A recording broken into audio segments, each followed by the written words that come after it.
Yeah, I'll tell you what's going on, because earlier we had Benjamin Netanyahu's cousin here, but I'm actually Xi Jinping's cousin. And what China is telling Iran right now is just calm down, settle down, don't start a ruckus, and Trump will slowly just forget about this. I think that's what's going on. So you don't think China's getting Iran to sign a deal? Whether they sign the deal or not, they're gonna tell them to chill out. They're not trying to fucking fan the fucking flame. All my opinion. They're trying to get some insurances. I think this is Iran's way of going after the superpowers to get other insurances outside while entering into this agreement. So if America does double cross them, they got some sort of plan B or plan C, right? Oh, and the other thing, Simone, and we got to go heads and feet on Finley about this. So are you seeing the data that's coming out about black votes and how it's changing? Oh yeah, especially with us. Did you see that? Oh yeah. We got to put heads in because even Coco, because I was gonna talk about this to them 2 days ago, but the data is fascinating, particularly black men. But as a whole, black people as a whole, they're moving away from the Democrat Party. And what I'm going to argue to Philly, because we talk about say it again?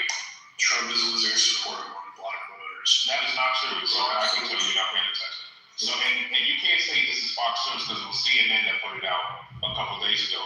So Trump support among black voters is growing. It's not shrinking. Again, this is CNN. This was I'll show you the copy. This was CNN that came out with this. Because remember, I said it. More and more black people are realizing that Democrats have sold that out to other groups. And so essentially what you have is a race against the clock of either more black people waking up or Democrats being able to replace them quick enough to dampen their political clout. And I think the Dems are going to lose against this clout. Because we were talking about this a couple months ago, and now we're starting to see it in the data. Again, this is CNN, this is not Fox News. So people can't say, oh, this is just, no, this was CNN that put out the main storyline on this, and then I think Washington Post also picked it up also. So these are not conservative outlets. These are the middle of the ground or leaning black kind of outlets that are reporting this. But yes, black vote is no longer being particularly the men, but it's also just general. Black vote is no longer being a shoe-in for the Democrats. I mean, if you look at the after someone. Yeah, of course, if you see the last election, right, and they say, hey, 10 million people just didn't show up. Yeah. What have the Democrats done in the last year to make them show up? Yeah, that's they haven't done anything. All they do is talk about Trump every single day. That might have worked during COVID when everybody was locked down. And that might have worked during the little, these are racist or both sides or inject yourself with bleach. We're at a different time and people are sitting out here, different temperature, man. I mean, in fact, one of the links you can see that they broke the news from Axios. Now I'll show you the CNN report that also that was the first one. Axios put out something that confirmed it, but it was really CNN that did the initial report a couple of days ago. And again, however you feel about CNN, they are not Fox News. So you can't say, oh, it's just conservatives making shit up. No, this is not conservatives making shit up. Oh, here it is. So, genuine question too. I want to read this out. King, you support a pedophile for president. Fuck off. Now, that's fucking crazy. Yeah, that's insane.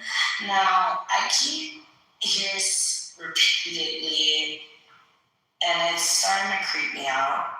So I need someone, anyone, truthfully, anyone, to give me like their strongest evidence of Donald Trump being a pedophile. I got you. I'm arguing that he's not.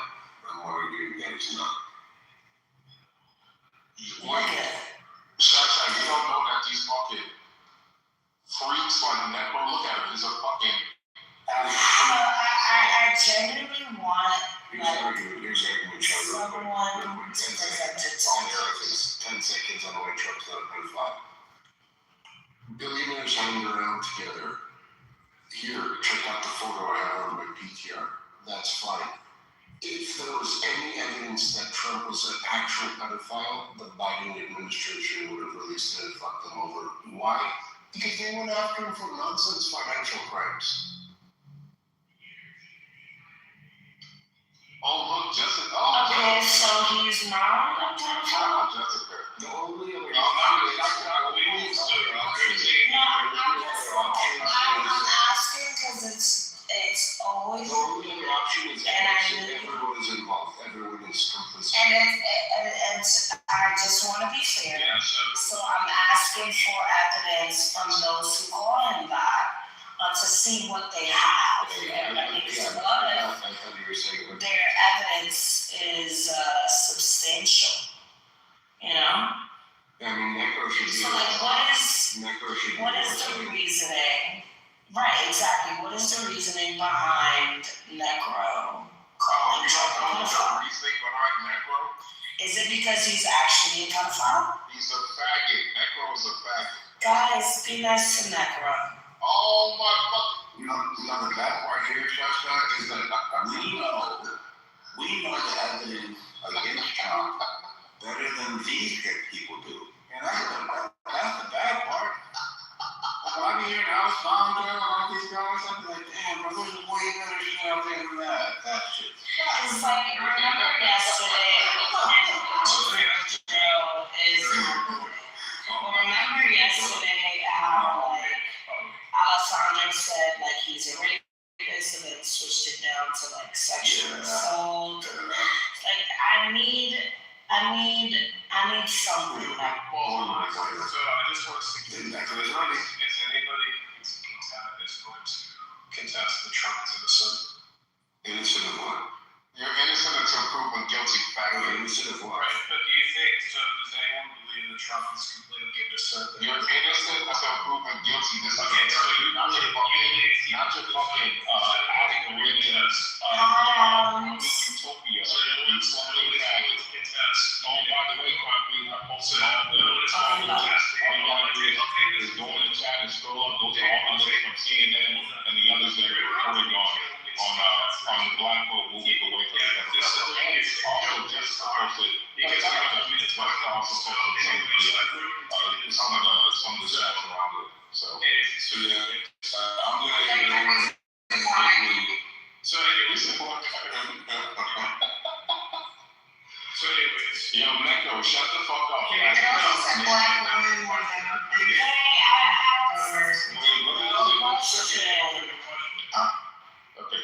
yeah, so basically it's no one is contesting that Trump has done anything wrong. So I'm going to point out things. So for example, Trump said that he wished Ghislaine Maxwell well. Would anyone in this room ever wish anybody who had trafficked young children wish them well? Yeah, that's police house, bro. This is So you no, I personally wouldn't. Wait, hold on. So, like when you're the president of the United States of America, and a reporter asks you a question about a person that's like in a trial, just on. The professional thing to do is not opine to poison the well or to jury tamper by offering like what Joe Biden did with the George Floyd case. That's totally inappropriate. You're the commander-in-chief. You need to be presidential. So you allow the justice system to do its thing without you leaning on the scale. Necro. The smart thing to do is say, I hope the person well, hope the jury it goes the way it goes. That was Listen, even if he genuinely meant her well, that doesn't make him a pedophile. Wait, Sasha, can I ask you a question? Well, people say that. Sasha, can I ask you a question? Yeah. What would you say if you found out, like, someone's, like, uncle gave their underage kid porno? Would you think that's a good thing or a bad thing? If he can go to jail, I would say put him in jail. So, Necro, remember when you were saying there's no big deal when your uncle gave you porn as a kid, when you were a kid? We're talking. Wait, what? Wait, Yeah. Wait, Remember what? that? Remember that? I Pro know. porno. Necro, you fuck. I don't necro. I'm using everything for Fucking dude, you fucking necro. What's necro short for? Your name. Your name, you bone dead body, bro. Yes, you were talking a long time ago when you got into it. Wait, You said, what's the big deal? My fucking uncle, give me fucking porn when I was like 16. I have no idea. Yeah, fuck. What, is it true? Is that what happened? Is that true, my life? I have no idea what you're talking about. Let me ask you this. Is that claim true? Did your uncle or family member give you porn at underage? You sound like you're crap, by the way. Yeah, I am. But tell me if is it true or not? You see, he's not answering the question. He's not answering the question. Because if it wasn't true, you'd be like, what the fuck are you talking about? I never said that. And my uncle never did that. But he's not saying that. See what I mean? He's not doing it. You're a fucking necro. You're a necro. You're a necro. That's what the fuck you are. You're a necro. You're the white city racist. You got caught for being racist too, and then you left. What? That's what he I was saying something, and then he was like, oh, well, why are you ever doing black people? I go, why would you think that I'm doing that, bro? Oh, well, dude, I didn't tell. And then I go, what the fuck I'm talking about? Remember that pussy? Necro? I'm keeping score on you, bro. I'm keeping score, and you lost. Fucking necro. Necro, You're a fucking white saving, fucking pro porno, fucking weirdo. Just because you like, hey, just say fuck Trump, he's a weirdo. Don't try to go all this and that because you might not be a PED. I'm not gonna say that, but you're a fucking weirdo. Okay? Look at your fucking name. No fucking all the fucking around. Yo, Necro. Oh, I'm so vindicated. Yo, Mike, you don't know. This kid is a fucking weird. Yo, it's so crazy that he had a similar conversation with you, bro.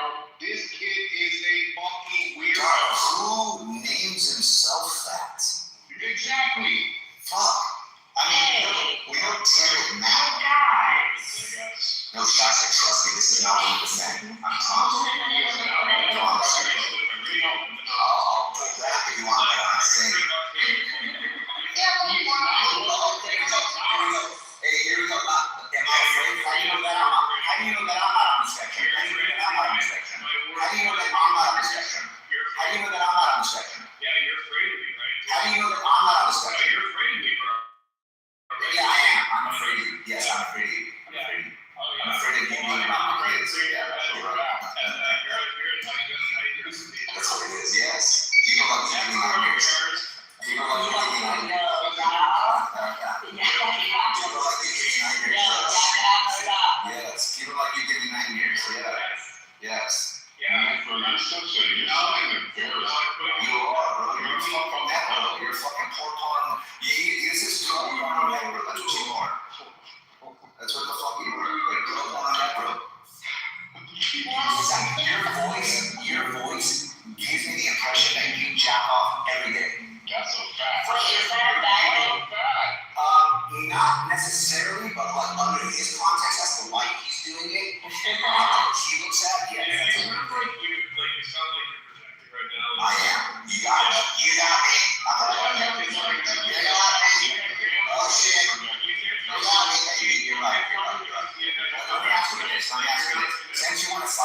This is I'm not gonna let that. No, Jessica, no. Yeah. Necro deserves that, Jessica. Well, that's like, you know. Yeah, I think It's you're right. kind of like a club Not convention. a terrible person. You're a weirdo. You're a weirdo. You're a weirdo. Yes, I am. I'm traveling. Yeah. Yeah, we know you're getting deported. You're weirder. You're weirder than gross way. Yeah, I'm weird. In a gross way. Let me ask you this, like, what motivated you? What motivated the name Necro? Like, why do you want people to know you as somebody that sleeps with dead bodies? Can I ask you that? What motivated that? Because one day you have to think, Necro, that's really one. Like, what brought that to your mind that was a good idea? Was it sarcasm? Was it projecting? Was it a little bit of truth? Some joke with most joke? Why that name? Why that? Yeah, so the thing is, Why that name? I figured that since the world already pretty much would rather pretend that I don't exist, I'd rather just haunt them. So. Oh, really? Oh my God! Stop. Look, hey, Necro, let me tell you something. Necro, look, no bullshit. You matter. Okay? So, press pause. I'm gonna take a time out. And if you're taking this as nobody acknowledges you, I'm not trying to go there. If you have that type of mindset, I'm Amen, sorry. Mike. Thank So, you. I'm gonna stop. See you there, Crow. All right. I'm not trying to say you don't matter. You're a human being and everything like that. So, I'm gonna go on pause. Whatever. My sir, you're just you. I apologize. You're Necro. You're still getting deported, nigga. You know that I don't give a fuck. You done said crazy shit to me, and you know that. Mike's a good dude.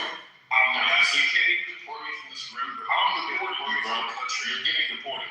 Oh, I have all this shit over here. What is it that makes me deported? I don't understand how you hit the world, but the way you No, answer that question. What makes me deported? Do you really fuck dead people? No, can you have me answer that question? Yes, it's me. What makes me deported? Okay, you're a citizen. We got it. You're not deported. No, you answer the question. What makes me deported? What makes me You're a necromancer, bro. You bring the dead back to life. Yeah, so you're getting deported. Look, your future, I'll tell you. Yeah, what's the ground? You're either gonna go into the ground or you're gonna deport it. I'm not arguing with you. I'm not arguing with you, bro. Do you know the created I Constitution? am not arguing with you. Okay, so Look you at know your the PTR. Look at your PTR, bro. Okay, you don't know. Look at your PTR. You are a menace to society. You are a menace to society. You hate me so Look much. at your PTR. You're a menace to society. You're a idiot that just tried to assassinate Trump. The new idiot that just tried to assassinate Trump. You're so different than this. You are a menace to society, and people like you are menace to them. I'm not joking. You hate free speech. That's a fact. You like to be deported. So That is a fact. Yes, you like getting that that shows how much we know about the Constitution. Constitution still matters. Do you think it matters? Yes, it does. It does matter. Provide freedom. It does matter. You don't have freedoms. Yeah, and You're a communist. You're a communist. Free speech. You're a fucking communist. Yeah, how am I communist? Like a socialist. Just communist. Really like.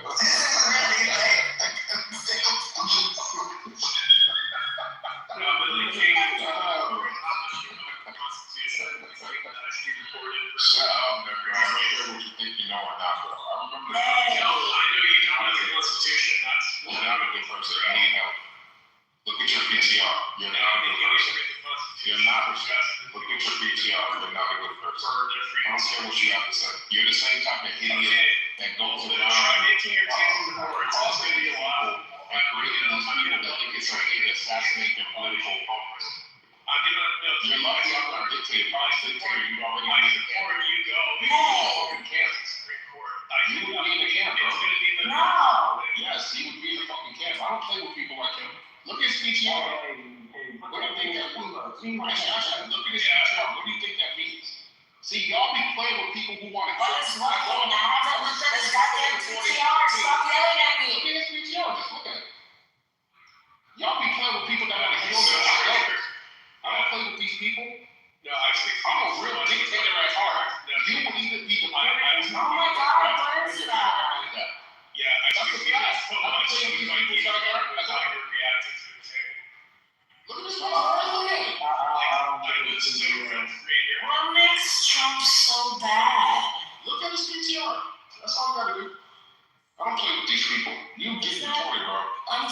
Trump is Your future not is that bad deportation of or a you're gonna guy. be in an internment camp. That's your future, buddy. Yeah. So yeah, he's like, That is your future. I'm a real dictator. I don't play. If they ever gave me power, Yeah. that bro, you the first thing I'm coming to look for. Necro, are you autistic? yes, sir. That'll stop people from being done. See, y'all be letting these little labels get y'all. I don't give a fuck about none of that shit. You can be autistic across the sea, nigga. That's you can be autistic at you. None of that shit. You think I'm gonna What's up, man? What's up, buddy? yeah. You think he was So y'all are menaces to society. Necro will be public enemy number one. Number fucking one. You better hope they never give me power, nigga. You the first thing I come to look for, and you the first one to get deported. Hey, Kate, I have a question. Yeah, what's up, Josh?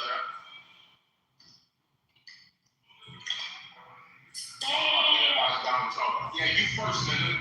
you know the Constitution came so just like Talk about here lies that. Yeah, you first, nigga. Here lies Necro. Yeah, here lies Necro. You can probably fuck dead bodies while he's dead. Go ahead, Josh. yeah, you'll never be president. Damn, got into a really bad ass. You'll never be president. You better hope. Go ahead. I know for sure. You better hope. You know it says the Constitution. You fucking better hope. Necro, you better hope. I guess you never get power in America. Because if they do, a lot of people will if get you're born president, you that or you're going to be starving in our you gotta start with president. That's right.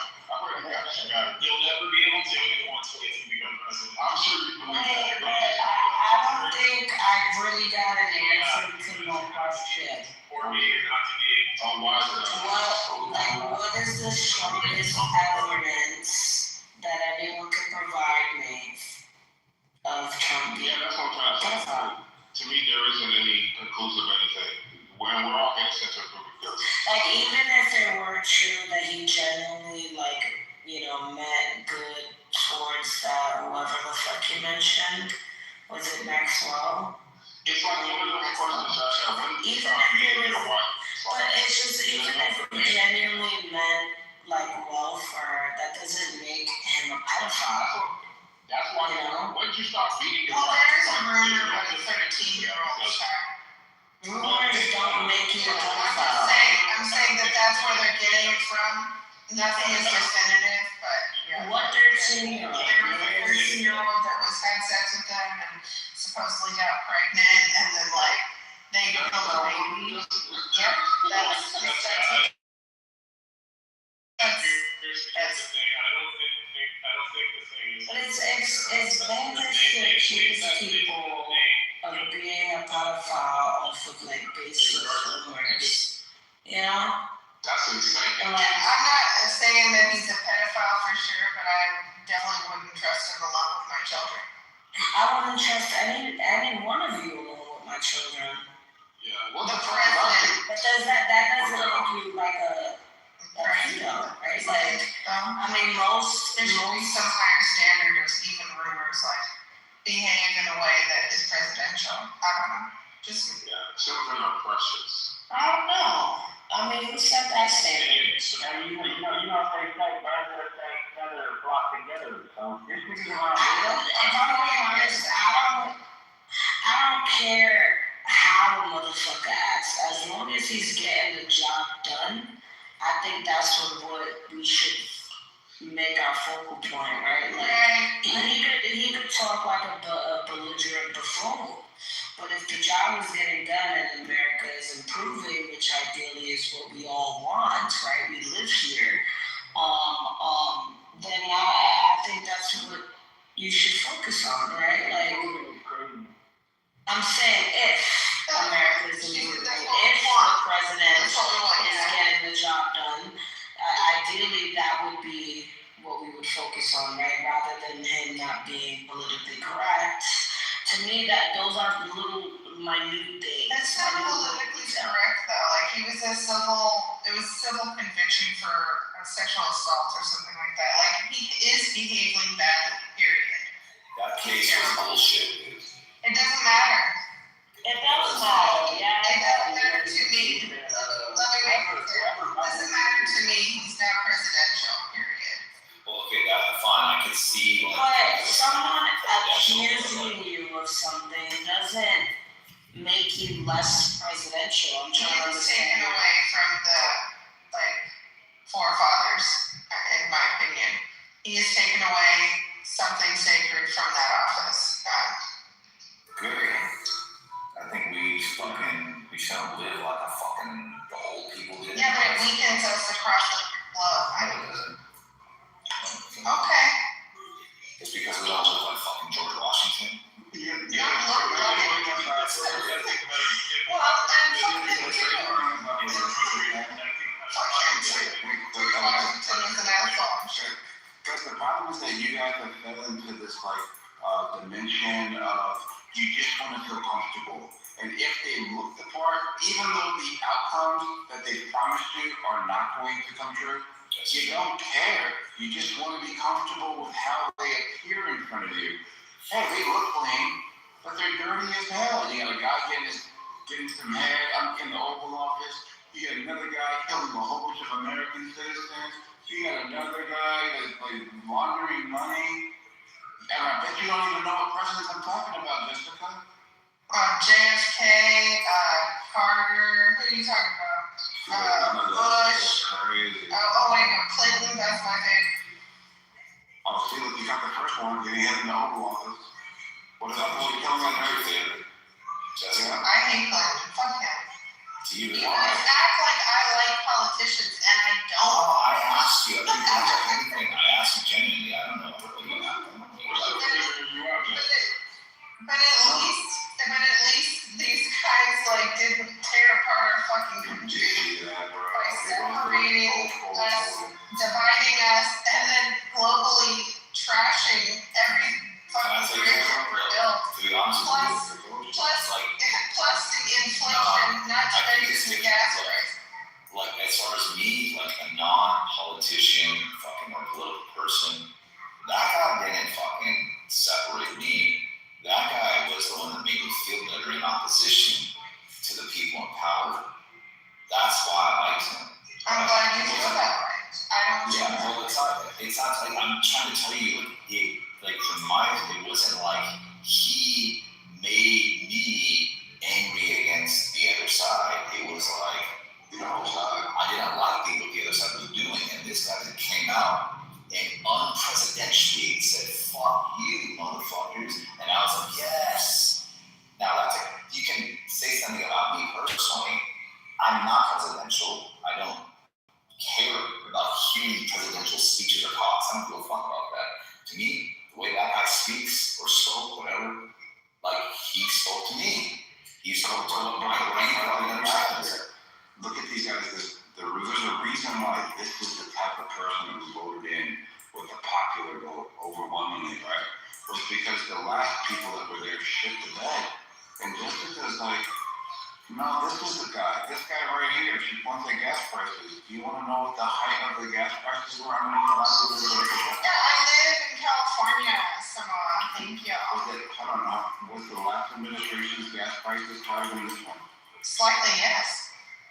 Slightly? Look at you trying to like. Yeah. And I heard it every fucking day from you, Red. No. Every fucking No, in day. order for you to be consistent, you should have been saying it yourself. I did. What the fuck are you saying? Listening to red people say it. I did. It was disgusting, and I had the stickers on my pump and everything else in my video. Well, you Just know, smashed up in there like, yeah, fuck you fucking Democrat. This is your fault. Yeah, I heard it all. no, you should have been saying that.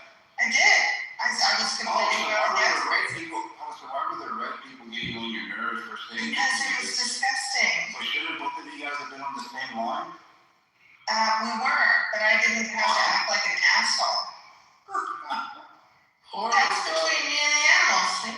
Back now. Look, the world here is a hell of a lot better than it was there. Just be fucking nice and we'll be fine. You know, we'll find fucking similarities in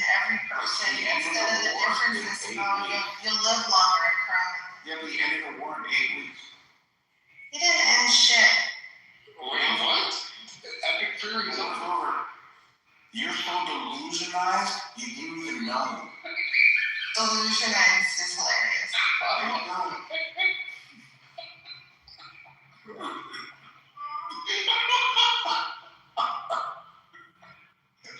Yeah, women trolling Jesse. You know, we just Oh man, I love it. We had some glorious technical, just so you know, that's all. Yeah, and I just looked up Trump is paused from freedom. Claude says it's not over. Who's There is significant movement towards de-escalation as of today. Here's what things stand. Listen to the prompt, Jessica. Let's start. Listen to this. Fuck your prop, don't talk about today. Did the official statement of ending ethnic fury happen today? What? I'm still feeling emotional from our previous conversation. Fuck you! You didn't think we were trolling? No, I know you're so every time you talk or address the period. Publicly say that Operation Epic Fury is over, including the U.S. had achieved its objectives of that operation. Multiple major outlets reported the statement from Moscow and President. There you go. There you go.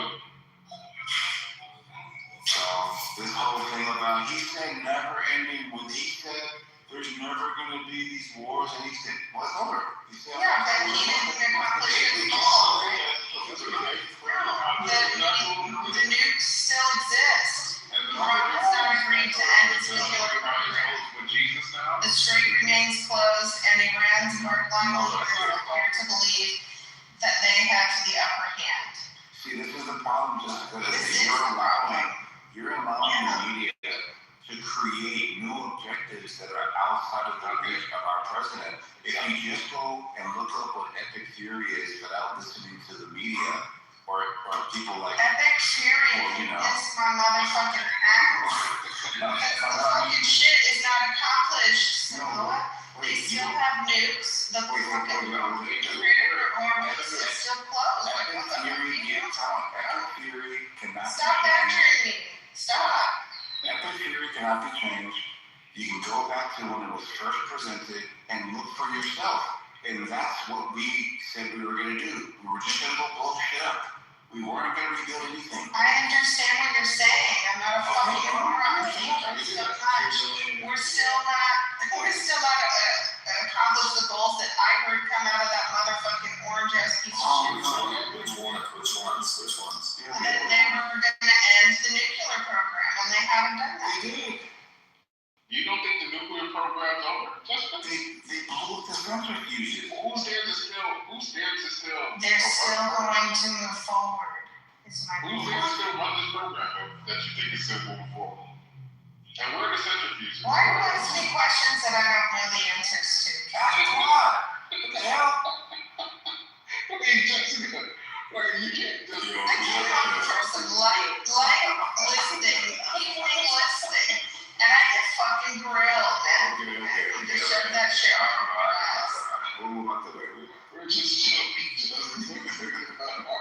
Fine, it's fine. Hey, Michael Redcliffe. Oh, shit, that shit crazy. What are you suggesting?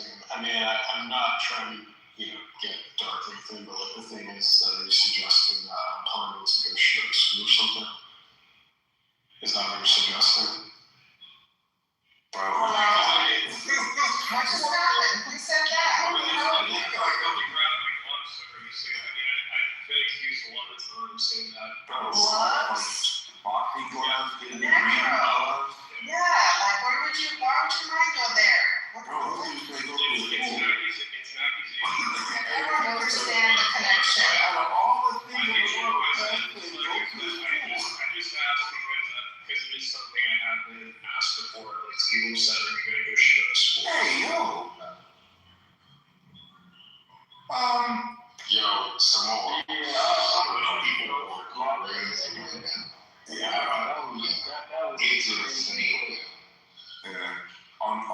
No, it is it's Why do you it's keep repeating this? Because it is monument. You don't understand. No, I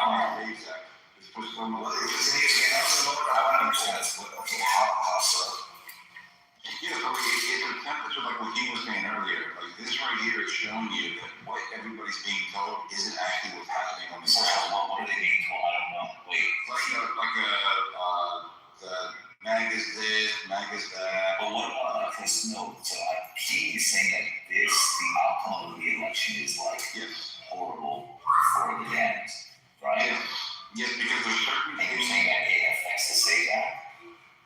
Yeah, but like the people that are being frustrated as far as the Republicans right now to pass this legislation right now, Yeah. you got a couple of these rhinos that are there that are kind of like putting the door on That's what you're talking about earlier, King. Right, and this is what he's talking about. So that they're getting a wake up call right now that all of the quote unquote rhinos that existed in this area that are supposed to like walk away with the bag, they are walking away with the bag, but it's a duffel bag to go home. Yes, And that's unfortunate. That's unfortunate. That's what we're saying. Yeah. Okay, makes sense. Yeah. because Now they gotta look at this through a different lens. Like, well, maybe the people aren't the way we thought. So there's gonna be some concessions. and momentum's only going to build on, because the thing is, when you look at states like Simone, did you see if they passed the Save America Act, states like New Mexico and others become they get into play for Republicans. Yeah. And so it's like, this is so important that folks like John Thune and the others that are like anti-Trump, they have to know after tonight, everyone's watching. Like, everyone's watching. You will lose your seat. So it's like, get on board or get or get left. It's one of those things. It's like, we can't have folks like John Thune and others who are wishy-washy. We can't have that. So I think tonight is like a clear shocker around the world, and everybody's going to get along. That's what I believe. That's what I believe from seeing the data and how like it's blowing up and going viral. Everyone's talking about it. Everyone. So I mean, and it's only going to get an extra boost like now that they're announcing, and you can see a lot of that right here. They're announcing the epic fury ending, and they're talking about the humanitarian thing. They're forming a coalition with the GCC countries as far as the United Nations resolution that they're going to provide tomorrow for people to create this coalition of why the Strait of Hormuz needs to stay open as the international pathway, right? And what they're doing is they're saying, all right, cool, we're done with the whole military thing. Now the rest of the world needs to get these guys to fall in line, which Donald Trump's going to be able to put into the category of win, and then set everybody's eyes over towards Cuba. Yeah, right? So like, you know, so like consciously they're like, we don't really know what we can be wrong, but it seems like we won, guys. And nobody holds them against that, right? Nobody's going to leverage them or put them over the barrel when we get closer. I mean, as far as I see with like passing the State Act, it seems to me like that they're going to need 60 votes to pass out. Well, okay, but the thing is that hold on, let me finish. So the thing is that they decide to sidestep the filibuster as being pressured through essentially, you know. I'm not saying it's impossible, but I don't think Thune is likely to do that. But if they do, essentially, it seems to me they're frugal because essentially what that means is that what the Democrats do, if they ever take power again, then they are going to, you know, do it themselves. Yeah, but there's a workaround like you just told you. It's the reconciliation bill. reconciliation. All that city just said was for nothing. And it's interesting in small But country. you do realize I follow Christian Hines, his account. He was one of the main accounts in 2024 on election night. Because if you notice on election night, like that night was the first time I believe where everyone on Twitter was getting like putting the formulas together before the national media. They were already calling states, you know, races way before everybody else. It was lit on Twitter. Christian was one of those accounts, so I just posted what he said. He said Donald Trump could not have asked for a better primary night than this, with but one exception so far. His endorsed candidates have swept every single race by a landslide margin, which is exactly what the rhinos didn't want, Samoa. They were all saying, oh, Trump's endorsements or his whatever doesn't have any more weight, right? That was like the narrative that MAGA is done, there's no, but we're seeing the complete opposite tonight. Like I said, I do think it's going to make everybody get in line, and we're going to see a different house map than anyone is expecting. All of this blue wave, that shit is over with. That blue wave shit is fucking over. That's how I'm seeing You know, it. I It's don't over. always wave the gay flag. I don't always do that. Just want the same You shit. know, President? You know? I'm just saying. Okay, all right. You have to Find say out. it in people's faces like that. You Let can't me be red find out. hot. Now you are, not Jessica, you are like you're not saying you're a Orange County type of California.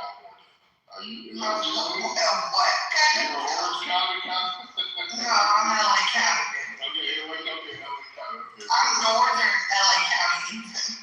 Fair enough. Hey, shout out to Knott's Berry Farm. You and I live close to each other. I know you're in the valley, right? I'm in San Antonio. Oh, Yeah, Jessica, I may have an issue. I'm in the South Bay. I may actually be issue, because you do real estate, I may actually be issue with trying to buy a house. yeah, I think I sent you my information before. Oh, you did? Wait, Nick, are you in California too? No, I'm not in California, but I'm probably going to move for a job, so.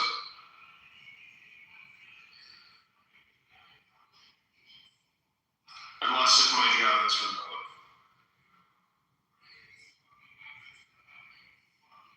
Yeah, tonight was a good night, man. Tonight was a great night.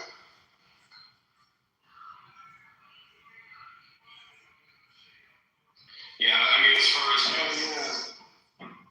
Hey, shout out to everybody happy Cinco de Mayo. You know? Yeah. I almost made Mexican food, but then I ended up making Asian. Oh man, that's disrespectful. I know, I thought the same. California is like Mexican food is almost every sometimes. Yeah, I'm not gonna lie to you, 24/7. You know what I usually get the California burrito instead of the asada. I say chicken. No pico de gallo with extra guac fried. That's it. Final thing we gotta talk about is Huh? Hello? Samoa. Samoa. Final thing, now that the war is over, thank God, we got an army around you. They have an army around you. That's the final thing we get. That's the final thing. Hey, you know what he said, yo, he never allowed Israel to have this ever. Come on, man. Israel is flying off through that motherfucker, bro. They're not gonna do it. You don't even have an airport. You didn't see the announcement, it's going to be that air Emirates, defense cooperation with IDF. Yeah, so the IDF got the Iron Dome out there, and we got air Emirates right now. So these guys are part of the Abraham. Yeah, so that's all.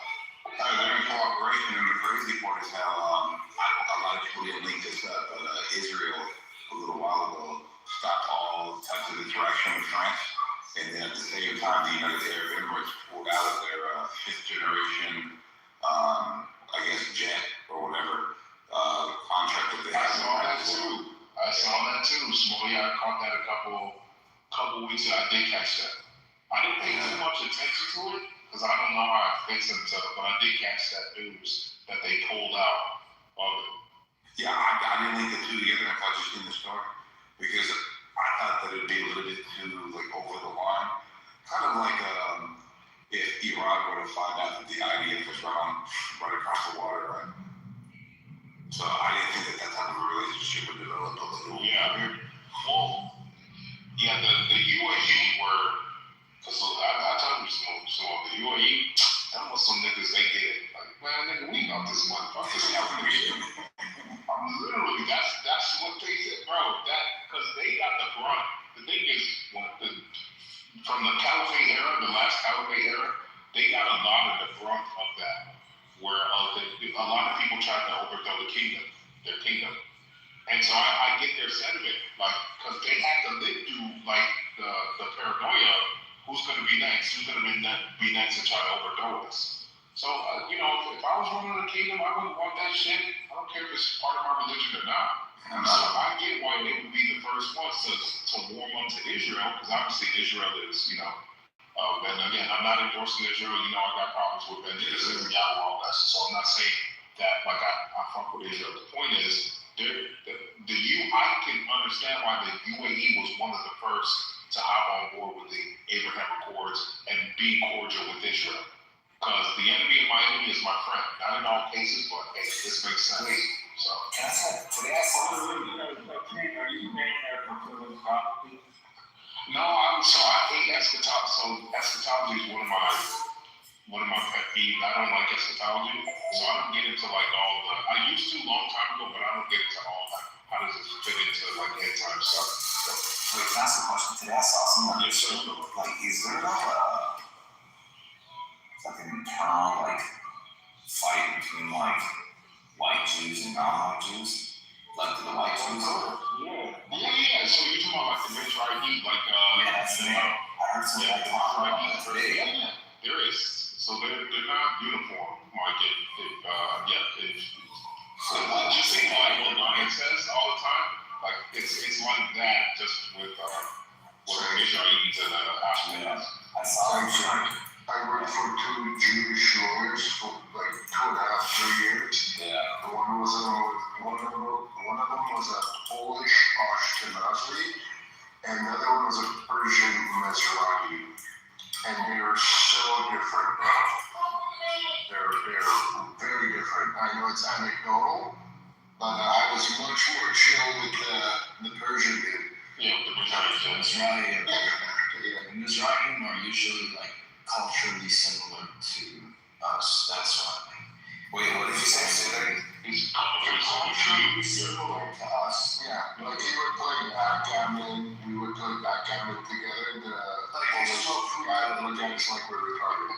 Yeah, they eat like fucking barbecue. They have Persian rice. Like, but it's a cultural thing, right? Like imagine, have you ever met a Polish person? Yeah. I used to yeah. Because I'm like, you know, there's a lot of like some people like I'm going to the matrix. You guys know We have a East Polish community here. She got huge. Yeah, Polish are the most as fuck, bro. They are racist as fuck. You guys know that Hate everybody, so that's why they would hate the Mizrahi, because the Mizrahi are brown. African, they're West Asian, they're Persian and shit. Oh my gosh, you guys have talked enough fucking for today. You guys have said enough shit. I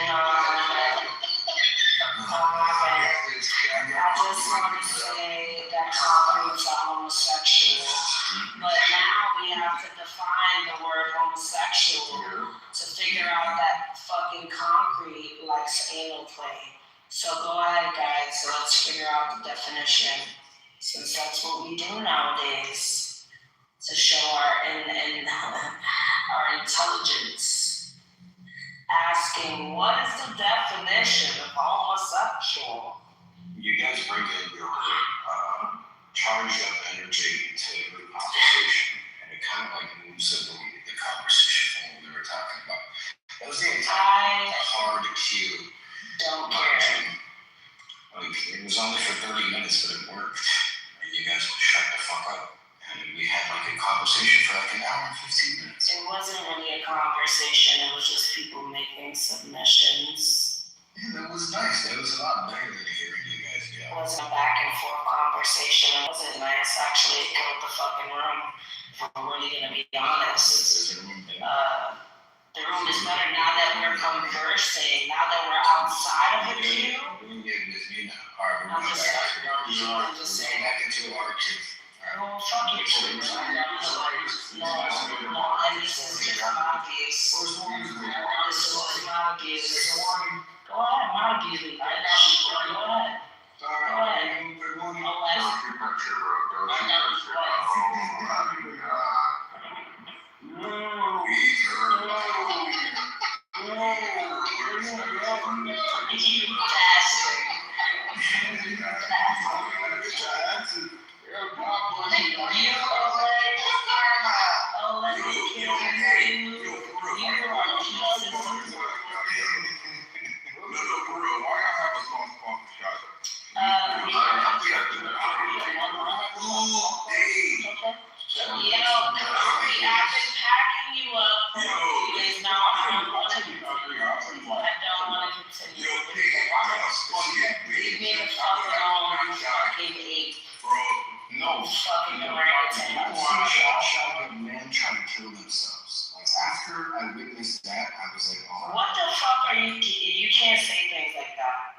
I'm joking. You were just in the room when it happened. But no shots of fun abuse, man. She knows a lot about my personal life, so I have to be nice to her. What? No, you don't. Fucking Epstein. No, don't say that. The reason why I have a soft spot for Concrete is because, she's a potential one of my baby mamas. So you gotta have a soft spot. Absolutely not. Yeah, only if you hate Vanity. Do you hate Vanity? Okay. You're really like. Yo, Concrete. Imagine living with you. Like, just imagine living with a nigga like Oh Concrete. my God. This is nothing but dirty clothes everywhere. Fucking jerk off socks in random places. Yeah, that's not no. Fucking. That's not no. We gonna fight and we gonna. No, I literally, if I try to imagine living with Concrete, it's almost like my brain gets hot, like it's gonna explode. Like it's too much to even imagine. God. I'm sorry, Concrete, you're insufferable. I could imagine in real life. You're fucking not. No, I'm not. Actually, I'm very funny. I'm very funny. I have you laughing all day. Yeah. I already have Samoa's really difficult to get along. She's like constantly begging the question or like trying to, bait a debate. Yeah. Right? There's Samoa, when you can't not like Hey, okay, why do you you mad at Samoa, you chill with him right after. It's the same restriction. That's true. Well, you said why did I what? Why do you look at it? Why do I what? Because Shasha, I hate Somalis, bro. she gets on my fucking nerves. Shut your Armenian ass up. She got some just trying to play like she don't know something. Shasha, don't play it. You're ugly, nigga. I'll be ugly. I'll be fucking ugly. You ugly as shit. My Bitcoin is cute. And I have none of it, so it's Oh ugly. shit. You see. It's ugly too. We trying to Bitcoin wallets now. I gave up on that a long time ago. Oh man. Y'all look funny, man. I like chilling some man dice, man. Chilling some man dice is great. It is great, It is. It sucks. It's certain people. Like Kendall. I'm on the ear to shot, but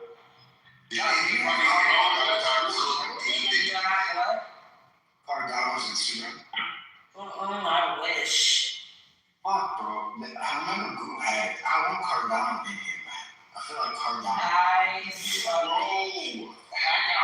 fucking wish. I used to pack up Cardano like I was no tomorrow. I used to give Cardano hell, bruh. He was like my best friend. At the same time. Y'all remember when I found those pictures of him with Andrew Yang? And this motherfucker tried to call me fat. I said, you ice cream body, bitch.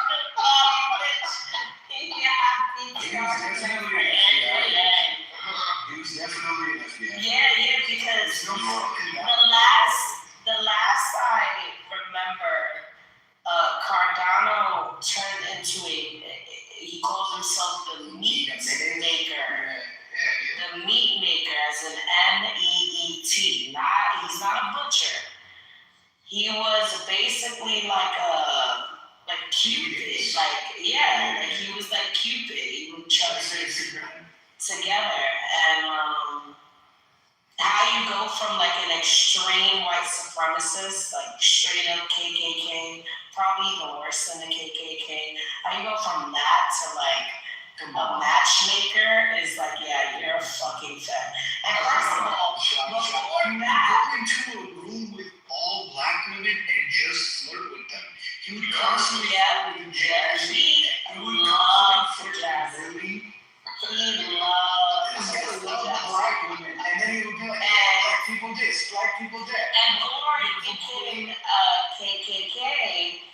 was Andrew supporter.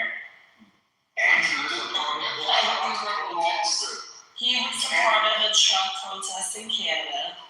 And even, hung out with fucking Andrea. Yeah, he was definitely an FBI agent. Like, there was no question about it. I remember Augustus' life, which was the most insane thing I've ever experienced. Augustus was a psychopath. Augustus But, engaged with Sonic. oh my, please, no. Actually, you know what, yeah. Augustus. Yeah, no, because Augustus, well, actually, I heard he's doing well for himself. He's a kid now. Already has a kid now. Okay. I heard he was chocolate, his last name was Blue. Oh shit! That's how to teach that thing. Oh shit. Yo, who can I pay to make me not shut up? Who can I pay? No, for real. Who can I pay? Why are you obsessed with being fat monkey? You fat orange bitch. You fucking lounge like that built ass nigga. Stop talking to me, fat bitch. Fat Marty bitch. Shut up, nigga. Go eat a fucking stick of butter. That's what you need to do. Go eat a stick of butter, you fat bitch. Stop talking to me. Stop talking about me. He's on coke. You need to get on coke. You need cocaine to stop that motherfucking appetite so you can lose some motherfucking pounds, bitch. You need crack instead of cocaine, bitch. Have you guys ever had Fernet? What's it? No, but you know what? What's that? You know what? Fuck for that, nigga. You need to recommend Ozempic. You need to recommend the GLP 1, 2, 3, 4, 5 for this fat nigga. I'm tired of this fat You don't need those things. Keep my dick out of your fucking mouth, you fat bitch. Wait, what? Why should I have that? Feel like that? No, because I'm tired of this fucking dick sucking ass. I can always talk, nigga. What are you gonna do? What are you gonna do? Boy, oh, fat boy. What you gonna do? Fuck out of here. Fat ass nigga. Yo, Max, is she still on your ass, bro? Ooh. Shot. Nah, me and her is cool. That's my buddy. Yeah, she's talking all type of shit on the line, baby. So,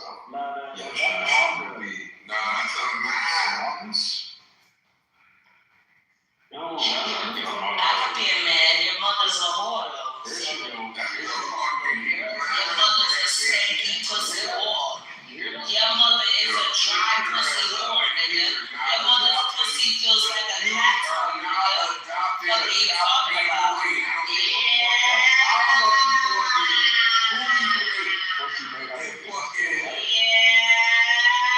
Crash out, bitch.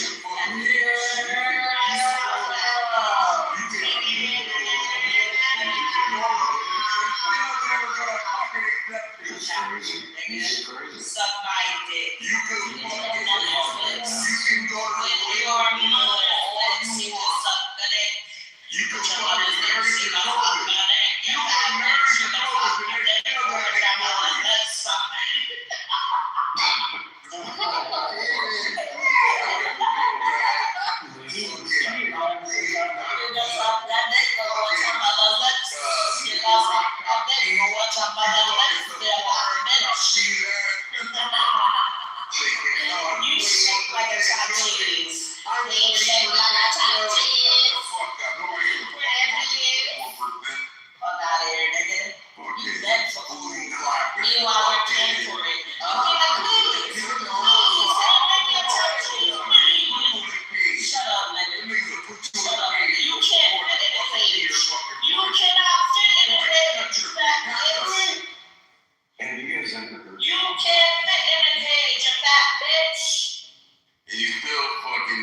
accepted. Oh, Yeah, shut up, nigga. Oh, shit. You're a fat ass nigga. You're fat. You're fat, so you're fat. Ain't accepted in scale, bitch. When you step on it, says, You need to step it up. fuck out of here, Don't nigga. let me hurt your feelings where you get. Whoa, where? You need to step back into college. If you get a real degree instead of a rookie degree. Something that's irrelevant. Something you don't need. What are you talking about, nigga? Fuck out of here, nigga.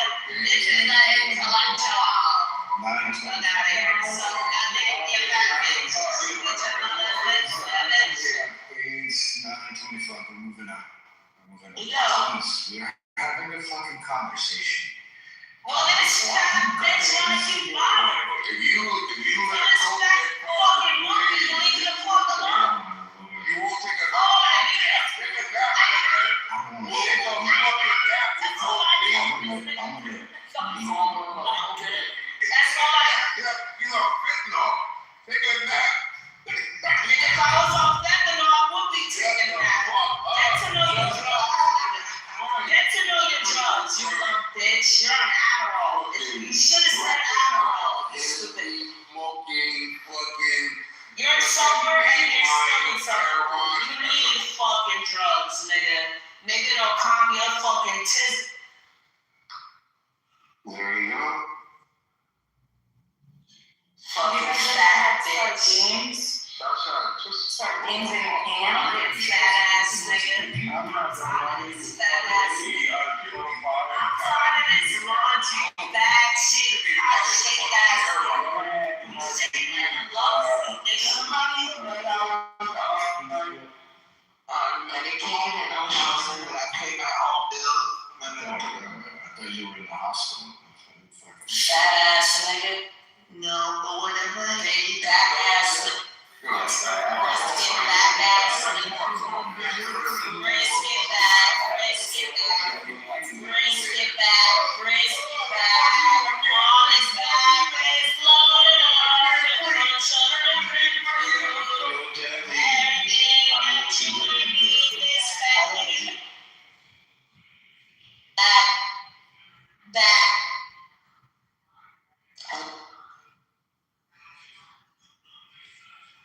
Love. And then grow. Fat bitch. Yo, I need a black tea. Give me a black tea.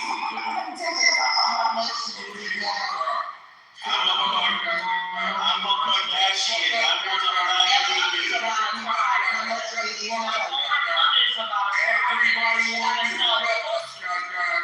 Everybody wants to go to Yes, the you can raise questions, Jazzy. concrete.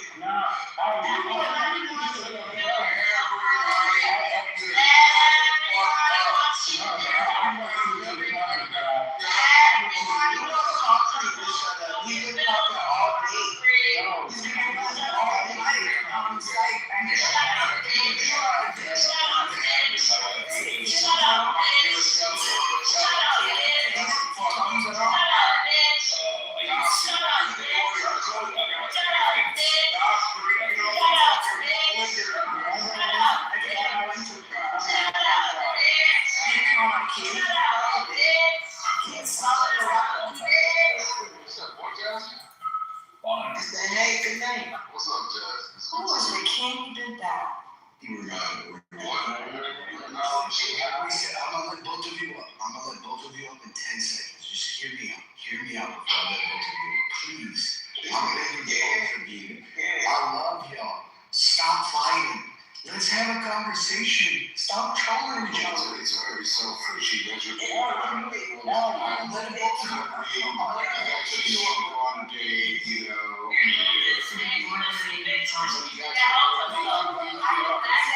I didn't say anything to you. What's your problem? I don't know. Why? I didn't say anything to you. Oh my God. This is me. It's Jewish American Heritage Month. Motherfucker. Yeah. Yeah, so respect your fucking fellow Jews. I'm about to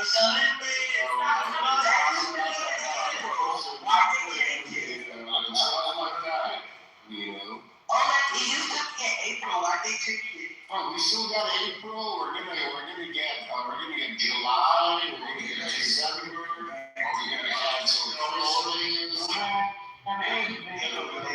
Great games. We got BB's cousin here earlier with his Israeli flag. He's gonna represent us in Congress. Great man. His wife talked to us once. He runs his fucking political career. We are sending the best to Capitol Hill, ladies and gentlemen. Oleg's Jewish voice is hilarious. Shut your mouth, right? Shut your mouth. When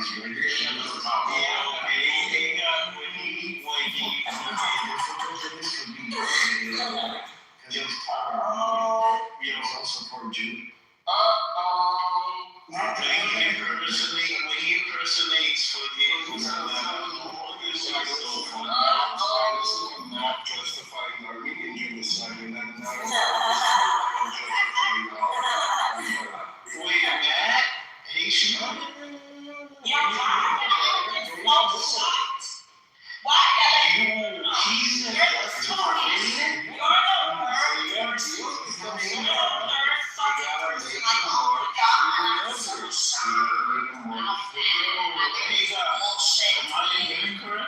I'm so fucking tired of that.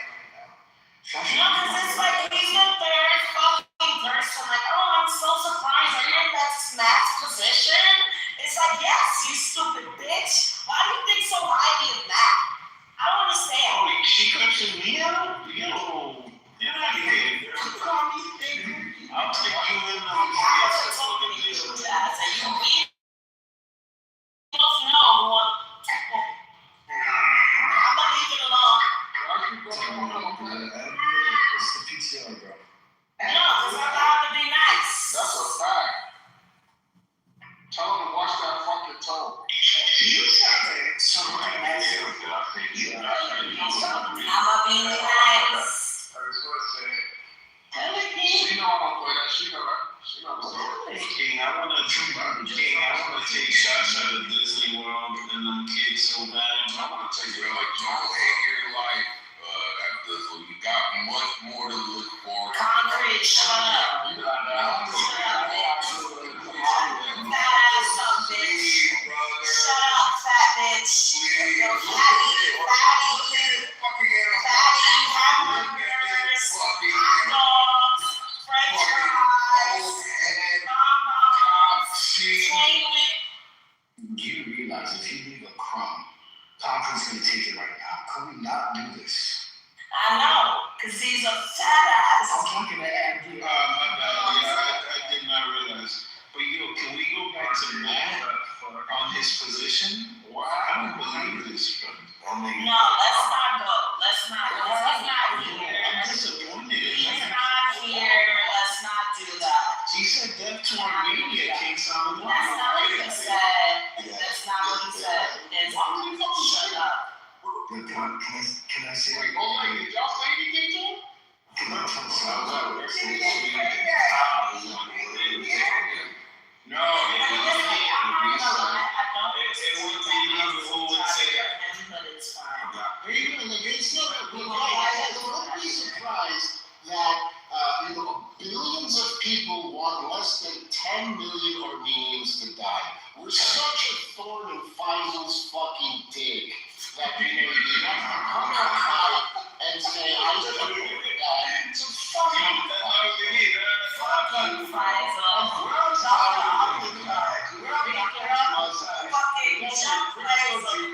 You fucking piece of shit.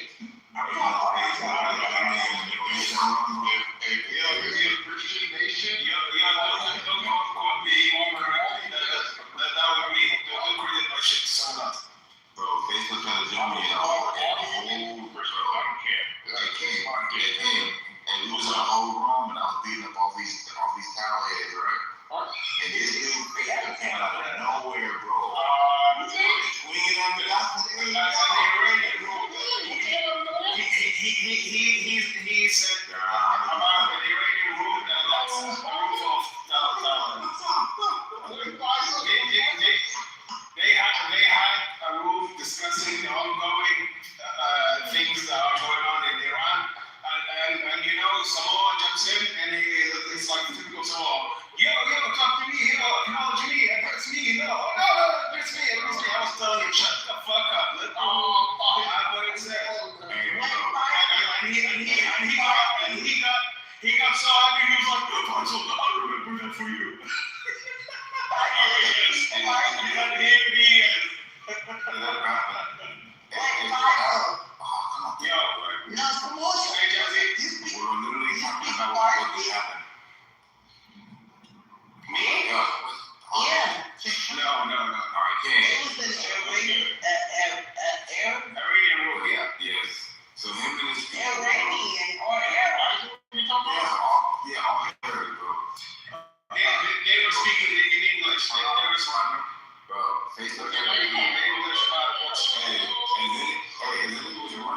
moderator named Ethan, and old girl was like, Hazel, just be quiet. Be quiet, Hazel. Let me listen to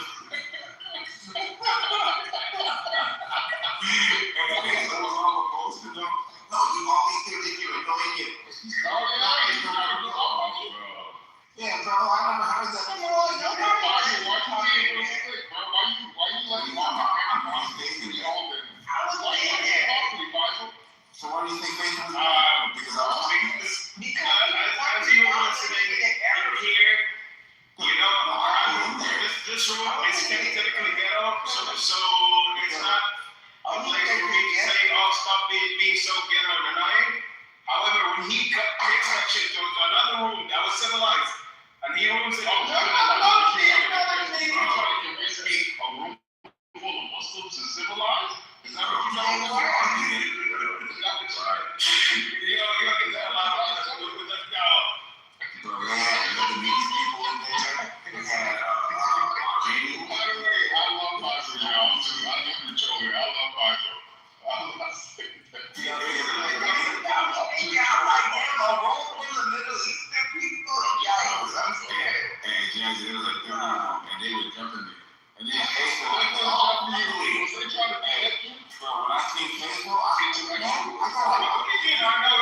addressed you by your name. I was like, Simone, the fuck up. Hey, as soon as he see me at number one, he turned on me, bro. I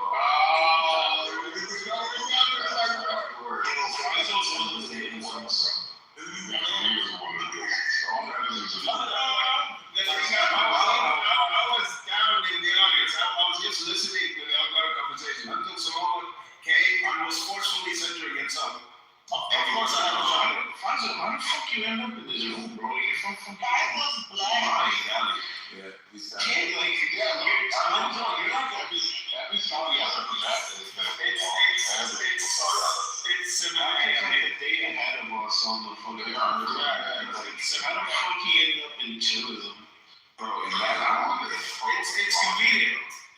I'm heading to work now. Yo, why are you with us? Is it okay? Yeah, of course. Yeah, are you asleep? Yeah, fine. I'm not gonna say that, right? Right, Bob? Yeah, I didn't from outside of Chosen, right? You gotta do From coke. the government. Bible was from my fucking shit. You know, I think from our fucking room before chillism. Bible used to come over here. Faisal hangs out to do that. Yeah, he was over there at the government from the time nigga stuff. I'm not in it. You call my name right here and say, They said that Faisal be at the national parties. I told you, James Bond, I remember that. Bible was with us. you said I can't smoke my paper money. You know that Faisal be surrounded by 20 Jamaicans and Nigerians. So like, Fuck the Jamaicans and Nigerians. We have a good fucking group. We did. We had what pay do I have? We all got paid. Yeah, my knee hurt, and I The thing is, like when I entered Clubhouse, most of the English-speaking rooms were black people. Like even the British ones were also like British black. Is your heart hurt? And then that's No, all of our hearts are not hurt. Stop doing that. Your legs hurt. Your ankles hurt. Your back hurts. Yeah, food.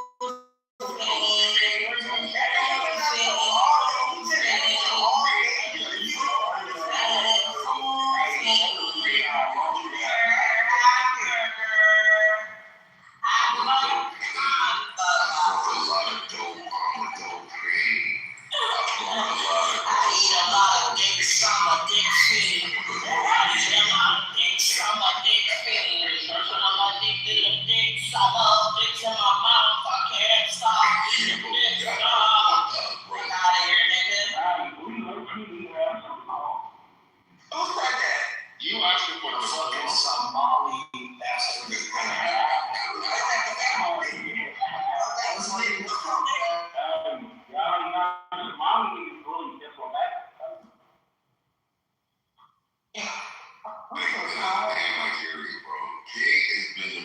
diplomatic nigga I've ever met. No, that's new.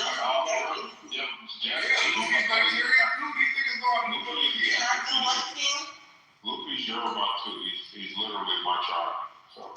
You said you That's got to why they hate them Eagles. Hey, shout out to the Eagles.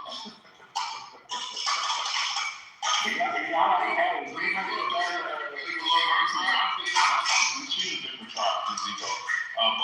But the Igbos and the Yoruba, we share common ancestors that traces back about 900 years. Oh my God, please stop this stupid white people shit, man.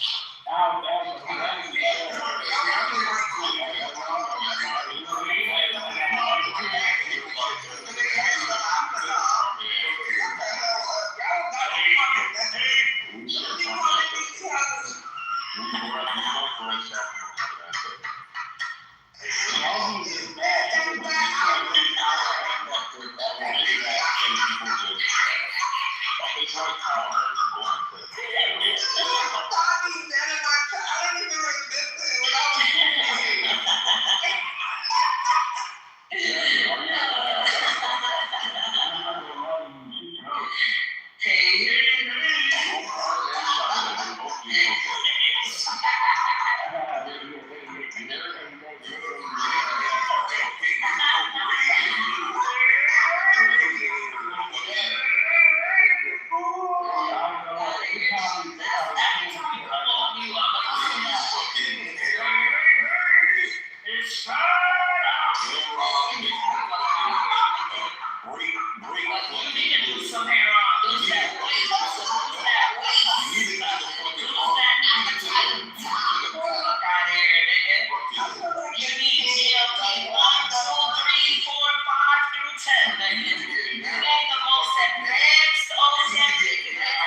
You know, trying to I just said it. Samoa, are you a bluey? No. Yeah, would you do to Samoa? I don't know. He kicked him so hard he had to change his look. Shit. You said what? Look at Samoa. He shot Samoa. He's a bluey. He's a criminal. He's criminal. Snoop Dogg, Snoop Dogg. Back to concrete, you fat ass. What's wrong, fatty? Please. Wake up, fatty. That fucking snack got you in a slumber, don't it? Fuck out of here, nigga. You got the itis, you fell asleep? Wake up. Wake up, fatty. This is crazy. Shut the fuck up, son.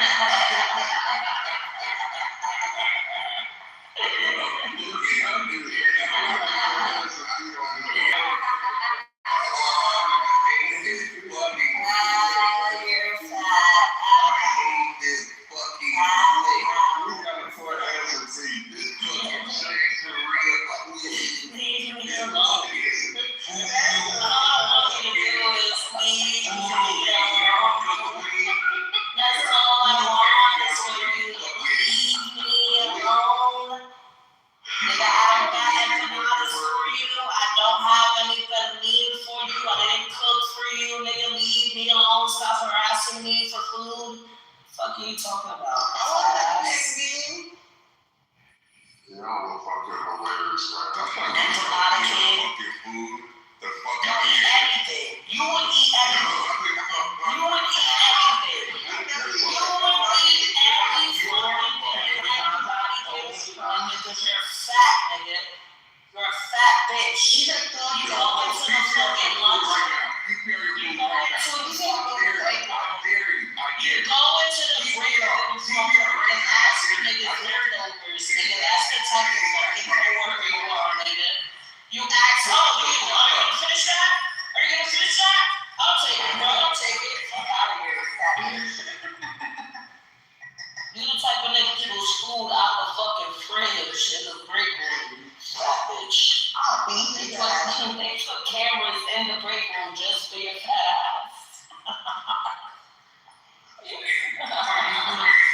It's crazy.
Nigga, you put your insecurities into to food, nigga. That's how you deal with your insecurities, you fucking lard. Okay. You wanna tell about how they hurt your feelings? I have a test for you guys. You wanna share more? He can never fucking hurt my feelings. That fucking Mercy soundtrack sounding ass nigga. And you, with your fat back ass, can never hurt my feelings either, bitch. Hey, yo, Jay, you know what I do more, Jay. And I don't fuck. I do. I be trying to find you.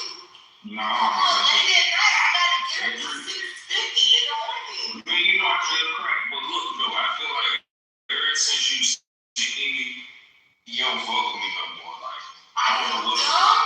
Are you I'm dumb? just I know how you look the whole time. What the fuck? You sound retarded. letting you know that you hurt my feelings. That's. Anyways, don't do this in front of people. Yeah. That's really. See, man, I always knew this nigga had feelings, bro. I always knew that was something about this is my baby, bro. This is my wife. How many times we done argued? This nigga don't get out of this shit, nigga. This nigga got feelings? Duh. Shit, Simone sound like a song. Just change your You role. guys are gonna That nigga was, oh. You know what? I don't even care no more. Samoa's such a fucking fat, fucking sumo wrestler. Fuck. Okay. Alright, so click the link. I want Shasha and Concrete to have a read on. I want them to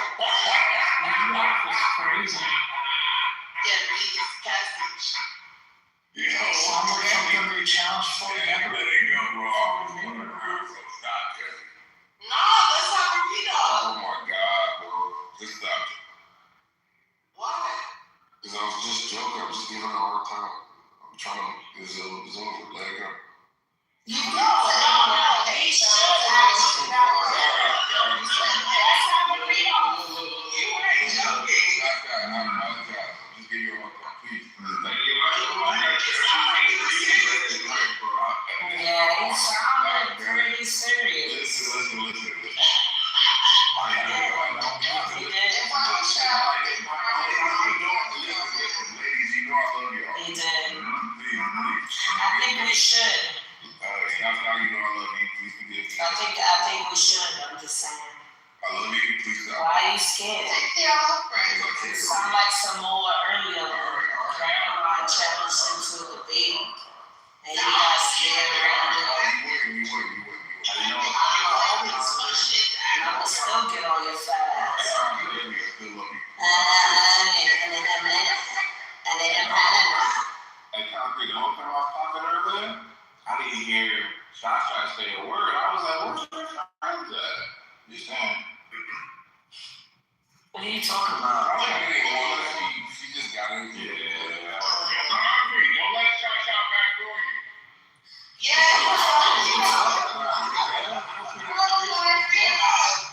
Concrete, let's do the read off. Tap it up. You got it. Hey, Red It Rock. says you can't read. You're There's wrong. also some comprehension questions at the end of the passage. Did you think that? You realize the answer key is at the bottom, right? You think that? Yeah, and I trusted y'all wouldn't have read it. You would have just been. You know this nigga's gonna read the answer fucking Alright, key. so, did you think Benjamin Netanyahu wanted Donald Trump to end the war today? No. But he didn't. What happened? God bless the USA. Well, y'all better start watching.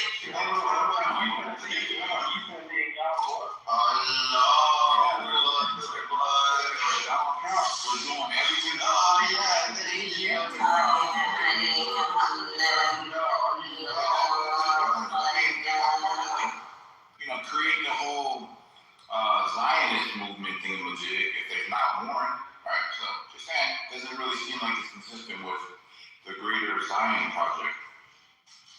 Yeah, so no, I also forgot Pfizer was with us. Pfizer was part of my fucking group before we got it.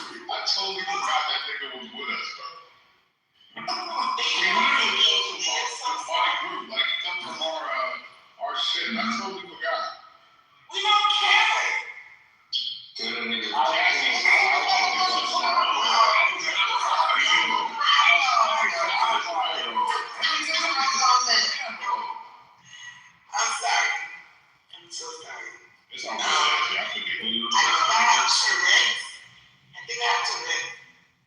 Bro, there was 26 people on that. And some more, you know what's the real question is, right? Why you change your vote? That's Say crazy. that again, bro? So the real question is why you change your vote for the poll? There's no question there. Yeah, because I had to debate somebody, so I had to, look, man. What happens when, hold on. What happens when you go into these spaces, right? Because they can't deal with your argument, they look through your profile to see what type of polls that you've done, and then they try to use that shit as like, can you listen to this shit? I'm serious, so why did you do the poll? I did, what do you mean? He did. No, there was a certain poll that you said something like, I don't want to put that shit. Yeah, it was this one, and then I was like, Y'all get taking a poll, man. Y'all get a poll. yeah, it was this one, and like, I don't know. Talking about. He Yeah, did. but what was your rationale for that, though? Like, why? Because the reason why I didn't want to put it, the reason why I originally didn't want to vote is because if you click on the question is like, you can't write a full-on sentence, like there's a character limit, so the question doesn't, like, you're shortening words, it looks weird, like to a reader. That's why I was like, I'm gonna appear on my profile, like, it's not even a normal ass question, and then I was like, you know what, since everybody voted, fuck it. So all the other Remember, you go to these other spaces, bro, like, that's how they're trying to argue with people. I don't give a fuck what they think. Y'all trying to kill us the other day, though, bro. Because we voted red. Why would they like trying to kill us, bro? No, I want to save you, Cameron. Stop. That was the sentiment. The sentiment was burn the wreck at the stake. That was here. No, I heard. That was something that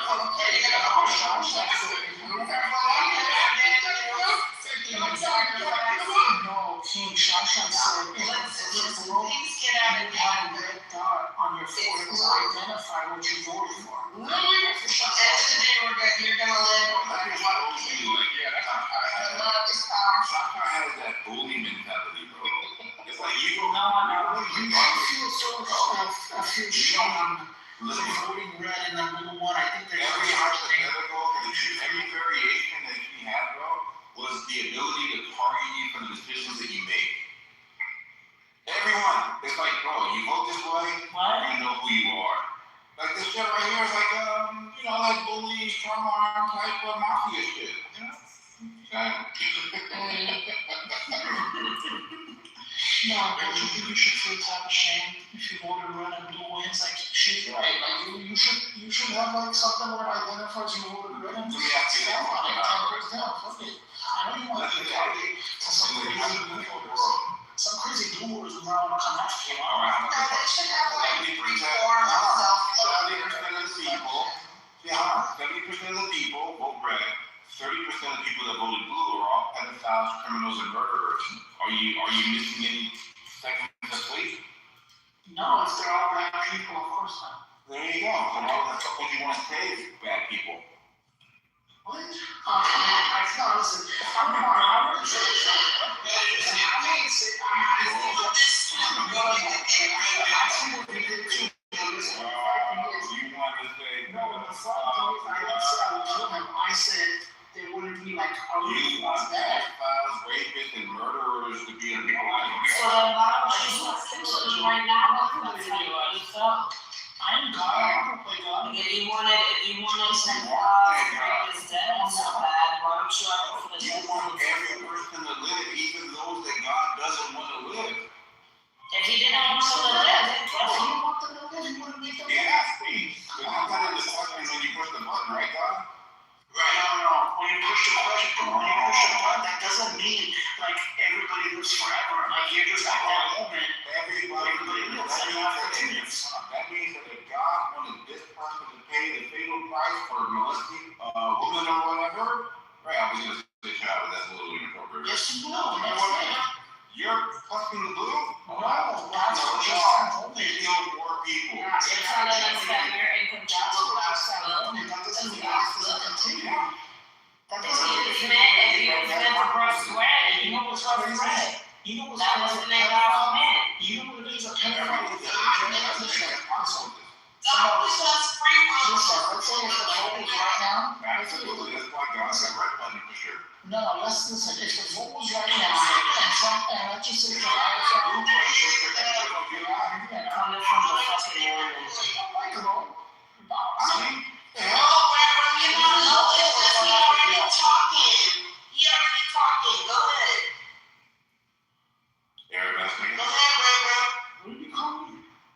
Nothing? Yeah, so, listen, Do it, Ali. bro, listen, you got the wrong country, bro. I told you already. Arabian Nights. Yeah, that's crazy. Yeah, I was saying, listen, you pressing blue doesn't mean you save people and that's it. Like, life continues. So next day, that person could die. Well, this is The what next day, I that person could die. don't know about The Alpha can vote red and save shit for that vote. And hours later, when the vote's complete, they can still die. all of y'all niggas is gay. Doesn't matter what button you push, all of y'all niggas is gay. Alright, the majority of So then what? the reason Ew. look, the majority of the majority of people You like that anal press blue, games. come on, the majority of people that press blue said that they pressed blue because they didn't want any type of like responsibility or accountability for any death or something like that, right? Yeah. And I'm saying that what God does in His great design is He places pivotal people in tough situations to take the shot, right? And that's crazy, man. Now you don't take a shot. You don't take a shot to get It's crazy. Right time, we gotta go. Just from talking about God sending you to places so you take the shot. No, I'm saying I can't even focus on what he's saying. Like music lyrics just start coming. no, because I don't know what he's talking about. God works through the most toughest situations that humans can ever experience. Oh, And the people that He has laid His hand upon have made the toughest decisions. They're going to kill your son, going to wipe out a whole nation. Okay, but I have a question. In the Bible, when God tests these people or tells them to kill people, how many times do they actually go through with it? A lot. Tell me a time. When they wiped out a whole population of people, the Egyptians. Took it away. But weren't they trying to wipe them out? Didn't they have them enslaved? Yeah, that's the point. Yeah, okay, that's different. That wasn't a random group of fucking people. No, like there's nothing random about God. Like everything's justified. Right, but okay, so it's nothing.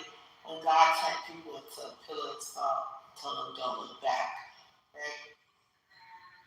Did He need human intervention? Well, he needs a Even when he helped Moses kill the Egyptians, didn't he part the Red Sea? Yes. So my thing is, like, it's a lot of divine intervention when God wants you to do something. Like, He don't need you to pick up a machete or a AK-47 to do it. Like, it'll be done miraculously, like with, Hallelujah. like it's like that whole thing is man-made. God told me to do this type of thing. So that's what I'm telling you, in the Bible, when God shows up, He tells you to do something, it's miraculously done. The Ark of the Covenant, the parting of the Red Sea. Like, there's so many more things I can explain. But when He wants to obliterate somebody, He'll turn them all into pillars of salt. He don't need you. Yeah, like the dreams. Now let me stop. That's good. I think what you were doing was actually making my point. Like when you bring up Moses, you bring up Isaiah, you bring up all these prophets, that it was the situation that they were in for them to be able to stand above all others that would fail with this amount of pressure, right? And Did they do it by themselves? no, the point that I'm making is that they were willing to take the responsibility of what was asked upon them. They didn't hunker Yeah, down. but my point is that God helped them. They didn't have to pick up a weapon. God took the children in half. Chopping in half. The babies and everybody. No, that's not what happened. No, that's exactly what happened.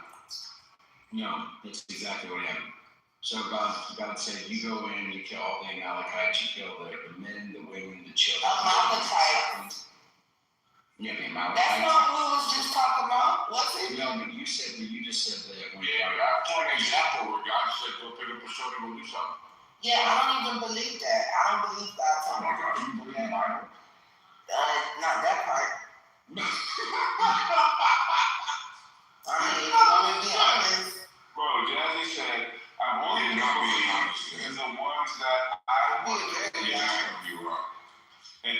trying to be right. I'm wrong right now. Everything I about don't the believe in that Bible, part. So I if gotta I'm believe. disqualified, if I'm disqualified for Yeah, what's your reason for not believing it? that part, Say God wouldn't do such a thing. just like if I ask someone, do you believe in Revelation? They What's say, your reason for not believing that part? I don't believe it. Yeah, why do you believe one part and not the other part of the Bible? I believe all the other parts except that one. Yeah, the other ones that you don't like. No, except that part, except that one part. No, It's not that I don't care.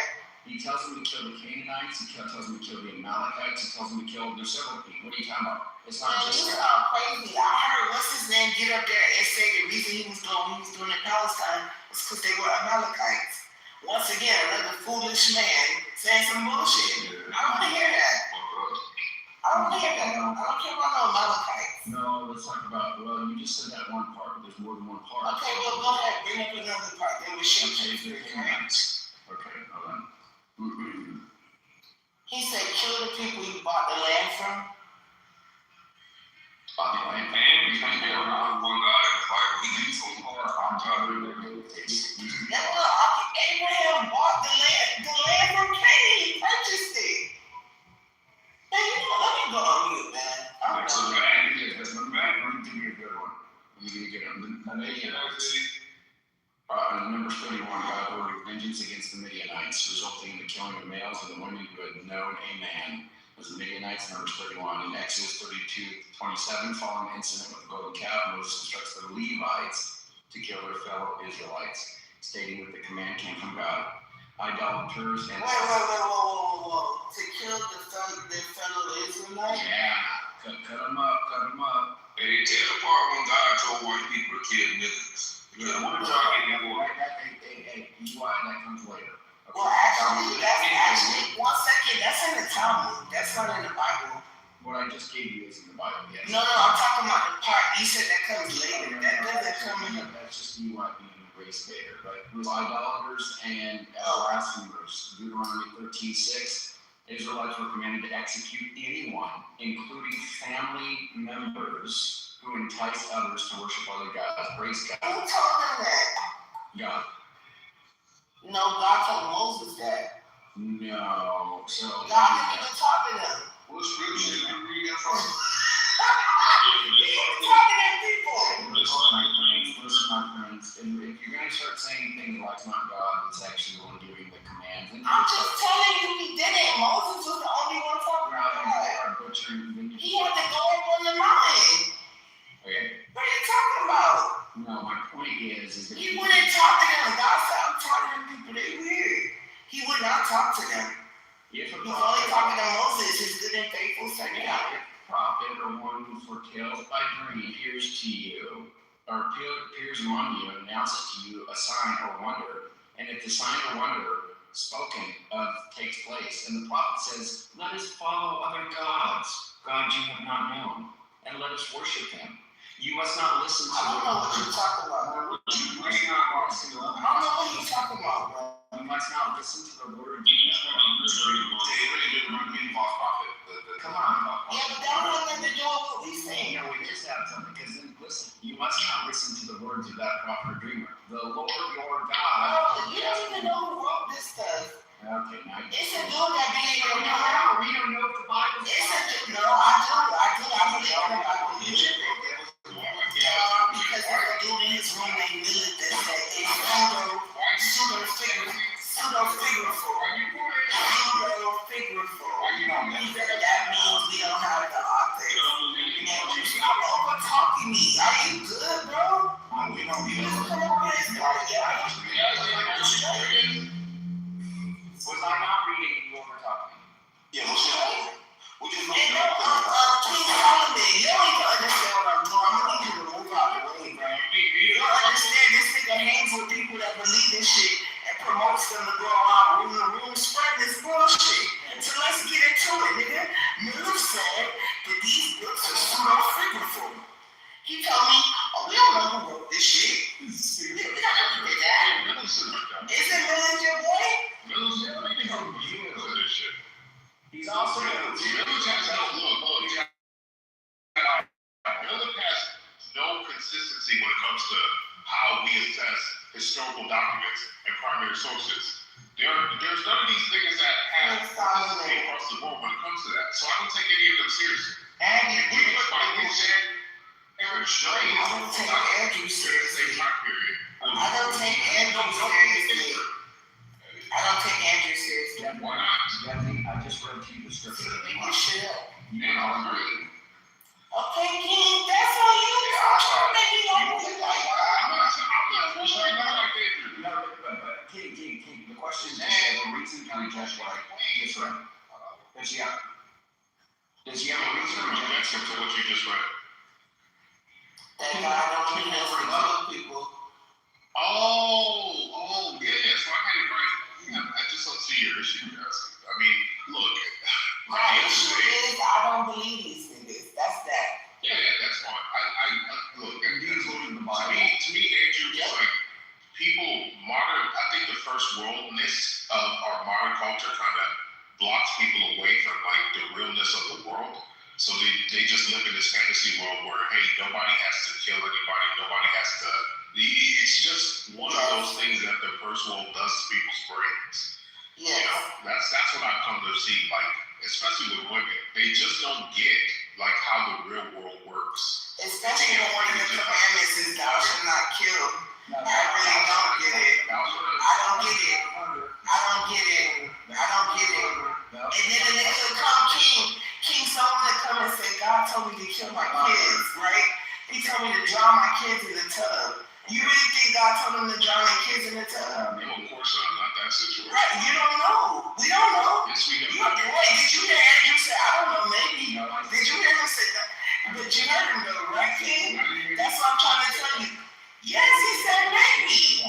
So what I'm trying to tell you is sycophants like this is the reason why I'm not going that far to be saying, oh yeah, gee, God will tell you. Because they'll just say that about any group of people. And then it'll be you next.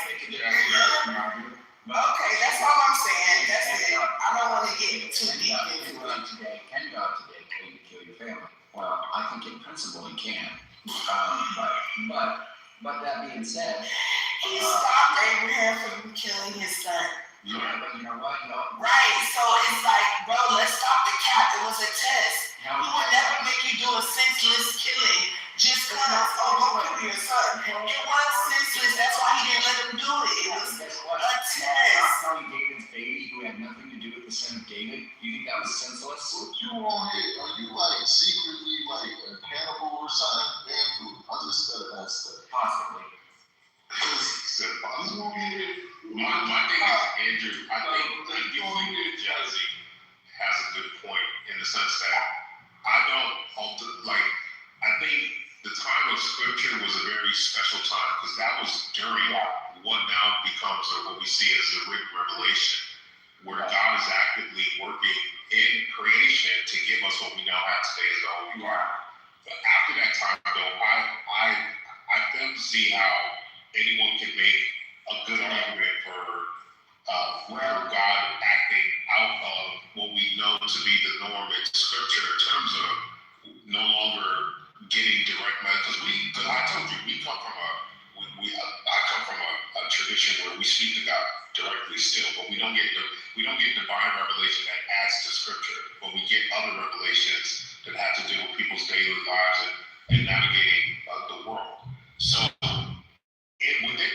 within that context, Andrew, whenever we get messages from God, it is never outside of scripture and it is never a message that is contrary to scripture. Not once in my 38 years of living and being in that faith where we talk with God and we get messages, not one time has there ever been anything contrary to scripture. I agree with that. But God told Abraham to kill his son and try to stop him, but he told them to go and kill all the Amalekites, including the babies, the Canaanites, the Midianites, all kinds of... Right? I'm fine with all of that. Right, but we have Jesus that came and kind of softened God's heart. Yeah. Oh, yeah. He said, I got a baby. Now I can't be doing all that stuff anymore. I'm not in the streets no more like that. I can't do that. Like my wild days are over. Yeah, no more killing, y'all. Yeah, no more killing. But here, listen, in the last days when people have dreams, that God's going to be revealing things to them towards the end. In the last stage, your older people will be dreaming dreams. Yeah. People having, okay. Acts 17, right? Yeah, I think Acts 17. God could show. I'm saying in principle, if we're coming to the end times, and God's like, look, this family, this group, this city is evil. They need to do what? No, they're not the dreams you're gonna be having. I would not be shocked that God gives You you see what I'm saying, King? that God gives The something. dreams.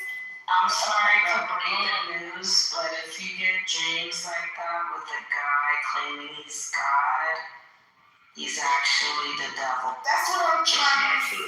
Okay, he might not be the devil, but he's not. That is not true. Okay. I say to people, Alright, King, don't kill people, man. some people get dreams of the Mother Mary, but they can't get dreams of God. Is that what you're That's talking not what he said.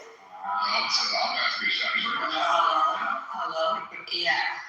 Let me repeat what I said very slowly for King. If you're getting a dream and the guy that's telling you to commit genocide is claiming he's God, chances are he's the devil. I'm not doubting that God can possibly come into people's dreams and give them messages, right? What I'm doubting is that God is going to come into your dream and tell you to rape a baby. Okay. Or kill a city of people. Right, like I understand that was his thing, way back when. But chances of God, yeah, I'm sure it is. But chances of God coming into fucking King, talking about, oh yeah, King, I want you to wipe out all the Jews. Chances are you probably had a YouTube video on when you fell asleep, and that's what you're hearing. I agree. I actually. Well, That was my pushback to him. Wait, now hold on, Andrew. According to Andrew, I had asked Shai if a woman kills her kids. We have those crazy women that's like, God told me to drown my kids in a bathtub to save their souls. And I was like, how likely is that? Did God tell them that? This nigga said maybe. I did say maybe. Now, my thing is, just because God did something in the past doesn't necessarily mean that he's going to do that. Right, He flooded the earth and said that he wouldn't do it again. So that's that. Right, so then, just because he told Abraham, hey, go kill your son as a test, doesn't mean that he's going to do the same test on another person. You understand what I'm saying? Yeah, all I'm saying is My bad, go ahead. the problem is this. Okay, so he told me to kill the Malachites, Midianites, blah, blah, blah, kill babies, he drowned babies, he saw more babies, baby blood everywhere. Okay, got it. Yep. Now, in the New Testament, if you want to. Wait, what's wrong with that? I don't think there's anything wrong with that. My point is that if God wants to kill people, it's up to him. He has the authority to do so. Yeah, he can. He giveth life, he take it away. That's right. And he says, hey, King, hey, brother, I need you to go get a little something for me. Yeah, my point was he don't need King. I'm saying God has the authority, and it is his prerogative to do that. And I do not limit God in that way. Now, am I saying that anybody who hears something should just go and act on it? No. But I am saying that you do need to be open to the idea. Okay. Shasha, my point was God is a powerful man thinks that God needs them to carry out his plan. And I brought up Sodom and Gomorrah for a reason. He turned people to pillars of salt. That's something that no man He still does that. He split the sea in half. That's what I did too. The point I was trying to make was there's going to be divine intervention. He was on the study about When you are dealing with God, there's going to be divine intervention. And miracles, like turning loaves of bread and fish into enough to feed a multitude, right? Like, these are things that will appear when God is ordaining an event to happen. But when you niggas just get up and say, I got to go kill Iranians tomorrow, because God said so, that's what It's like, okay, you say and they say, hey, we want to get an argument, shut up. people say they don't believe in miracles, right? But then they're asking for a miracle in order to believe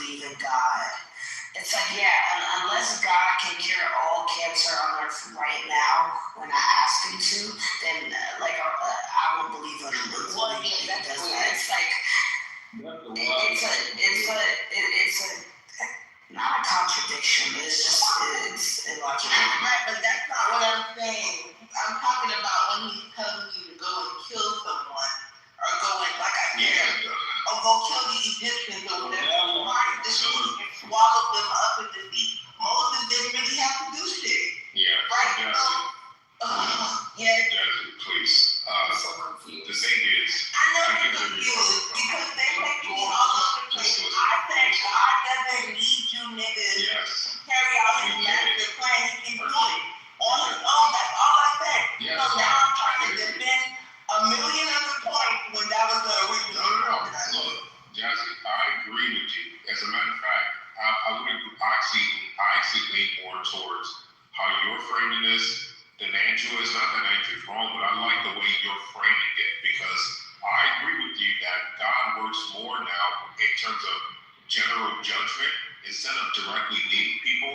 But like you're pointing out, I think he more works within creation, within the environment. For instance, all these STDs, HIV, I think these are modern ways of what he did back with Sodom and Gomorrah to sort of pass judgment. So I agree with you that God still yes, I agree that he still works in those kind of like large scale ways. However, I don't want to, like Andrew's pointing out, I don't think it's fair to close the door completely on what he's done in the past, only in the sense that he has the power to do it, not that he's gonna do it. Because I agree with you and Shasha that pointing out, hey, we can't just believe anything we come and say, no, I saw in a dream that, and trust me, there have been people throughout human history, especially with if you know Liberia, the nigga said, the Liberian nigga, that fucking did a genocide, he said in a dream he saw God something, told him to kill everybody. That's all I'm trying to say, bro. That's it. Like I'm not gonna that man is fucking retarded. He's not. That's not God speaking to him. I'm sorry, especially because he was a cannibal. Don't like most schizophrenics say shit like that. Like there was actually a dude from my old hood that went crazy not too long ago and stabbed a few people in the subway and ended up getting shot down by the police. And oh no, he did the opposite. He said he was Lucifer. Never mind. Never mind. Yeah, he yelled at the cops that he was Lucifer and they shot his stupid ass. Shit. Okay, so question, because this is a guy that I personally knew. He was just known as the hood schizo, like concrete.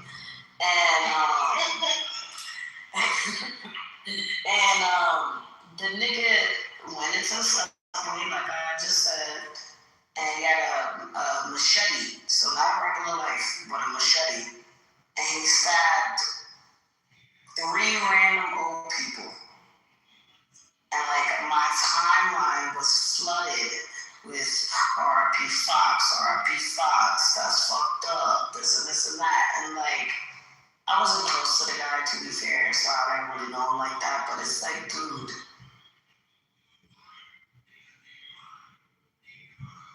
what the fuck, like you're wrong, like how, like he kind of didn't deserve it, like it's almost like people were moving like they didn't have like a grandma or grandpa that they cared about or something, I don't know.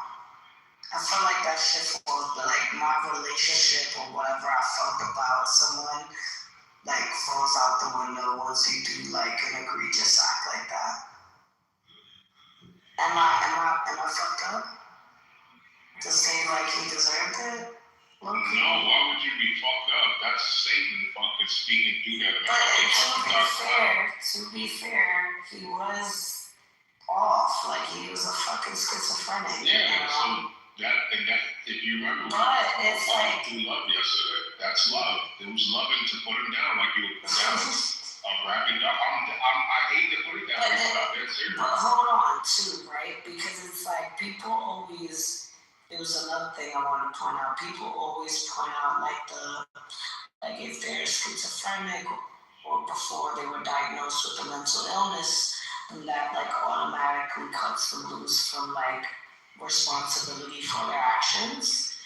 When it's like you think it's a coincidence that he decided to attack a bunch of old people? I don't think it's a coincidence. I think he went after those specific people because he knew they were easier target, right? Like that's how I feel. Doesn't mean you're not aware of what you're doing. Exactly. Like for instance, remember that guy that shot that white girl on the train? Immediately after he stabbed her, he he told everybody on the train that she called him the N-word when she didn't say anything like that at all. So it's like, to me, he had enough wherewithal to come up with some sort of like, that's not an alibi, but some sort of like reasoning behind him attacking somebody for no reason. Right, but then Do you understand what I'm saying? when people have multiple personalities, so the original them, like I don't know what that looks like, but you know, one of them can do something that the other one is not aware of or gonna remember. It's weird, girl. But that's the only thing I would say. But other than that, that personality still knows what it's like, but you're not done. They know what the fuck they're doing. Yeah. Like for instance, there was a video. There was one of those schizos, one of those fucking crazy people that talk to themselves in the street and shit.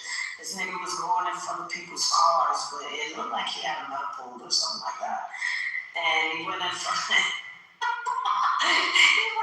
of a red Prius, and like this big Samoan dude hops out the fucking Prius. It's like the least person you would expect to hop out that type of car, but it's this big fucking giant Samoan dude hops out the car, and then all of a sudden, the schizophrenia goes away. The nigga walks away from the car. Cause it's like, he's not really fucking crazy. If he was really crazy, he would have tried the big Samoan dude, you get what I mean? But like, they know what the fuck they're doing sometimes. Not saying all, not all. But like, they know what the fuck they're doing sometimes. I agree. Unless they're in some form of psychosis or mania. Yeah, they gotta be mad. I mean, I hate those arguments, Shasha. That's why earlier, that fucking necro kid, like, I hate when people use their, like, Y'all are being mean to him, to be fair though. dude, he talked about fucking dead bodies. That is fucking I didn't hear him say that. Yes, that's why he has that in his name. In past conversations, Shasha. That's why being so. You don't think he's trying to be a fucking edge lord? He is, but he weird as fuck. He is weird. Yeah, so my thing, Shasha, is people like him and others, I don't have any, like, because these are the people who go around doing this fucked up shit to other people. And then we all ask, how come nobody saw? Nigga, he was telling you who he was. These people are telling you they're demons. They're literally telling you this shit. So for me, I don't play with none of that. Shasha, I don't play with these people. You know? And then he has that RIP shit in his. These are the people who want to kill your president, want to see political assassinations. That's who they are. Like, what do you think that was in this PTR, Shasha? That's what he was saying. These people want your president dead. My tea daddy. Not my tea daddy. That's why I don't play with them, man. I don't play with these people. Like, they're fucked up in the head. And like I said, man, America, man, never give me political power. Y'all gonna see a fucking real inverse hit in this motherfucker. Yeah, hopefully we never get power. We don't need fucking. What's that guy that be eating people over there in Africa? Jeffrey Dahmer. Nah, he's in Africa. He's an African cannibal. He was like a fucking mayor or something. Oh, bro, you talking about Liberia? Liberia's dude was a cannibal too. Liberia's the one that he was Liberian. Yeah, I don't know. There's a number of cannibals. I hate to say that there was a number of cannibals. I hate to say that, but yeah, there was a number of cannibals. It was a famous fucking. What was his name? I'm trying to find them. No one from I'm trying to find them. like Washington. Nah, he was on Vice. That's what I'm remembering him from. He had a episode on Vice. That's who you remind me of. That's what I'm trying to say. I'm not a cannibal. I'm a Christ follower. Not a cannibal. So okay, hear me out. Please hear me out. Oh yeah, he is the Liberian guy. Yeah. Yeah, and it is. Yeah, it's not. But hear me out. So you mean to tell me that soccer team that got stranded in the Andes is wrong? Wait, got stranded in the Andes? Wait, what? You don't remember that? No. The soccer team or hockey team, whatever the fuck they were stranded, I believe. And they started eating the motherfucking dead bodies. Listen, their plane crashed. Chileans. Alright? They were Chilean apparently. And their plane crashed. Some of them survived. A lot of them were fucked up. And a lot of them were dead. Right? And basically they were fucking obviously in the cold. There was no fucking nothing to eat. So they started, cutting up some of the bodies that were dead and they started eating them. You didn't know about that? No, what did they say it tastes like? Well, they didn't, I don't know if they displayed, but somebody else,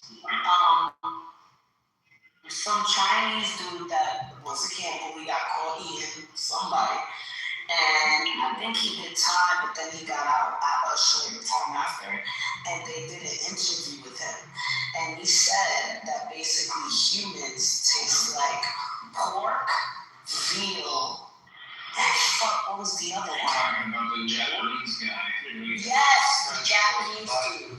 Yes. Tastes like pork? What? He said that people taste like pork, a mix of pork, veal, and it was another, fuck, I don't remember. That's delicious. I'm not gonna lie, when he said that does sound delicious. Pork and what? Some guy made us delicious. That's He said we taste like pork and what? pork and veal. He said we taste like a mix of pork, veal, and it was another type of meat he compared. Oh, smack the shit out of them, but they want to eat it. Okay? I know black people taste like pork. I know. They taste like lard. Bell pepper, you fucking bell pepper, nappy headed niggas. I know you It tastes like Scooby-Doo. That's your people. That's your people, Those are your cousins and shit. Hey, there's your fucking people too. Fuck out of here. Your ancestors ain't people. Your ancestors ain't people. The No, fuck? they didn't. Yes, they fucking did. You think you didn't have that? So I didn't know. Huh? Are you fucking serious? You think the time wasn't fucking eating people? Taking their fucking kills from the fucking idiots in the Amazon? Are you dumb? What do you think I was doing? Why you doing what about it?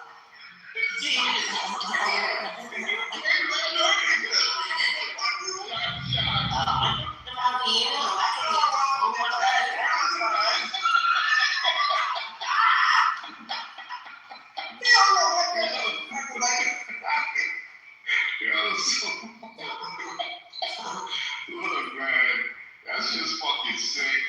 Fuck them niggas. All animals must die. Along with all pedophiles, just fucking throw them all in the Wait, so you mean to tell me those guys were wrong now? No, They were fucking trying to survive. it's weird. It's such a weird scene. Look, So not all cannibals are wrong.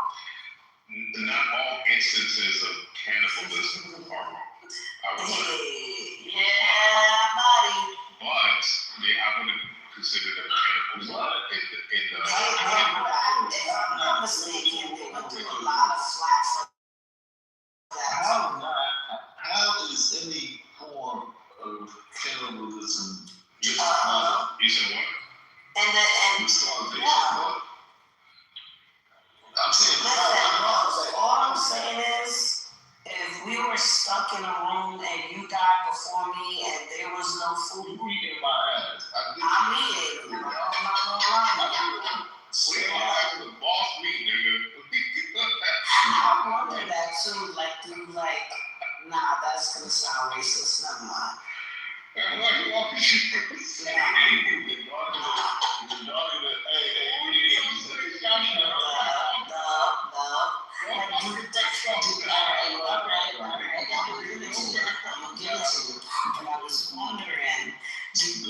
type of racism will taste different. That's why I said. That's why I said.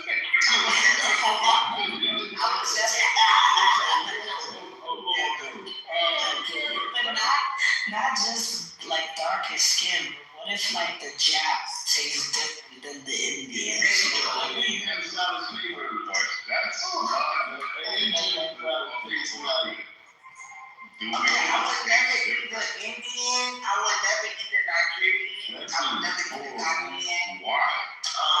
I don't want to go around with it. Literally, Nigerians, we have the best. No, I don't know what you're pulling with.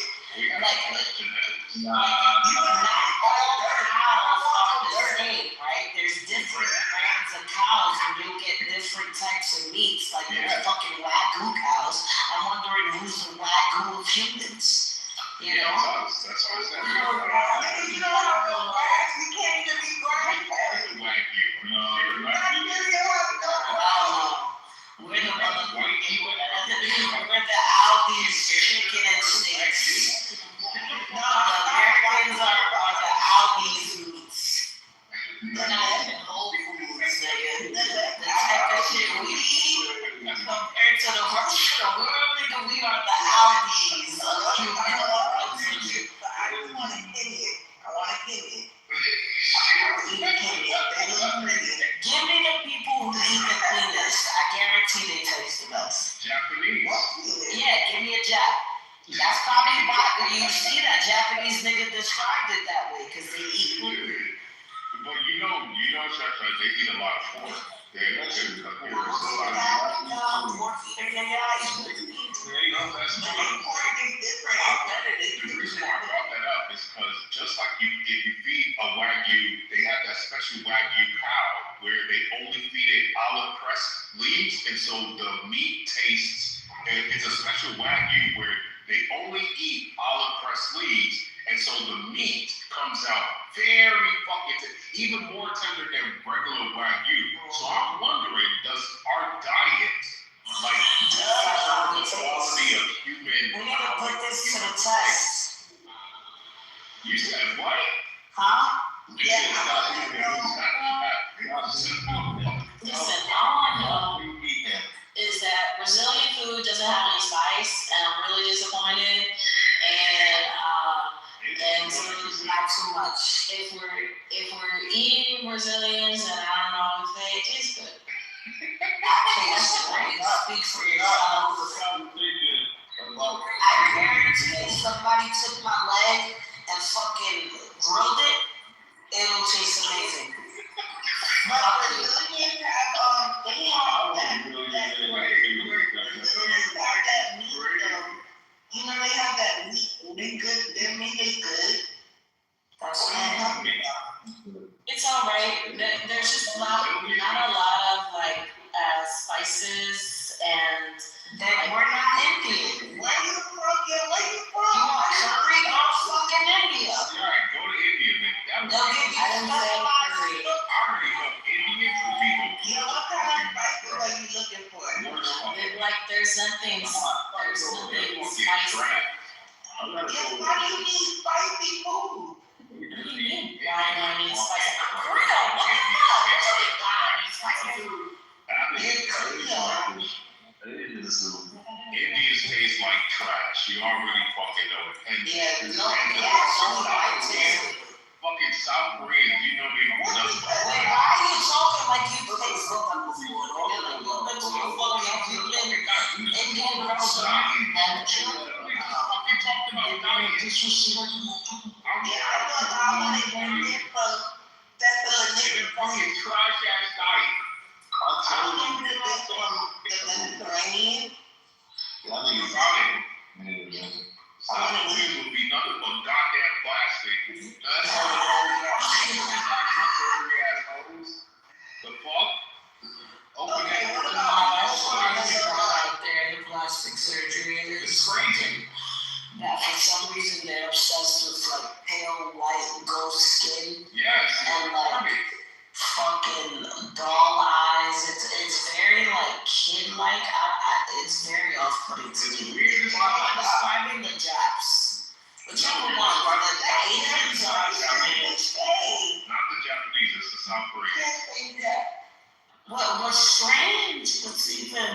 strangers, how the fuck you get nuked and like you come up that fast?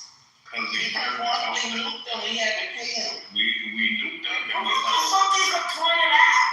We did it. Literally, do you not know the kamikaze emperor? He was insane. Oh shit. Yes, his name is Emperor Hirohito. That was his name. He was And they were on heroin. Wasn't it heroin or meth? America charges us. No, that was in Japan. Japan didn't have anything to do with the drug trade. The point is, No, I'm talking about the niggas that drove the fucking planes into fucking Pearl Harbor. The Pearl Harbor. Emperor as a god. That was the issue. Shut the fuck up. Japan is a god. Yo, King, stop talking to me, bro. No, you fucking stop talking to me. Get the fuck out of here. Why Brazilians taste like trash. Imagine what Africans taste like. Yeah, like fucking way home. Y'all taste like We monkeys. taste like Cause that's what y'all eat, We nigga. got the best You today. taste like monkeys and No, fufu. you literally go in. Fuck out of here. Anywhere in Africa right now, you got six packs and fucking. I'ma go anywhere in Africa. I'ma go anywhere in Africa and starve to death, nigga. That's what y'all do up there. Y'all just starve.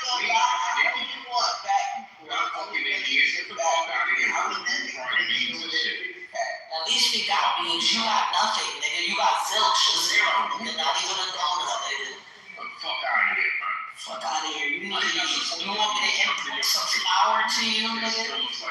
Some basics, some flour, some fucking salt, some fucking sugar. What do you need, nigga? You need canned goods? Fuck out of here. Some fucking chopped cheese. Y'all don't even got stores out there. Fuck out of here. We're trying to get some tacos in Oakland, and it's hard right now. It's hard to get tacos. What the fuck are you talking? Can you just like? Yeah, hey, y'all like be nice. What's wrong with y'all? I'm tired of Carla. All she do is come in here and talk shit. Nigga, that's all you do, nigga. That's all you. That's all you do, nigga. I come in, I be chilling, I be fucking with you. What? I have to kill everyone. The last. I fucking voted blue. What are you talking about? You're that's your favorite taco? There she goes. Birria tacos. Go ahead, girl. Birria tacos is my favorite taco. And I know how to make them really, really good. Your boyfriend. Yeah, you want to see the birria tacos? Yeah, you made some of them. Oh, yeah, nigga. I mean, yo, I'm not gonna lie. After I made them, like every restaurant I've been to after the fact, that I got birria tacos at, like, they just don't compare, dude. What race is he? It's who? From Brown. In the $50. I know what race are they? And he said we're both Creole. Like that's a fucking race. Who's Creole? Carlo. Carla is Creole. I remember Carla was telling me she Creole, some dumb shit like that. Yeah, what's up with y'all, man? Who's that? Can we talk about tacos, though? Yeah, go ahead. Yeah, I'm gonna show you my tacos. I'm gonna show you my tacos. Yeah. Is it? Oh, it is the 5th. But the 5th is almost over, right? Yeah, the 5th is over. Depends on It's where you're at. 12:46 on the 5th. Every woman. Go ahead. It's in my feet. That's right. Anything that you want now.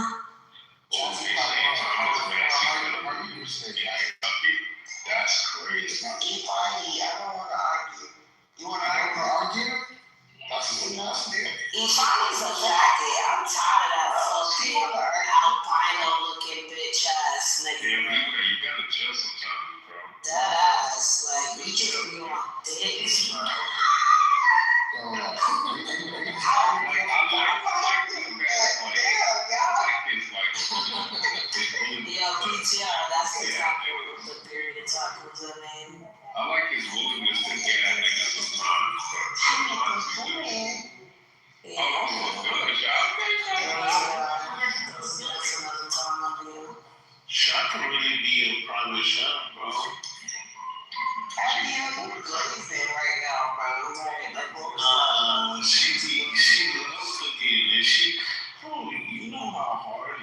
it's not even that probably hard. It's tedious to make shit like that. Yeah, but I think you have to see what happened to Stephon Diggs. Did you not to see what happened to Stephon Diggs? Yo, he's found not guilty, by the way. Thank God, but still. Found not guilty. That bitch started panicking on that stand. Yeah. They did not prepare her stupid ass. That would have been me in court. That's why I don't do that. Absolutely, you and Shasha. That's a fact. No, what happened with that fucking thing? So basically, his private chef accused him of beating the shit out of her, essentially, and not paying her. And the nigga took her to court, I guess. And or was it a civil suit or no? It wasn't. It was a criminal thing going on. And it was found not guilty. It was found not guilty. It was found not guilty on all charges, basically. But they had her on the stand, right? And the fucking what's the person? The prosecutor, right? The nigga asked him the questions. So they was like, hey, you know, you sure? Basically, they was fucking catching on a lie. And they gave us some papers, and they were like, yeah, this nigga paid you right here and here and here. And that bitch, like, was panicking, basically. Like, she was caught up. That bitch started talking about the nigga bringing bitches to the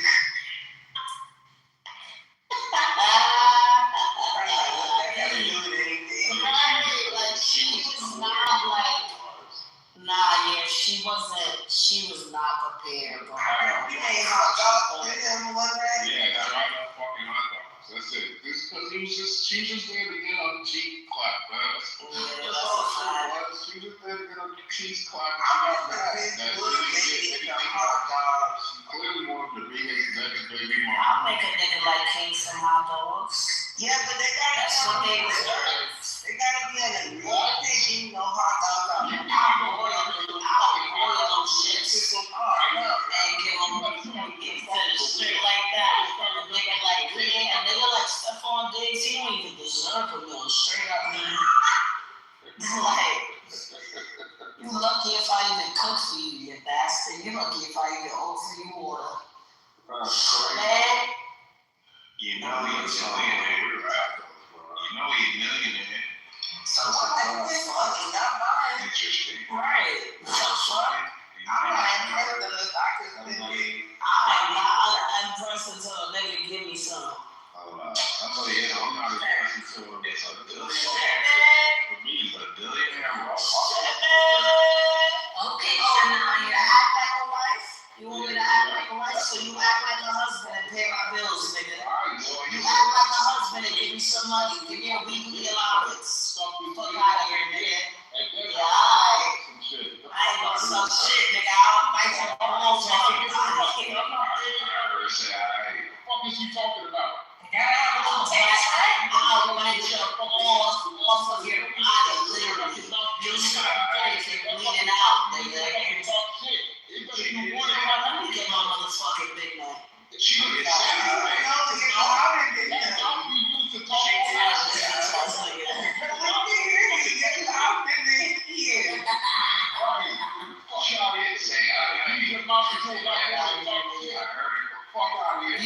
You know what's crazy, King? I know you the type of nigga, when I bite your balls off of your body, instead of thinking strategically so you don't bleed out, you're gonna start panicking and make the blood rush out your body more. Because you're an idiot. You're just a fucking idiot. You're not gonna think, let me calm down and call 911. You're gonna just start screaming and fucking panicking, and then you're just gonna bleed out on the fucking bed. Yeah, you think you're gonna defend yourself? You think you're gonna defend yourself when you see me chewing on your balls? Yeah, I think you're all big as hell. You sure about that, Jessica? I don't know, see a video? Do you want to see a video? Fuck out of here, nigga. I don't know how to fucking body. A surgical cut with my teeth. He seemed backed up, bro. I don't know.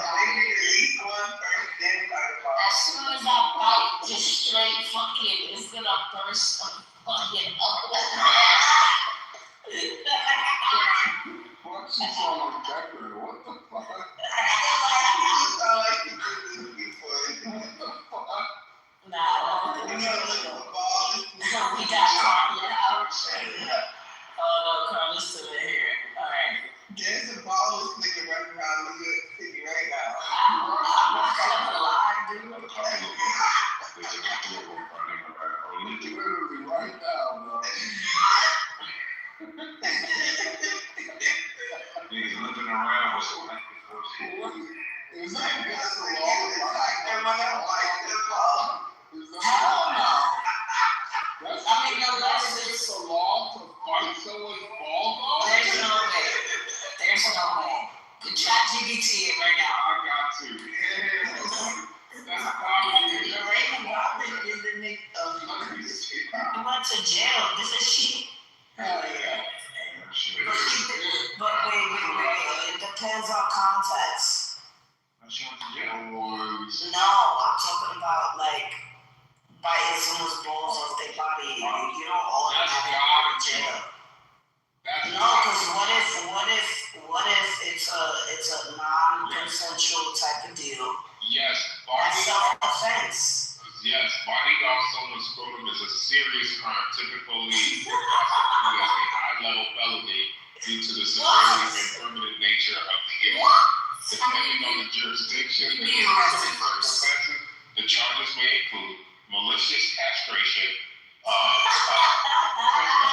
civil jurisdictions such as North Carolina, Jurisdictions, you said? mayhem. This is a legal term for intentionally and permanently disfiguring or disabling a part of somebody's body. Aggravated assault, felony assault, because That's a lot of charges. harm, and then grievous bodily harm in some legal systems, and then sexual assault. And then sexual assault is the other one. What? Okay, no, wait. Ask it. What if the ordeal was non-consensual and it was a self-defense tactic? First you go to jail though, and then you have to prove your case.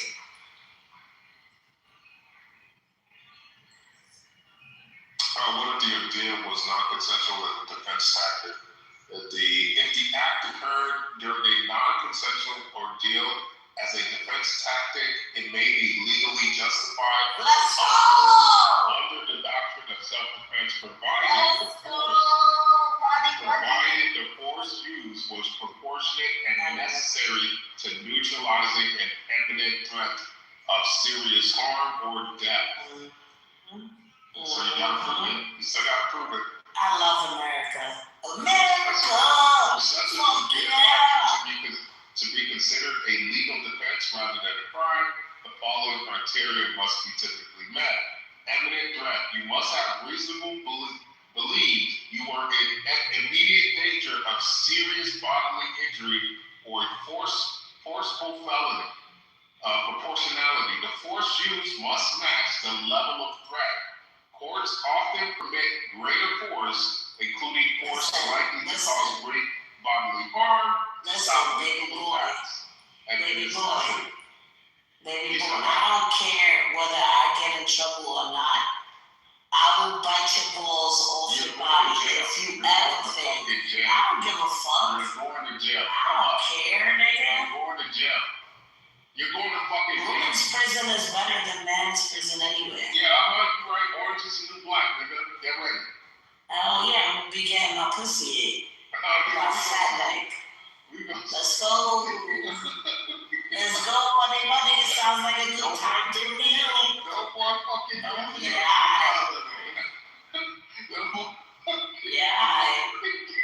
Like that man, big shit. No more fucking Well, listen, the good time to finish. When the time to finish, I do not care. I'm not tied to dick. I don't need dick. I'll be coming guard in that prison to take care of you. Don't you worry. That's a fact. That's the first thing I'm gonna become. I'm gonna take Guard care in of the prison. Yeah, you're going to jail. Yeah, I'm gonna be working at the jail. Yeah, you're going to jail. Hey, I'm not, you know,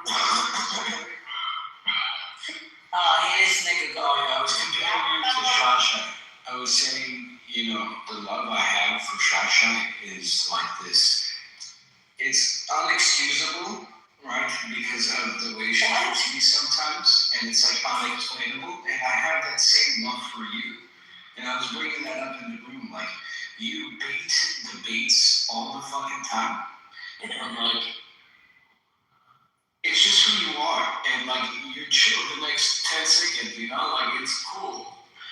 it's like one of those things where you tell people, you know, I love this guy, but I hate the fact that I love him. I feel the same way about Shasha. No, I hear that. I was complimenting you. I was complimenting you. No, but I'm better than Shasha. Shasha, like, He's doing it. Shasha, bro, Shasha cries and threatens you and talks about biting off balls. Like, right, what the fuck? Like, she can't just take an L and be like, I love you. Right? She's I like, have a question though. Do men really think they're better at eating pussy than women? Women don't know how to do shit, Carla. I'm sure men are better than sucking dick than me. women don't need to know how to roll. You know, if we had to, we would be. But since we don't have to, we would. Put this Now, to be honest, like I doubt let me explain why I think that could possibly be true. I know I'm fucking up. I'm tired. That's why I'm tired. Yeah. Cause like we all fondle ourselves at one point or another, so we kind of know where our sensitive spots are usually, and like if you have the same thing, then you're aware of like those, you know, sensitive areas, and I would assume it's the same for a man, right? Like, this is gay. Never mind. Yeah. So you've experimented before, huh? This is. No, I never have. I So, I would say if I have. As I told you, I only kissed a girl, and that one doesn't count. I did.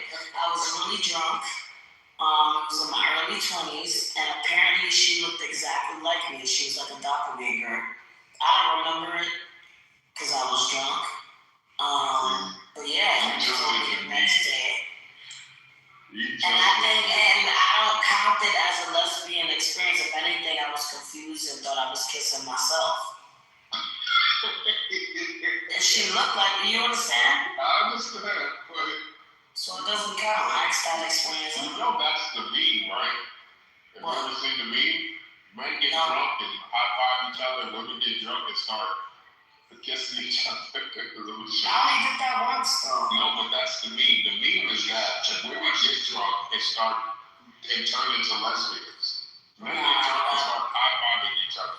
I'm not with that. I've had like I told you when I was working in the hospital, I was working alongside a few dykes that happened to be from my area, and we would go out. We would fucking.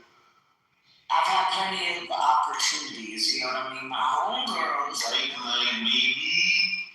who were, you know, doing the dudes with the dykes, they did their thing. I was more like of a third wheeler, to be honest. Probably the straightest woman you'll come across. Isn't a lesbian experience. I found What? If you have sex with a dyke, it's not a lesbian experience. Okay. A dyke wants to be a nigga, acts like a nigga, pulls out a So pussy. if you have sex with a fucking tranny, it's not really a fucking gay experience either, even though he was born a dude, right? Well, no, that's not how it works. Oh no. The thing about the level of narcissism with Shasha, right? She was so affected by her surprise, bro, that she had to create this memory in her mind that she was kissing herself. That's how much of a narcissist she truly is. I don't care. PTI, Shasha, this to me, just click on my picture. This is one of the variations of the same meme.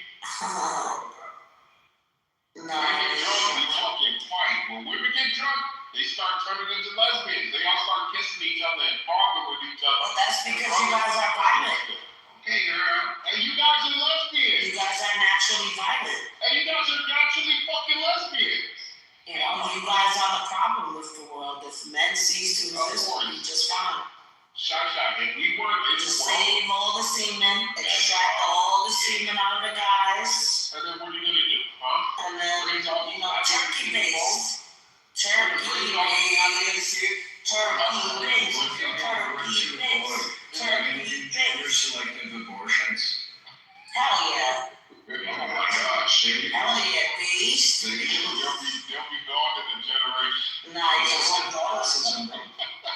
Dunzo.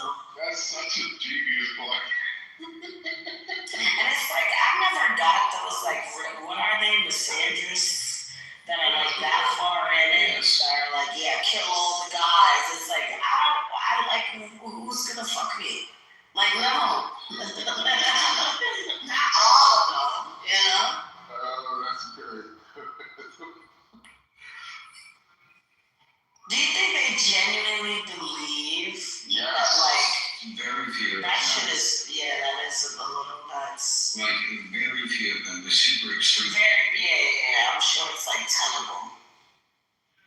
Probably more than 10, but it's very small, I'm sure. Alessandro, shout out to my bro Alessandro. I'm not gonna lie, we've been Just like class. piss y'all Oh, out. he left. Oh, Alessandro, shout out to you.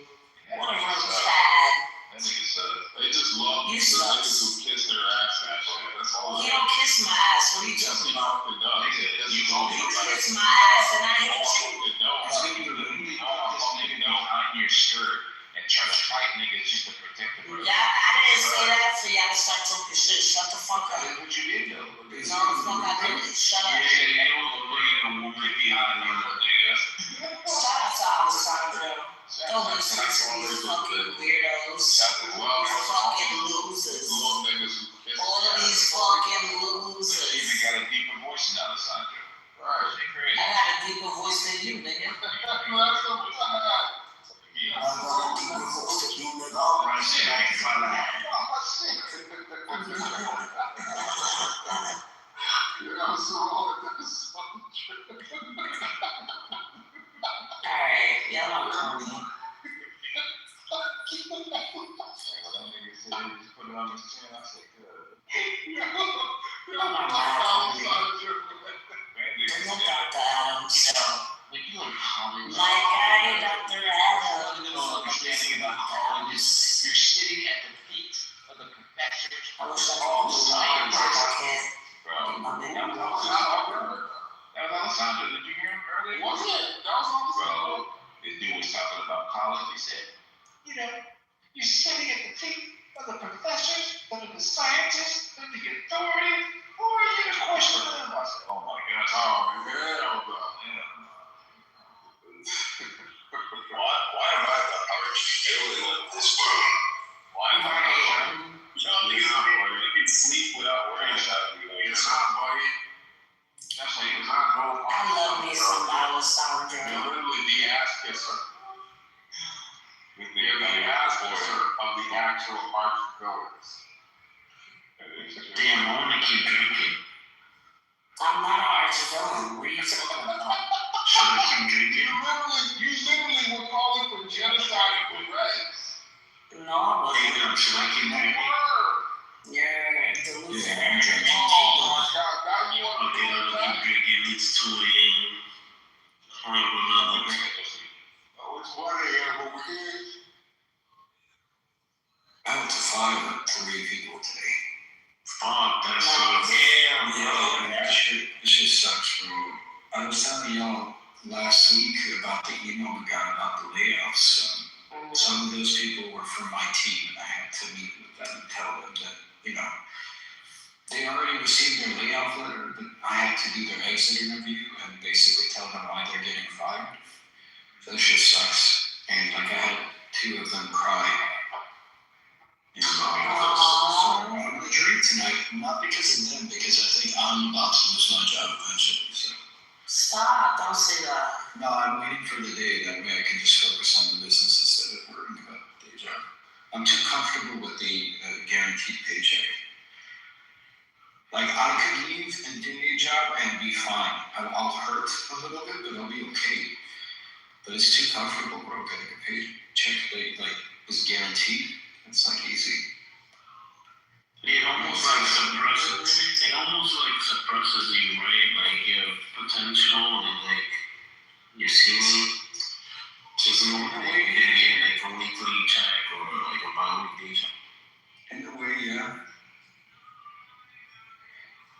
There's that. The health insurance is really good, and it's easy, bro. The day job is easy, man.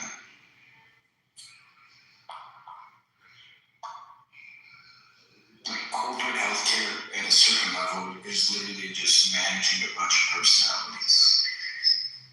It's pretty easy. It's like learning That's replaced with AI or some shit, or like. No, the big beautiful bill and the new requirements for Medi-Cal eligibility and the complete, like some Southern California, there's been a drop of about 26% Medi-Cal enrollment, and that's not emergency Medi-Cal, it's regular Medi-Cal. So like citizens, like 24% have disenrolled. And that's caused like major losses in per member per month yield for these companies, right? And one of the companies that I work for is about 80% Medi-Cal membership.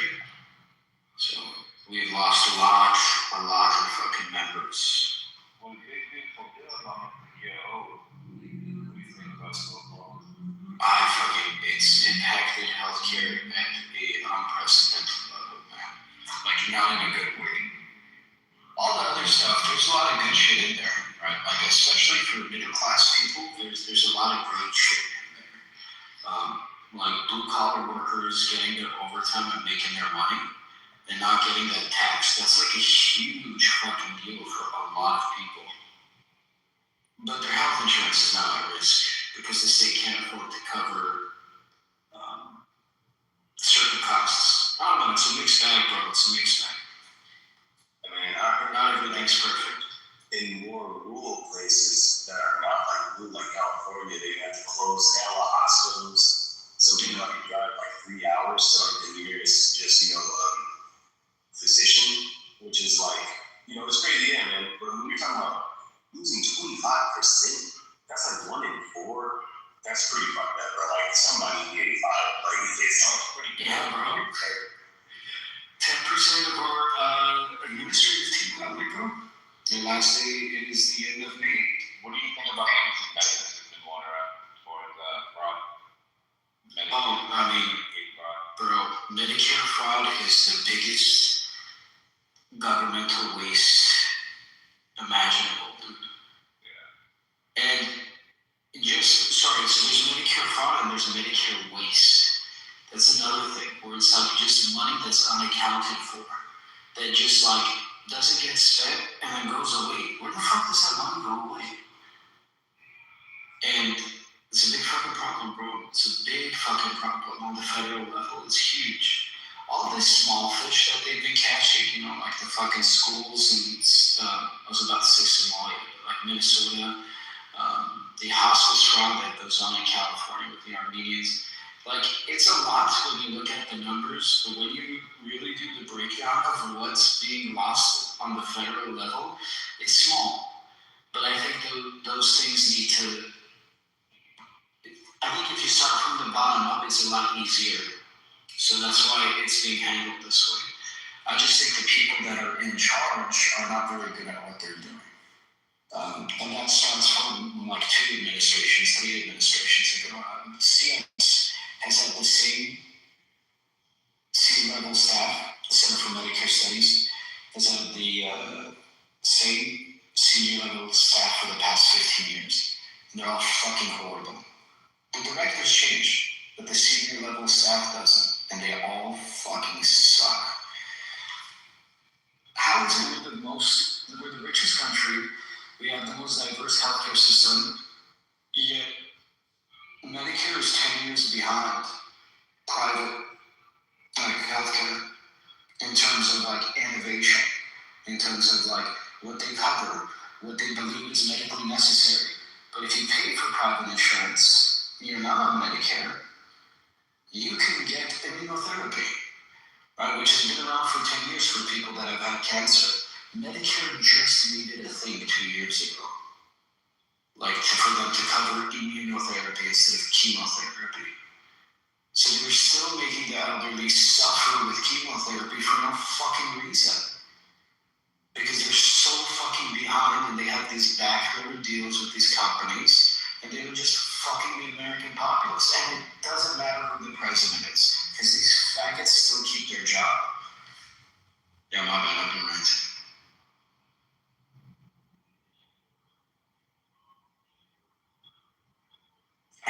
I hate the healthcare system.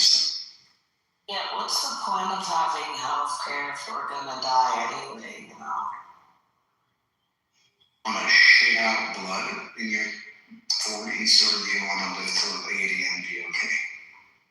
I think shitting out blood at 40 is hot, so joke's on you. Don't tell me how to fucking live. And that's how a lot of men from where I am from in the world live. They never No, go without literally. Men would be on the brink of death before they go to a fucking doctor. I don't understand. I'll never fucking say.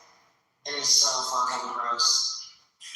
My dad gave blood because we forced him to go to get blood, and the doctor said he has diabetes and hypertension, right? So he gave him a blood sugar monitor, the machine, the glucose level monitor, and medication. Yeah. My dad tells people, yeah, they said I have diabetes, and that's how he's handling his diabetes. That's it. He laughs. He goes, yeah, I have diabetes. That's it. I'm fucking dead. They told him he shouldn't be drinking and like watching what he eats. This man still drinks. I know. It doesn't watch what he eats. That's how it goes. It's so stupid. It's so dumb. Is he treating the diabetes?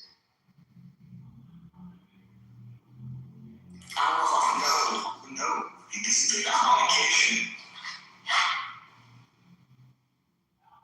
That is pretty bad.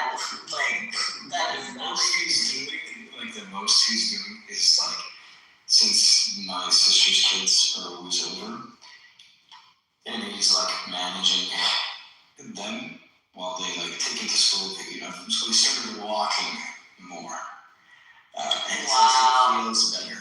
So I mean, wow. it works. He showed me his phone today. He did 9,000 steps. I was like, good job, man. Oh, good for him. That's good. Is he overweight? No. Is this type 2 or type 3? Well, then why the fuck are you overweight? Type 2. I am like my uncles. I just have no idea. My dad's in better shape than I am. Yeah, if he's got type 2. Isn't that man? Yes, to my mother. If he's got type 2, losing weight will help. It's type 1, no. But, yeah. How do you feel about GIPs? You understand the implications of him not treating it. Yes, of course. I was. I'm sure he does too. He just doesn't give a fuck because he's an older Armenian man. He's in his 70s. He doesn't really care. Yeah, my dad's the same way. He's Puerto Rican. He doesn't give a shit. Yeah, that's sad. It is like people are stubborn. what are you going to do? You're going to tell me that what am I going to do? I don't know, 70 plus actually is in the 70s, like that to take care of himself if he doesn't want to. He's going to fight and be stubborn about it. That's what they do. Who's stronger? Yeah, I don't know. I'm pretty sure I can take him, but beat him up. He used to kick my ass when I was a kid, so I don't know. Yeah, I know. Probably still kick your ass right now. Shit's scary, bro. Shit's scary. Do you have any sisters? I have an older sister. She's 10 years older than me. Yeah, tell her to use kids. Aww. She's tried. Her kids are doing that part. That's why I started walking now. My niece is she's in 7th grade, so she's like 11 years old. So she started pressuring her grandpa to, you have to be there when I graduate high school. Like, you gotta take care of me till then. But honestly, Yeah, I mean, and here's the thing. It's not going to kill him. It's going to take him piece by piece. He'll go blind. He'll No, but that's true. It's only that'll be his works. Yep. That's, and, you know, if he knows that, you know, that's what's sad. They think, you know, people think, oh, well, I gotta solo die and that'll be the end of it. No, that isn't the way it works. Yeah, I'm sorry, Shy. It's fucking disgusting. I know. Do you think a woman is capable of biting a man's balls off of his body, Alan? A man is capable of what? Do you think a woman is capable of biting a man's balls off of his body? Well, I would have to say yes, but then I would ask in return, what? Why would you ask that question? I'm just wondering if like our bite force is strong enough, you know? Probably. That's an interesting thing to wonder about. Thank you. Didn't we get an argument in the truth about pounds per square inch and shit, and can you bite off a finger? Remember? Can you? You can bite off a finger if you attack at the joint, but it'll still be hard. But most scientists say you can't bite through the bone. Like it's not impossible. It's So not if there's no bone there, then it's possible. Yeah, I mean a ball sack. That was the There's problem. no bones there. You just can't fit my balls in your mouth. That's the problem. Well, I could bite one off. Wait, so question. Where's Faisal? Or where's Faisal? I don't know. But question, right? So like I know there's two balls, right?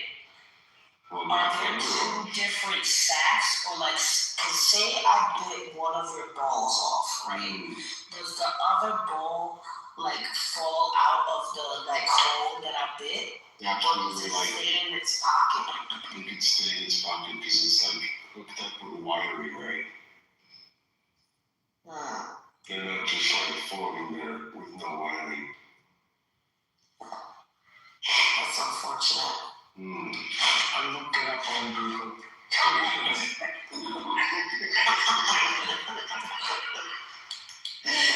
You know, Google's there for any question you might have, and yes, it's possible, and it's actually occurring. Nice. But why are you having such mean thoughts, Shy? Oh, cause King, I believe deserves that, Alan. There's some men in this world that deserve their balls bit off their body, you know? Well, but would you like it? Let's say a man said there were some women who deserve their titties. There are. I can name a few women that deserve it. Shit, Casey Anthony. You mean to tell me that bitch doesn't deserve her titty bit off her body? Hell yeah. She deserves both bit off, you know? Ghislaine Maxwell, that bitch deserves her fucking asshole bit off her body. You know? Well, I was sitting on the fence, no pun intended, but you've convinced me. Well, Alan, so have you heard of the red and blue button question? Oh, you have, because you voted. Yes. So I made a tweak to it, and I'm wondering which button you'll press, okay? So blue button is the same thing. Everyone lives, no one goes to sleep. The red button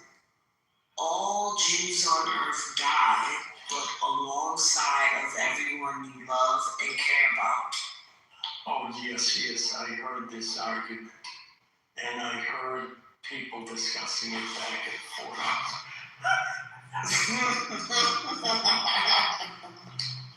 And heaven forbid I should get drawn into that philosophical debate. So, much like politicians, I will reply with no comment.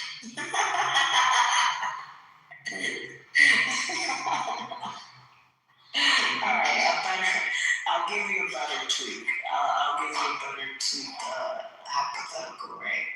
Blue button, everyone lives.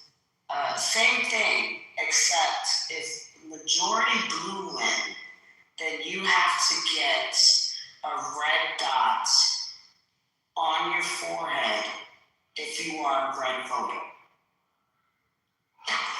Ooh, okay, so, wait a second.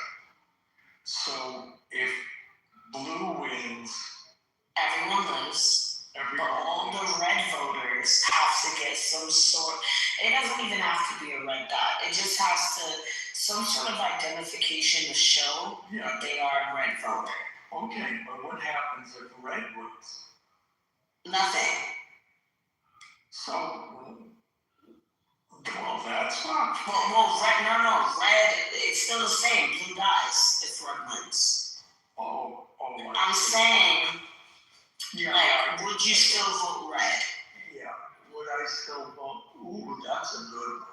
Yeah, like, would you still vote red if majority blue wins and now you have to identify yourself as a red? Okay, if I was from India, I would vote red. It's on both. That's true. I'm up there. We don't take Hello, gas. Mariapa? What's up? What the fuck? I'm fucking taking a whole gasoline and burn both of them fucking cocksucker flags. Red and blue. Burn both of them cocksuckers up. It's buttons. And then take, the vast majority of blue and red. And then take the vast majority of the blue and red fucking voters and throw them in the meat grinder. Feed them to the lions, Well, okay. That's All fine. right. But then you'll be the only one left. The only one left. I said the vast majority. Wait, Shasha, listen. You didn't catch the part. I said the vast majority. I didn't say every last one. I said Are you a blue or red? Wait, hold up. I'm a motherfucking translucent motherfucker. Nigga, answer the goddamn question. I'll burn both blue and red down. The fuck? Motherfuckers picking the elephant and the goddamn donkey. How about this? I pick a damn dragon. Barrel both of y'all cocksuckers. How about that? I would vote blue. And then once it was over, then I would mobilize all the reds and then have all the reds do away with all the blues. What the hell, Alan? Now we know where all the reds are. I'm talking about that stupid ass fucking blue and red fucking old press blue button. I'm not gonna lie, that is one of the best, things to happen to the internet in the past. That's some of that stupid shit. How about this? I press both buttons at the same time. Genuinely. How about this? I press both buttons at the same time, simultaneously. I'm gonna start asking guys that I wanna date that question. Just to grasp where their head is at. That's not a bad question. Shut up. What happens if I press both buttons? Huh? What happens if I press both buttons? You're gay. It makes you gay. Oh, it makes me gay that I press both buttons at the same time. Yeah, that's what happens. You ask me what happens. You become translucent. I press both at the same time and everybody goes. How about that? That was actually one movie that terrified me as a kid, the Invisible Man. With Furman. The one with this guy, fucking the Green Goblin. What's his fucking name? William What's his Dafoe. name? No, it's the same actor. William Dafoe. William Dafoe. Yes. The one with William Dafoe. Shot. Quick question to me. Now, William Dafoe and Jason Franco did do a good job, especially William Dafoe, right? But if you go read the comics and watch cartoons, right? They don't look shit like how they look in the movies. They actually called the Invisible Man? They actually have a similar hair texture that I have. Like ass waves. You know what I'm saying? Callie, you know what I'm talking about. The phone is. That's it. Which Invisible Man are you talking about from 2016? No, it's like I think it's from the 90s. Really? Yes, you don't remember? It was like Steam and fucking hell, man. It's pissing me off. Talking about the one from 2000? Is it from 2000? Yeah, because you're not talking about the 1993.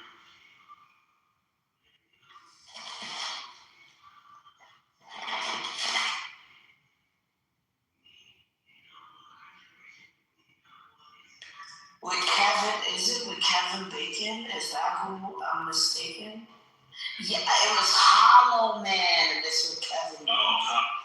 God damn it. Hollow Man, that movie. Oh, that movie, fucking terrified me, dude. Terrified me. I said William Dafoe. God damn. I'm a piece of shit. With Kevin Bacon. I think my favorite film that he was in. I thought about it because he said translucent, so I just thought of that movie, but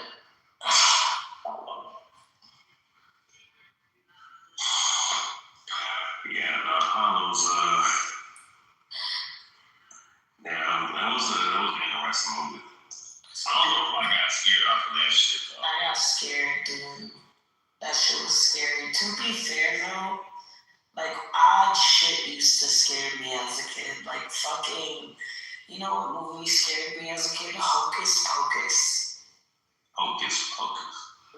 Like the classic Disney movie. No, you know what? Who was that one from the Black Cauldron?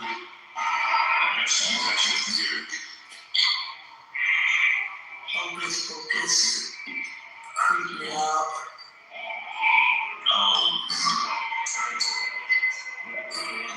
What was I going to say? I'm just going to say this right now.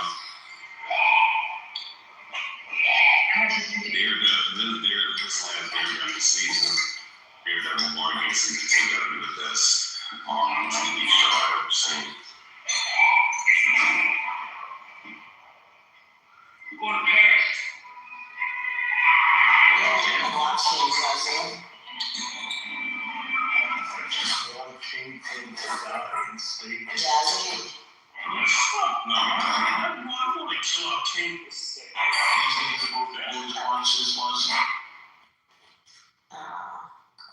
Nah, after what I saw what Kingpin did in this last episode, this is the season finale. they ain't killing him off. They probably gonna save him for a Spider-Man movie. That motherfucker is a goddamn savage. Shit.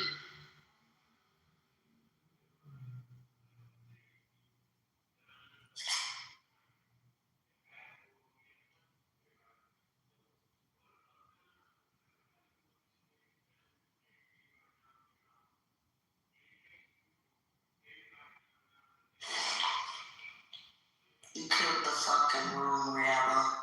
Yes, I said. And the room been there.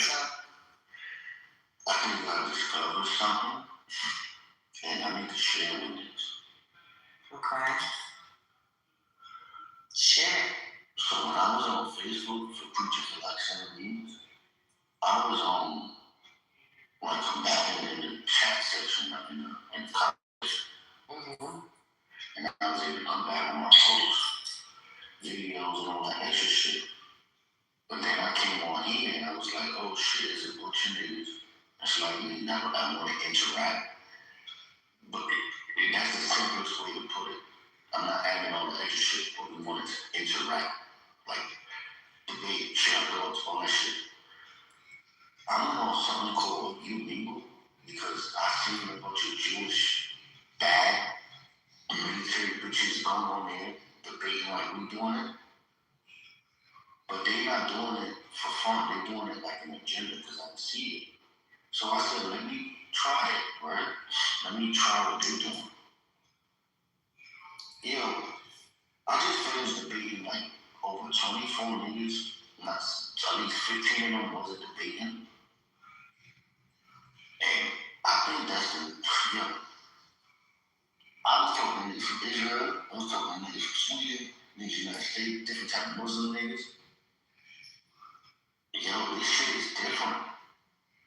I'm just telling niggas, like I got 7 niggas that joined the clubhouse, both of that shit. And it's like, them niggas sheep. Like them niggas is full-blooded sheep. Like these niggas is, like they talking like yo. All I'm gonna say is, I want y'all niggas just try it, go on You Mingle, and see what the fuck happens. On You Mingle? Yeah. Isn't that a dating site? It's not a dating site. It's like, you put the topic in your bio that's like, say, I put Jews and Christians, right? So every Jew on there is thinking, I'm a Muslim coming to debate the Jews.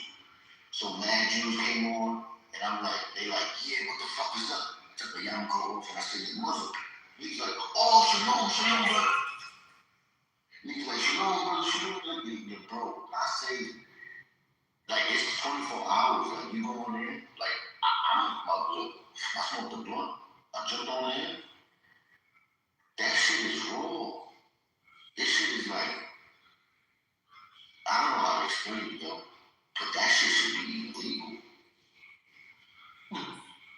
All I was in jail. Look, I know this much. If women go on there, bad bitches women, and they start debating, it's cheating. It's cheating. I'll tell you that much. It's obviously, because we doing it on voice. So it's like, this shit is raw. But with that, nigga, that's the second step from doing it in person. I mean, not necessarily. I don't know. I used to go back and forth a lot, not on Mingle, but on my Facebook. No, this is I enjoy this a little bit better. Look, just go on there for 1 minute, run back on, you'll be like, get the fuck out of here. What the fuck is this? Like, I'm like, why the fuck is that shit not an app? You Mingle. I don't trust you. Yo, I'm telling you, it'll be like, yo, Dakotas, what the fuck is this? This shit should be illegal. Like, I was talking to a nigga from Malaysia, right? And nigga, he looked like a fucking anime character. And the nigga like, I can't come on here because they always look at me like I'm a girl. I'm looking at him like, you do look. Yeah, you're so annoying. But mind you, the nigga Christian, and I'm telling you, go on there for 1 minute, you gonna run back on here, and you gonna tell me, like, yo, what the fuck is this? The Congress took me to fucking, like, what the fuck is this place? That shit is crazy, yo. I'm about to come to you, nigga, boy, I'm telling you, nigga, you go on there for 1 minute. Like, I don't know if you smoke or you don't drink, you don't really drink. Go on there. The first 2 niggas you talk to is on. Like, you already. Like, it's on, bro. You gonna come back on here and talk about, yo, bro, I need war. I need war. Nigga, I'm telling you, this should be illegal. Whatever the fuck this is. Like, nigga, I was just arguing with a bad Israeli bitch. And I was like, yo, I said, Yo, Hillary Clinton was a baddie. In the past, Yeah. I'm gonna say She this. was a baddie. You know, it's knowing what I know about that dirtbag, I could care less because eating little children. now, Shaka, you see how niggas brought up the shit you, remember how you called niggas in their bullshit about the false shit about the Jews, 122 niggas and all this? It's one thing to talk to a nigga on here about that, but when you look a nigga in his face and you tell him that, it's not gonna be debate time. Cause the niggas gonna want to call you out your name and that, like, yo, bro, I'm saying, you should have to, you go on here. It's going to Is it like Monkey, where you're like on video chat with? I think I see a nigga in my hood use Monkey, and it's sort of like that, but it's not like that. Like, you can skip. Say like a nigga pop up, you don't know like what the fuck you looking at, skip. But this shit, I don't know, bro. This shit not dead. This shit is for niggas in the middle of the world that can't come to the United States. Niggas in France that can't leave. So, you talking to niggas straight in it. Like, yo, I spoke to a nigga that was a part of Jews. I don't know if you know what Jews is, but them niggas is just as old as the Jews, more secretive. Like, they got a religion that nobody's allowed to know about. Most niggas say they worship the devil, and they got this like some real factual shit behind it. Desert niggas, older than Muslims. I was just talking to this nigga, and he was on, you know, we can learn about Jews in Israel, we can't learn about it Muslims. And in my head, I'm like, yo, this nigga getting paid to say this shit. Nigga getting paid. Nigga, this shit. All them Jewish niggas that are going online posting videos attacking Muslim niggas and catching them niggas and bullshit, it's on there. It's on there. Yo, bro, I'm stuck. I'll have to go to sleep after doing that shit. I'm gonna go back on there and go to war. Yo, Imagine the Georgia song. Nigga, I'm just saying, we don't belong here. They think going to TikTok was the way. No. Sending niggas out from here like a military to go to war one day and come back with what the fuck they found. Nigga, that is fucking shit. Cause they see your face, nigga. Yo, Shasha, you look nice. Man, well, that's a real photo. Ass nigga. Look, you see me talking about it, you gonna look like a hooch. I'm a man, motherfucker. You ever had a sister? If you was following Jesus, if you was following Jesus, and you were married, you would try to fuck her, right? Knowing she old. Stop. You would try to fuck Mary Magdalene if you was following Jesus. Can you stop? Stop. Control yourself, bro. Don't do that little shit. We believe in that.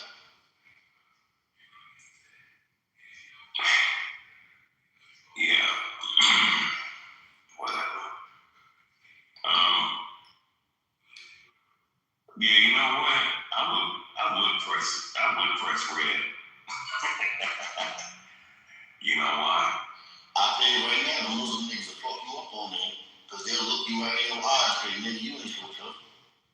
I spoke to a nigga from Morocco, and I remember the movie John Wick, and the nigga was in Casablanca. I said, yeah, I want to go there. And nigga said, you go there, they go kill you. John Wick was a pushover. Fuck your black ass up. Agent 47 will rock your shit, man. Niggas, you gotta go out there, just fight now. Well, I'll be fighting in the next couple months.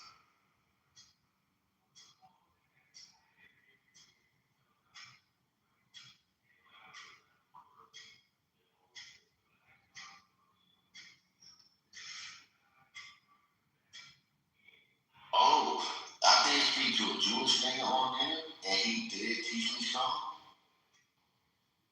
And I'm gonna share with y'all and give it to y'all, because I told him I'm gonna steal it. Because I was telling him, nigga, do you believe in the resurrection? And he said, look. I said, don't talk to me like that. He said, look, he said there was 2 babies in the womb, 2 twins, and one twin was like, it's dark in here, there's no life outside of this, there's nothing. And the other one was like, no, I'm sure there's light out of this. I can hear a voice if I'm silent and all this stuff. And he's basically saying one baby sees there's life after the womb, and the other one don't believe it based upon no evidence. And the other one believes it based upon no evidence. And I'm like, yo, that's crazy. I'm like, yo, bro, that's like the resurrection. He's like, yeah. So there's no point in asking him if you believe in the resurrection. I said, oh, motherfucking Jewish bastard. You just told me some shit. Yo, bro, that nigga hit me with some profound shit. Nigga proved the resurrection through birth. And I said, you Jewish motherfucker. God wanted me to learn that. That's deep. I'm gonna throw that shit at nigga. You the baby that live in the darkness and don't believe in the birth, nigga. I said, oh, profound. He said, I don't believe you never heard that shit. That's the nigga, I ain't never heard that shit. He said, my daddy told me that. I said, word, you tell you what my daddy told me.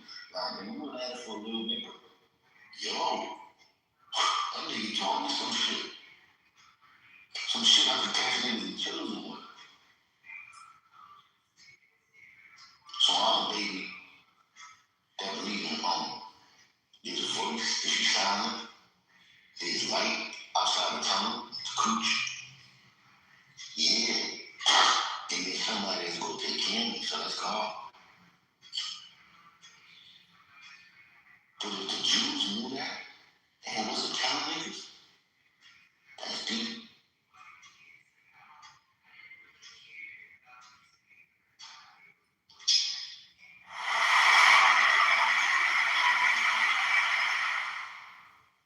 So saying, you never heard of you nigga? Yeah, I be listening to you preach, Jacob, sis. Wait, what the fuck is this? What kind of fan is this? We're not the Jews, man? No, I'm not. I be listening to you. It's all good. What's up? I'm learning to be patient with niggas. I'm focused on all the way niggas are. Now, you niggas is not your voices.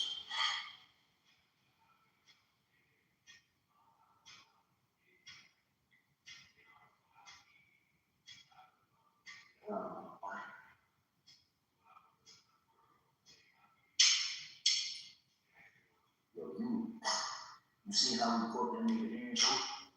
That nigga ain't want to call him the rapist, but he ain't want to refuse to stop slamming on you. That nigga gave up his own game right there. Can't do that your tactic? My new guy. He's pretty good though. Yeah, niggas don't know how to combat it. No, literally. Yo, that nigga said, I don't like you keep calling me a rapist. Yeah. Like, it's just a word. I'm like, why you letting the word bother you? You niggas call me shit all the time. Yeah. Like, the niggas feel they can say, oh, the Kobe's is a pervert, the Kobe's a pervert. Alright, you a rapist. Chill. That is not it. Dang, I think you got a love connection. Your mother got a love connection with this dick, nigga. I'm out of here. She kissing with his dick. Your mother is smooching on my cock right now, saying, Your mother. no, I'm not fucking with you, man. I'm sure your mama's a nice, wholesome lady. And then I ain't gonna front. I ain't gonna say I lost the debate, but I skipped the video after the nigga was saying some bullshit. Cause the nigga was from Egypt, and I thought he was a nigga. Like, he looked at black, like a nigga from Brooklyn or some shit. So once the nigga started talking, I'm like, yo, this shit is weird. And the nigga started quoting the Bible, talking about, oh, God told you, the Jews to take the little girls. And I'm like, I'm trying to just say, like, yo, whatever God do, is right. Why these niggas said, if God asks you to rape someone, you gonna do it? I can get the fuck out of here. These niggas using all. What the fuck? I hate that shit. What is going on? Mind you, I'm like, yo, God prepared me for this argument for like 2 weeks with Nathan and all these niggas. Now I'm stuck. I took the video. I said, nah, I'm not doing this. I'm not doing this. These niggas been doing this for mad long. I can't remember what the fuck niggas were saying. I took the video. I said, fuck. I'm like, nah. Yeah, I gotta practice more in Judaism. But like, shit, that would make a story for that. Oh shit.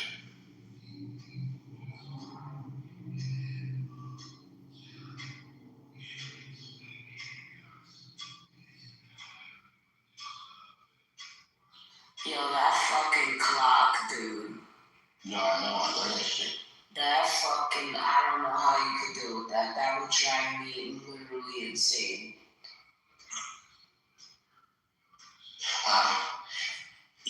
Watch this, don't judge me. I seen the video, the nigga fight his girl, they was arguing, and the nigga start choking her, right? And while she's getting choked and they fighting, he's like, I'll kill you, bitch. And after she get a little bit, she's like, kill it. And the shit was funny, because like, he got more frustrated. And I'm like, dude, if we go to a Muslim country, and we start preaching the gospel. I love how antagonistic women are, even on the brink of death. It's amazing. That's exactly my point. So if a Christian don't believe in vibes, and he go over there preaching, that nigga should be starting so much shit with his mouth, even at the brink of death. Because even a woman could do it. And you get her ass beat by a nigga. So why can't a nigga, when niggas trying to kill him, all that shit, that nigga... You don't think God is, like, say I'm about to be killed for my belief in Jesus, right? You don't think, and I deny it, and I say, hey, like, I'm not a Christian, and they don't kill me, and I eventually die, right? You don't think, and say I live a righteous life after that, right? You know, obviously not sinless, but like I try my best to be a good person, yada, yada, yada, and I die, right? You don't think God is considerate of the fact that I was in like fear for my life in the moment that I denied him? Like, do you think when he says you'll end up in hell if you deny him, right? Do you think that automatically means like a person that's in that predicament as well? Or do you think that just means those who like deny him willfully, not under those circumstances, like an atheist, for instance, right? Well, first and foremost, right? Because it's ambiguous to a degree. It depends on the circumstance, right? Now, if somebody puts a gun to your head, curse God, or I'm gonna blow your brains out, right? You know, just look. But hold on, say you did. You don't think you think God's gonna punish you for that? Well, you don't think he's merciful in that sense? Well, but here's the thing though, right? There's potential repentance for that. But at the same time, let's say this, right? If someone,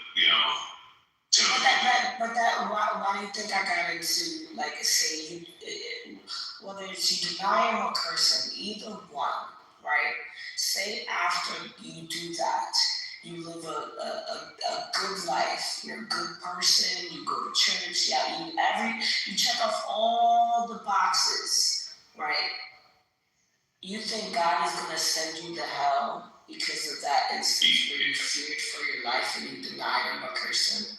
Well, it depends. It depends, because let's say this. It says, if you deny me before men, then I'll deny you before my Father. And that was Christ speaking. So, in a sense, when you're presented with this situation, most of the time, not all, I'm not the Most High, but in that sense,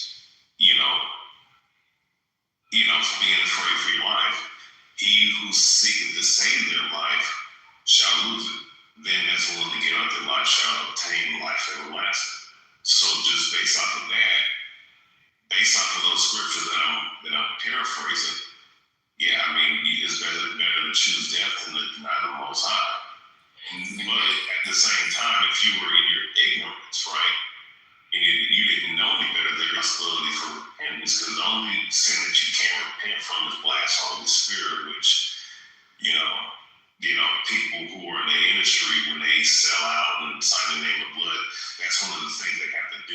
just based off of what I've been told and things I've researched, right? There's people like that that's out there. And also, too, there's fucking, people who are presented with that, no way out type of situation where you have to have a blaspheme the spirit. I'm not talking about the Most High and His Son, because there is a potentiality for forgiveness of that. All right? Potentially. But when you blaspheme the Holy Spirit, that's an entirely different thing. But as far as denying the Most High and the Son, there is a possibility. You can play out two different senses. My thing is like, all right, like So my point is, you can say one thing, right? But God knows your fucking heart at the end of the day, right? That's what we believe.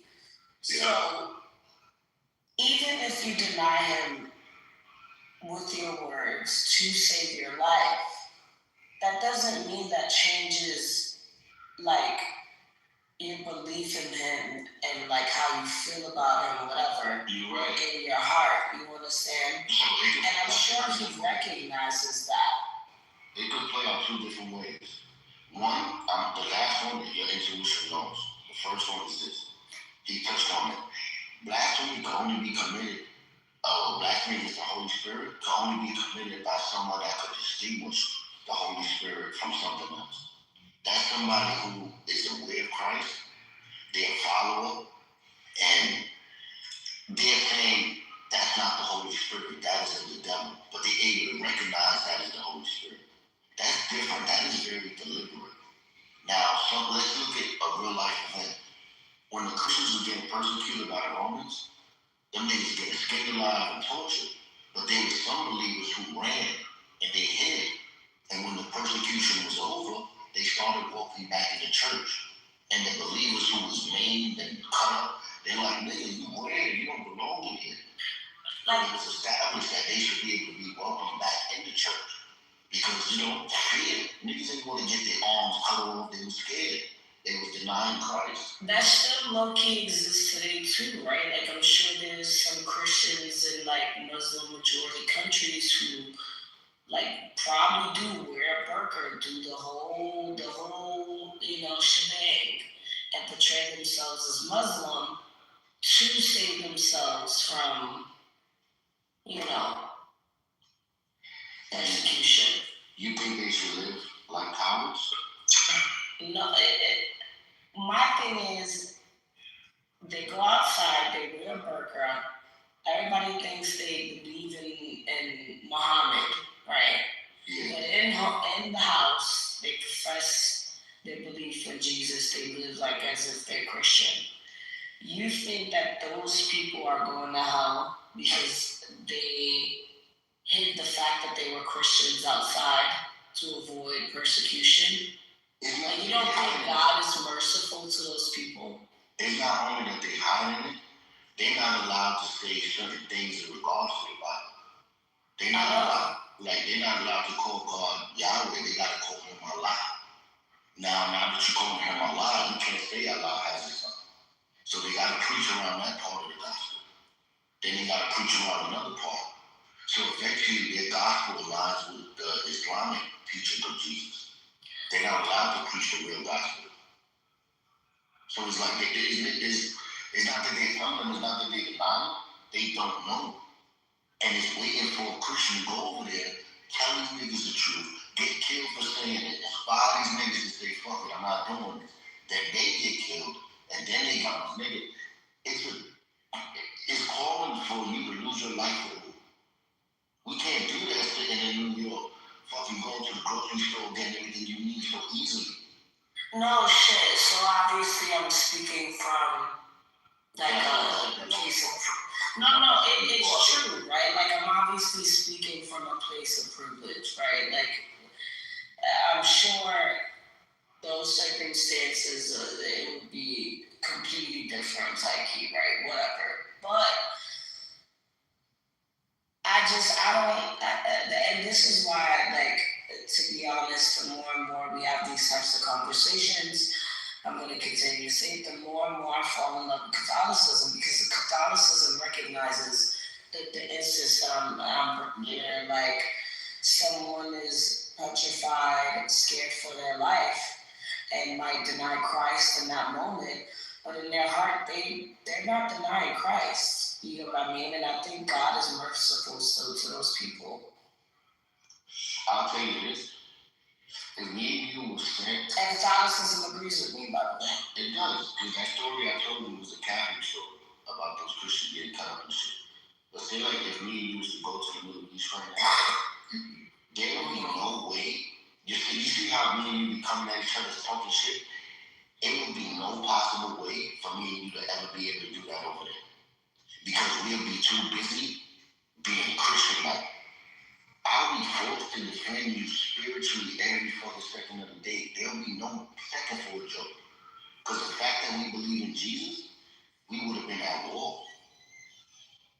So I'm saying, like, we so privileged that we are, like, our privilege is based on the freedom to do whatever the fuck we want. Once we go over there, we forced to be Christians because of what we truly believe. That's right. The niggas come, like, if a Muslim nigga come on here, he's not going to be honest about what, if he was in power, what he would do to us. We would have to force that out of him. Like, it's not a game anymore, just debating. Niggas is being prepared to go talk to these niggas out here. Well, good luck. You too. I ain't doing that shit. I don't know. Hey, is this You ever did that shit in real life? I remember it was these group of white people. And they were around my area. They had these like anti-Trump shit up. I started asking them questions out there and they got jumped that day. I would never do that again. Alright. That was in like 2016 though, to be fair. It was like pretty rough at that time. Yeah, it was like 2017, 2016, right after Trump won the first time. If they would have whooped your ass and you would have lost your life, I would have been tired. No, I would have lost my life. I would have been for Jesus. I would have been martyr. it wouldn't be. It would be no shit. I wasn't asking about Jesus though. Yeah, but imagine that nigga Jesus being like, hey, you ain't die for me. Hell no, man. Like, you fucking retarded political bitch. What the fuck were you doing?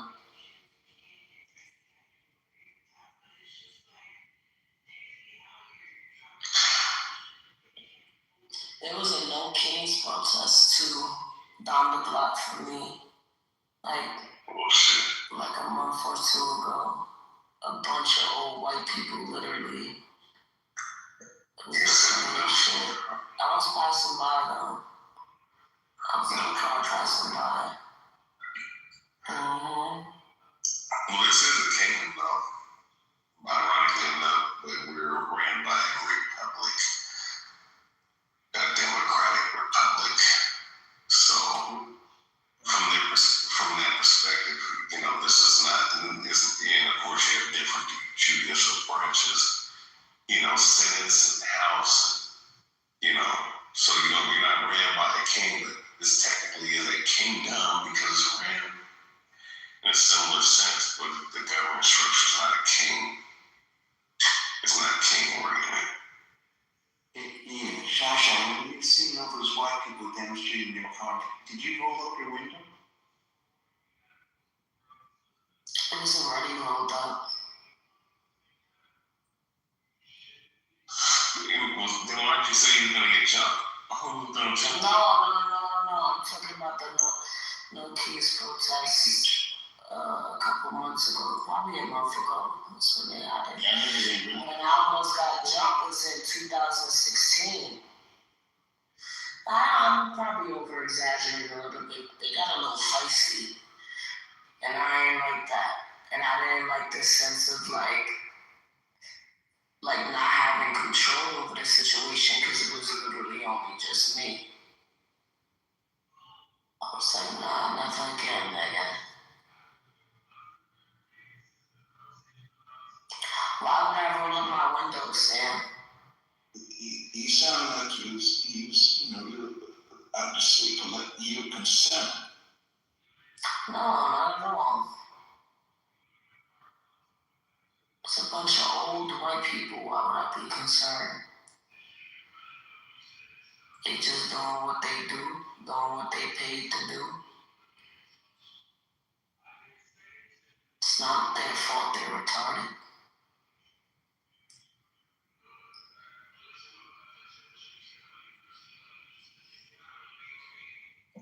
You know, Shasha, don't worry. You's going to heaven for sure. Wait, is this Sam Miguel? Fuck you, Sam. Wait, is this Sam Miguel? No, I don't know, Mickey. Oh, okay. No, it's somebody too. But, oh, Carolyn's here? Yeah, I think she's asleep though. Oh, yeah, I forgot Carolyn and, was probably beefing. Ooh. Oh, she wolf. Ain't nobody beefing with that crackheaded bipolar bitch. Oh, shit. She got packed up and left there.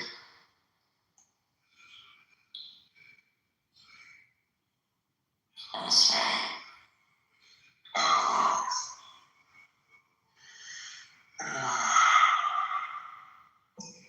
Need to get your Hebrew Israelite sister to stop trying to gather the masses. Cause it's not gonna work. what you mean? That bitch be pulling niggas into privates and shit, trying to convince them not to fuck with me or Guava. It's the funniest thing, cause they then tell us. I mean, well, she never did that with me, you know. Between y'all's beef, I don't get it. Yeah, that's one thing about that crackhead bitch. That is one strategic crackhead. I'll give her that. She is one strategic crackhead. That bitch know who, like, she can pull into privates and do that too. She knows she can't do it with you. You're not easily manipulated. You know, a lot of people on here are very easy to manipulate. It's homicide. Especially considering how grown these motherfuckers are. How would you know that? Well, I wouldn't. Well, here's the thing, though. I wouldn't, like, when it comes to females back and forth, I don't think it's manly to get involved in that shit unless you're being a mediator. And there'd be no reason for me to mediate something that y'all, you know. Niggas, I don't. You know what it is? It's just niggas is to answer that. Niggas be bored, bro. Niggas don't really be having nothing else better to do. Why not stir up the pot? Shit, I do it sometimes. Well, I only do it to people I despise. There's some people I despise in here. Some Israelites there is a certain complaint I despise, and there's certain. You know what's ironic? I don't despise anyone on here. I don't hate anyone on here. Like I said the other day when we were doing the whole red button, blue button thing, and I brought up the Jews one. I don't know if you heard, but I made a little tweak to it. And I was just like, yeah, like you could put everyone that I dislike in a box, right? Everyone I dislike in a home. And if you gave me the ability to blow up the fucking home, I would not do it. That is not my right to. You get what I mean? Like I don't hate niggas on here that much. There's nothing, like unless you try to like kill me or my kids or harm us, it's never that deep for me. But for some people it is, for whatever reason, I don't know. For some people it is. Some people take this app and the things that I said, the people on here, and what they do, I don't know, more seriously. I mean, look, this shit don't, really ain't all that serious. I agree. My And people are saying some egregious shit to me, but it's not. It really is never that deep, bro. Yo, Shasha, you believe in dragons?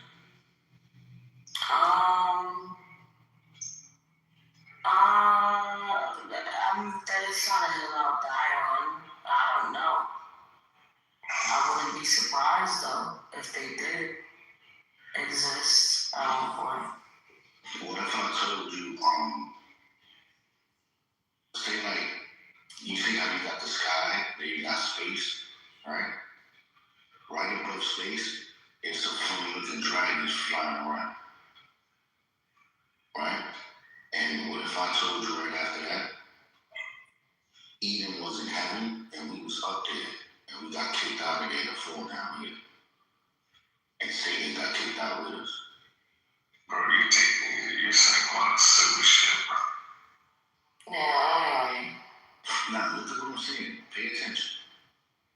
If I was to ask both of you, where's the tree of life, you would say that's in the Garden of Eden. So why the fuck is it in heaven right now? God moved the shit out of it. You want to move the Bible tells you exactly where the Garden of Eden is. It's just a lot of people who are Christian or during the Judaism, whether it be Christians or Judaism, Didn't they already establish us on Earth? Who? Someone. People who are in Christianity, Judaism, Catholics, like it's funny, like it tells you where the Garden of Eden was. Right. Like it literally does. I mean, it's in the first book. Like it's not hard to. It's on the east. The Garden of Eden is on the east of somewhere. I forgot. Now, Shasha, pay attention to what I'm about. Remember in the Bible it says God created the firmament and he separated the waters above and the waters below, right? So the waters above, they move in the same patterns that the water below does before the separation. So if I wanted to tell you where a location was in heaven, it could be in the same spot where I tell you on earth where these rivers are. Because the waters are connected from below and above. They only separated from the firmament, something invisible. Remember when the flood happened? How do you know the firmament is something invisible? Because in the Hebrew, it means something beaten and shrinking. So it's something that separates. And the only thing that separates that from below and above is that which you can't see. Oh, air, maybe? Huh? Wait till a while. We don't want to say air. What the ancient niggas probably would say is an ether. Like fancy words like that for things that God created. But like it's ether. Something invisible and like dark matter that keep the things together. Like shit like that. Remember, when you read your Bible, it's written for a fucking 7-year-old to understand. God is not putting fucking chemical formulas, sulfur plus this equals that. No, he wants you to fucking understand it. So you have no excuse to deny it. Most people don't understand the Bible. So look, Shasha, I'm gonna talk to you real simple, my nigga, and what you could know a nigga not trying to scam you. If the tree of life was in the garden, and the tree of life is in heaven, where is the garden? Is the tree of life in heaven? The deer is coming down in the book of Revelation to earth. It's right next to God's throne where a river flows through it, Shasha. A river. This is another hill I don't want to die on. It's not about dying on it. It's about... No, I'm saying for me this isn't a debate. Like you could be right. It could that ass be in heaven. Like I'm not... Yeah, but look, the reason I told you that part is so you can understand this part. You know how niggas be like, yo, Satan came from heaven in the book of Isaiah, but he's talking to here. What niggas don't realize is in the next book called the book of Ezekiel, there's another story similar. It says, oh, you nigga, when you was in Eden, blah, blah, blah, then you got kicked out from heaven down to earth. So it's basically telling you Satan wasn't, the Eden wasn't heaven. Because he wouldn't have gotten kicked out. Nigga would have got kicked out before he went out of Eden. Wasn't Satan an angel that went rogue? Something like that. And this is what I was telling you about the dragons. Satan was adorned with stones that are on God's temple. The same, sort of like the same stones that are on Aaron's breastplate.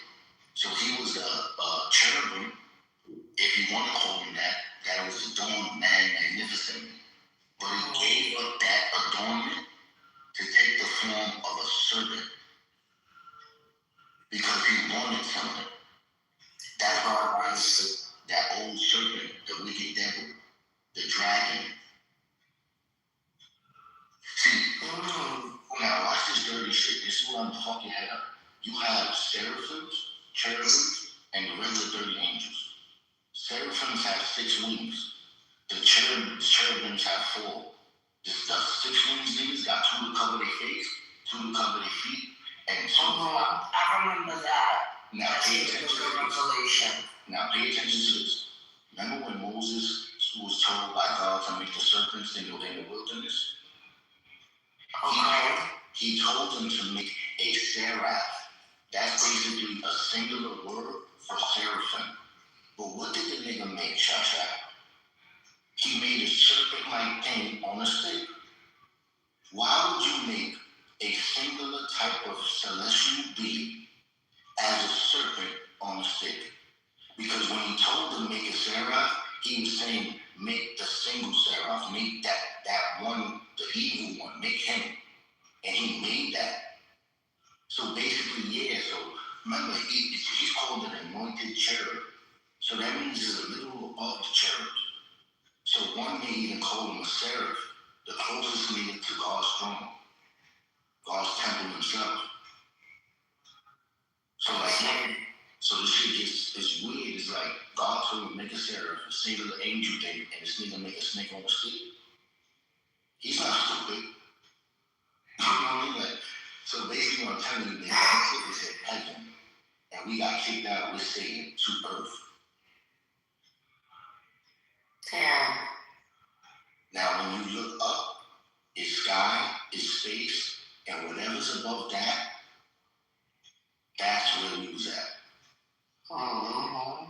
Remember when the niggas said we ought to build a tower to heaven? The niggas was never gonna make it up there. They can't get past the firmament. They can't get past the first heaven. Remember this niggas, Paul said he was no nigga that went to the 3rd heaven? What's the first? What's the second? What's the 3rd? What's the 5th? The Muslim. Yo, Rihanna, I know the fuck you ain't snoring, nigga. That's what he's snoring? Shit. Yeah, it's the conscious. Shit.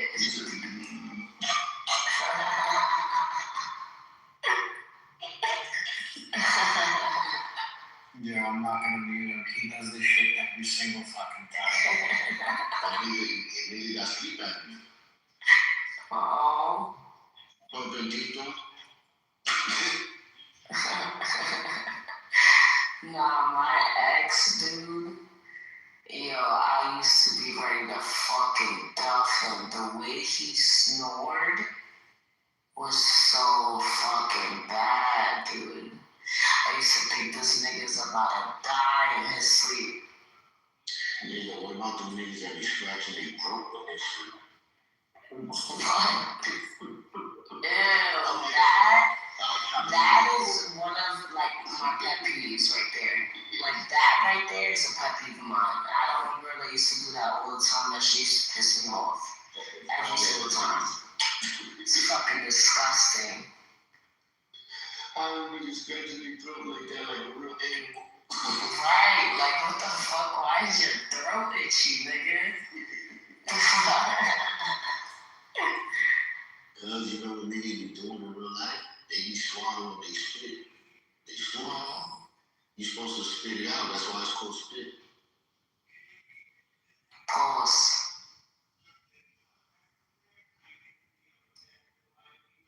Pause. How do you stop snoring so fast? And then you're choking right now.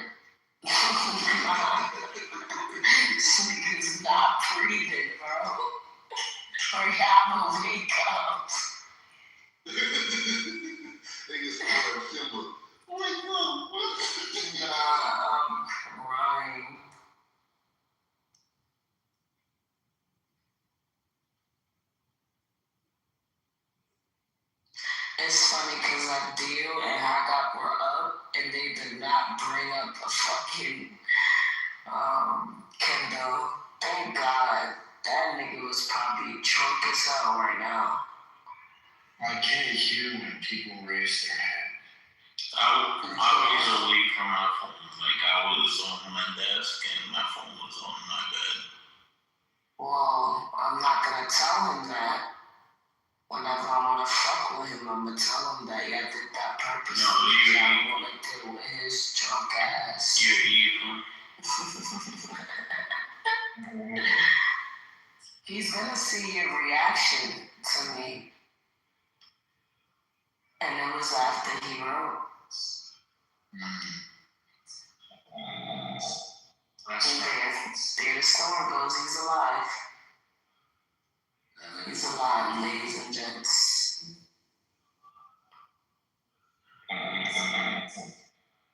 Yo, Jacobus,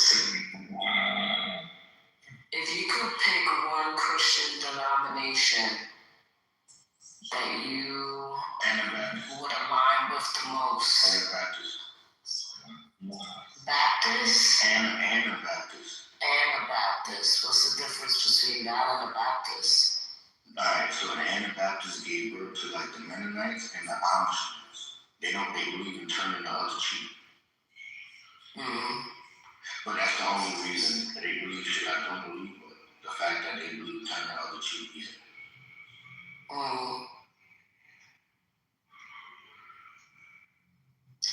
Turning the other cheek as in no violence whatsoever for any reason? Yep.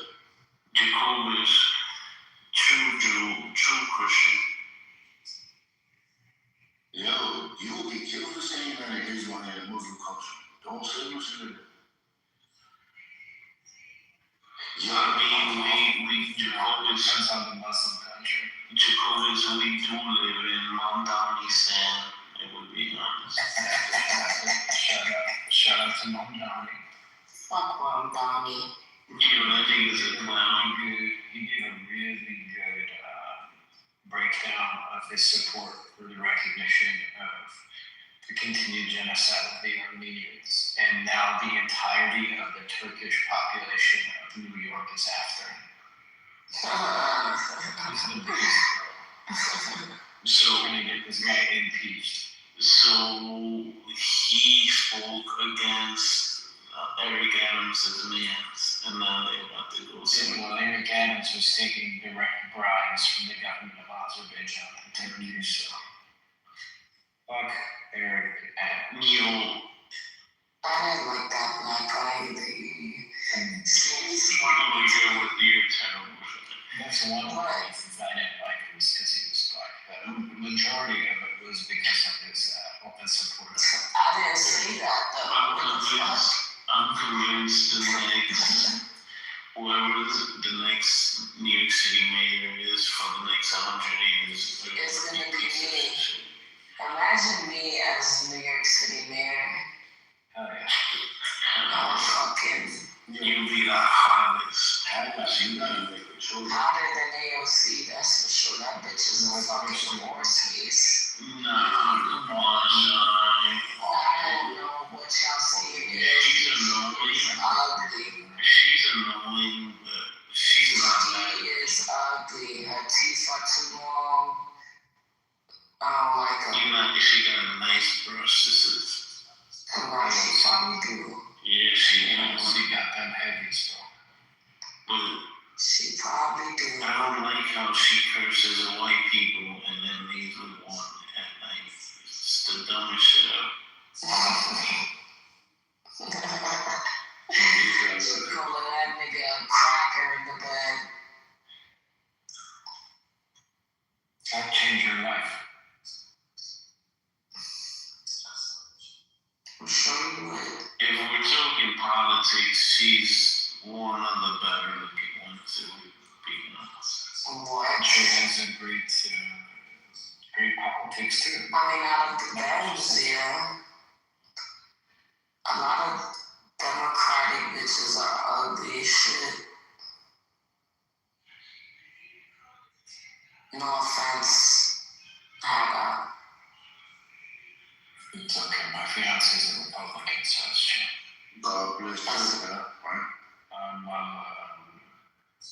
I'm a Democrat. So, I have a question for you, Haga. Yo, is this fucking real? Is it fucking really happening? Yo, do I need to get my big mic, No, bro? this shit can't be fucking. I gotta get my big mic, bro. What the fuck is wrong with this one? I gotta get my big mic. You said you was on there. Y'all can't compete with him. Bitch, I was like, You know exactly what the fuck I'm talking about. Yeah, please don't instigate the fight, man. that's it, man.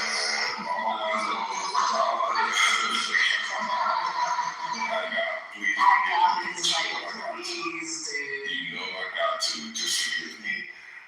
It's gonna happen. It is gonna happen. It's not. She's been up for 3 days. I'm slept. She's been up for 3 days. But they threatened by the shot. Yes, it's Not okay. so articulate, intellectual. These niggas don't know how to act. They don't know what character to be no more. They can't be the bad guy. They can't be the good guy. They lost. You know what it is? Concrete's ass is right now. This is fucking fake Jew. She's a fake Jew. So they're cooking up. I got. I'm not even Jewish. But you were kind of Jewish. You fucking weirdo.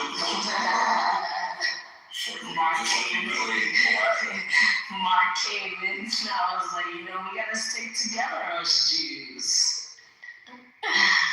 That was beautiful. Y'all hate Jews too much, man. Your hatred for Jews made me love them. Yeah, stop telling lies to yourself. The more anti-Semitism that exists, the more I'm always like the underdog. I can't believe And this. they're the underdogs. In my opinion, all that Jew hate should be redirected to the Muslims. I can't wait till them niggas fucking invade fucking Puerto Rico and take I don't give a fuck. Exactly. And they're already in Brazil too. They're already in America! Fuck yeah! Blacks, man. Technically, Puerto Rico is America, but you know what I mean. The blacks. The Puerto Ricans free the blacks. What you talking about? We paid Abraham Lincoln free the niggas. And that's unfortunate because now we gotta deal with Negroes like concrete. Like, we used Should to catch y'all niggas in cages for real. with a machete, nigga. This fucking second class citizen. I don't even say second. You're a fucking fourth class citizen if I'm second class, Fucking nigga. Spanish woman. You're a fourth class. Fucking useless can you get? A Spanish fucking woman. What the fuck? That's better than a black man. Are you out of your goddamn mind? It's better than a black man. Y'all niggas is violent. Y'all niggas are society. Y'all niggas are the pest of society. George Floyd. Fuck out of here, nigga. Sandwich maker, baby maker. George Floyd face Fucking ass. pineapple maker. Fucking oil maker. Meat eater. Fuck out of here, nigga. What cuisine do you have? Fried chicken and baked mac and cheese. And you wonder why you got hypertension. And fucking fuck out of here, nigga. You got like 10 pounds of salt on that fucking fried chicken. You have fucking dirty clothes on top of your head. Walk to the fucking hell, you fucking shut the I fuck got a washer and dryer in my crib, nigga. What the fuck up. you? You gotta go get water from There, the river. that's Shut no the fuck Puerto up. Rico. It's in the They water. got laundry every day. That's what if I go milk the cows. Fucking. At least we got cows in fucking Puerto Rico. Yo, you know what's the perfect word thing for Omar for right now? Stop shooting up. Your mother. Stop shooting up. Your mother. That's the perfect word. Your mom. Your fucking mom. So it was you right there. The fuck? I didn't know it was. Your black ass right there too. Everybody hates you. Like, Yeah. Matt, I don't think Matt ever said anything about Armenia, did he? Because I thought, I don't know, bro. I wasn't here. so somebody reported, like, I'm not saying who reported, but somebody said he said something. I'm not asking you to say, really? yo, why are you such a gossipy little bitch? Yeah, I was voting for Grant, bro. I'm to that stuff. Why are you such a gossipy little fag? Genuine question. Why are you such a hopped up cokehead? I wish I did coke. I'll have more energy for your ass right now. Look, stop. I only could say that. So hang up. Yes. So the 7 churches were in Turkey. That means God's people are in Turkey. They were in different parts of modern day Turkey. So they still hiding over there, right? No, people practice Christianity freely. I mean, we don't have, but we don't have our, the Hagia Sophia is a mosque now, which is like the head of the Greek Orthodox Church, which is in Constantinople. So what would you choose? God's people in Turkey or in Israel? You rather say Turkey? I don't think God's people are in either of those God-forsaken countries. Yeah, but Jesus said them niggas over there. I think those people don't have any Jesus in their life. You don't think there's some 50 Christians over there, 40, like Abraham was saying for the niggas in Sodom and Gomorrah? Oh no, there's Christians there. They are, sure. Yeah, from God's chosen people from the 7 churches. I don't know if they're God's chosen people, because they're like culturally Christian, like they're. No, I'm talking about like when Jesus spoke to the 7 churches in Turkey. Dumb Christians. You want Paul? No, John. Remember the book of Revelation when you speak to 7 churches and Pergamum and all like 7 fucking churches? Yeah, sure. Let's talk about end times prophecies again. Why are you guys obsessed with the book of Revelations? I'm just saying those 7 churches were in Turkey. Okay. And you agree to that? Yes. So God's chosen people are in Turkey, persecuted. So you're telling me that God's chosen people are Armenian. I've been telling Lion this, that I'm not saying Armenian. All I'm saying is this, that God's chosen people are either in Turkey or they're in Israel. You have to choose one. You choose Turkey. I guess so, because they're probably Armenian. You just got that. I'll let you slide that. Pause. See what I'm saying? No, that's good. That's kind of scary. I've stopped believing in all of that stuff now. I would too. And what the fuck happened when people happen? Nigga, that's scary as fuck. It hasn't stopped. It's happening everywhere else in the world. So it's happening to the Palestinians, bro. No, it's not. Yeah, it is. Hell no. Cause just like your little 7 churches, They keep telling us like shit. They marginalize him. He wanted to do it to the Palestinians. They fucking chemically castrate your purpose and do whatever. Like, he needs to feel that himself. Like, he needs to go there and see how he's treated. You know what? I know what? I saved this video just for y'all niggas. Let me see if this is it. Oh, they fucking it. Niggas. So I saved the video just for y'all niggas showing a fucking black Jew beating on the police, doing whatever the fuck you want in Israel. You gonna tell niggas they can't do their work? Look at it. Look at this. Look, I got a bunch of people. I'm like, nigga, the black Jews over there with Yankee fitteds. Fucking mean. These are fucking niggas.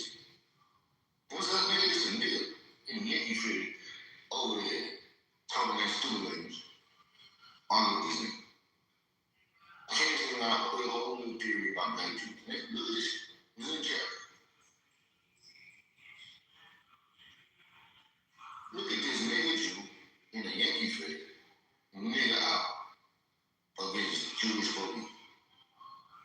Nigga, stop lying to me telling me these niggas persecuted. These niggas look like they nigga right now. Can I ask you all a question? You, the Americans in the room? It's a stupid question, though. But I've always wondered. From the smallest nigga in the room. Go ahead. You know, in the U.S., when you guys talk about black and brown people, are Chinese people included in that? Like, are Chinese people kind of No, they call it white people. See, I don't think they're yellow, but they're like saying yellow is too specific to the point where like that must be racist, right? Is it? I mean, the white people just retarded.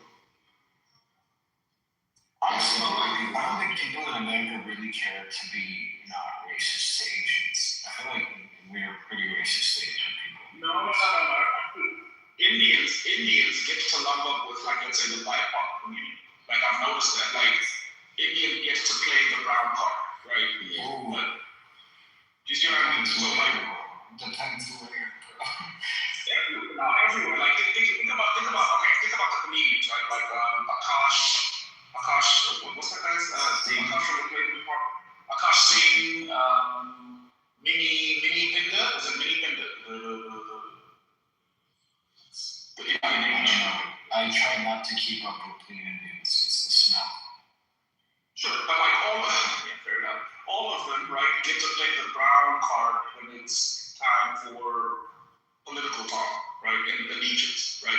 They all get to act like deep proximity with the black. Despite the fact that if you were to go to any of the like actual shows, very few black people, there's more white people than black people at an Indian comedian show.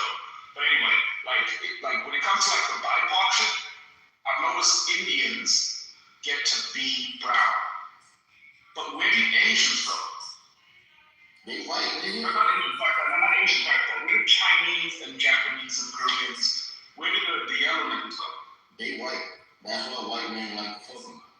Because you have baby with them, your baby still come out white. So you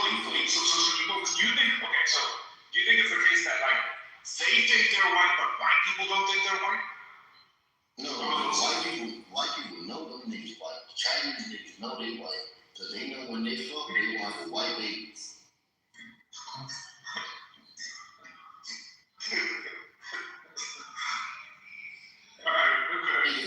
A white nigga could bring a Chinese bitch home. And the mother not gonna be mad because they know that baby will come out white with a couple little pretty features. Little monkey looking features. Like the nigga features without the color. Now you bring a black bitch home, they like get that shit out of here. They know that baby not gonna come out white. What do you mean monkey features? Nigga, look at how you're coming. Look at your PTR. I mean, well, look, that's neither here nor there. If you look in the chat, right, it's a video of a black man in Israel in a Yankee fitted doing his nigga shit.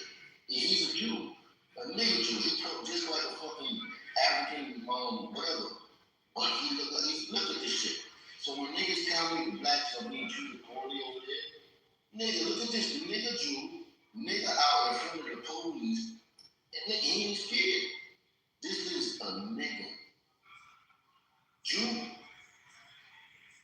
Ethiopian is more called African.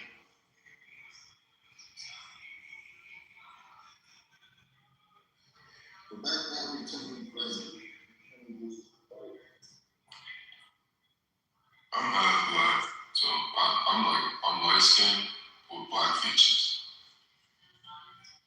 The shorty, I remember a girl thought I was once white. When we hopped in the bed, found out I had the BBC. She said, "Oh shit, Why am I? you're dick black." Pause. With all due respect, pause. But she was confused because it's like I got a big broad nose, I got fat ass lips, my hair is nappy, but I actually got like skin. Nigga, if you got a big dick, your asshole goes out. You said my asshole did? No, if you got a big dick, your asshole goes out. What do you mean? If you got a big dick, you will know your asshole goes out if you got a big dick. Oh, like your pulsates or something? No, like your rings out. It looks like it's what's that word? With a P? With a P. Prolapse rings? Prolapse, that's what I'm saying. The prolapse. It look prolapse because you get a fucking prostate is large from a big dick. So you don't got a big asshole because you don't got a big I hate y'all. So I got a big dick, I got a small asshole. Cause you got a little. Yo, bro, you getting too comfortable, bro.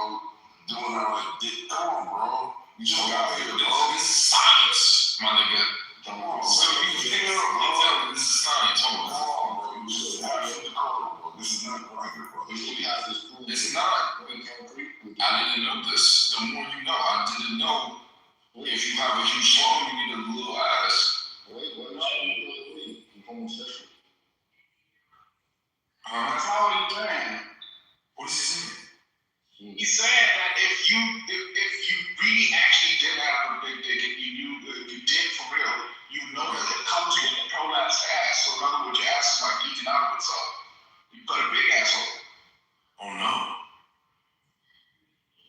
No, that's not happening to me.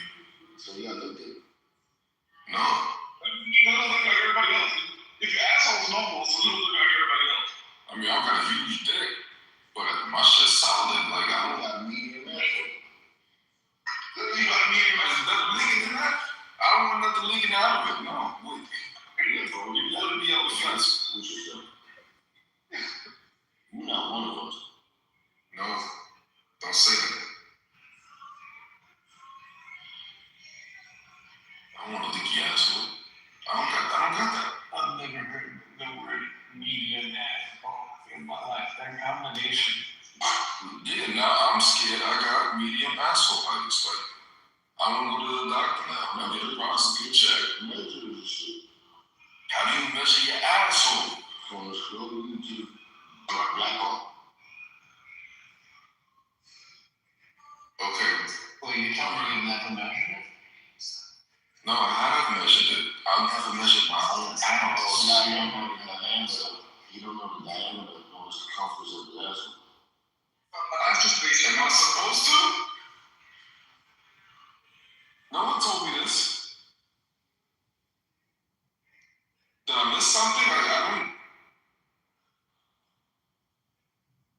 feel like everybody up here did it with me. Since your dad should have with you. Each one of our dads told us about this shit.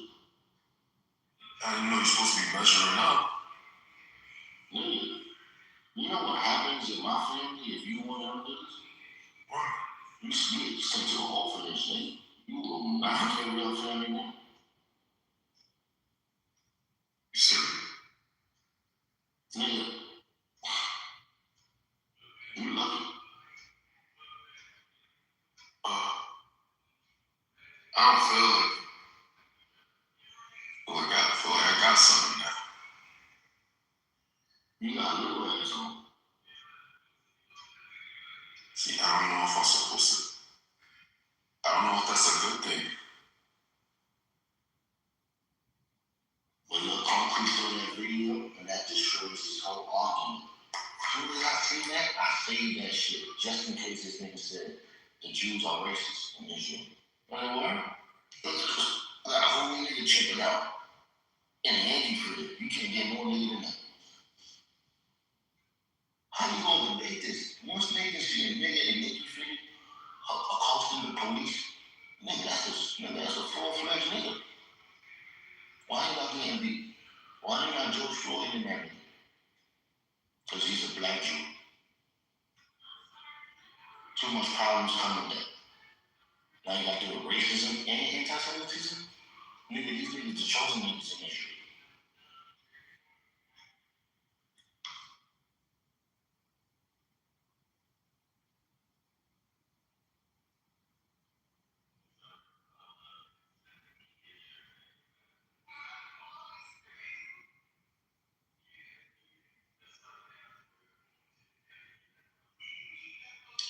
Now, I'll tell you this. When the time comes, we could do it round robin. We could go to Armenia, stop at Spain, then go to Israel. That's a trip.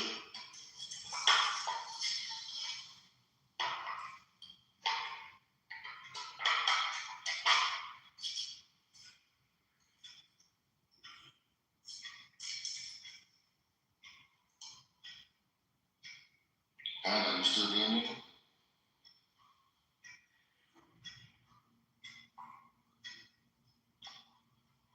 Yeah, I hate when I fucking want to go to sleep. I wake up and you won't go to sleep. And you might tell me wake up at like 2 in the morning. Fuck.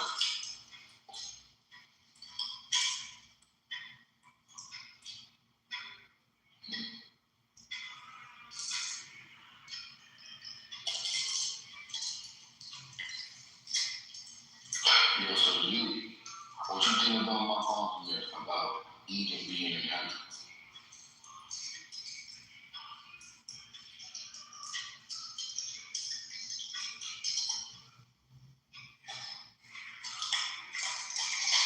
And my shit solid.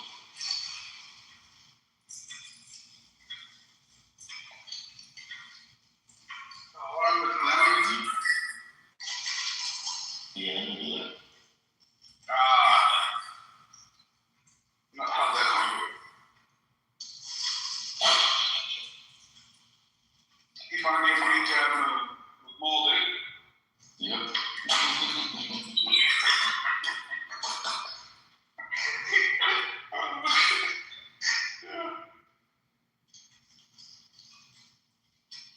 No, do you ever wonder how certain scientist dies? Yeah, like it's kind of linguistic shit. Like, do you remember back in like, I don't know when this would have been. I'm guessing it would have been like the 90s, right? Like the late 90s, early 2000s, right? Where people used to say perpetrating. Yeah. And now that just died, and everyone just got was dead. But like, do you ever wonder, like, what the fuck happened to perpetrate? Like, why do people stop? Because the niggas who usually say it, they die out. The niggas get married. It's just the regular shit we see. It's just effects. Niggas die out. If something is still here from back in the day, it's usually on purpose. But isn't it crazy? Like, don't you wonder, like, how, let's say, the I don't know what you want to call it, like the ether decides what stays and what stays and what dies?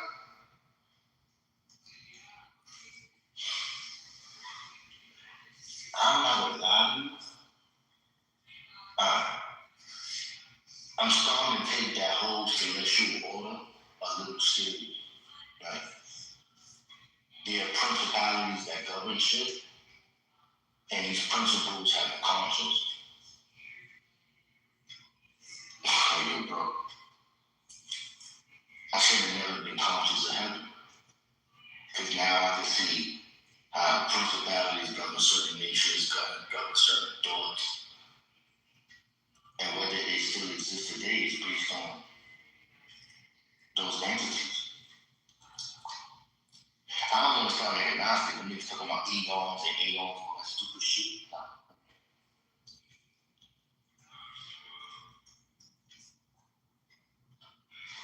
Like, yo, what you think about my argument like that? I'm going to eat it. What's the argument? So, in the book of Revelation, it say the tree of life, which was in the Garden of Eden, is coming down from heaven. So, I'm like, if the tree of life was in the garden, that means it should happen. Now, everyone is arguing, but what about when it says it's by the rivers? It's by the rivers. I'm like, that's simple. God says there's a river that comes from his throne. And back in the day, the firmament separated the waters from below and above. So eventually, like the niggas was connected. So if you say a location here on earth, it's basically the same location here on heaven, or there on heaven. So to me, it's as simple as where is the tree of life? If it's in heaven, that's where the garden is. But people want to say it's on earth for their own reason.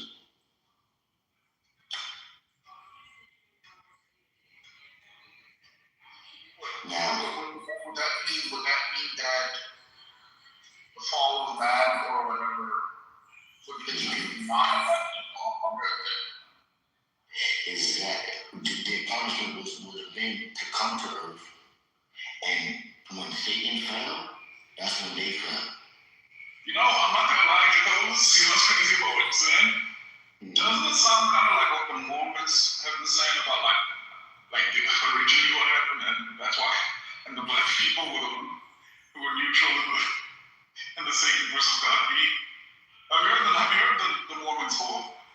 I heard a little bit of it, how like the Indian niggas got dark because they disobeyed God and shit. All black people, that's us too. Yeah, oh damn. It's disrespectful.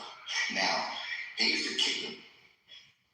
Look at this. You know how they be like, oh, when the Bible said, in the book of Isaiah it talks about a king appeared, a prince appeared, and they speak of him as if he's Satan, calling him a cherub.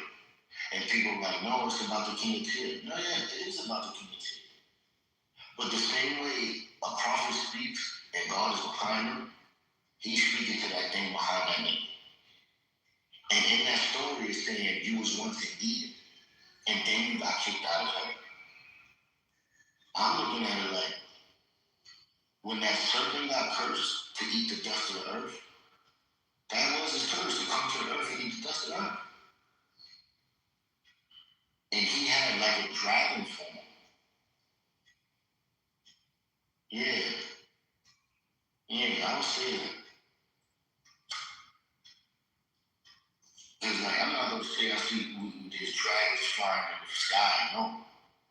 Not in space, but something above that. If you want to call them dragons, angels, whatever it is, celestial beings. That makes sense to me, seeing Jesus ascend all the way up there. Like, I don't know, bro. That story take a different turn when Satan get kicked out with us. And we up there.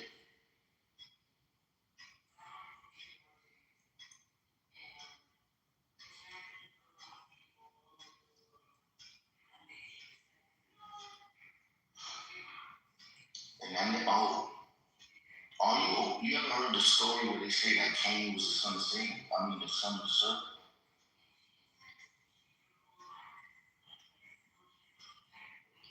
They make that claim, and it's based on a certain verse in the Bible that says, and Cain was in the likeness of his father's image. It doesn't say in his father's image, and that's weird. It never gives that description to anyone.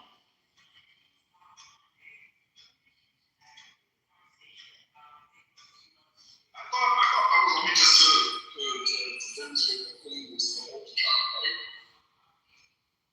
Cain was the what? Older child.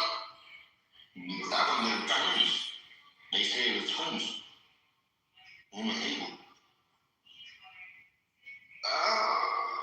But even in that case, it's still an older one, right? Yeah, the one that comes out. I've always took that description of him being the spawn, essentially he came first. Because I guess it's an old wives' tale, but like the idea is that like the firstborn is always a child that looks the most like the father.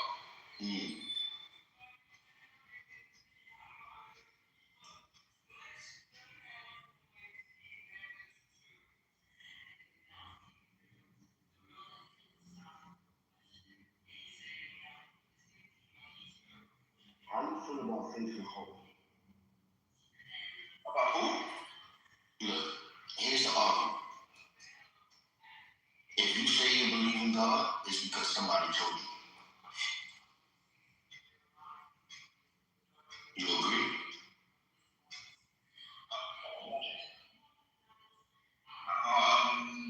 No. Look, if me and you say we believe in Jesus, like, Isn't that second class Jew? Are you not get to the fucking tech camp? look at the video. Get to your tech camp, nigga. Did you see the Get to your tech camp now. Hello, you know you Yo, you know you're not supposed to be at university. You know you can't come to university, right, Ms. Robbie? Safari, you know you can't go to university.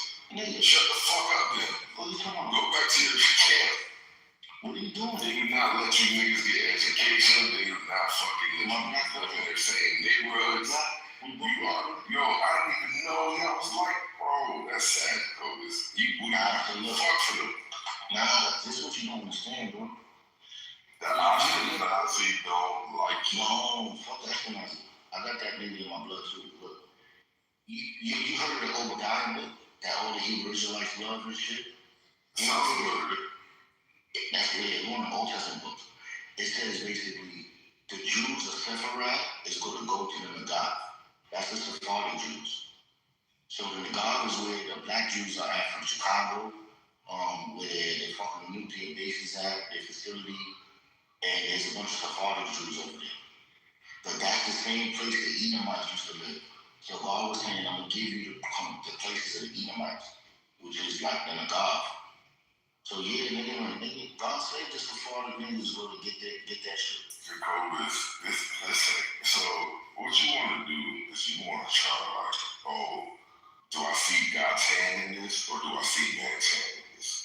We know that there's an instance where man went to go help God and God struck him down. You remember that instance? Which one you talking about? Uzzah in the Ark of the Covenant. Uzzah went to go help the Ark of the Covenant. That was falling down. Yes. Yeah. So that was a man trying to do something for God, right? Good intentions, but all right. So is Israel supposed to be brought about through the hands of men or God through God? Which one is it? Through God's command. Okay. Through God? Command. Do you think that Theodore Herzl was God? No, through God's command. Do you think that the British mandate is God? No, why would I think the Balfour Declaration was God? Why would I think that? Do you think the UN partition plan was God? Why would I think that? Do you think the Nakba was God? Wait, what do you think the Nakba? Do you think the Yom Kippur War was God? I just want to know which maneuver as a part of the state of Israel was God. Go ahead. Go ahead. So when God tells us all nations will come against Israel? No, we're not talking about the prophecies and what was written. We're talking about what in the establishment of the state of Israel is God. And then God likes states. When did God establish states? God established Israel. When did God establish states? When he called us on the mountain, Mount Sinai. That is a group. When did he establish a state, brother? When he said the order and the inspiration of he allotted the land to the children of Israel. That's a state. Yeah, he allowed. So that means that. So does that institute the Jewish laws where Palestinians can't work the land? What do you mean can't work the land? Did God ever institute Jewish labor laws where the Palestinians cannot work the land? We have labor laws. Yeah, so Jewish labor. I don't know if you still have Jewish labor laws, but you have initially. They're not applying that. Oh, is that from God? Huh? Is that from God? It's wrong. Treating you like a second-class citizen in 10 countries. Did you see the video? I just put in chat of a black still treat you like second-class citizen. People did that. Still treat you like second-class citizen. Look at the video and how we can honestly have this debate. Just look at the video. It's right there. It's just I've been looking at the history of the Sephardic and the Mizrahi. You bro. You see the video the whole time. No, I'm not looking at that stupid ass video. I saved the video just for you. Okay. Well, you want me to let's do some times of Israel racism headlines. I'll do it, but look at timelines. Look at the video and tell me if I'm wrong. Tell me that's a black Jew beating on the police. How can a black Jew be disproportionately, treated fucked up when they beating on the police? In Yankee figures. That's a real move. Based on the Times of Israel reporting, instances of anti-Mizrahi racism in Israel have been leaked. One second, brother. Leaked. Look at the video. One second, brother. One second. No, look at the video. One second, brother. One second, brother. You gonna look at it? Just calm down, second-class citizen. Tell me you gonna look at it. Leaked? No, I'm not. Leaked. Derogatory. Hold on, brother. Anti-Mizrahi racism in Israel have included leaked derogatory comments by senior officials, discriminatory, hold on, brother, discriminatory practices in education and cultural stereotypes, often highlighting tensions between Mizrahi Jews and the predominantly Ashkenazi establishment.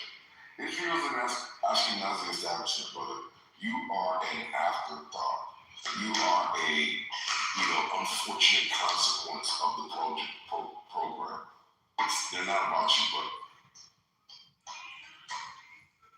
So look at the video, bro. How can they be treated badly when they're doing that? That's gangster. This is black people in Yankee shirts. They have more freedom than the blacks in the United States. If a black person did what this nigga did, he would have been George Floyd. You can't honestly have a genuine debate until you see that video. You see the opposite of George Floyd. And once you see that, you would say, no, Israel is the promised land.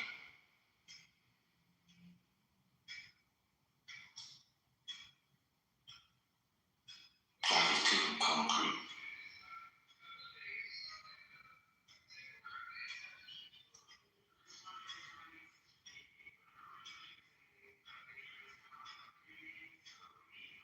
Yo, according to the Times, radio reports from the Times of Israel and other outlets, Ziv Akman statements included ethnic slurs. He reportedly remarked, "It's not good that Morocco was open for Israeli tourism. Now we know where our Moroccans came from, Africa. A baboon is a monkey."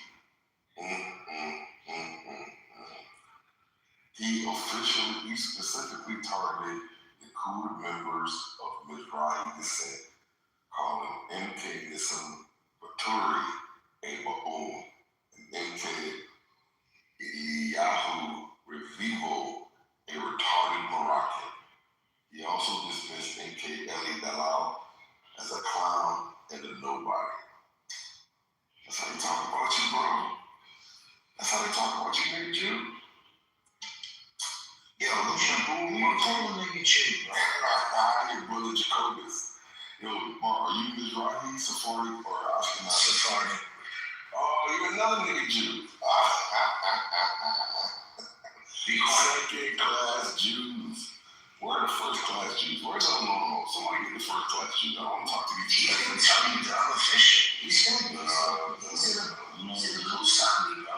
He's so used to sitting on the back of the bus, he ain't getting no legs with him. Our niggas in the back of the bus with me. Yo, he's gonna co-sign you. Yo, I guarantee our normal comes in here, he's gonna co-sign you, bro. Guarantee it. Bart, did you know that they treat the Sephardics and the Mizrahis different than the Ashkenazi? You know what Ashkenazi is, man? Yo, tell me what an Ashkenazi is. The European Jews that migrated during the first, second millennia. They were part of the Israeli conference and so on and so forth, theater rehearsal, so on and so forth. Yeah, anyway, did you know that they treat you different? So now let me explain to you. 1 second, brother. You said that wrong, bro. I answered that 1 second, brother. You said that wrong. 1 second, brother. You asked for this. I asked you a question, then you asked me a Let question. me explain. I answered. Look, hold on. As soon as I'm done, You asked for this. as soon as I'm done, because I asked you a question, you asked me a question, I answered your Don't let question, him see you. I answered your question, and then now I'm going to ask you to please answer the question. Did you know that they treat the Mizrahis, Sephardic, and Ethiopian Jews different than the Ashkenazi Jews? Yes or no? Yes or no? It's a simple yes or no. No. You did not know that. Okay, great. Well, I can inform you, sir, that they do and have treated the Mizrahi It's counterfactual. different than the Ashkenazi. In fact, Bart, it goes back to the 1950s when they were getting kicked out other Arab countries. Why? Because of the fighting that had been occurring between Israel and the Arab nations. Also, they were used as political pawns, right? And when they migrated to Now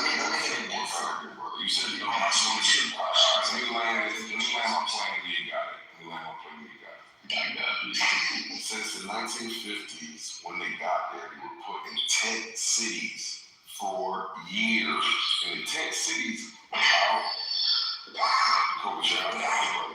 trying to cook more. They were put in tent cities for years, and they were on the outskirts of the Ashkenazi territories, where they had less infrastructure, less access to quality education, so on and so forth. That persisted until today. So please, go ahead. Okay, so the only thing I wanted to tell you is that, what you're saying might be true. Or might not be true. You know what I'm saying? I'm going 50-50 on it. I'm not just going to tell you what you're saying isn't making sense. It could be true, it cannot be true. But the part you were wrong about is the Ashkenazi part. Now, Ashkenazi is a word in the Bible that Rabbi chose to tell me what I said wrong? Yeah, tell me what you said wrong. But you never miss on history. Before you get off the history. I have to do it. Just tell me where I'm wrong. Just tell me where I'm wrong. You got the history. You just did that. Mark, I don't want to lose the plot. Just tell me where I'm wrong. Then give us the history, please. Right, so the Ashkenazi Jews are from the Black Plague. And if you look at historically, any Ashkenazi Jew that occurred in Europe means German Jew. But that was a Jewish scholar who decided to use that name. It's not necessarily the name from the Bible. That means German Jew. Yeah, I didn't say anything about They're in the Black. I'm giving you the crux right now. They're in the Black Plague. Okay, many people died. The Christians at the time accused the Jews for the Black Plague. The Jews were hand washing and washing their hands and washing their pots and their pans the way they do, and they didn't get as sick. The crazy Christians at the time literally lynched them and killed them. They were dropped down to such a small community, about 20,000 of them, that when they were the Ashkenazi, that's the only bloodline of these people in Europe. Has nothing to do with going back to Israel, has nothing to do with their expansion of getting kicked out of anywhere else. This is the reason why they're called Ashkenazi, because that gene pool was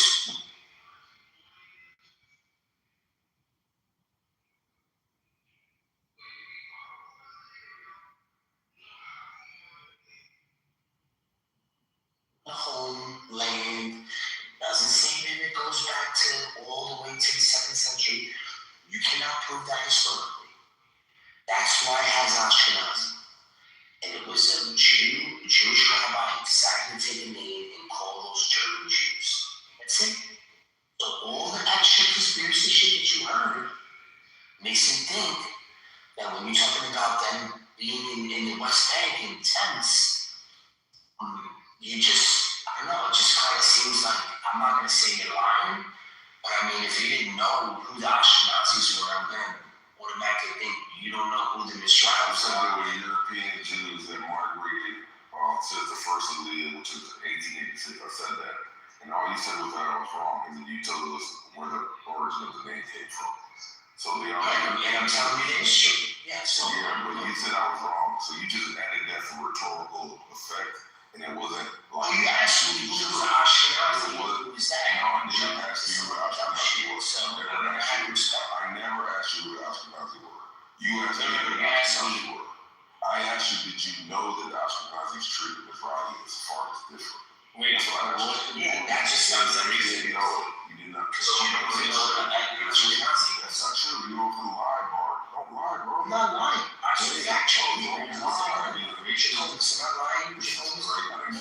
lying about what you're better than that, bro. I just want to know if I was lying. You did lie. About me being wrong. Oh, no. I said I'm 50-50 on it. I didn't say you were wrong. Now you're backtracking, Bart. Just come on, bro. You're better. No, I just said you were 50-50. Bart, I'm being true. Listen, I'm used to you being sharp on your shit. When you come here sloppy and fucking lying, it's like I'm wondering what's happening. They say you're totally wrong.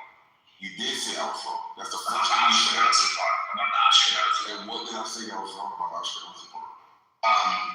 You're historically wrong about it. About what? What did I say? Because that bloodline started at the Black Plague. That's I what said they were European Jews. German Jews. Germany is in Europe. Germany is in Europe. They're not in Poland yet. They are European Jews, sir. Come on, bro, you better than this, bro. Hey, listen, I need to educate you on this, bro. no, I don't fucking say. I don't want you to say wrong things, but if you want to say Stop wrong, lying, stop lying. all I did was You're doing the devil's work. You're doing the devil's work. listen, I gave you the heads up. You're doing the devil's work with the lies. You're doing the rhetorical shit. That's all. Choose to take advice. I forgive you. That's it.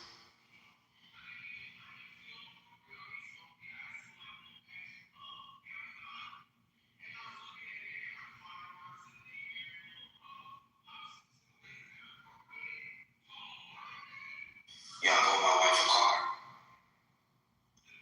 Yo, it's matte black with tan interior. Beautiful car. Yeah, it's a Kia though. Kia. That's not what she wanted. Why would she want it? You know what? I hate kids. I don't know why. I just hate them. Yo, They have no prestige. They might be great cars, but I hate fucking them. Yeah. I'm telling you, I was a hater too. In the beginning, I'm not gonna lie, bro. I was like, yo, man, I can't stand this car. And I had bought her the Sorrento. Because I still got my Cadillac. At 160,000 miles. But my daughter is going to med school. So when she comes home this summer, she's going to be doing it. Yo, thank you so much, bro. Thank you so much. I'm still in shock. So I gotta get her a car. Wait, so she already graduated undergrad and she's in med school? Oh, no. Okay. No, she's in high school for the next 8 years. Oh, yeah. Yeah, so right now, she needs a car to do her little, needs to do certain kind of hours. But when she comes home, so my wife is stressing. So I'm like, because I had the minivan, and the minivan started having news you know when the battery starts to drain out of nowhere? What is it called again? There's like a shortage in it. And there's like a shortage in the battery. I forget what it was, but I couldn't find the leak. But we traded the car in and we got the Sorrento. Well, when we got the Sorrento, we got that, it's beautiful color, right? And then she wanted the Sportage, the smaller one. I was like, all right, whatever. She was looking at it, and she wanted the top model from it. She was stalking it. And, this car was on the lot for not even a day, 2 days, I had 5 miles on it. And every time this, because it's called the Prestige, like the top model of it. And she was looking for this car, and it came in that beautiful color. I was like, oh man. It was better to get new with the percentage rates than it was to get used. Yo, Bart, do you know Shashu in the chat? You know who that is now? I think he's like, articles the Bible. He's spurting out. He said the Cadillac is the worst nightmare. Is that true? Not, in 2000, maybe he didn't have the version I had. Because the 2.0 is a dream. I'm telling you, I've never had issues with that car. Never had issues. I put 160,000. All I did was change the oil, change the brakes. The car is still rising a dream. The only thing that was issues, the shocks in the back. I had to change them twice. That was it. And that, thank God I had no engine trouble. But Concrete, I got some good info for you. You know how you guys be coming at me with the Catholic Church that kind of says things like, about the Muslims. We say we worship the same God.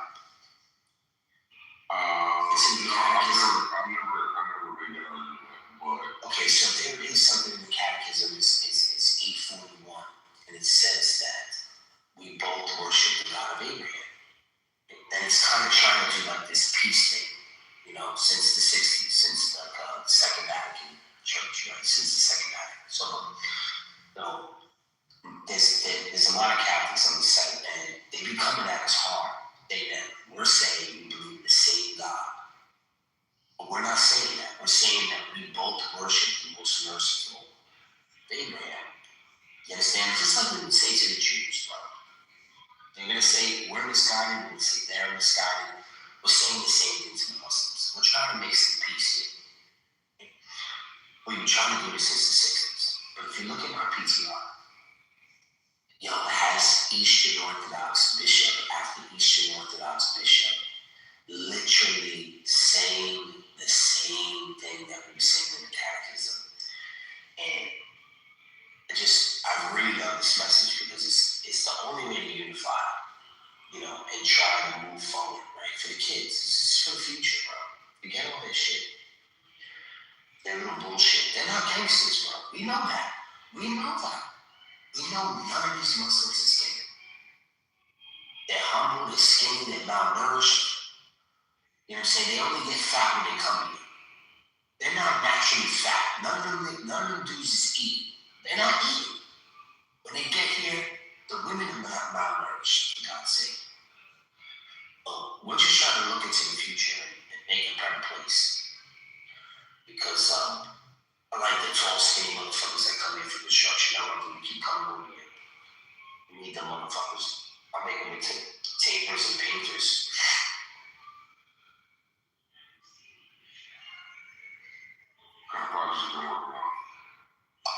Wish I could tell you over here because I got too many haters listening to my conversations all the time. Not detail. Don't give detail. That's the whole thing. Like, there's so much detail that I would give it away. So put it this way. I moved up. I moved up a level. I moved up from bridges. Yeah. So it's a good look. It's a good look. I like it. I've done it before.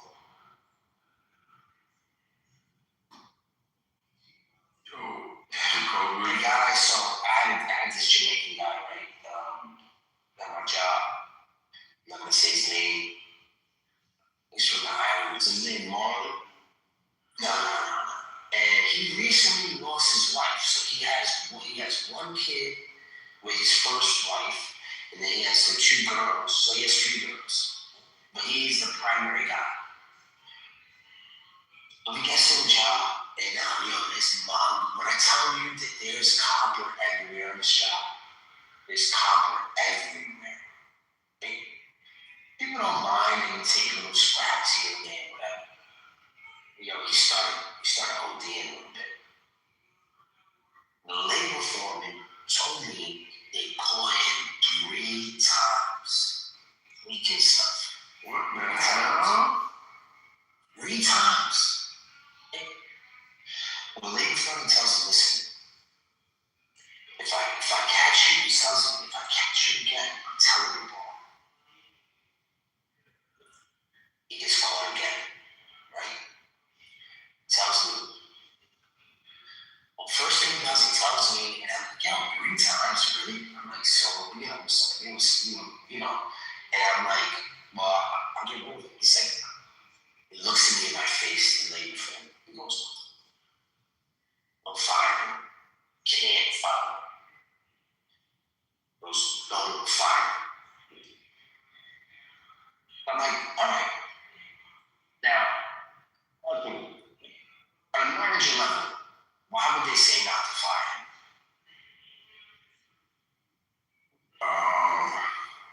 The only reason, is it a tight labor pool?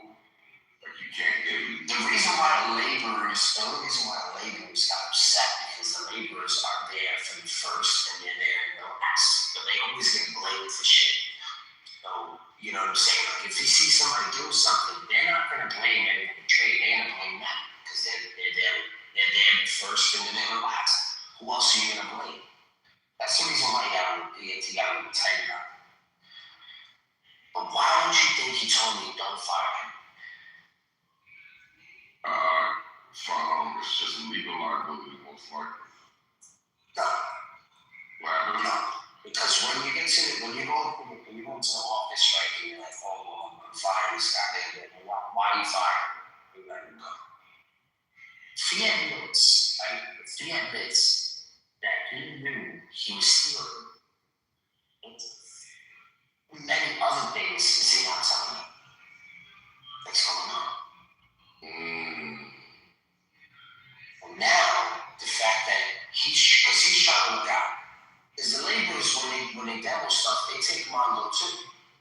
You know, if they do it openly, because they're done with this shit and they're going around. The reason why you can't do that is then they'll be watching him.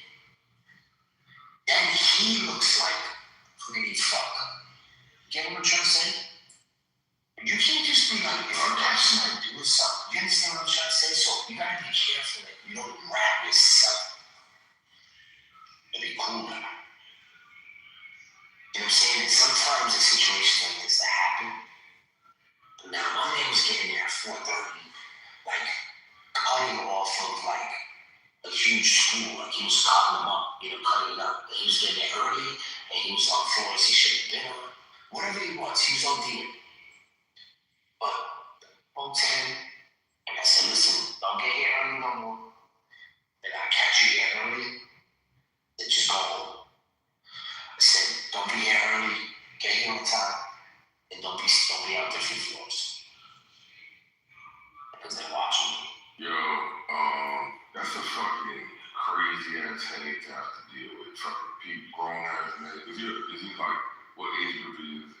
He's like my age. He's like 38, 34, like 40. You know, I'm saying? Like, yeah, that's crazy, bro. older than you, man, Joe? Yeah, I'm older than you, man. I'll slap the pee-pee out your dumb ass. You crazy? Like, I got underwear older than you, bro. I do have a pair of wallabies that are older than you, I'm not gonna lie. You are old and too hungry. You old. Oh, what's that in class, Chief? I don't know. And then they say, Yo, Mikael got Andrew's crew fucked with the Trinity, bro. It is so funny, bro. Who's Mikael? You don't know Mikael? Yeah, he be wild too sometimes. His name is Cynic. You know Cynic? Cynic, Mikael, his name is Illumi. Oh, I've seen him. Yeah. Well, what they do is, right? Is he? Where is he? No, that's a different Mikael. That's not the same person. Somebody else. So they come in the room and I told them, right? I said, yo, don't be coming in here asking questions about the Trinity. Because I said when that contradiction is no longer a contradiction, right? And you keep having that conversation, like how can a man be a man and also be God? Because he has two natures. But once they keep asking that question, I keep telling them, I'm like, yo, this shit isn't hitting like a ton of bricks, bro. And I said, it's never gonna leave your mind. Yo, this whole time, you've been telling yourself, this can't make sense. This can't make sense. It can't make sense. How could God be man? How could God be limited? How could God incarnate as a man? And it fucks with their head. You know what I'm saying? But then they come in every day and want to argue. But me and the Christians that I be hanging out with, I got a little crew, we warn them. Like, yo, there's only one way out. And eventually, what's going to happen is you're going to see, and you're not going to be able to erase it from your body. You're going to become a Christian. Like dead ass. Like you halfway there as a Muslim already. You believe in this. You believe in it. wait, John. You don't believe the devil took the Father? No. So now, right? So now, Mikael, he took the plunge. He can't go back now. He's literally a Muslim arguing with other Muslims that the Trinity makes sense. Oh, wow. And I asked a dude yesterday coming into the chat. And in the middle of the conversation, we explained the nature. I told him, I said, yo, do me a favor, bro. Just leave. And don't keep arguing this. If you want to stay Muslim, don't argue the Trinity. Because we're going to beat it over your head so many times, right? You're going to come in here and you're just going to say, you're going to use your metaphysics. Because this is their problem. Coming in with their Islamic metaphysics, they don't realize that they have to actually read the Bible. You know? when we read them stuff about Rashi, like they just think the whole shit is corrupt. But then I'm saying to myself, like, yo, there's over 30,000 cross references in the Bible. 30,000, over 30,000. There's actually 60,000. And I'm telling you, there's no way you can just 30,000 cross references of what? Sorry. I got 30,000 cross references just from old to new. And then we have cross references within each other. Oh, cross referencing what? Look at my PTR. Look at my PTR so you can see what it looks like. See this little rainbow? You see the red? Yeah. The red is the New Testament. But the Old Testament references stuff from the future. For example, we have Solomon and David that are going to mention stuff that, you know, you get what I'm trying to say? Yes. So it's not like just changing one verse. What do you think? What is this project, Bart? I know the project originally was No more than John. Oh, okay. But it was basically understand the Muslim argument to be able to critique it to its fullest extent. Now it seems like the project is evolving to bring them to the understanding that their belief system leads them to our belief system. I just think that like they're asking the wrong questions. They're asking questions to really break down what Jesus is. And once they get to this specific, like once they get to this like these details about who Jesus is, it's really, really difficult for them to turn back. That's all I'm saying. It's really difficult because then, just like how they remember their book, now, once they know our book, we'll know that it makes sense and it's not a contradiction. It's really, really difficult for them to be like, well, I'm just a Muslim. Like, it's you know, I'm concrete, I've seen it. It's like literally, like, it's like a ton of bricks that hits you, bro. You got it, 100%. And I'm trying to be a better person. I'm like, yo, listen, and I'm telling these guys, continue to pray the way you pray. Don't just stop going to church. Continue to pray the way you pray. Continue to worship the way you worship. Don't stop thinking that you're a Christian all of a sudden because you understand our shit. Way deeper than that. Way deeper than that. You're definitely the better Jew than Jacobus, who was a second class or third class Jew. You're definitely the better Christian Jacobus, who was also a confused Christian. So I'm glad you're here. You can be Jacobus. Well, you're on a different mission. You like to fuck around too much. Me, I keep it serious. You know, I'm keeping it a buck. That's what sounds great. We can have a live debate and you can use guns. Does that say anything? Like, I'm not doing that. Nah, I mean, his troll is worse than that, Bart. I don't think you've seen the full extent of Jacobus' troll. It's hard. Blasphemous it is. It's embarrassing. Yeah, that's crazy. What's up, man? How you doing, bro? You from Malaysia? She's a character, you know? You from Malaysia? Bro, leave that alone, bro. No, because I got somebody coming from Malaysia. Shut your TikTok ass up, man. It's not fucking.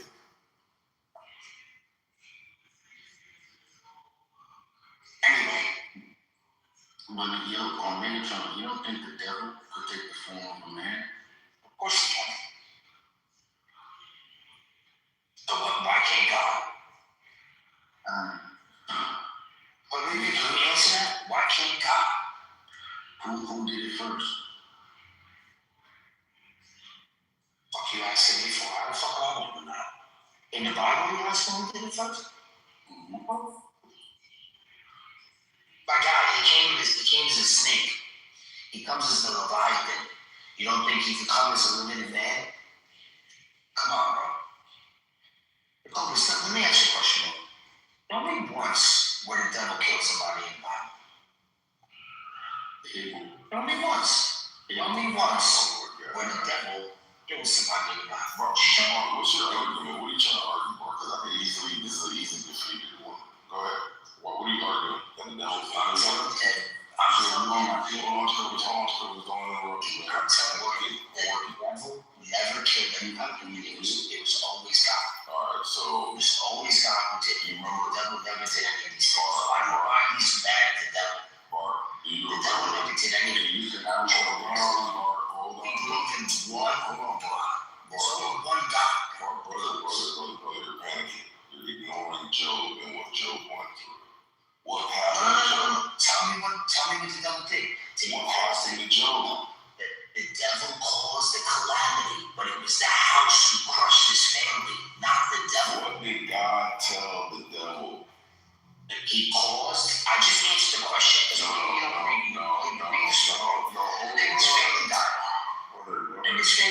Hold on, brother. Listen. If you want to say that the devil did not kill his family, you still have a defeater. You know what a defeater is? What? You cannot kill him. Uh-oh. Yes. No, you can't. Like he an avalanche. It's hard. Why did God tell the devil he can't kill Job? Uh-oh. Thank you, brother. You're welcome. Well, that means that the devil killed people in this case. Show me what he did. Listen. You're pretending that it wasn't the devil, it was his family. But that's on you. And then so now we know that God gives us specific commands. I'm not going to. Brother, come on, bro. We know when God gives a specific command not to do something, that's because they can do it. Thank you, have a nice day. Yeah, but can and never did are two different. Yes, you made that up in your head and never did. The can is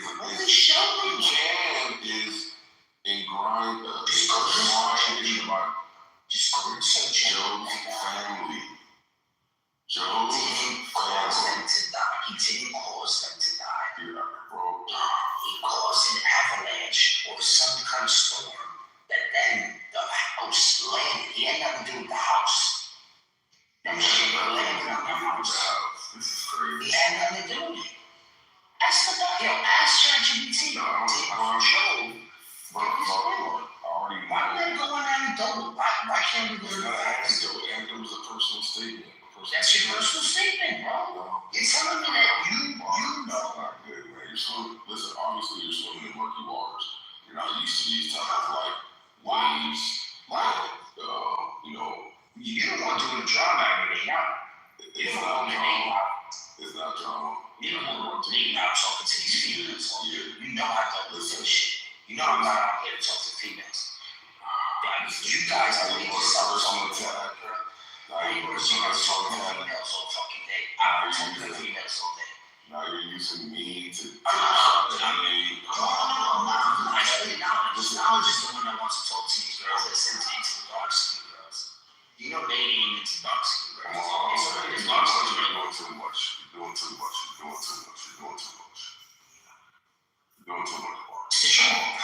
Please, brother, we're talking about the topic of the Bible and Job. Then let's talk about the topic of the Bible. I asked you to research something, and you want to talk about the drama in this room. Oh, you want? No. You want to switch your conversation? You know what? I'm gonna bow out because you're doing too many tactics. The devil nobody, bro. Jacoby, show me where the devil killed somebody, bro. We don't believe in the devil. We never killed nobody. You should believe in the devil. You shouldn't believe in Yahweh, because Yahweh's the only one that he's the only one that killed people. The flood, Abel. I mean, the list goes on. Those family. Because the devil is chilling. He comes up, he starts walking up to the devil in Job 1:6 and 1:7. He's like, yo, what have you been doing?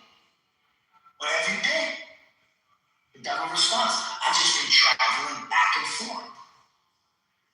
Back and forth from where, Jacobus? Back and forth from where? Now I didn't want to talk. Heaven and earth, I didn't want to keep quiet. Between heaven and earth, Thank you. That's what that makes them feel uncomfortable if you say shit like that to them. Oh, you can't be doing that. That was the fall already. That was the he had the ability to ascend right then and there. Job 1:6, Job 2:1. So, yeah. Are you of the belief that that will never give me money, but it does not happen? Yeah. not the belief, it's the truth. I'm gonna mute up. That should be right, that belief.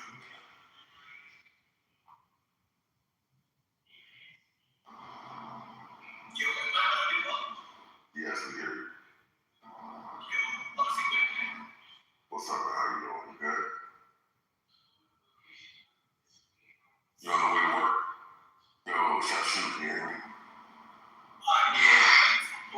ask me? Are you of the belief that the devil never killed anybody?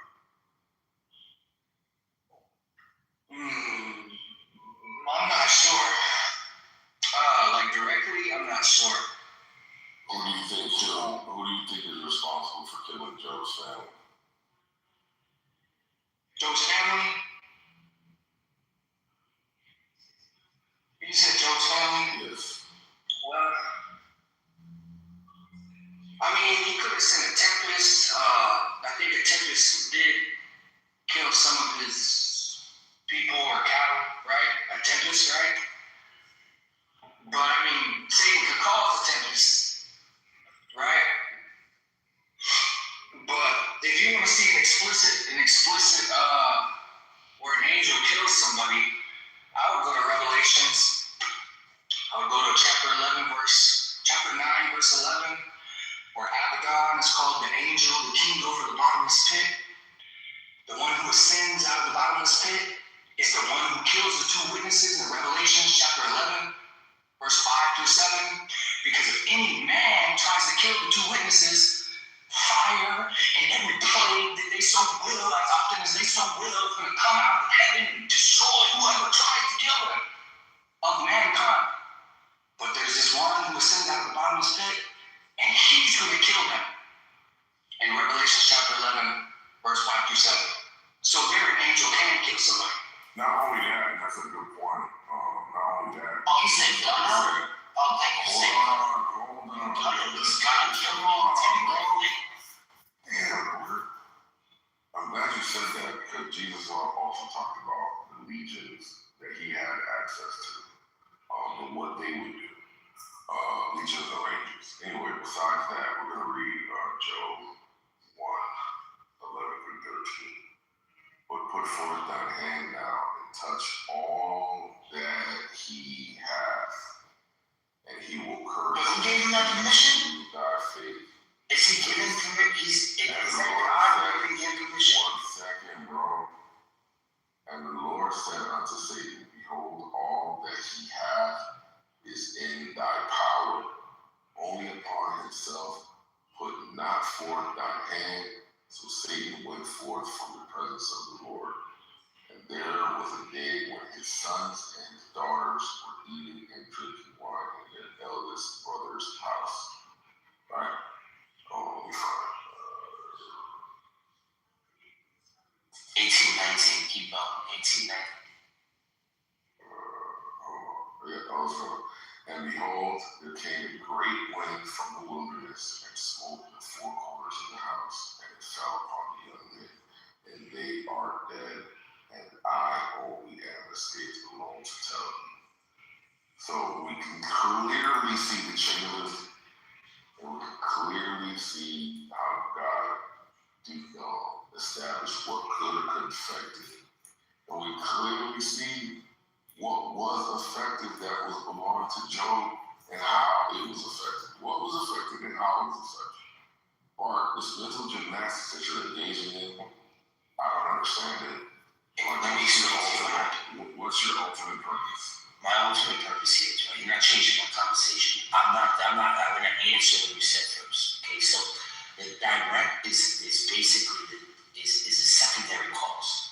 It is the one who's portrayed as bringing the calamities.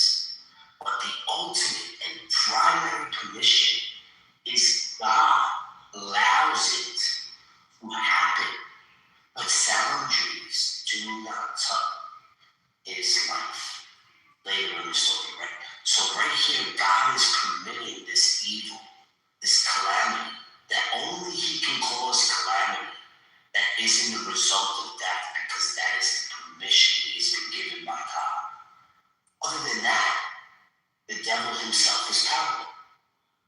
Well, again, you went over. Well, you went over verse 12. Then you went over verse 18 and 19. And it says, what God had permitted, not the devil himself. Thank you very much.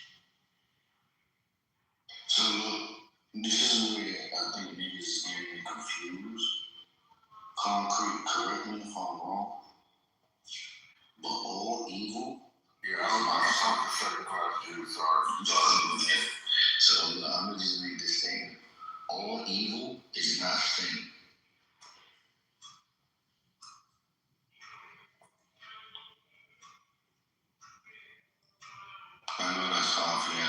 understand, because y'all self. Bro, you guys are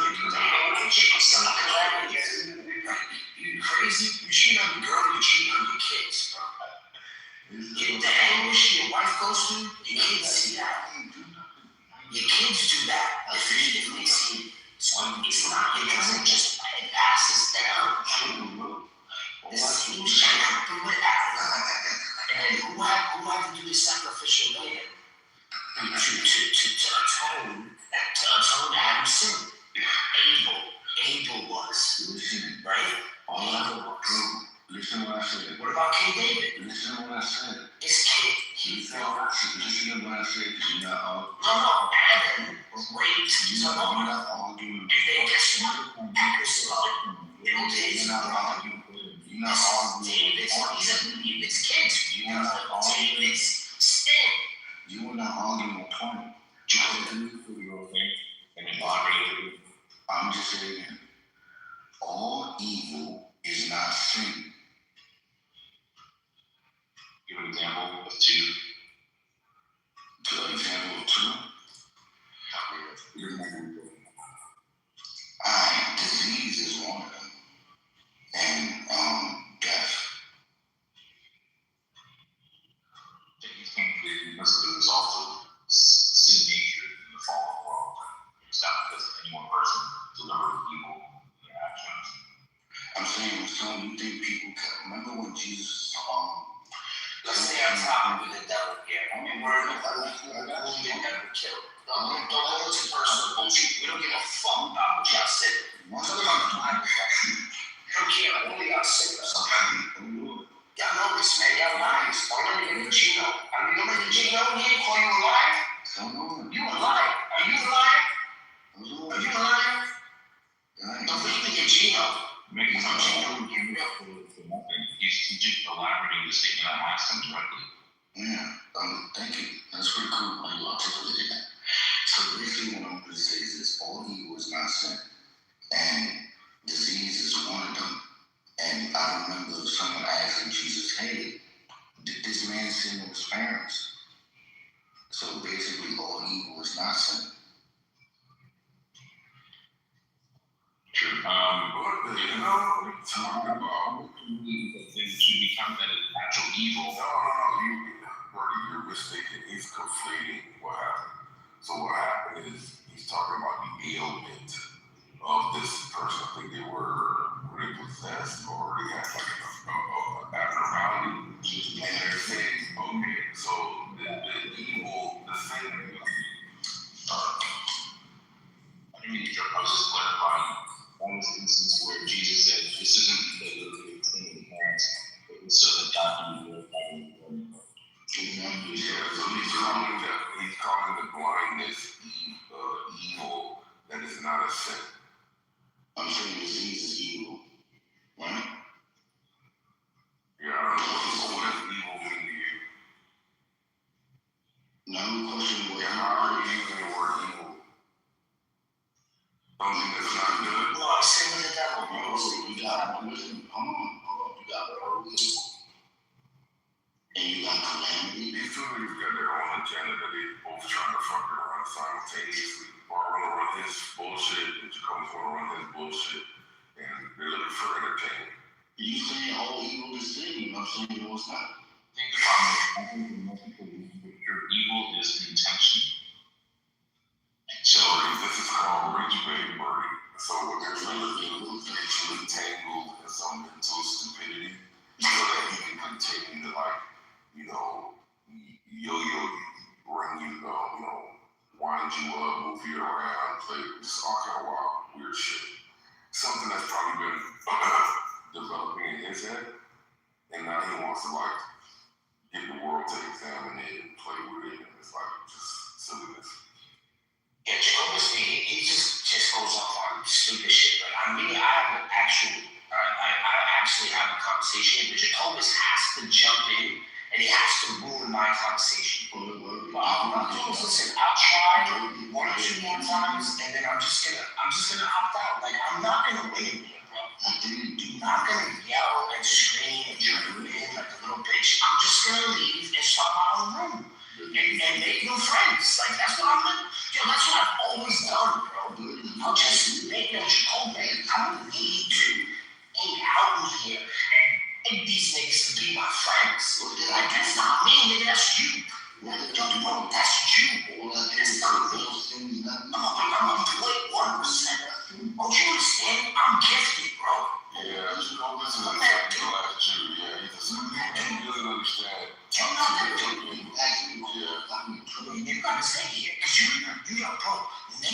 She got like so much. He didn't go anywhere else to get to the gym. You get it down anywhere you go. You try to go to the channel with this shit.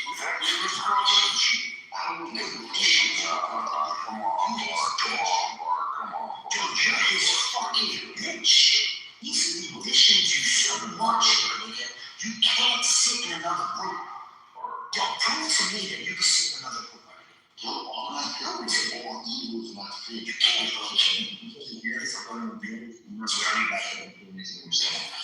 Can you explain what you were talking about with Satan? Oh, yeah. That was really rough mouth for what I was thinking. I mean, that was really complicated about that. Say it again, more clearly put on my phone. No, I was saying that was many times we were speaking. We paused him because I wanted you to elaborate on the whole evil thing, but we had to say, unless concrete, we think it was a useless direction of who we are. You can go ahead, bro. I'm just telling you that this is Jacobus' shtick, where he learned it from other people who do like similar stuff. It's basically, it's like, you know what a Rubik's Cube is? When you used to solve it. So he's basically trying to hand you like a spiritual Rubik's Cube that doesn't make any sense. And then you're gonna continue to like try to solve it. He's gonna keep like muddying it up, hand it back to you, then you try to solve it, then you hand it back to him. Saying, here, look, I solved it. You know, it's just. So my initial point was that the devil had never killed anybody. He never killed anybody in the Bible. The devil never killed anybody. But the calamity that we brought up, Job 1:12 and 10 and 19. And this says that God gave him the permission to do the calamity, but the direct from God. And it was God who told him to kill his family. It wasn't the choice of the devil. The devil was wandering around doing his thing, traveling back and forth from heaven and earth. I don't mean to keep interrupting you, but you said never killed anybody. But never killed nobody. Can you show me the Bible where you never killed somebody? Stop, Jacobus. I'm not talking to you no more. You had your opportunity. You wanted to change it into sin. No. This is my conversation. Is what I'm having. So, like I told you, I'm not gonna fight with you, my Joe. I'm gonna leave. Why are you going crazy? Because I'm asking you to give me some respect for like the 20 minutes that I'm here, and then I'm gonna leave. And then you got the whole day. Alright, so you said you scared me to answer your question. I'm not scared. I'm submitting to you. I'm scared. Can you leave me alone now? Thank you, bro. Leave. So the instance that we know that Satan did kill someone was taking the life of Job's children. All right, I just told you, and I gave you the verses. Are you paying attention to me, my brother? Because I'm not going to repeat myself. Job 1:12. Job chapter 1, verse 12. The 18 and 19. It is God who told the devil to perform a calamity that would kill his family. This is an order from God.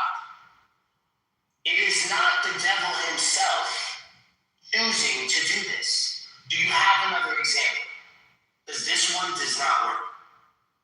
You're going to have to twist the words, and you're going to have to say, nowhere in the Bible does it say the devil directly killed anybody. It does, bro. No. Yeah, no. If y'all want to keep saying it does, and show no evidence, and give your eisegesis, then you guys are just, and that's fine, I'll let you win. But we both know that it doesn't directly say that. We both know that. It doesn't say that. Birdie, It says God gave him the okay.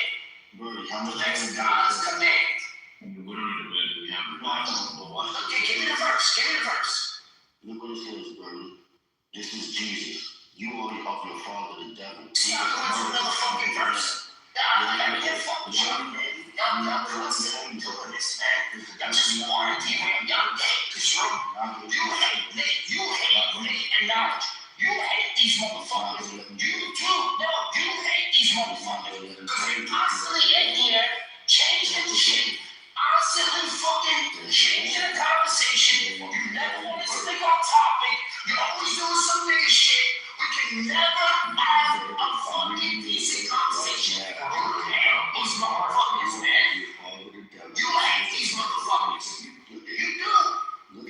Jesus in the gospel. You can't Megatron is Jacobus, bro. So look, You hate these motherfuckers. so this is the gospel. You can't stand these niggas. He's not only black, but he's Jewish. So it's They like suppress you so much. first and Look, he hates it. He hates name. He hates knowledge. And that's why he's doing this shit. he hates Christ.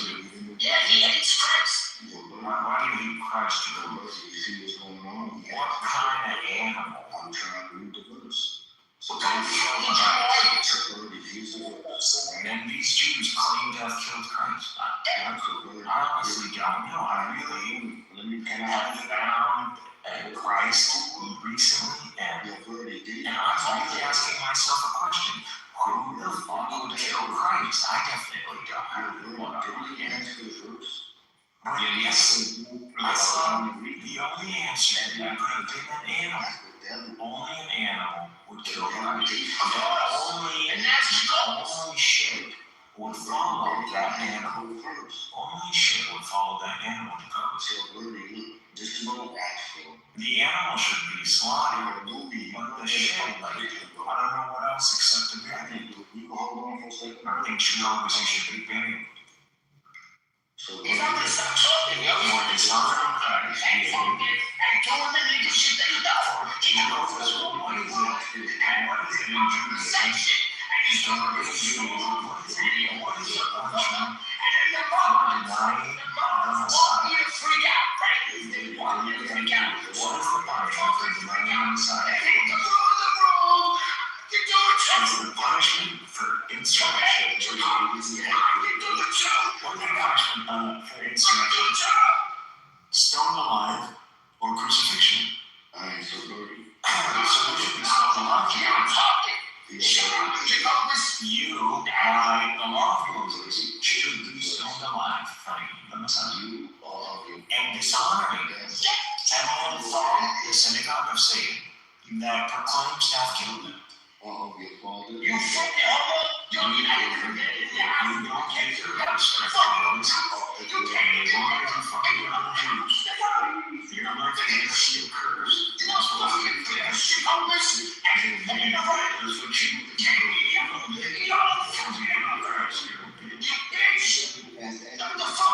That's all the Jews deserve. Dishonor and disrespect. Anybody who has the spirit of Christ insult these people.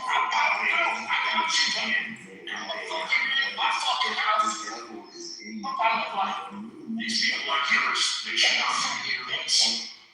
Jesus. The Jews curse. He asked for the verse. He denies the Messiah. By the law of Moses. That was humble Christ. So we You know, he asked for ask the Jew, what is the punishment for denying the Messiah? Because he's severely autistic. He needs to do this shit. He needs to constantly hate himself 20 times before the morning.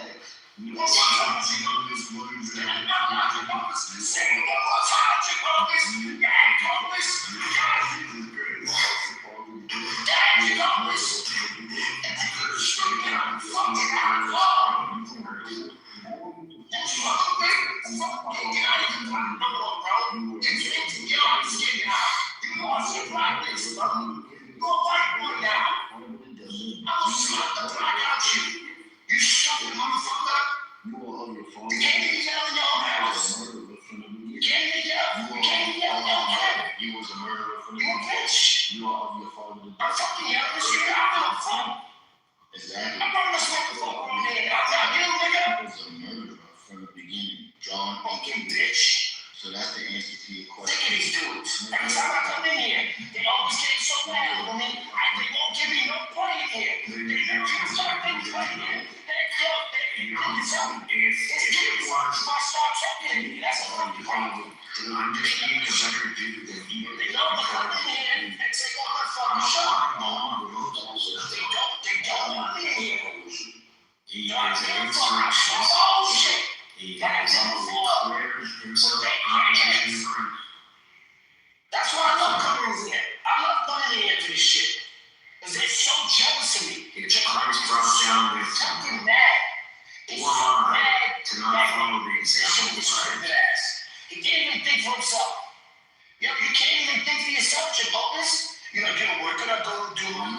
Church going at it on. He was in hell. He was in fear. Nobody knows. You do Jacob. Did you just he sold his soul to Judas? He was a murderer. 32. Not a dude is Jacobus. Nigga got one. He's a one trick only.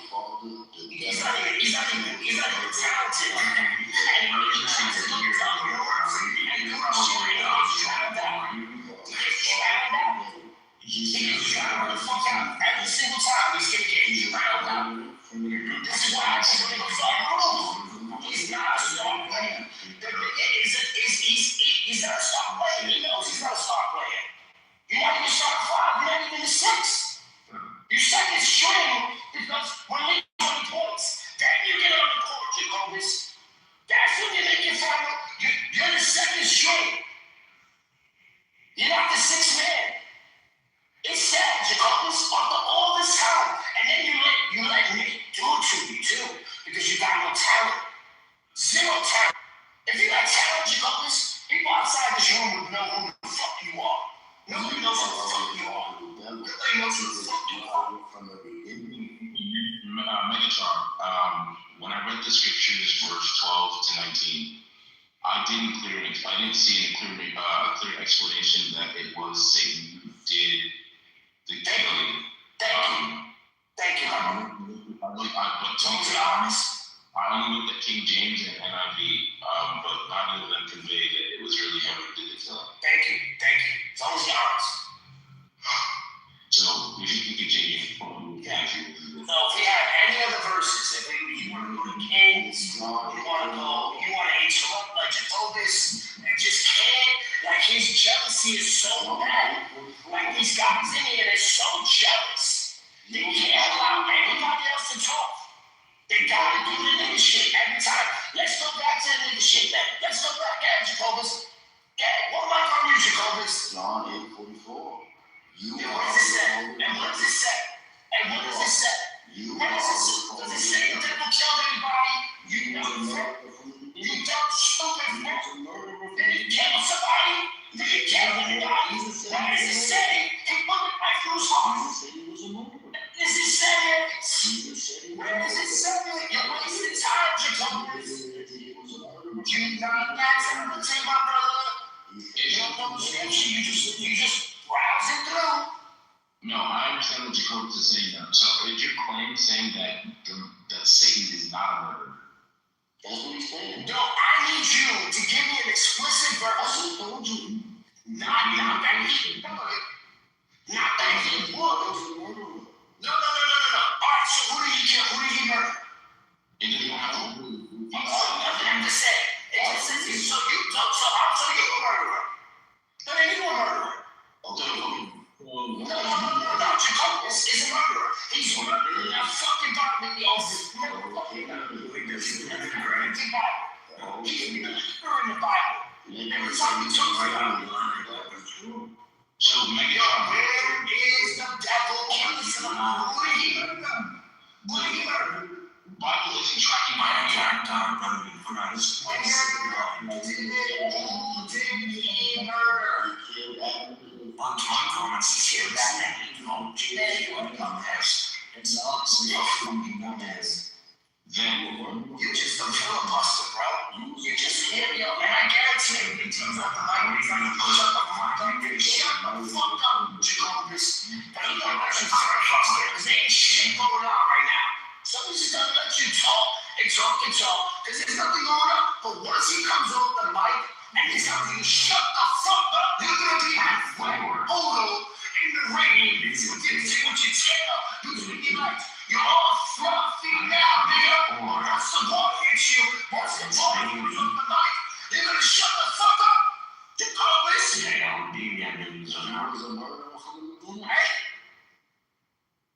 Megatron, what's your goal with making Satan? The devil never killed nobody. He should believe the devil, because the devil never killed nobody. He killed everybody.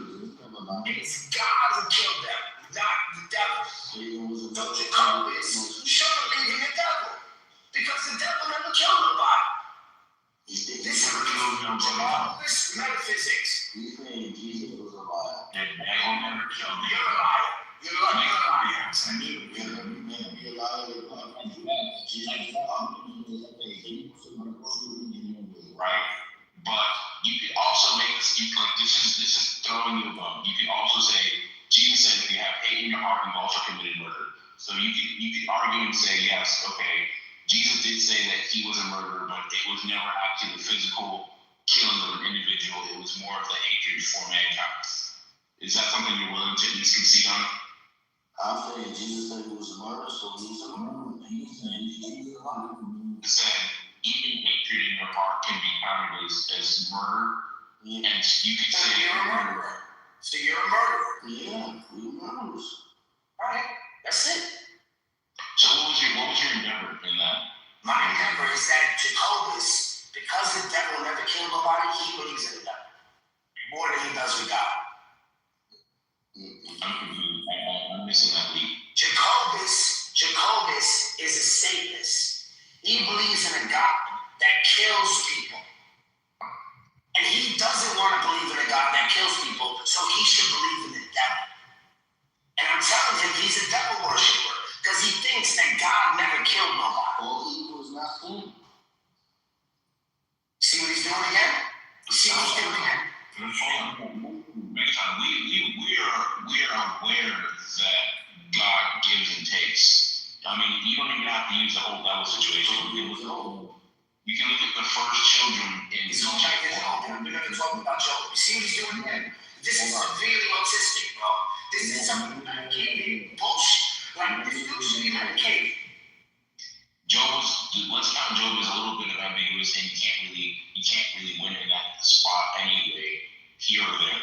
But there's a clear instance where God sends the spirit of death out into the firstborns of Egypt, and they're killed.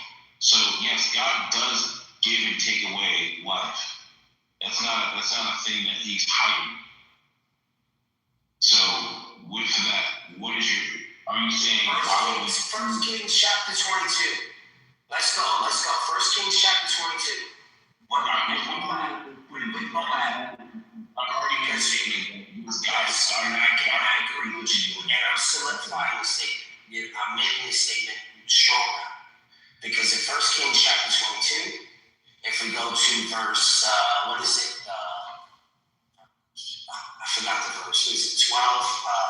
It's when Moab, when he says, I will send deceiving spirits in the mouths of your, to your prophets. Right. And he says, in front of his magnitude, run at the council. Who will send the deceiving spirit to Moab? Right? And then one says this, the other says that, and then the spirit comes forward and says, I will deceive him. He goes, how? And he tells him. And then the Lord declares that he will send out a deceiving spirit in the mouths of his prophets. The Lord. Not the one that stepped forward. He said, go out and do it. So who sent them to do it? Allah deceives the deceiver and their wicked deeds. That's all. I believe in one God. I believe in the only God that Jacobus believes in. He believes in some Talmudic God. Like he's really Christ. He doesn't. Yeah, he does. He don't believe in none of that shit. I don't give a fuck what. Every Hebrew Israelite proves Yah. Well, Jacobus doesn't believe he's a living team. And I'm not a Hebrew Israelite. Are you sure about that? Honestly, being serious, but it's not a Hebrew. But I'm not a Hebrew. Yeah. I'm a Jew. Yeah. Yeah, sure. You never take your show into the right. Thanks for Committed to the holy. They're there to maintain the Why are you such a side bitch, Jacobus? Why are you such a side bitch? Be an Israelite. Why you can never be the bottom bitch? Why is that? Why is it you can never be the bottom bitch? Why are you always a side bitch? I'm asking you, yes. I bleed blue. Dad, brother, Dad. You're wilding over this guy for a Yo, while. fuck Jacobus. He's evil. John rarely come in here and he gotta do it every time. So then he wants the business. I'll give him the business. You want the business? Motherfucker, I'm gonna give you the business. I got you. I'm gonna give you the business. He didn't want me to give him the verse. I'm sorry I gave you the verse. Okay, Alumi, you said that you can't be a Jew in exile, but literally Israelite. You can't be an Israelite in exile. That's literally what happened to them. They went into exile under your statement. Those are the tribes of Israel. What you're talking about is Judah, the kingdom, the Babylonian exile. We don't know that the people who returned are actually the tribe of Judah or people from the tribe of Judah. We don't know. They could have been converts. They could have been. We don't know.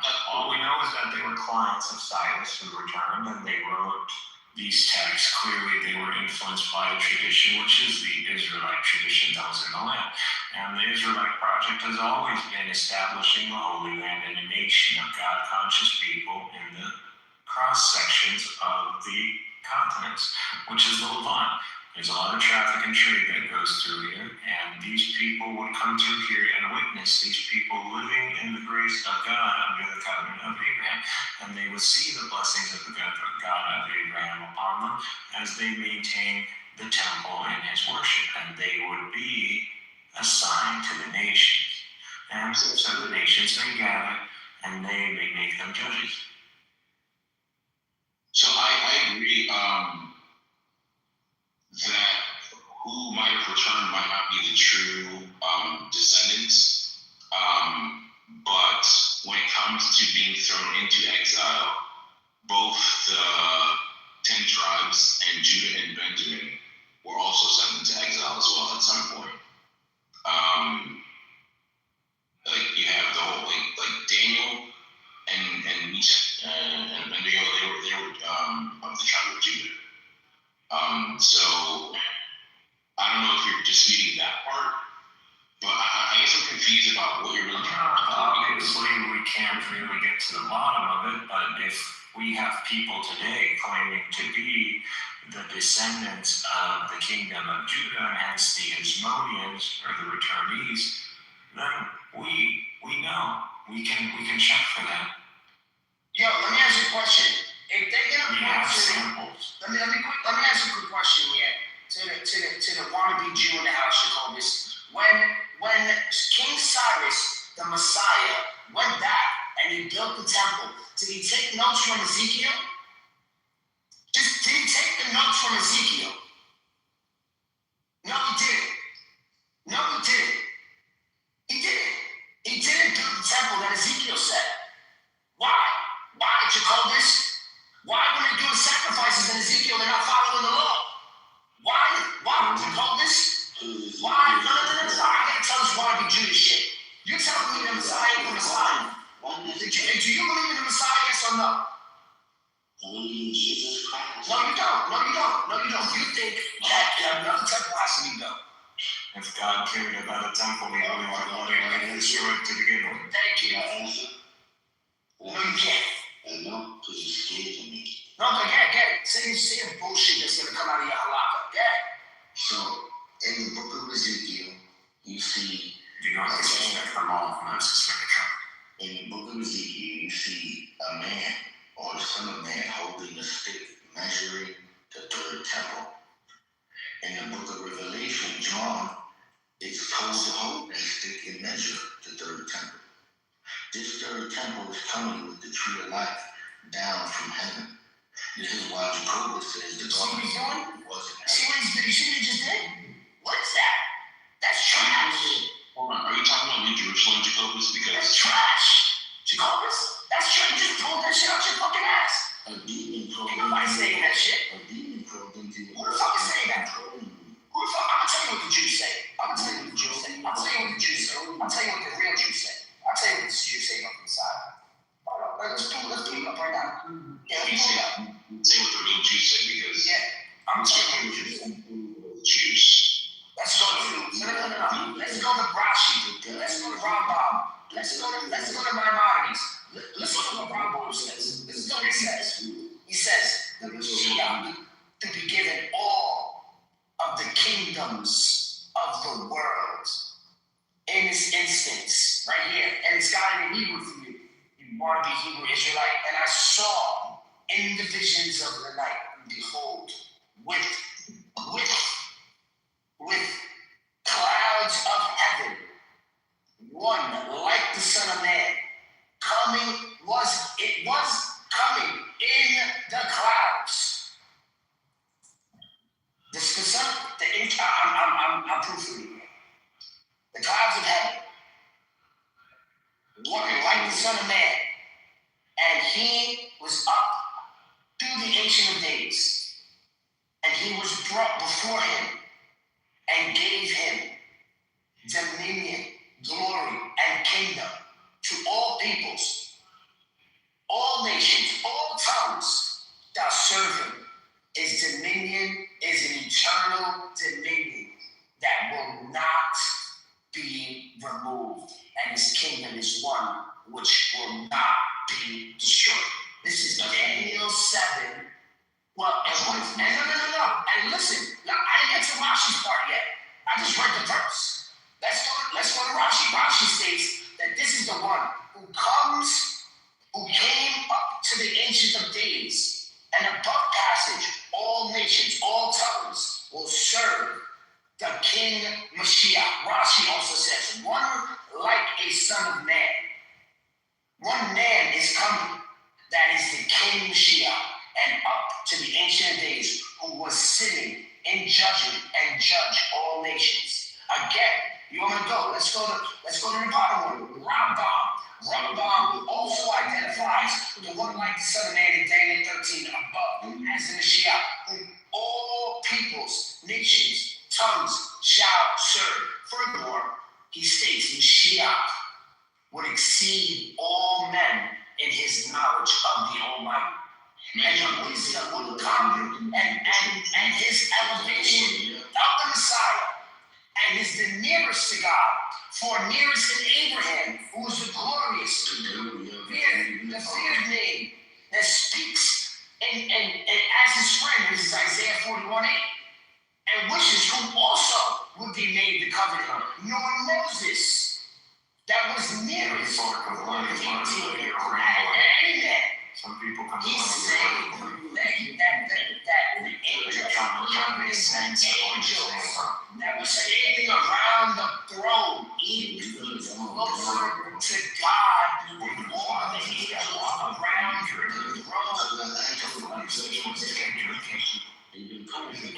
He's on Jack, bro. What you're trying to convey with the verses instead of just reading it back to back. He's trying to murder us. He's a murderer from the beginning. Oh, I think he would at this point murder huge purpose. He's a murderer. For sure, yeah. I think I murdered him with the word of God. No. Hit you with the Jew. Oh, that's all Oh, about. you lied. He served this. People will get And I gave him a book. And I gave him the book. I'm just letting you know right now, we didn't hear anything you That's guys true, heard. Sasha. We are addicted to debating religious murder. Absolutely. Well, people try to elaborate on what you're trying to convey with the verses you were sharing, because you didn't really give context before reading all of this. You want to understand close or read verses. What I was saying was in the book of Ezekiel, God told him to, you see the Son of Man measure the temple. And in the book of Revelation, you see John being told to measure the temple. So it's pretty cool. And in that same temple, the tree of life is coming down from heaven. And the tree of life is known to be in the garden, so therefore the garden of Eden was in heaven. Right, I can see that the Garden of Eden was no longer on earth. No, it was always in heaven. Oh, you think okay.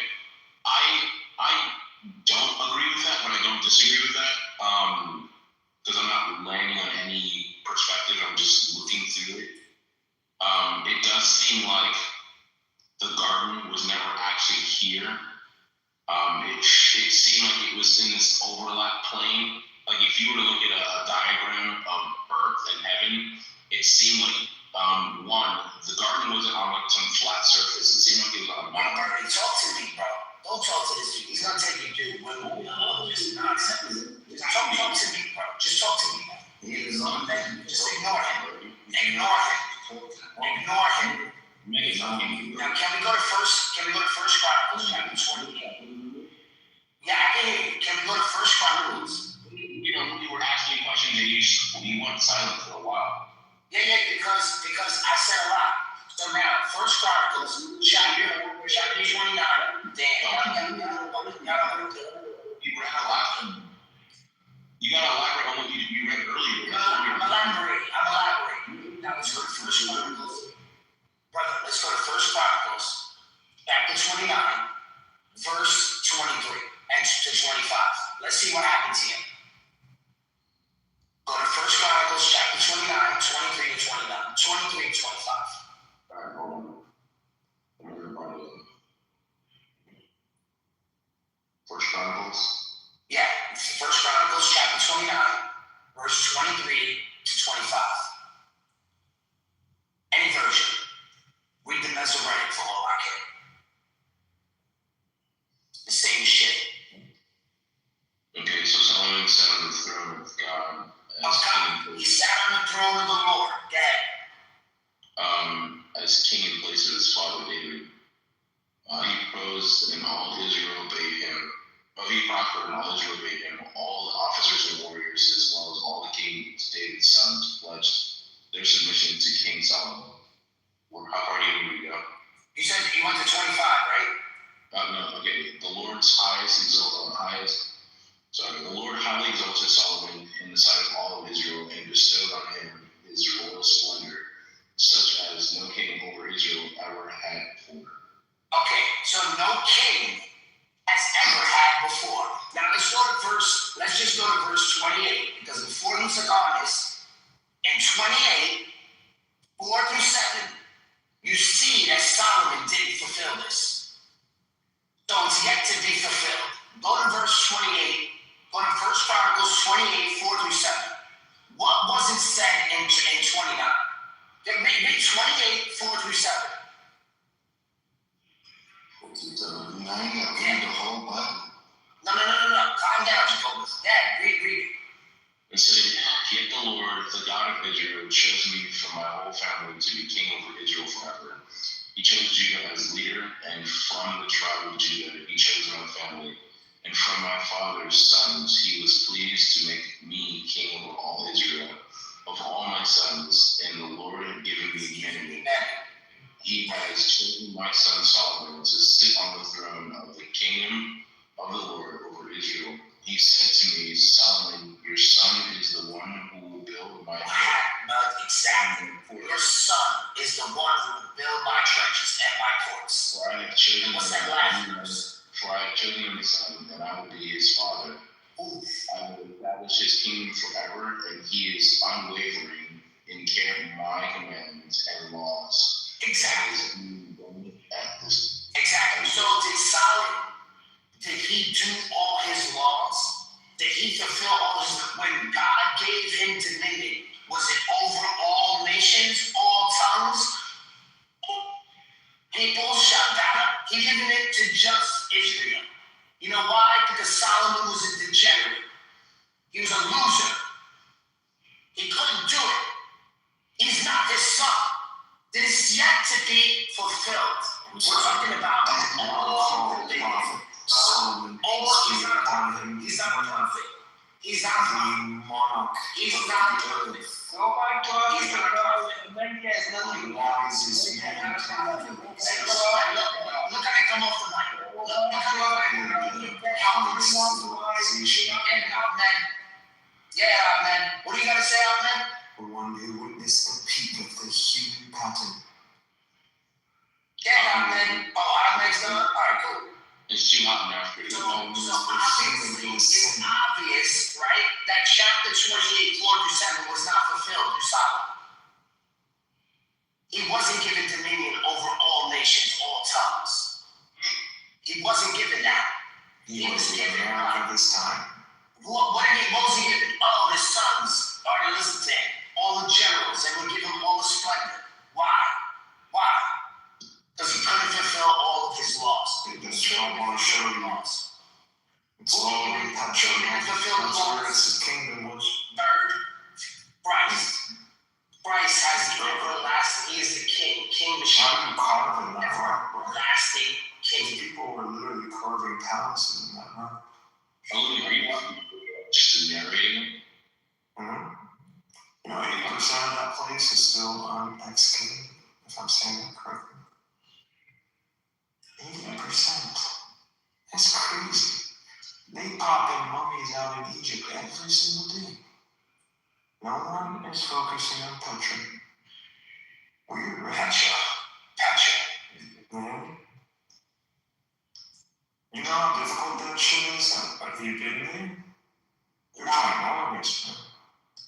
The shit is like the pyramids, but the thing is, the pyramids is rock in the desert. These guys literally carved it, bro. And I'm like, we would never do that today. That's crazy. That's a whole operation. That's insane. If you play Minecraft, you can do it yourself. Y'all telling me those guys chiseled that shit? You gotta be kidding me. My question is why are they chiseling out Roman and Greek structures? Why are they doing that? You know how the West is. They want to steal. They want they're desperate to have a history or to feel chosen or to feel like, God worked through them. Desperate for it, man. Even the Romans and the Greeks, they're not the West. The Romans literally talked about themselves. They're like us. They look limited. They look Mediterranean. They used to find blondes as exotic and let me say something to Louis real quick, because I know Louis remembers. Louis, and I know you don't like the Trinity, I know you don't like this, but let me tell you something. Any Jew that steps in this arena, right? If you're a oneness, if you're a modalist, if you're Pentecostal, if you're one of these backyard, double-wide churches that started in America, you cannot defend the Messiah against the Jew. Only the Trinitarians can. You know why? Because it's Psalms 2. Only the Trinitarians can defend Christ. Can defend Christ. What does metaphysics have to do? Their shit falls apart. It falls apart. Trinitarian. So I'm really curious as well. Are you a Trinitarian, Bird? I believe that Jesus is the Son of God and that He is. Do you believe in the triune nature of the Godhead? Yes. Okay, so then you can defend Jesus Christ to these halakha boys that want to come in and say Christ didn't die for us. That's not. How? Okay, let's hear it from you. Let's see you defend that with the Trinity. Psalms 2. Let's go. Read Psalms 2. What you think I'm just gonna do some I'm gonna hit them with their own book. Why do the nations conspire and the peoples plot in vain? The kings of the earth rise up, and the rulers band together against the Lord and against his anointed, saying, let us break their chains and throw off their shackles. The one enthroned in heaven laughs. The Lord scoffs at them. He rebukes them in his anger and terrifies them in his wrath, saying, I have installed my king on Zion, my holy mountain. I will proclaim the Lord's decree. He said to them, you are my son. Today I become your father. Ask me, and I will make the nations your inheritance. The ends of the earth your possession. you will break them with a rod of iron. You will dash them to pieces like pottery. Therefore, you kings, be wise. Be warned, you rulers of the earth. Serve the Lord with fear, and celebrate his rule with trembling. Kiss his son, or he will be angry, and your way will lead to your destruction. For his wrath can flare up in a moment. Blessed all who take refuge in him. Who fulfills this? Who fulfills this? Come on. Let me know. Who fulfills this, Alumi? God himself, or God himself as his son? Well, God is the one proclaiming this. So, okay, so His son will do this, right? Megatron, I believe in the Trinity, but I don't think that verse from a person who, like, we who already believe in the Trinity can see how this validates us, but a standalone, it doesn't really. This is the nation of believers. How would the oneness say this? God has taken the believer as his son. Right, The nation of believers. it sounds like God just chose a champion. Indeed, He chose a man. He chose a man? the man can be layered, so symbolically to represent the Son of God, which we can be the Son of God if we follow in line with Jesus Christ. You guys think? No, that's not it. It can also, You see what I'm saying, bro? another layer is the man, the believer, See what I mean, bro? nation of believers. It's not going to be any man. This is also Israel. Call this Israel. You can call this obviously Christ because if you are Israel, you would follow Christ. Bird, you see how that falls apart? See how that falls apart when you're not a Trinitarian? It just falls apart. Because I'm asking you, is this God going to be seen or unseen? Will God reign over all nations invisibly? That's not make no one. How can a man accomplish God this? will have a viceroy on earth when his kingdom takes full dominion. Yeah. Who has the wine press? Hold on. I'm not against Jews, but is that why Jews have been trying to thrive the way they have been? Because they think that they're entitled to everything? Indeed, Well, there's only God that can do it. the fulfillment of the covenant would be ruling as judges over the nameless nations. Like, actually, is that their endeavor? They're actually just trying to rule everything? Indeed, No, they just want to rule over Israel. not only that, but they see the West and Christendom as cursed, and that the coming of the Messiah will be after their absolute destruction. They don't have a king To Mashiach. look up Edom So they're playing in versus Solomon's, Ishmael. and Solomon's wrong. They're giving the This wisdom, is revelation but they don't have, technology. but they cannot fulfill all of his laws. Listen to Louis and heed my warning, as in Psalms 2. If the enemy professes, why not believe him? So, my honest opinion is Jesus Christ is the Messiah. But if Jews really think that's what God is telling them, I mean, God ultimately is going to fulfill what he's already promised. But I think right now, if that's really what Israel thinks is going on, I think they're in the wrong. The Jews are not Israel. Do not believe this. Sounds like a robot. Never really disagreed with what the Jews are doing, but if that's their back channel mindset, then yeah, now I'm just kind of like, that's us. Why is it such? Do you not believe that the believer will crush the transgressor? Because they're trying to fulfill something that their ancestors time and time again failed to do, and God The didn't. experiments. Oh my God. He was making a point to show that someone who was just man cannot fulfill it because Do you not understand that these are the curse of God upon those who claim Christ and do not follow him, and those who defame Christ. The living Jew is the synagogue of Satan. Can you put your voice back to normal? I don't know how to. Well, I believe you are jealous, lady, because I can speak better eloquent English It than you. sounds just really like not I have received many compliments over this. I believe you. No.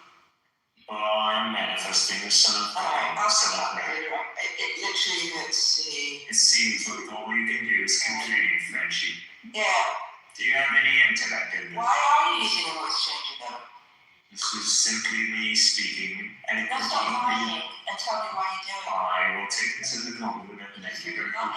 Why? I'm so happy that you continue to persist that this is artificial. This is such a compliment. I'm sorry. It's the same person. This is his calm voice. No, he's using a voice changer. He sounds like a fucking robot. It's not a voice. All right, to It's compliment. not true. I've heard this guy speak before and he doesn't sound like this.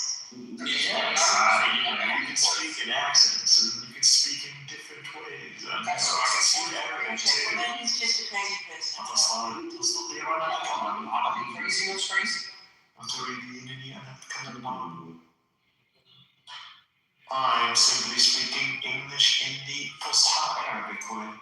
She called us out tonight this morning. Do you believe that Yes, you, called us. UK people, so always talking English when you simply listen? What's going on? Actually, the American sounds more like a historical Englishman than you do. They're lost without their Mashiach, is what I'm saying. And then they don't really have it figured out. They don't know if he's going to be the son of Is he going to be the king? Is he going to be the suffering servant? They haven't figured that out, right? But the New Testament is saying that this is Christ. I never knew that they thought themselves, all of Israel, was to fulfill the Messiah stuff. I accepted the fact that they rejected Jesus and they were waiting on the Messiah still, and I was like, you guys missed the bus, or you're still waiting on the bus.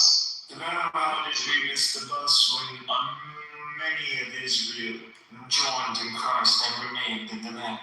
Why do you continue to persist to believe that the Ashkenazi is Israel when the people in the land? And the DNA proves that these people are truly the descendants of the historical southern Levantines. Who cares? That was Israel. Doesn't matter. I'm not worried about they converted to Islam. They don't kick out of the nation. The ones occupying Jerusalem and what is known as the Ismailian kingdom, and Edomia, and Nabatea, and all the nation, and the Philistine kingdom are literally today present. Is Umar, hold on a second, Bert. Is Umar, That land is occupied by the is Palestinians. Umar a prophet? Is Umar Jerusalem is majority Who is Umar? Arab still, the old city. You see, you don't want to answer the question. Is Allah is the second caliph. Is Umar a prophet? Is he the last prophet? Umar. When he I went can to see Jerusalem. why someone would confuse him with a So prophet, how for he is indeed he? fulfilled many messianic signs. How did he? But he is no liar, and he never claimed to be the So what does it Messiah. say in the Quran? And I believe Allah feared that he might be He doesn't want to conflicted, answer the question. and that's why he refused to worship in the church of the Holy Sepulchre. And he went and built a mosque on the Temple Mount. So that people do not consider him the actual Christ.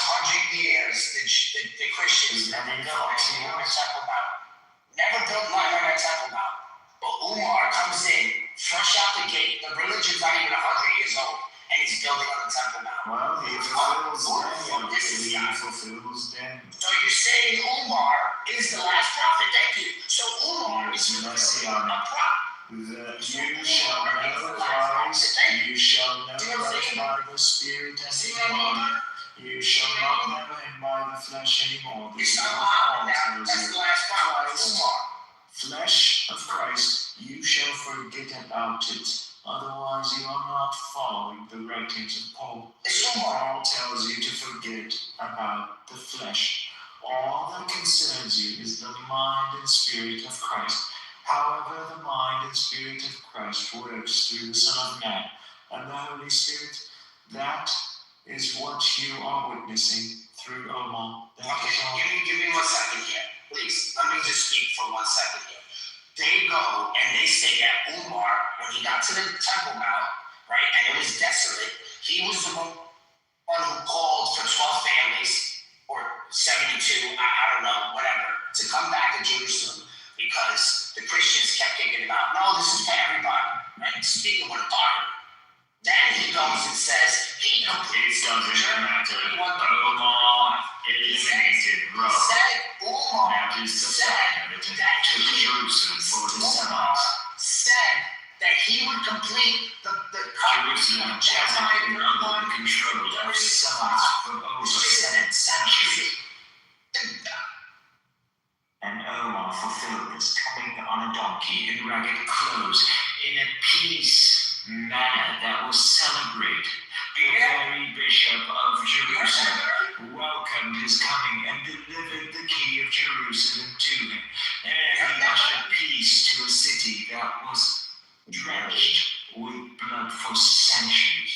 How do you dare deny that which is holy and divine over its source? Lumi, can you please stop? Because I can't, it's like my mind's not comprehending. They said this about Christ as well. Your accent. No, they didn't say anything about his accent. I'm sure they did. You were with Galilean, I mean, no. Seriously, they had a funny way of speaking, actually. He's saying that Umar completes the prophecy of coming in on 2 donkeys. I'm sorry to tell you this, but when Umar pulled up, the only 2 donkeys were the 2 donkeys. Seriously, That were the 2 donkeys. It wasn't 2 donkeys. It was 1 camel, and one dude was walking the other. So I know how you calling the 2 donkeys. You're calling Umar and his boy the 2 donkeys. Oh, It seriously. was 1 camel. I'm saying. You speaking in tongues? It just however it flows, but this is the Anglo way, like this is how it is. Because I'm maximizing It was just called Umar and his boy. You're so speaking thing, like, and it kind of sounds like because that's just how the flow is. It's not me. No, you got the cadence of a groomer. Bro, it's not me. That's just how it goes. See, Let's not focus on that. Let's not focus on that. I'm not speaking in tongues. Let's focus on prophets after Muhammad. So if we're talking about these things, I prefer to speak in tongues. Completing prophecy. I was completing the prophecy in Jeremiah 31. And the holy shall celebrate when they understand. I'm never gonna answer. Never gonna answer. Because the Bible says.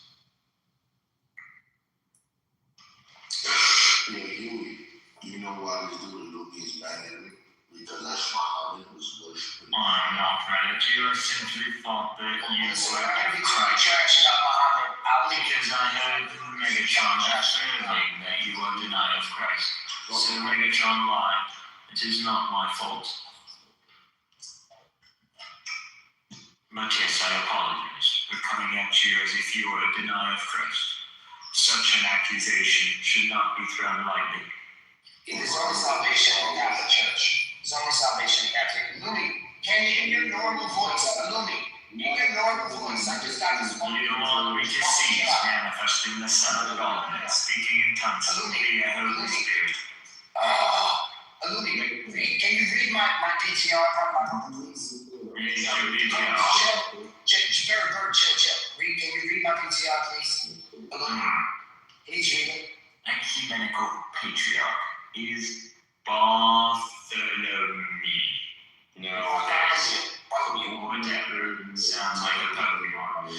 Constantinople. We have the same Heavenly Father. Whatever we call him, God is but one, independently of the name we give him. Allah or Yahweh or Sunnah. Source 2009, Charlie Rose interview. Patriarch Theodore II, Alexandria, Muslims and Christians could each worship the God in a different language, but they always met in the same place. That is the true God, the creator of all people. Orthodox minds Patriarch Alexander revealed unknown aspects of his life to students of Toscano School. Patriarch John X. Antioch. Quote, we built the civilization of this East as Muslims and Christians. We will always remain together on a covenant of brotherhood that we have written with the ink of our nation and our love to please the highest. Source, www.prithmia.com, Patriarch John. Patriarch Theophilus III, Jerusalem. Quote, the three religions coexist with each other on the basis of the message of the prophets that is based on justice, mutual respect, and brotherly love among the sons of Abraham. Source, www.comini, I don't know what that is, or Patriarch Kirill, Moscow.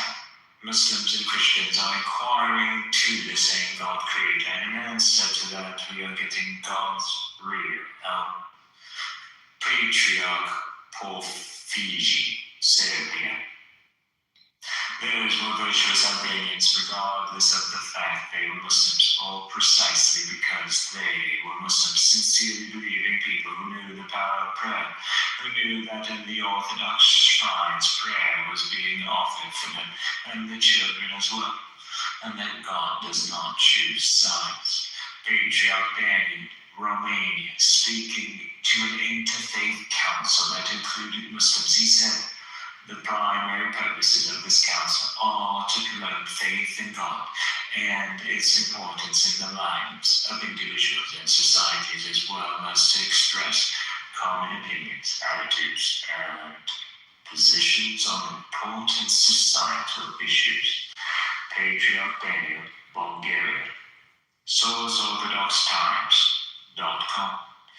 Met with Muslim leaders discussing physical and spiritual well-being of children and youth. They addressed the importance of combating addictions and the role that traditional religious communities can play in prevention efforts. Well, it's not just the Catholic Church. It's not just the Catholic, exactly. Georgia Ilya II, referring the Muslims as brothers, he said, let us pray for peace among all our brothers, regardless of their religion. This is very beautiful, both, and I'm going to It's not just the catechism, okay? It's a unified Christian doctrine to take to say that we all worship the God of Abraham. The God of Abraham, correct.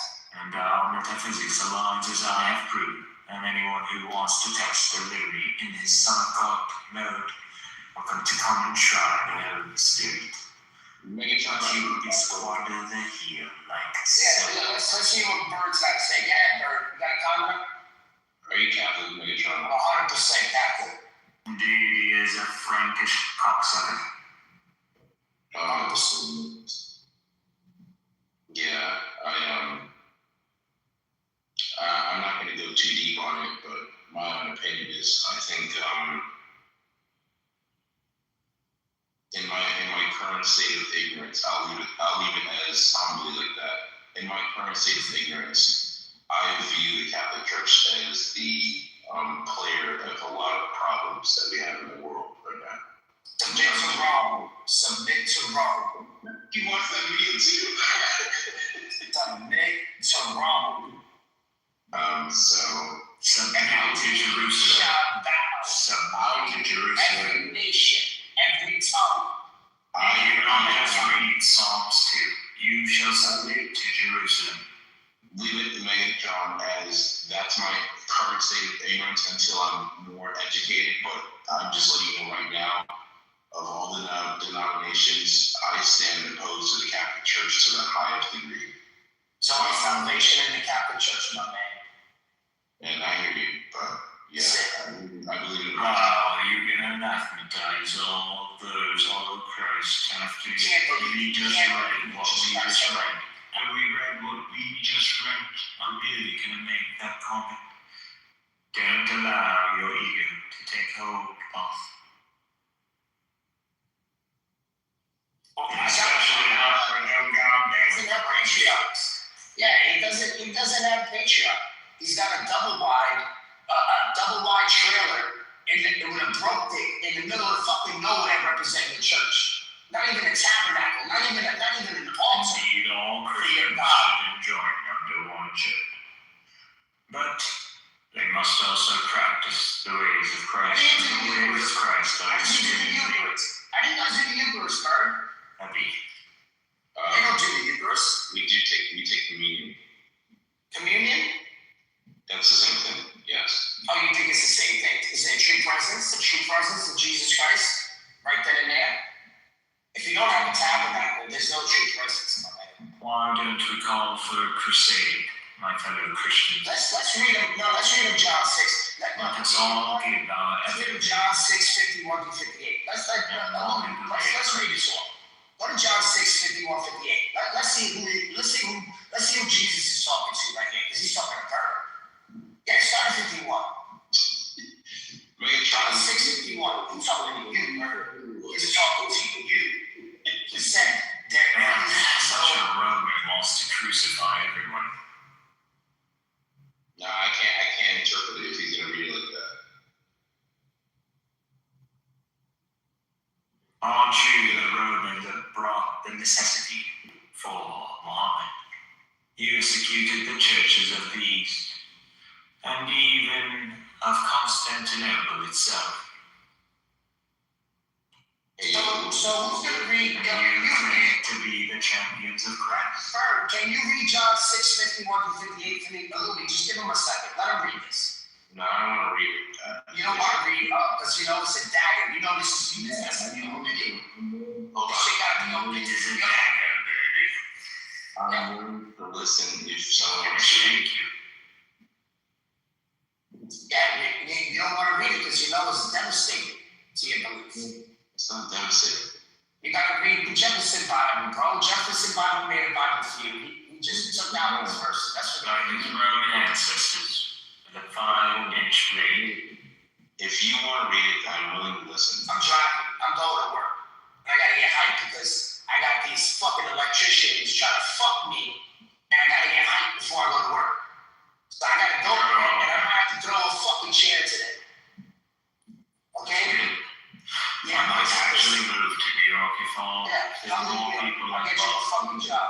I'll get you a fucking job. Bring Could you help me out?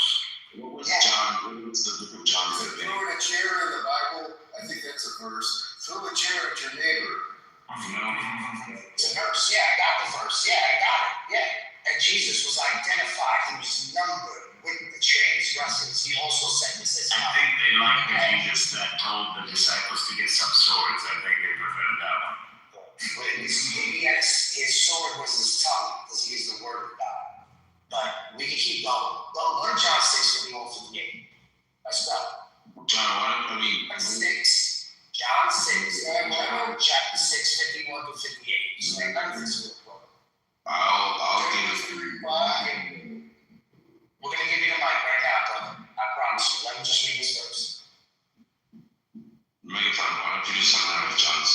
It's going to be I don't want to misquote it, my brother, because it's explicit language given to you particularly, to you.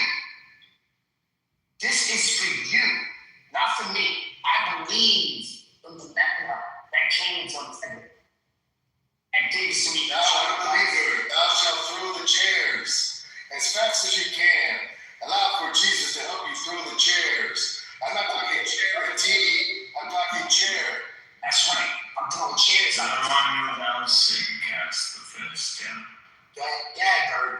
Read this, because you know know verse 53 is in the country. That's why you don't want to read the verse. He said John 6:1. 51 to 58. You should know this by heart. Hold on.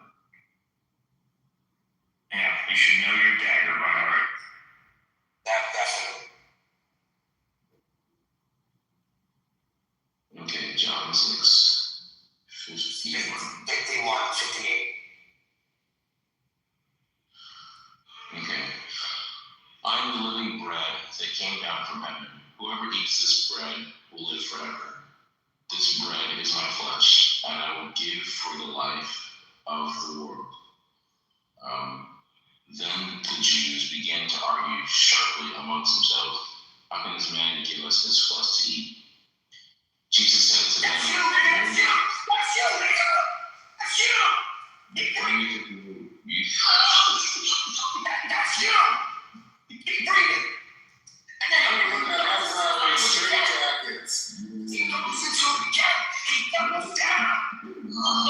Jesus doubles down now.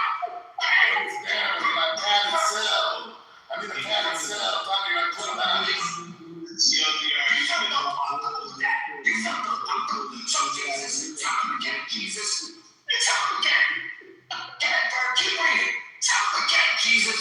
You talk like you're in a wrestling match, not talking about Jesus. Can I keep going? Keep going. Jesus said to them, very truly I tell you, unless you eat the flesh of the Son of Man and drink his blood, you have no life in you. Whoever eats my flesh and drinks my blood has eternal life, and I will raise them up at the last day. For my flesh is real food, and my blood is real drink. For whoever eats my flesh and drinks my blood remains in me, and I in them.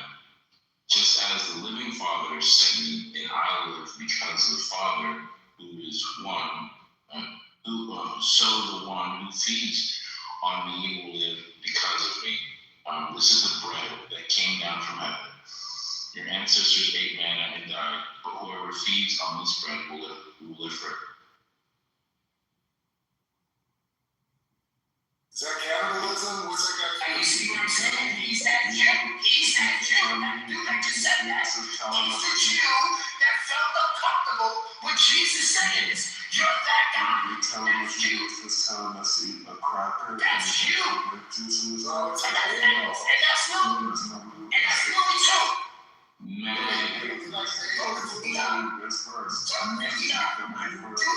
disciples that walked away. You are the disciples that walked away. Look, 359. That's you. That's you, Louis. They felt uncomfortable with discipleship. They felt uncomfortable with discipleship. They walked away from Christ. Just like you did. Just like your boy did.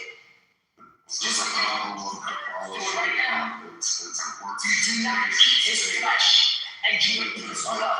You have no life in you. No life. I'm saying you don't want to be with Megatron. This retard just said you have to eat the wafer. You have to eat the cracker that the priest gave you. That was your blasphemy. And drink the fucking grape, the Welch's grape juice. You know what I'm saying? That's to be saved. Like, that's what you really believe in. That's what I really believe. You're that Jew that didn't like this language. You're that Jew. You didn't like the language of Christ. You rejected the perfect cornerstone. That's you. That's not me. You must be for That's a fact. That's a fact. 359. 359. Fake Christians. 359. You didn't decide what made the way. Megatron, we're not reading 59 because we can discuss 51 to 59 comes to you again, that's why. No. 59 comes to you. Discuss what was read. You just can't you're not Jew that walked away. He doubled down. Jesus doubled down the language. He made it more explicit. He said, you have to eat my flesh and drink my blood. He said it again. Again he said it. He didn't pussy up. He stood up and he said, truly, truly, I tell you, you have to eat the flesh and drink the blood of the Son of Man to have eternal life. So, okay.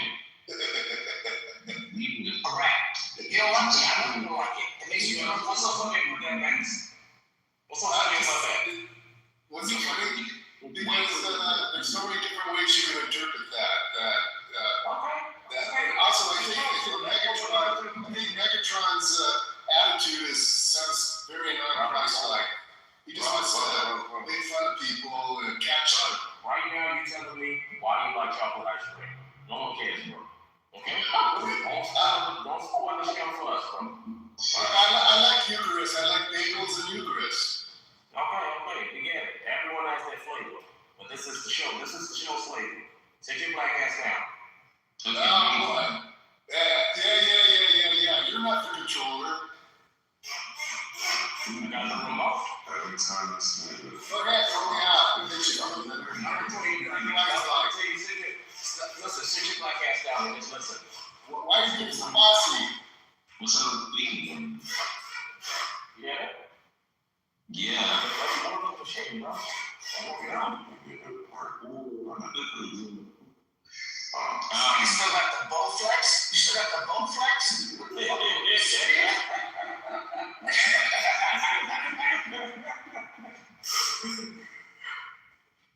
Okay, Megatron. Christ said to take that in remembrance of him. But at the same time, why do you think that is something that would lead to salvation? I mean, I understand literally you're reading it as that's salvation, but the interpretation leads into a situation where it goes in contrast with other things that Jesus did state. And then how Paul stated that so that no one may boast, Christ came and died in this manner, so that no one can boast and say, I did this to save myself. Salvation is a gift. And let's say someone's in a third world country and they don't have access to grape juice and wafers. You see what I'm saying? Like, what if they only have mud cookies and like the blood water? That's a little extreme. That's crazy. Yeah, that was a little weird. It was the first thing that came to my head. But I'm just saying, like, so now you're making a claim that access to salvation is based off of resource availability. And that doesn't walk in step with what God is truly doing. I'm not against taking communion. We do that often. Because Jesus says, do that as often as you guys are able. But it's like, let's say you take it once. Just answer your own question, bro. Just answer your own question. Let's say a person takes it, right? But then they're in a situation where they don't take it again.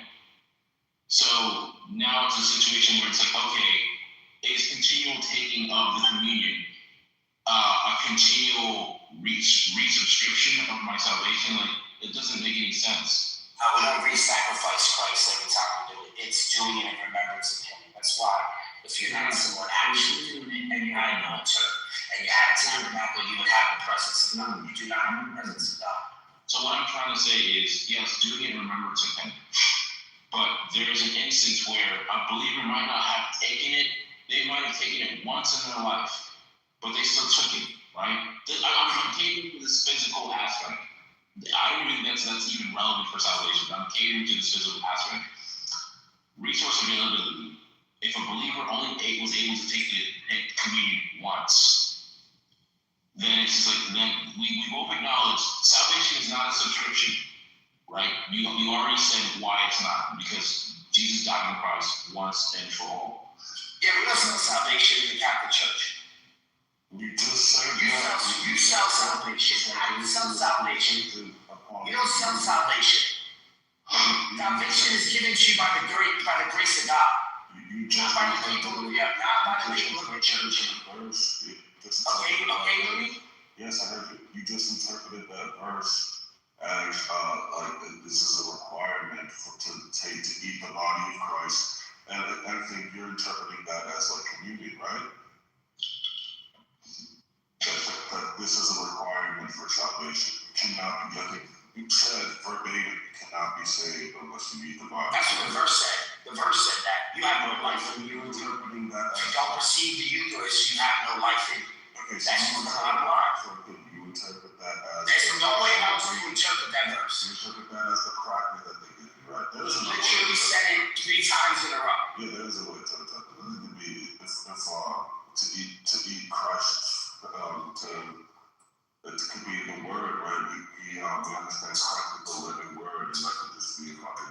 metaphor or another way to say it, like you can't. I just want to ask you this one. Look, Exodus 24, see Moses in blood.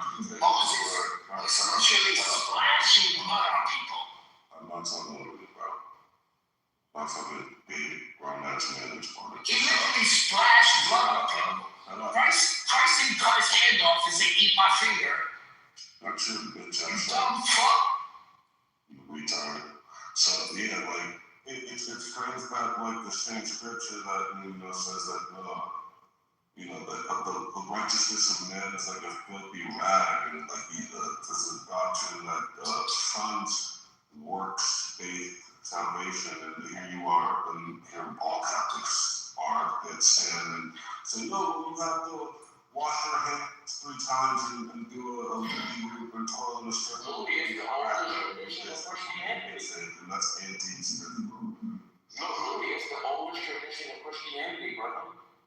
Meaning that before you got your faith, these were the earliest Christians was practicing. And you telling me that the earliest Christians was doing something wrong because you, quote unquote, got your deceitful translation from someone who tried to use some church? Yeah, we're talking about the Eucharist. Exactly. God is one of the flesh. And drinking the blood. And that making you say, The subscription, bro. yeah. So the subscription, so you're not, so it doesn't matter like Christ died, it's basically what you do day to day that ensures your salvation. Exactly. Like, Christ died on the cross is one part, but then it's the work that is done. Well, you think just because Christ died on the cross, you go into heaven? Yes. Are you a Christian? Listen, all you have to do is believe. Yeah. Whoever told you that? Yes. All you have to do is to believe, right? To believe that he came and died for your sins. That you are a sinner, to repent of your sin. And to believe to life that is Christ-like. That's all that's required. Don't go around the circle, eat a fucking cracker. What do you think of it? Oh, you don't think that? You don't think? No, I just said it. Why? What? The scripture says, the scripture says the righteousness of a man is like a filthy rag unto God. It doesn't matter what we do. Wait, I want you to show me. It doesn't matter what we do. In this quest for like the appearance of righteousness, God has given us the blueprint, the criteria for salvation.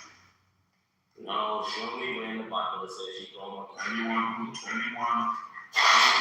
believes in me for their sake shall never die. Yeah, that's the path to true life. There it is right there in that verse. No. You just pulled that up. I'm not just reading. Louis, it's okay, bro. It's okay. I'm not following the traditions as well too. If you're gonna do this the right way. For example, if you was to get into the blood, right, and you start wearing blue, you know we're wrong. They will beat your ass. I'm telling you, just because you were sworn in doesn't just mean you were blood. You gotta do all the other stuff as well too. Just because Jesus died, that doesn't just make you safe. I don't know about nigger street politics. I don't know why you're talking about the blood. Yeah, you understood that. We're talking about credit. Exactly. That was a perfect analogy for you, bro. That's right on your level. Nathan, are you Catholic? No. Then what are you defending me for? Because I understand. We take part in the Eucharist in my church, bro. But I take communion in my church. That's what I was telling Megatron. I was telling him we take it every first of the month. So it's not against. Oh my God. You don't reach Well, you're salty that my subscription doesn't get resubscribed every week. Like, what are you talking about? Like, what are you saying over my for? You can opt those numbers. What'd you say, Alberto? So you gotta up those numbers.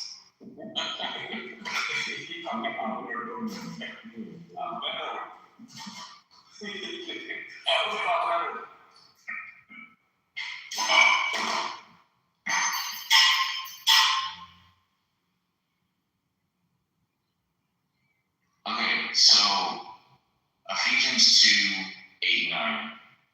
For by grace you are saved through faith, not of works. You hear that? Not of works, lest any man should boast. What does Romans chapter 3 verse 20 say, Bertie? It says, no one will be declared righteous in God's sight by the works of the law. A person is justified by faith apart from. Now you're talking, finally. No, but it's just like, that's what I'm talking about. Like, if we're looking at God's word as him inspiring what's being conveyed, it's got to keep in step with what it's conveying. And so, reading what you wrote, what I read in Megatron, it doesn't explicitly say things in the way you're trying to take it, in the context in which it's being delivered. So you have to look at the entire message that God is trying to convey to us about what it means to be saved. And so when it comes to salvation, it's not by our works. We're saved by grace through faith. That's the flat out thing for salvation. Saved by grace through faith. But then you go proceeding into that on terms of looking into what it means to truly believe. And so that's when you look into explanations in the book of James about how faith without works is dead, because if your life is without any fruit, then you have to put into question, did I truly believe to begin with?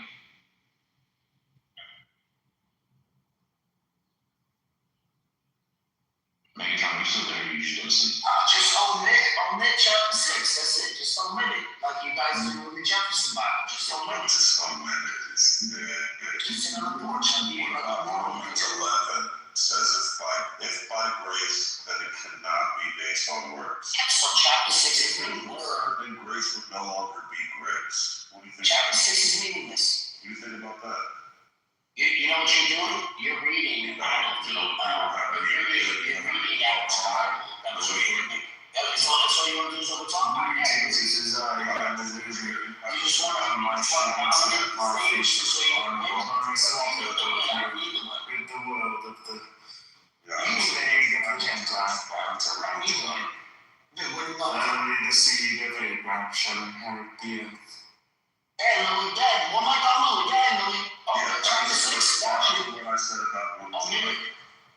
I'm gonna answer that question. Who is he talking to? Who is he talking to? Was he talking to the church? Who was he talking to? Who was he speaking to? Who was he speaking to? That's my answer to that question. Trying to kill me, and what was God's answer to them? Who's trying to kill me? For myself, 7,000 who have not bowed the knee to bow. So too, at the present time, there's a remnant chosen by grace. And if by grace cannot be based on works, and if it were, grace would no longer be grace. Who's he talking to, Louis? Hold on, Megatron. I'm going to read to you. Who's he talking to, Louis? Read to you a couple of things, Megatron. Who is he? Bring up verses and just Who was he speaking to, Louis? They start spiraling like this. So you don't answer the question. You don't answer the question. That's cool. Have you ever saw a living Why are you asking me questions if you're not answering my question? Why are you doing this really bullshit? What's so fun is You're not gonna prove you motherfucker. they start flailing around uncontrollably, spastically. You gonna answer my question or you I don't know when you want to talk. I like to just around a little bit to a salted snail. Let you talk. Megatron, across the board on this stage, you're the one who's crushing up the storm. And it's just like, do you assess for yourself, like, which fruit of the spirit are you dealing with right now? I don't got the fruit. I just have to see it. You don't have to have to see it. Seems like a reasonable question to say, who's he talking to? Why are you not answering? I'm just curious.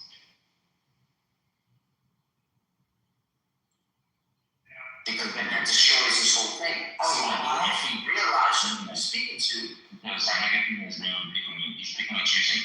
Megatron, I didn't bring up these verses. You did. All right, and we can visit them, but I read verses that you asked me to.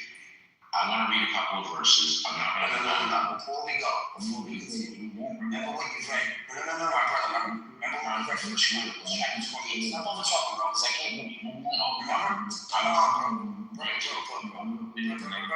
Stop. You spoke a lot, man. chill. You've been speaking a lot as well, so. I have not. Can I ask you to talk? Can I get some moderation here, bro? Please? What I was trying to say is, I just want to read a couple of verses because I took the time to actually read the verses that you asked me to. Yes, now let me go over them. And then pertain to this. Why are you doing this? Why are you so scared, bro? Just let me, if you're right, just let me talk. That the same respect that I gave You know what happened? And we Solomon did not fulfill he didn't fulfill it. He wasn't given, you know why? Because he didn't do laws. He didn't try to laws. Just have it. All of his laws were not complete. The way you're completed all the laws. The way you're acting, why would anyone do? That's what I'm talking about. I've not been disrespectful to you. I've been advocating for you allowing to speak and defending certain things and making sure people gave you the space to speak. All I'm asking for is we need a space. Do you know what I'm saying, Nate? Give me a minute. That's all I'm saying. I didn't cut you off. You interjected me. And I said I wanted to read a few verses. I'll give you 12 minutes. Well, no, I'll read 3 verses max, and then you can take what you want. You gotta give me the context of what we're speaking to, though. Don't let this nigga feel like you got who said that you tired or something. See what I'm saying? Okay. So this is speaking to the Eucharist aspect. And so I'm going to read 3 different verses from Titus, from Romans, and from Galatians. Titus 3:5, not by works of righteousness, which we have done, but take his mercy, he is saved. Romans 3:28, a man is justified by faith without the deeds of the law. Galatians 2:16, a man is not justified by the works of the law, but by the faith of Jesus Christ. And then the one that I read before already, which was the primary one that I was addressing, is Ephesians 2:8-9. It says, for by grace ye are saved through faith, not of works, lest any man should boast. And so the verse you had us read and the interpretation that you provided was to allude that taking communion or not taking communion can impact your faith on whether you are saved or not. And so that's what I was trying to inquire, because me asking about those verses wasn't trying to derail, but it was elaboration on what we already read from what your request was. So I want to know, how do you, I'm not trying to argue, how do you personally reconcile the verse you read versus the verse that he asked me to read for you? I'm not trying to play mental gymnastics. I'm genuinely asking. No, listen, anyone who's paying attention to see the honest, good faith question now, it's not to Megatron, it would be a fucking answer. Oh, wow. I'm interested in your development, Megatron. Oh, I'm gonna allow him to finish because I don't want to cut off. So now, you see how they keep talking? The moment I open my mouth, they don't keep talking. That's why I'm gonna wait. That's why I do the room pause. I'm gonna listen to that. No, because I started talking and they started talking. So I'm gonna answer, but they keep over talking me. I'm gonna wait. So I'm gonna wait another 5 minutes. I'm gonna wait another 5 minutes. So y'all should talking. That's exactly what I thought you would do. You fucking counter. They don't let me speak, and then this is how they do it. See what I mean? They don't talk until you leave. But I'm gonna wait until you're done. Just say your bullshit, bro. Go ahead and not answer the question, please. Okay, so I'm gonna start speaking now, Louis.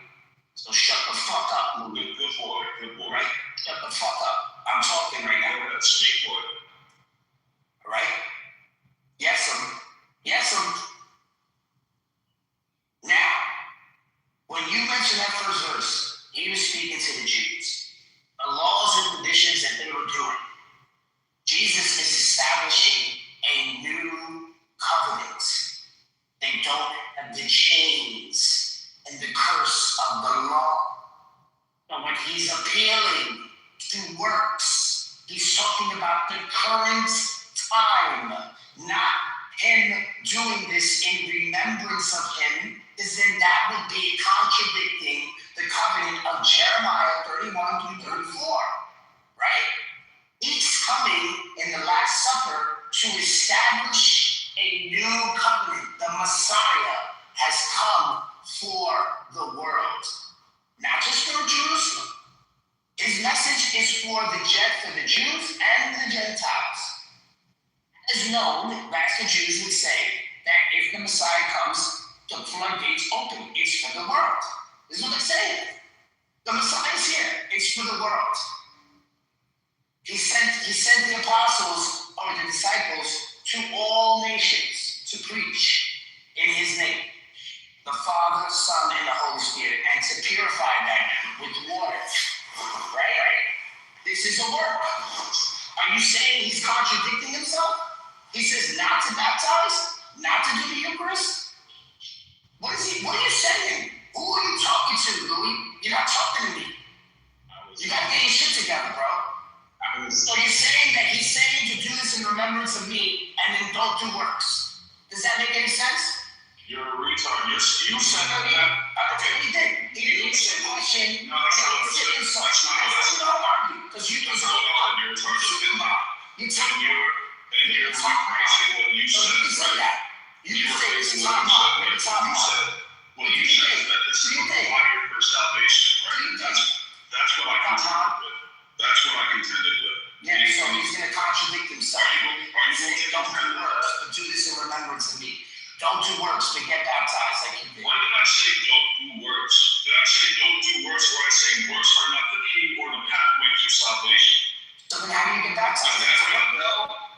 Is being baptized a work? Being baptized is salvation. Is being baptized a work?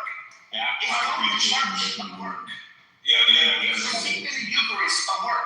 Yes, none of which are the key or the pathway to salvation. They are works. So then that's it. So you never lose your salvation. You good. All you gotta do is believe in Christ. Be the pedophile that you are.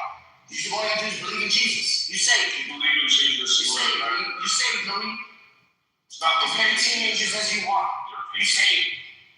Okay, Megatron, you talked about the New Covenant and the Old Law, but all those verses were not Old Testament. And when I consider Old Testament, It never said Old Testament. He's speaking to the crowd that he was talking to. That's a misrepresentative and pointing this at the Catholic Church because you hate God. You hate God. What I'm talking about is these verses were not directed towards just the Jewish audience. This was a Gentile. This was directed to the Christian church itself. These are letters from Paul. Those are the ones that I wrote. These are much later in the Christian part, after the book of Acts. This is not before the book of Acts. This is way after it. Paul came way after, almost about, 50, 60 years after the events that happened. About 40 years after. About 40 years after.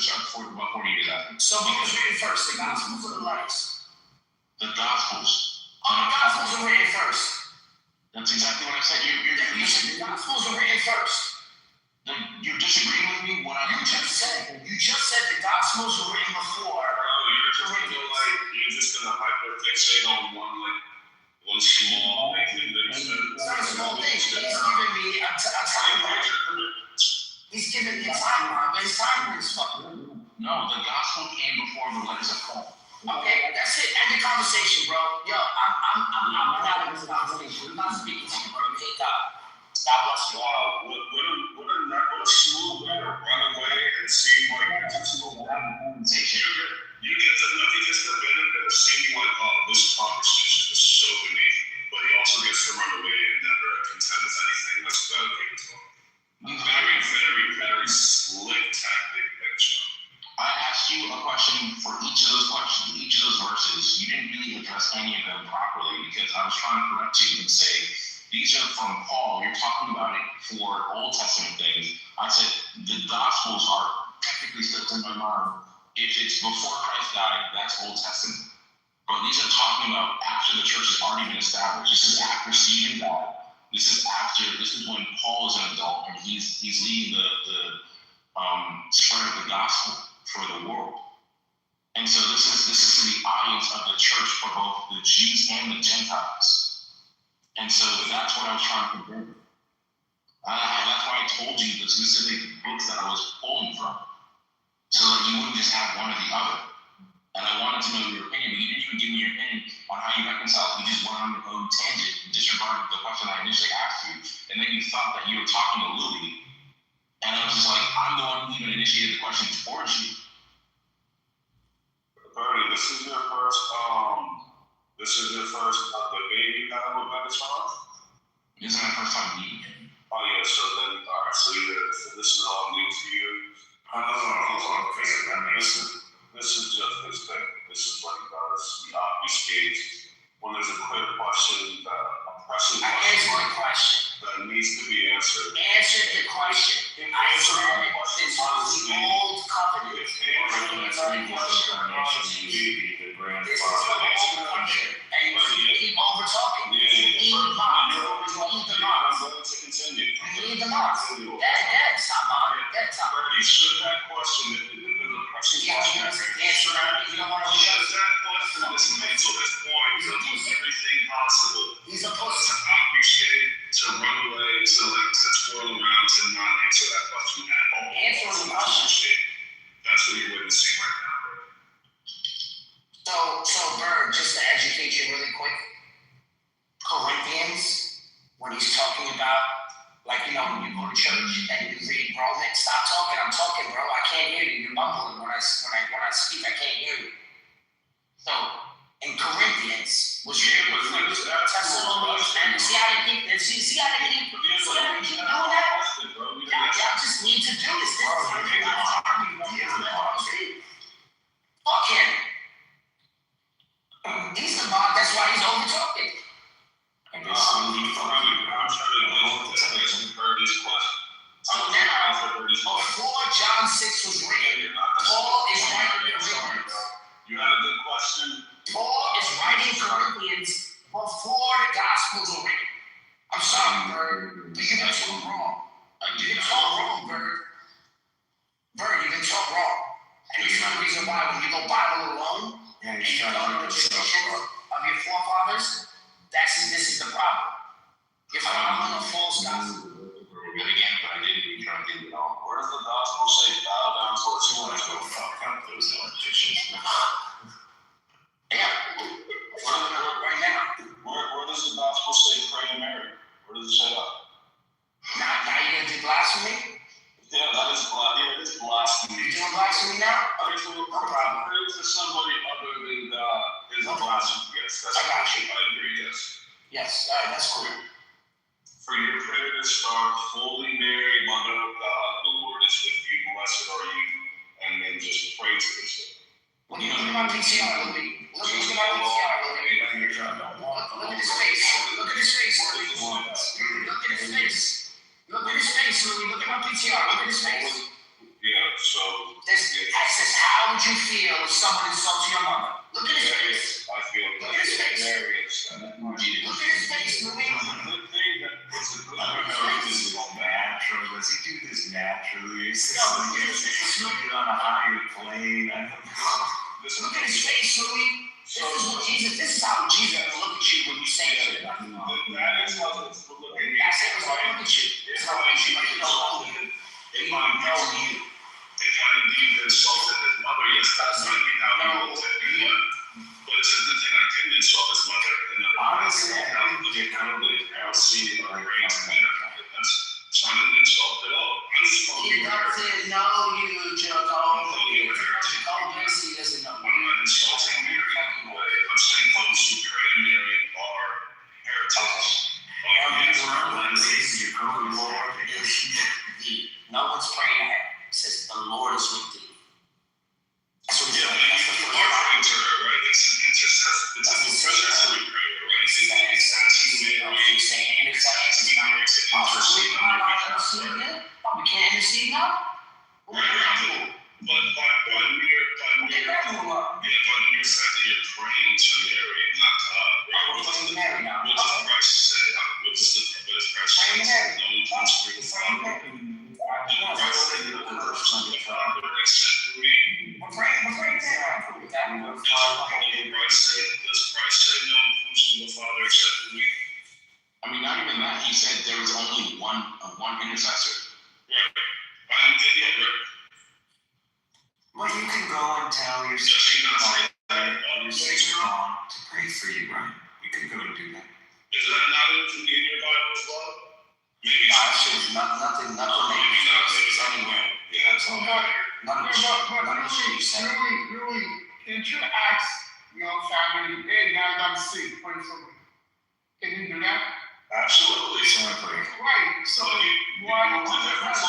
I don't have to praise in my family. That's a conversation. That's what you have to request. I'm not praising my family. That is true. Right. You can say that, or you can say, well, I'm having a conversation for Mary to intercede on my behalf and put a good word for you. Yeah, Because exactly. when I'm asking my family, my uncle, my congregation, my church to put on my behalf, right? I'm just so sorry. What do you mean you die?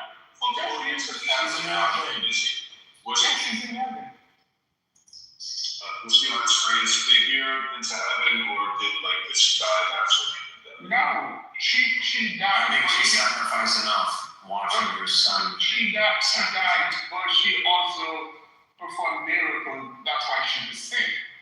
You're not sick because that's it's like the divination and like speaking to the dead type thing. When we speak to Christ, like at least like the doctrine is like Christ, died and rose and was ascended full body, full spirit. So like he's a living God that we interact with. I'm not sure what's the scripture talk about speaking to the dead and stuff like that. I'm not sure what it says. I think that's divination. The Bible is strong speaks against divination. Well, divination, I think the way you probably, and I don't want to guess, it's when you worship idol. There is no worshiping. No, it's not just worship. Right? And there is no worshiping. There's also no. You need to Hail Mary. Hold on a second. Full of grace. Hold on. But divination is Blessed also. art thou amongst women. Blessed Holy Mary, Mother of God. How is that not praise? It's like exaltation words when I pray that. When you pray the Holy Mother, when you pray what is it, Holy Mary?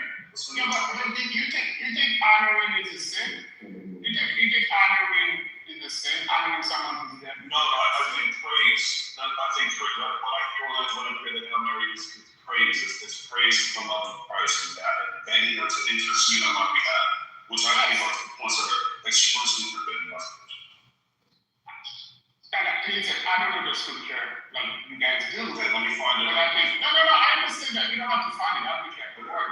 I don't know the scripture like you do, and maybe Mark can. But I think based on the doctrine that Catholic practices, I think we see the intercession on our behalf not to be a sin. It is more like a request.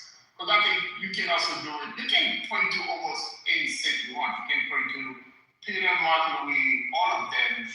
If the person was sick, you can ask them because they sit. Oh my God, because they sit at the right hand of God. You can ask them to intercede on your behalf. If you are going through a hard time, if you are sick, if you're feeling ill, on top of the prayer that you are submitting. I think I would agree with an objection when we go to the priest and ask the priest to pray for us. I think maybe that objection I can probably agree with when you go to the booth and you do confirmation and you do confession and you're asking. I think, maybe that's the area in there that people are objecting to. But a sickly person, no. Hold on. Yeah, I found my little verse. It's Deuteronomy 18 where God lists what's the thing. Yeah, Deuteronomy 18.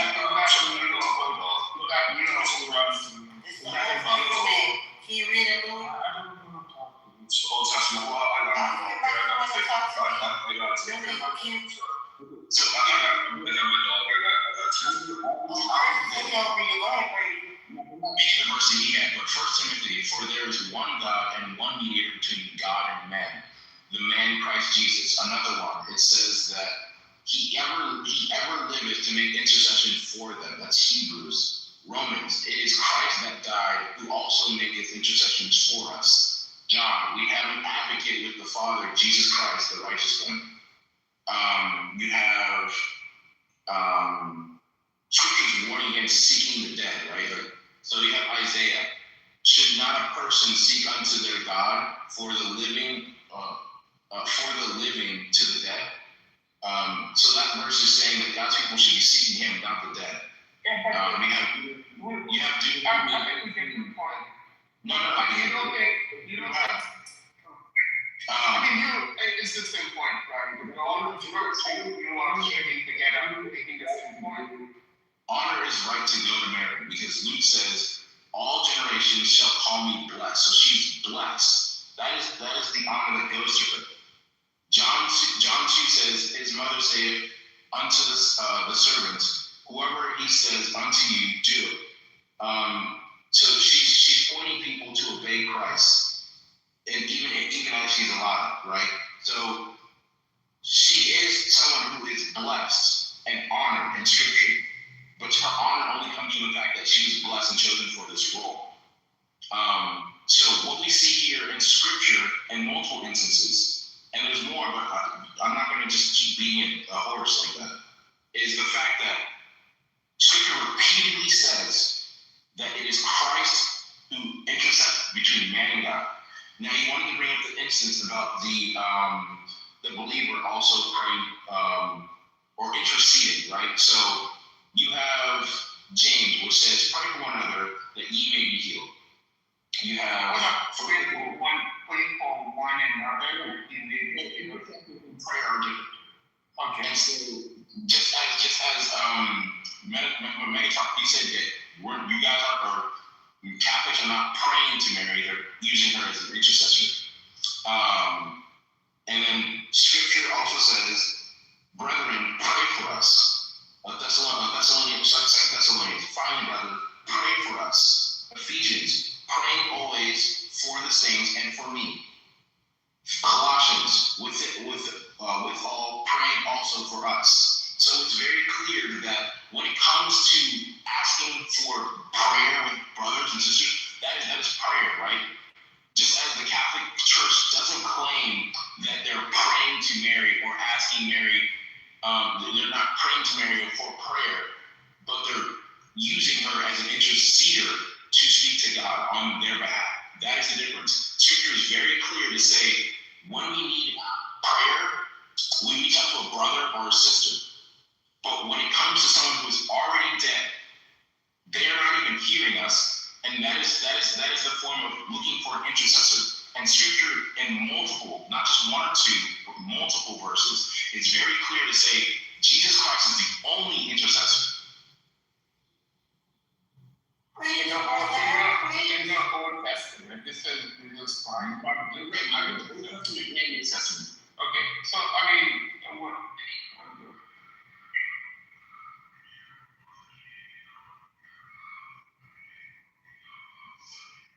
And I recognize the fact that maybe it was hard to understand a lot of these things in the older times because they had so much going on in their life and they were limited with the fact that we're in the age where we have technology and we can pull up the facts real quick.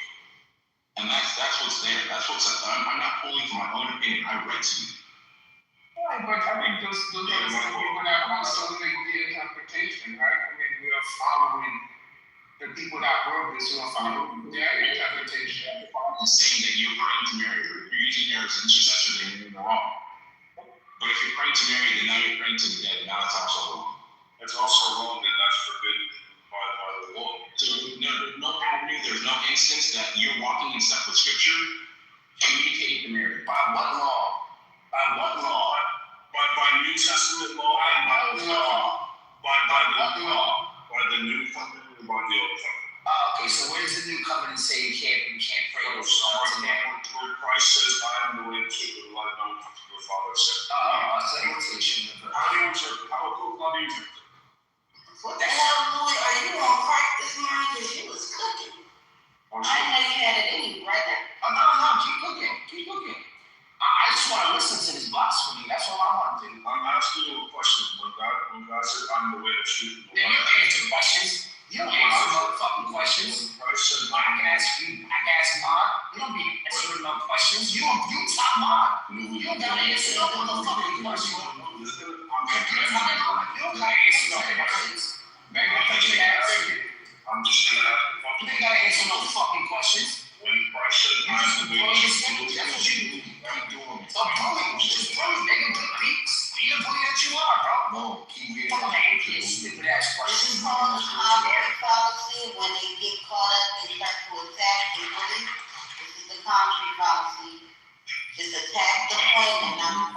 keep you starting man. You can wait for something. The demon. When Christ says, I'm not answering your stupid questions. Okay, I figured. Beige.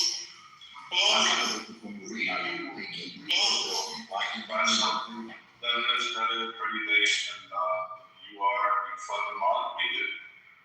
Beige. Niggas gonna try that pussy be a moderator because they can't answer the question. Megatron, you had some wisdom, but then you just allowed yourself to just be swept up by your frustration. Listen, I feel bad for y'all. That's all I can do. Y'all ignorant, and that's it. According to the catechism, because you guys are ignorant and you want to cut me off, and you're asking me to speak, and then when I'm speaking, you cut me off. That shows insecurity. And you are, see, doing it again. So this is no point in me talking. I'm just trying to answer this question. You cut me off because he's not mom. He's top mom shit, bro. Don't be asking me dumb questions. He's the top mom. Top mom. If I drop myself, you wouldn't have that. No matter how you drop, Don't you let the devil treat you like a mom, nigga. You still got a mom. You still got a mom. Treat you out your position, you stupid. So take your fucking back, nigga. No, let No, so again, the sad thing is I'm asking you a question, right? It's willing to discourage me if you see the So that's again, when Christ says, I'm the way, the truth, and the life, and I'm just the Father accepts. Yeah, he meant that. He meant that 100%. How do you interpret that? He meant that as God, not as a man. He meant that as God, not as a man. You believe he's God? Wait. Okay, so then that's it. Wait, hold up. You said that Jesus said that as God? Not as a human? As God. But he was a human. He was in his flesh. How was that man? Oh my God. But even so, whether he said that as Jesus or God, he did say that no one comes to the Father except through me. Now, whether that means is Christ is earthly form or whatever you'd like to say, I think that's a non-second. So, like, when he says no one comes to the Father except through me, does that mean is that a caveat for Mary? For me and also Mary?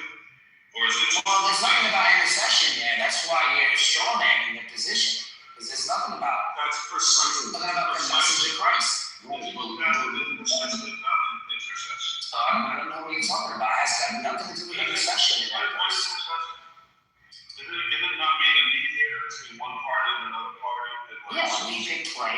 If your God forbid, if your mother was sick, I would pray for your mother. You don't pray with that. What's wrong with Louis? I see your mother carrying the heart in the neighborhood. Jesus is God, bro. They here's the Son of God. That's You have to get out of the way, Nathan. If I see your mother carrying packages, I'm gonna see the packages from my hand. And I'm gonna if it's 4 flights up, I'm walking the packages to your front door. That's what we do for each other's mothers. Why can't you do that for Jesus' mother? Yes, Christ says. So you're saying I'm worshiping your mom because I see her with packages and I carry them to your doorstep. 4 flights up, I walk up. Yeah, but your mother. I'm worshiping your mother. Am I worshiping your mother, Louis? Your mother. Am I worshiping your mother more than I worship my own? Your mother didn't bring in Jesus Christ to the world. See what I'm saying? See what I mean? And I gotta You see that part? It takes 3 of them to equal up to 1 of you, bro. I can't. It's do you defend me? They can't maintain it. I'm just waiting. Just look at his face, Louis. Look at how he trust his face. I'm gonna see that TikTok, what you doing, man? You trying to double dip or what's going on? I'm the one who's double dipping, bro. Yeah, I'm already doing it. I already just posted something. You follow me on my new channel. Follow me on my channel. I think that's why they. Oh yeah. I'm gonna get back to doing mine something. Let's just like run this back a little bit. I question the Catholic practice of, prayer to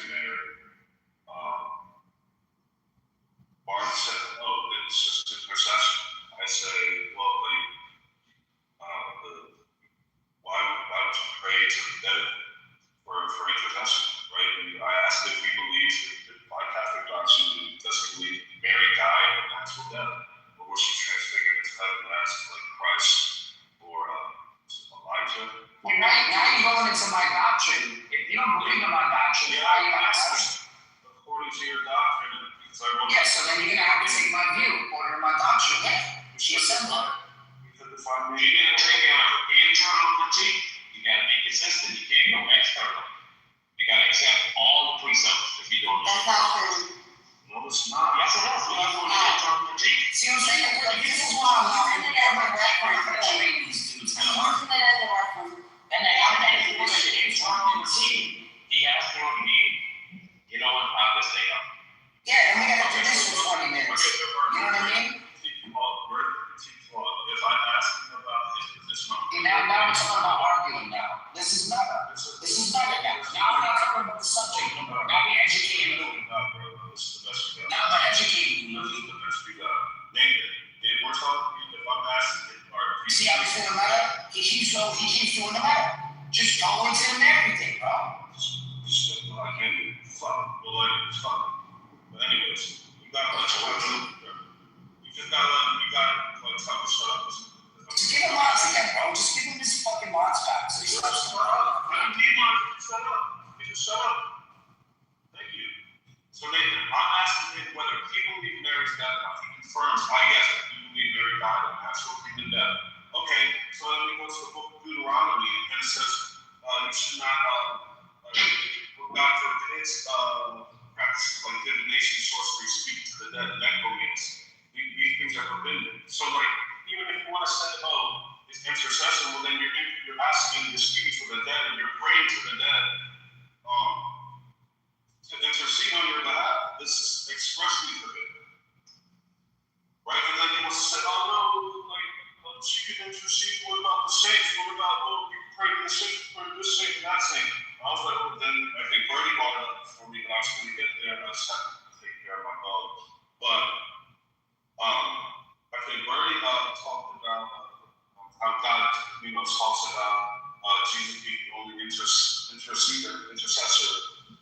no one comes to the Father except through Christ and all this. So whether you'd like to from like, there's no angle that this is okay, or like anything's permissible, or scripturally permissible to pray to Mary as an intercessor, right? And that's even based on he can make the things all out of the thing.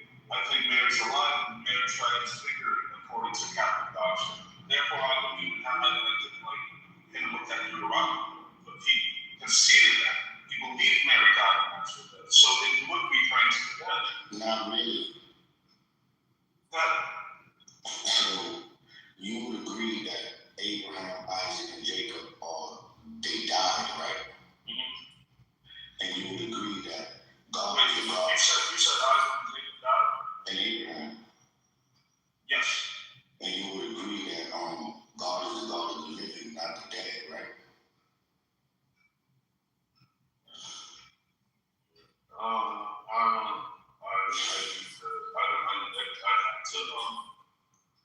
Well, you don't know? No, I'm not sure. So Jesus says he is not the God of the dead, but of the living. Right? Where's the scripture? This is Matthew 22:32. And also in Mark 12:27. Also in Luke 20:38. Matthew 22:32. Mm-hmm. And Mark 12:27 and Luke 20:38. He is not the God of the dead, but of the living. So you agree that Abraham, Isaac, and Jacob died, and this is the God of Abraham, Isaac, and Jacob, so they're living according to God.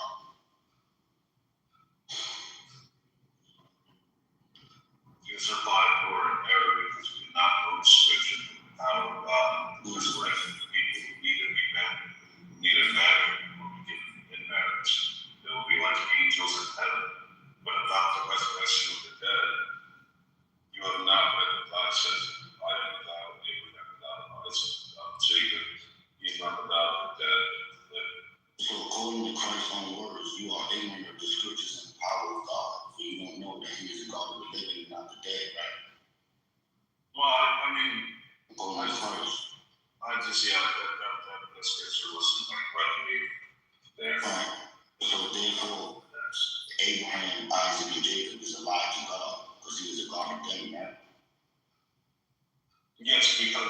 because it's the resurrection people did it back.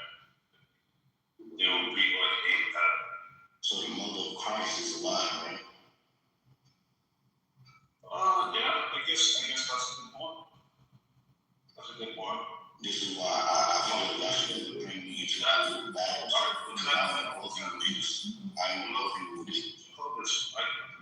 Why do you think that Mary is alive? Because as far as we understand, Mary is in the grave. Because the people who are with Christ right now are those who were of the Old Testament, where He raised them up and took them. But those who don't have to, to say that. Fuck you. we're still resting in You fucking. That's not the point. We're saying that God is alive. It does say that the resurrection, supposed to at the resurrection, people will need them. They will be like angels. So they're just talking about the resurrection on the final day. But So you're saying that He is the God of the dead right now? I'm asking you a question. Oh, they're not dead. But Mary's sleeping. Is she safe? Okay, so this scripture, if you're saying, if your argument is that because of this scripture, you're saying that it's saying that when people die and go to heaven, they're like angels, right? No, I'm saying that God is the God of Abraham, Isaac, and Jacob, and they are alive in Christ. Correct, because when Jesus died on the cross, they went with Him. They were taken out of Sheol, right? Because they had been waiting patiently for the coming of the Christ, to deliver them out of that place. And there was a separation in there. There was the bosom of Abraham, and then there was the other low place, which was considered, some people later on in the New Testament refer to that place as Tartarus, right? Because they were speaking to the Greek audience. But the other place was not, there was a distinction in the place of Sheol. And so Jesus came and took those who were in the bosom of Abraham. And so they are in paradise now, right? Because what's happening is we're what we think about as the heaven that we're going to is not the heaven that these people are at right now, right? Because Look at my definitely can't be plus right now. It's not really considered that, and that is the correct context to provide for the scripture. So wait, you saying that He is not the God of the living? you didn't hear anything. Yeah, the verse I said was He is not the God of the dead, but the living. And y'all saying y'all disagree with that? Right, but if you read a little further, this is in response to the Sadducees who are speaking about the resurrection, and they're talking about, well, Moses says, if a man dies without having children, his brother is carried the widow, raise up an offspring to it. Now there were 7 brothers amongst us, the first one married and died. They're pretty much saying, they're asking, well, They're talking about marriage. They're talking about, they're asking about the Marriage. resurrection and how that comports with like marriage, yes, and things like that. And he said, so pretty much they had this whole scenario. So let me just read it. So it says, now there were 7 brothers among us. The first one was married and died. We just started to. The same day the Sadducees said there was no resurrection, came to him with a question. Teacher, he said, Moses told us that if a man dies without having children, his brother must marry the widow and raise up offspring. Now there were 7 brothers amongst us. The first one married and died. The second, and since he had no children, he left his wife to his brother. The same thing happened to the second and the third brother, right down on to the 7th. Finally, the woman died. Now then, at the resurrection, whose wife will she be of the 7, since all of them were married? Jesus replied, you are in error because you don't know the scripture or the power of God. At the resurrection, he will neither marry nor be given in marriage. They will be like angels in heaven. Right? So this is them speaking of the resurrection and talking.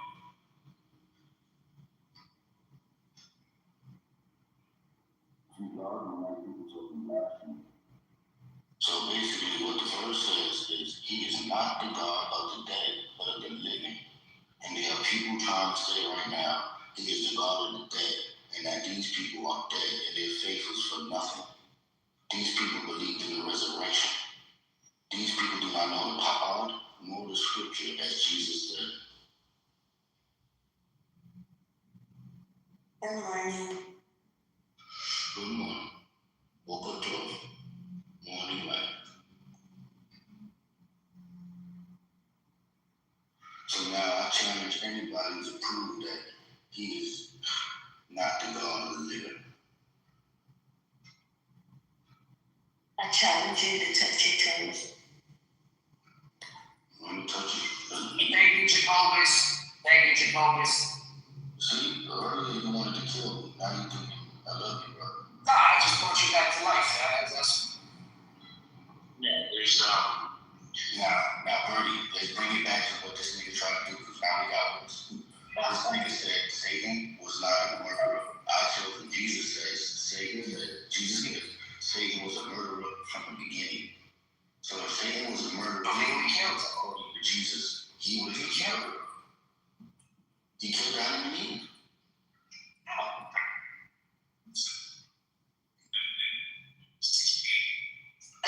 He killed himself, bro. They decided to eat up the fruit.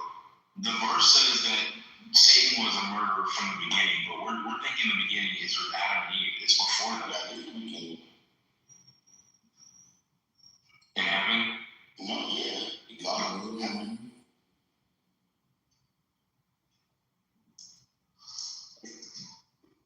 oh, so you take the X to me long? Because I thought you was Jewish. I thought you take Barashit. In the beginning, God began to create. I thought you was Jewish. Like that's not what happened. Oh, now you're taking. You use X Nilo now. You X Nilo. Oh, okay, that's cool. Go into your Protestant. So I'll tell you like this. When you look at the situation of Adam, Eve, and the serpent, God blamed all three of them. So it wasn't considered suicide. The devil played the role, and his role was being the murderer from the beginning.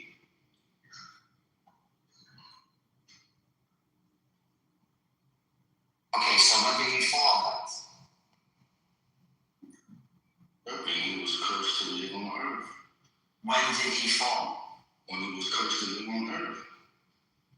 Oh, the earth was formless and empty and deep as he hovered over it. What happened there? So what happened there, Jehovah's? There's waters in heaven. I'm asking you, what happened there? Was something going on there? Was the chaos being what? Everything on earth. So when it says he took the man after he formed them and placed him in the garden, he took them from earth and placed them in heaven. Wait, that's the Genesis 1 or Genesis 2? Genesis 2 is when he had 2. So read 2:4. What does Genesis 2:4 say? God created the heavens and the earth, and then he says the earth, then the heavens. So he's changing his language from cosmology, from the cosmic, universe explanation to now the earthly explanation. That's why he changes this in 2:4. He says the heavens and the earth, not the earth and the heavens. So he explain how man is. Y'all talking about Mary and Vision. Because you're saying X, I'm not saying X. There's so much more fun. No, God made your phone die. No, God fucked your phone. There's no to that. That's crazy. So you heard him. This nigga the monster. He said that Jesus was the child. What's up? You see? How's David? Secondly, I wanna get your perspective on the current thing happening in South Africa. What kind of prompted it? Who are the antagonists? What is going on? Because like the way that the media, well, we can really trust them, but the way that we see things online, either Twitter or IG, it's I guess it doesn't show it in a really good light, but I want to give you a perspective. Give a quick TLDR, because I mean, as far as I was understanding, it was only America, and now he was in some deep duty. I didn't know anything about South America. Man. Sorry, I called me up.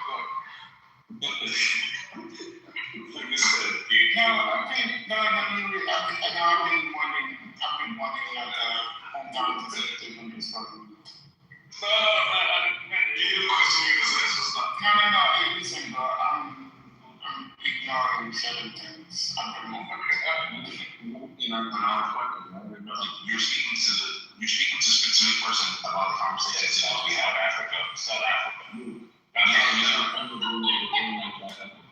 That's what we're getting into right now. That's what he's going to get into right now. About what's going on with South Africa. She just threw me off.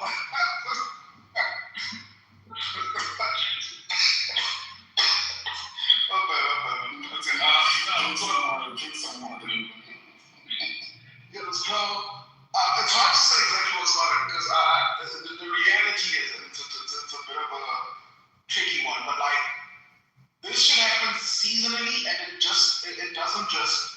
It's not a single exciting event. Like the reality is on the ground, day to day, tensions boil up over time, and there is some truth to the people who have problem with borders, right? Remember the history, man. Like South Africa only really came out of apartheid and was like officially a proper democratic country in '94, and people still have to deal with like disparate education, Model C schools, shit like that, right? And most of the foreigners that came into South Africa were already educated and able to sort of outcompete some South Africans for labor. And then when you add to that the sanctions that happened in '96 in Zimbabwe, you had a massive migration from Zimbabwe of like super educated people into South Africa that sort of like integrated into global society, right? Now that wasn't a big problem up until South Africa's problems got worse, like with the corruption. The government's problems got worse with like the corruption and a whole bunch of that other shit, right? So it's always been happening in waves.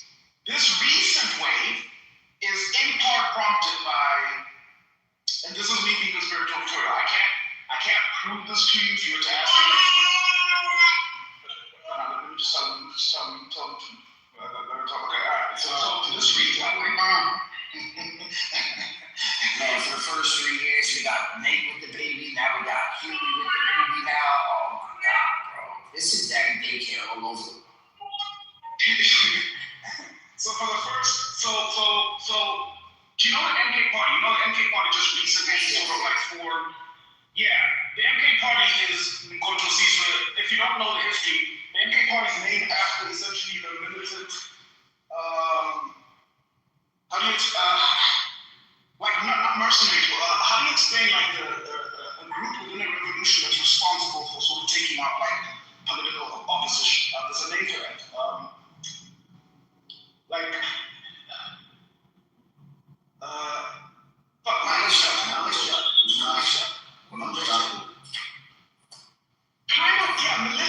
Militia is a little bit more formal. Like militia is like a little bit more like it's like a secret. It's like the CIA. It's like a CIA type thing. Do you know what I mean? Like a secret police. Like a secret police. Yeah, during apartheid, like the MK were the ones who were essentially the ones who like planned all of the bombing. You know when you hear stories about like how ANC bombed X, Y, and Z, it wasn't really ANC. It was the MK within the ANC. So I guess you could say like ANC never actually sanctioned any bombings of Sasol or any of these things. It was like the MK who were like trained arms. I understand. Okay. There you go. That's where I'm looking for. They were sort of like responsible for a lot of these things. They're largely headed up by Zulus. This is where the tribal ship gets into it. But they're largely headed up by Zulus. And then later, after I guess apartheid was over, they disappeared and decided to become a political thing, but like a Zuma disappeared for a little bit, and then he came back and started the MK, like revived the whole MK thing. The problem with the MK is that they're super militant, and they're very able to mobilize like a lot of like Zulu forces very quickly. So a lot of this time around, the xenophobia attack started in Durban, right? Durban being KZN, the province with the Zulus, okay, the Zulu kingdom, started there, and then it's just sort of like spread to where the cities with the biggest numbers of foreigners. So it moved to Pretoria next. Pretoria has a lot of Zimbabwean immigrants, and now it's moved to Joburg, that has like, I guess maybe the second largest population of immigrants. I think it's actually the largest population of immigrants, but like it's easy to just sort of like stoke tensions down here. And all of this is somewhat triggered by the fact that like there's a giant corruption commission that's supposed to be happening, but now with the xenophobia stuff, it's like takes a lot of focus off of what the findings of that commission was supposed to be, called the Matlanga Commission. I don't know if you saw that. You saw the news about that. Look at my PTR when you get a chance to take a screenshot of my PTR when you get a chance. Now, is that connected to the Harvard Foundation? Because I'm hearing like wording where this could be like an internal where the internal strife is manufactured in order to like superimpose something on South Africa. No, it's see, the problem is in part right. Like when people are right when they say the internal was manufactured, but they're also wrong in the sense that like it's artificial. It's not artificial. Like there is tension. There's always tension. There's always problems. But like these problems can be solved with better governance in general. And so the distraction really is from government is supposed to be doing certain things like guaranteeing basic things at the service delivery level, right? I don't know John, how I never got for you that, but I'm hoping you can just gather it from the way I say it, like you can gather it. I'm following. This is not new to me, so I'm following this. Look at something called the Matlanga Commission, right? The Matlanga Commission is happening now.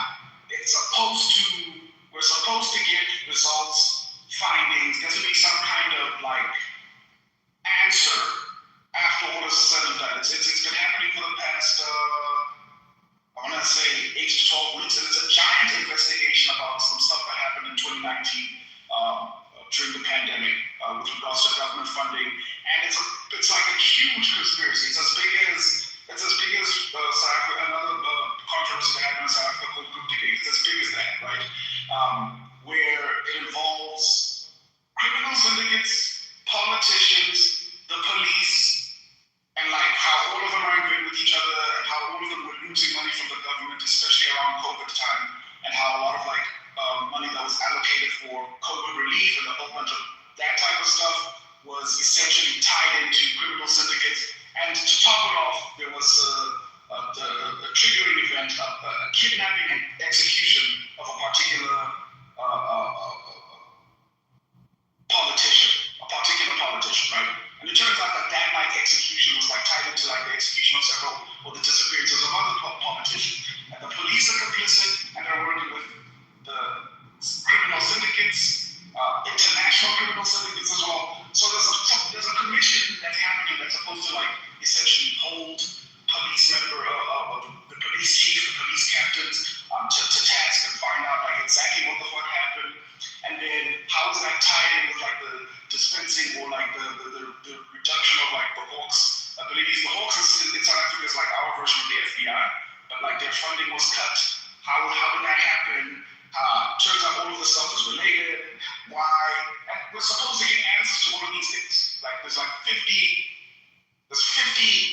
different conspiracies that are roped into this, but they're all connected. Like I don't know how to explain it. It's like a web, right? There's no single point where you can exactly say who's responsible for what. It's like converging interests of just like criminality, and it's pretty fucking clear. And we're supposed to get answers as to who we start with by like prosecuting, right? You always start with the immigrants. But what is the government in the sense though? People will get something. Okay, so to be honest, the government's response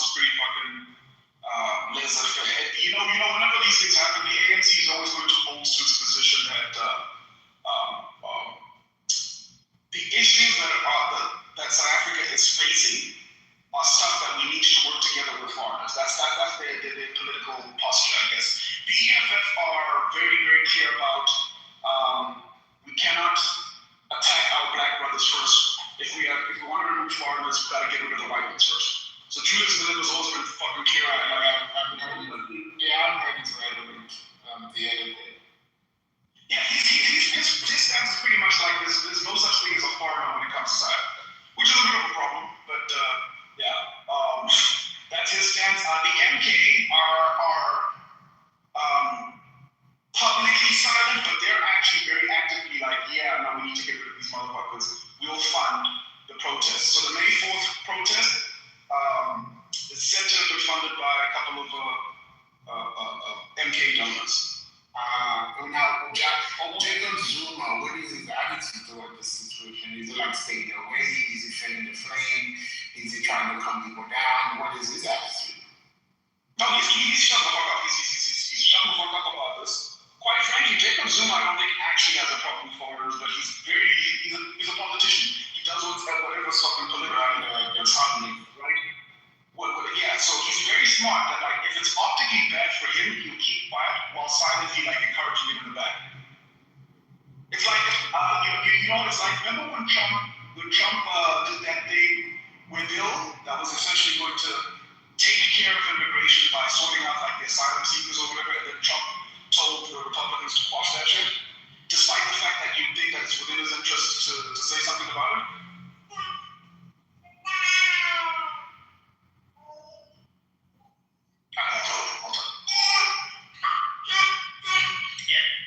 Sorry, wait, can you hear me, Matt?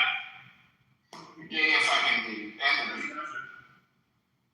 not bad. we hear you. We know that's not making a room. And we give you like what you support the protest. Or No. I didn't want to understand this early. I was getting into No, look, my honest view is the protests are stupid. The protests are an excuse to essentially like escalate like tensions into riots. The reality is like, but at the same time, I would prefer that because the protests on May 4th, believe it or not, were actually more peaceful than people expected. We were all expecting violence. Right? Listen, the way it is portrayed, that guy running a bunch of people wanting to shit in the streets, it did look a little bit like, oh no, this is not. The acting looked really, really bad. And I think this is a concern. Then I think the news of the 2 Ethiopian being shot at the shop. Now I know for a fact, whoever committed that crime probably is not associated with the greater movement, and people are just taking advantage of the situation. But then again, which leads me to ask the question, what is the immigration policy in South Africa? These are, let's say, illegal immigrant. How are they illegally immigrate to South Africa? How are they integrated? We are very shitty extradition policies. We keep criminals here. Criminals essentially are able to escape prisons and get back into it's very easy for illegal immigrants to operate day to day. Police, we don't have like the type of police that like check and be careful like arresting immigrants. Let's say yes, it's already overwhelmed. Putting aside the fact it's corrupt, but like it's already overwhelmed. So like a police officer is an illegal immigrant, can get out of the immigrant can get out of the prize. That's not even a big prize. You're talking like maybe 200 rand, which is like nothing. It's in dollars that would be what? Maybe $11 dollars. Right, that's all it takes if you're an illegal immigrant. That's all we really need on you. Criminals, I don't know if those criminals, the immigrant criminals don't respect the law at all. In fact, like there was a controversy the year before last of like a couple of Zimbabwean prisoners flexing on like their Zimbabwean peoples that like we get 3 square meals a day, prison here is nice. They were posting this on TikTok, which was obviously a big fucking problem. Like the Department of Correction wasn't having that, but it was just like, yeah. And like you get arrested here, you go to a prison, it's probably better than the life you came from. But supposing you wanted to escape, prison is escape.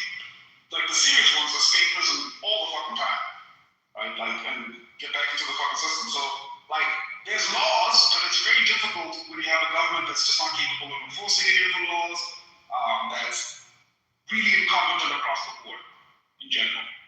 So based on what I'm gathering from you with more clarification, this look like there's a thing coming up. Some people might go to prison, and we need to drum up a distraction in order to kind of push back to the side or to, kind of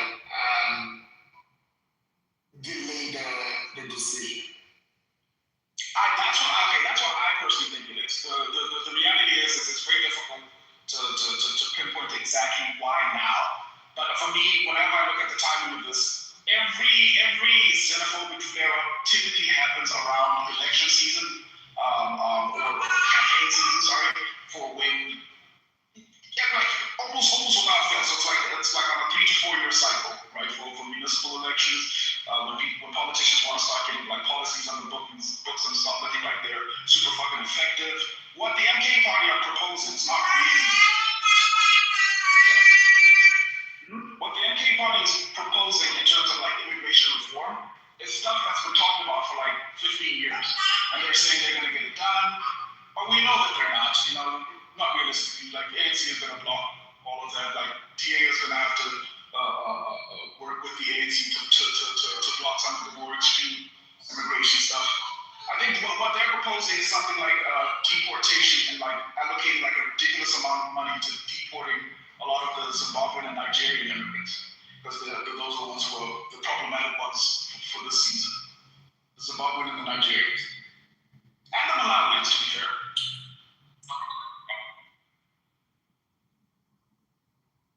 Very interesting, though. I think it's the same playbook all over the world. Whenever it's election season, it's let's bring the immigrant. I mean, we see that in Hungary and, Mafia 1, and that's it. So it's the same playbook all over the world. It's the exact same playbook. It's just sad. It's tricky because some immigrants are to blame. I'm going to keep it above with you. Some immigrants are to blame. That's between me, you're trying to put me on the spot just now. I'm going to keep it up 1,000% real. I think the protests are better than riots, right? To the extent that you are right, Matt, it does look horrific. This won't surprise you. It's way better than it's been for a long time. Yo, Matt. Monday. Sorry, real quick, I was just gonna say, Matt, I was thinking the same exact thing. Well, that's humans be humaning, yeah. Like all the same dynamics exist across. I mean, obviously with varying degrees, but like it's just control, narratives, humans, power. It's like you get the same fucking dynamics over periods of time over different countries. But I thought one of the best ways to combat this is to explain that, because I think you said it when we spoke yesterday, the day before, where it's like, okay, the direct competitor is the migrant, the African migrant, in terms of your resources. But the actual reason you're competing is because of resource hoarding and wealth inequality. That's the actual reason that you're in a situation, because even though it may not feel like it, we are actually collectively competing with the 1%. And in fact, the reason that we're feeding off scraps is because of the 1%. Because then there actually is an abundance of resources when you remove all of the people hoarding it. And in fact, people are educated in that way. This is like their jobs. This is like somebody who's actually doing this. They are haters. They just don't know. That's it right there. Mental health. No. It's just narrative for them. Even if you had that narrative that you have, somebody else, right? A bad actor could just throw that into the mix and undo the policy of your work. So that's the problem. A lot of voices unfortunately have that opinion. They don't believe it, but they have it because it keeps them healthy. So yeah, I don't dispute it. Like, of course, what you're fighting against is basically the most amplified messaging. But I'm just saying, like, to the Huey, because obviously Huey was giving his own opinion. I was saying, like, I don't even think that solves the problem.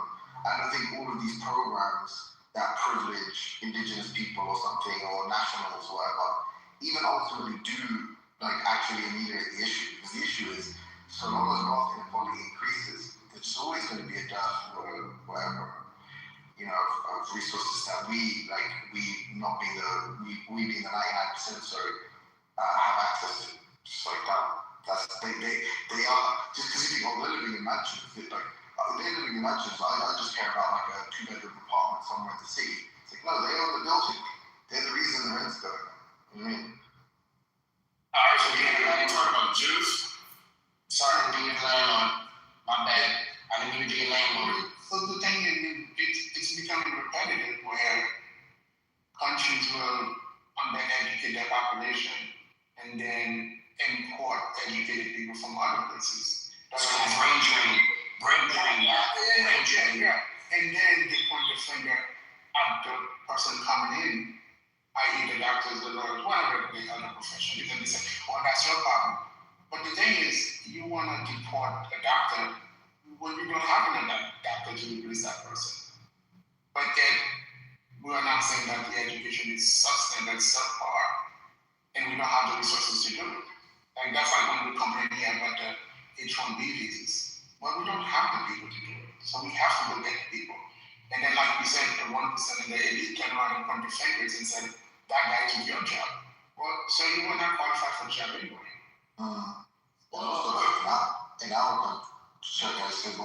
In our country, I'm not super sure how like all of the social sort of safety nets and welfare programs work in the States, right? But in our country, we have an aging population. So ultimately, we need the workforce. We need to sort of artificially basically increase the workforce just to be able to pay for the pensions and all the benefits of people who are no longer able to work that are paid into the system.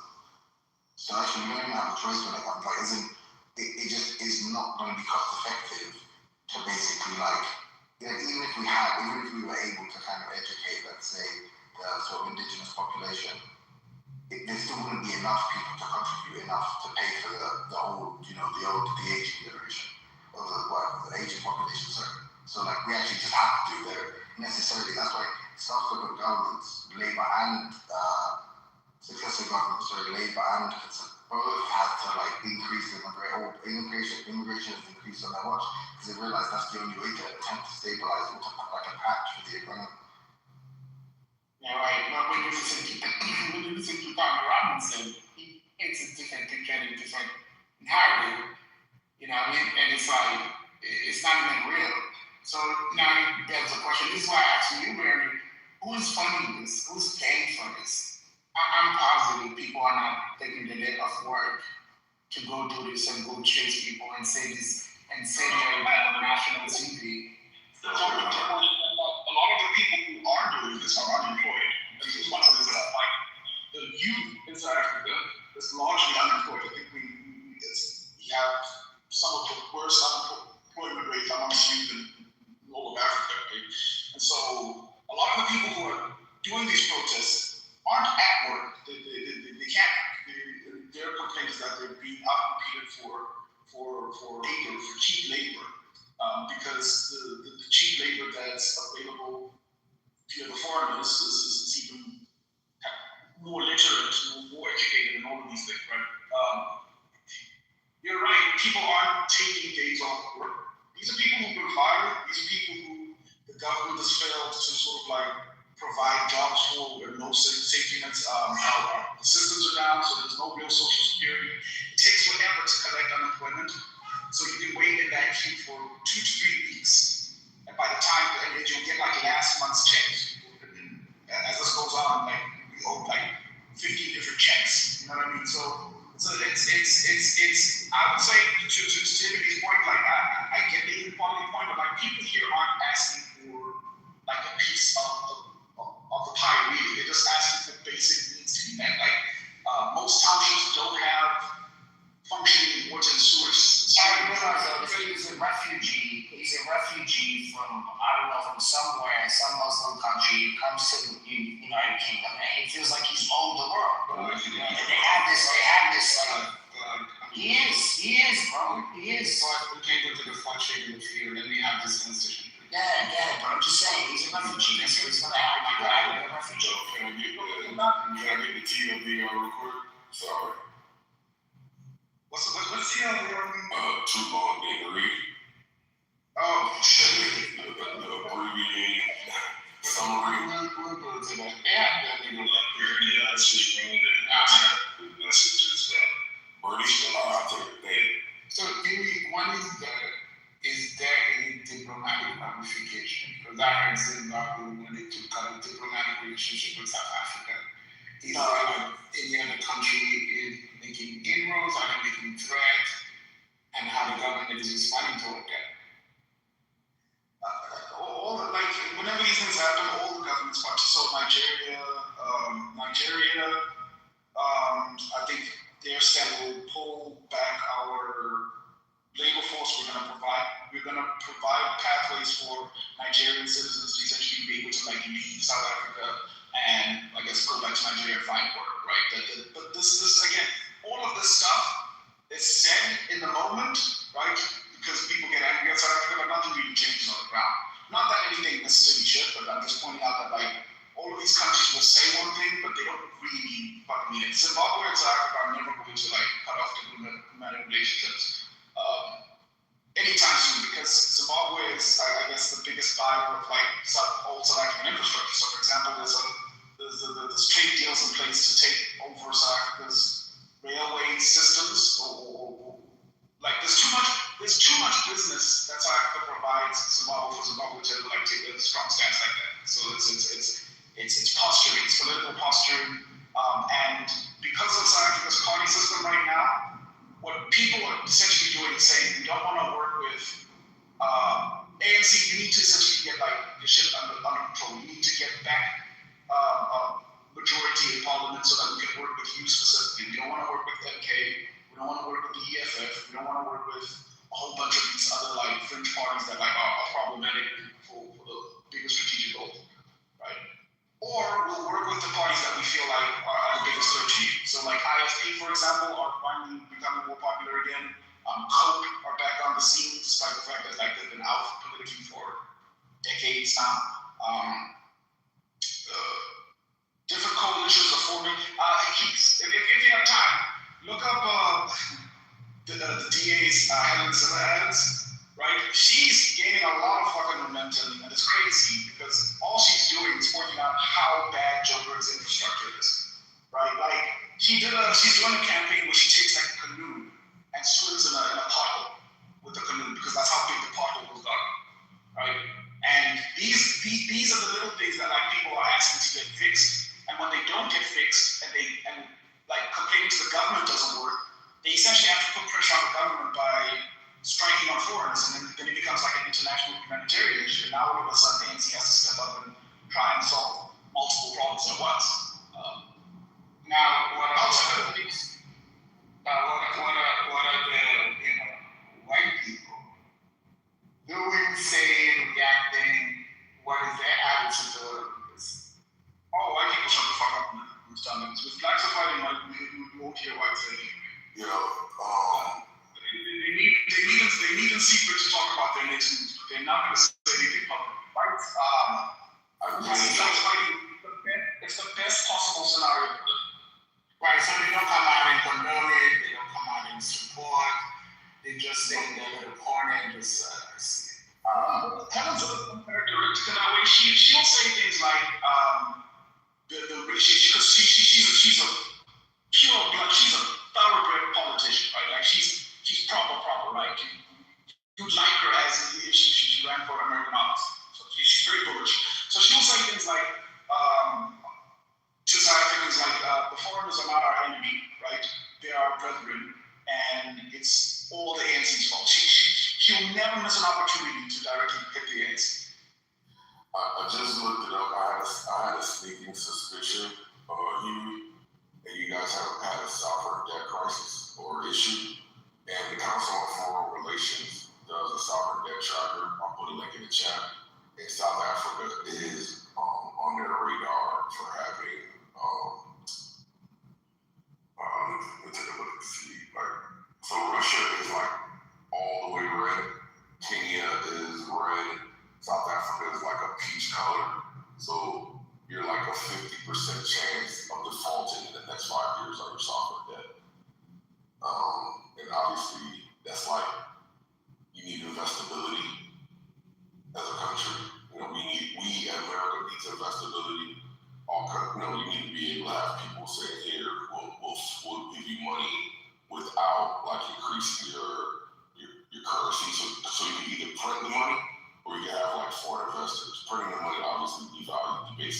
cryptocurrency, people investing in it doesn't debase your currency, but it does, help to stimulate your economy. And so if you have existing debt that's already being threatened or threatening to default, that just means that, your investability goes down. And that means your problems might get worse.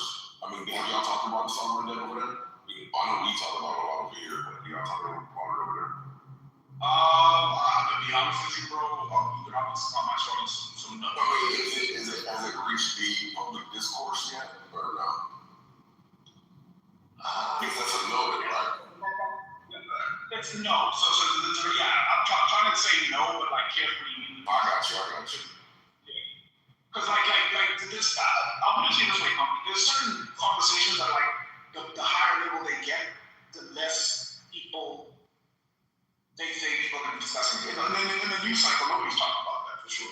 That's I'm actually crazy. I'm surprised that it's not worse than the peach color you described. Like You look up, I mean, it's in the link. You can check it out when you get a chance. That's crazy. I would think that would be a big deal. Anyways, my last question. Is this strife big enough for any separatist movement to take a strong root? This strike wasn't, but the strife between people of the population, is it big enough for any separatist movement? Because we've heard all this fringe separatist movement. They are fucking normal. I mean, niggas in Brooklyn want to break up from New York City. But, so it's like, do you think like this could get big to the point where people seriously say, maybe we need to this tribe might say, maybe we need to start going out and fucking and F these people. I mean, that's already kind of happening. So there's a group called Dudula, who are basically, they're not formally political, but they have a political stance and everything. They're not like a registered party, but they have been going around to morning. These guys have been going around to clinics, to home affairs, to any government facilities where foreigners are allowed to get services from, and they've been kicking them out and forcefully doing it as well. So they'll tell you to get out, and if you give any shit, they'll start slapping you, they'll get into a fight. And you can't really call cops, because when cops get there, the cops are looking kind of scared of these niggas too, right? You know what I mean? Because these niggas are unhinged, and so, they go to the hospitals, they're kicking out old ladies with babies and shit like that, and telling them, no, you need to go to a private clinic, you don't get to go to a government clinic, and they're beating people up, and they're getting more popular, and with the MK support, it might be a problem. We'll have to see in the coming weeks, but it might be a problem with this covert support from the MK. Last question. How do you think you're gonna do the World Cup? I gotta do that. But did you see the upset that fucking a couple of weeks ago? I don't know. Are you into cricket, Matt? Motherfucking people in Australia. How crazy is that? Wait, you gotta appreciate like fucking watch. I fucking hate cricket. Oh, okay. That was crazy. No? I hate cricket so much. I almost hate you for Usually, the fact is that you lost cricket, you lost like at least 10 blood points.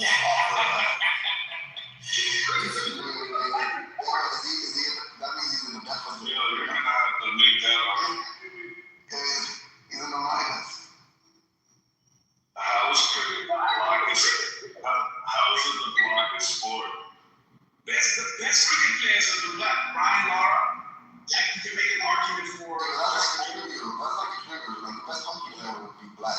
The thing I hear about cricket is no matter how much it's explained to me, I don't understand this. They're not making Ronaldo money. They could be better, but they're still not making that Ronaldo money. It's fun to play. Versus talking to this big superstar. Baseball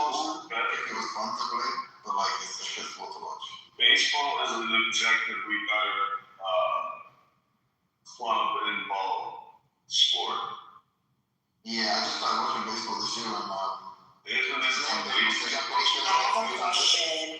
Like, people say baseball is boring and whatever, but wait.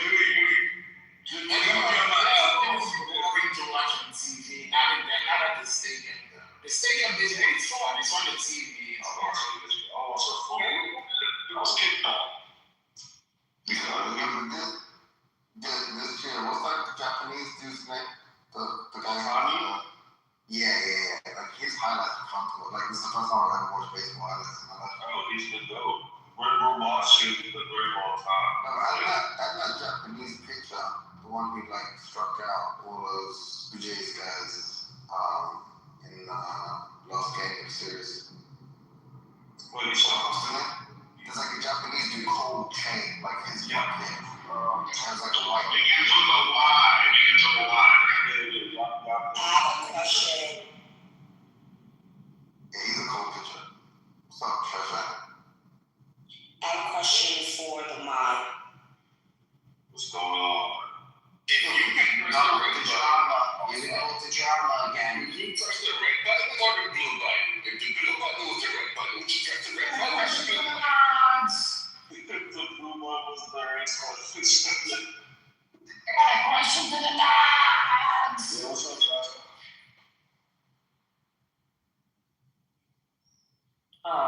Y'all can hear me? Hello? Yeah, I was just waiting for the homosexual. Yeah, get okay, mi amor, ¿qué quiere? ¿Quiere joder? Eso que tú quieras hacer. Is Nathan there? He's calling in the chat. Clearly here. Somebody's listening. Just a point of clarification. Are mods allowed to block people in this room? Yes. I thought the rule was no blocking anyone if you're a mod. Is this going in the basement? Alright, Okay, alright.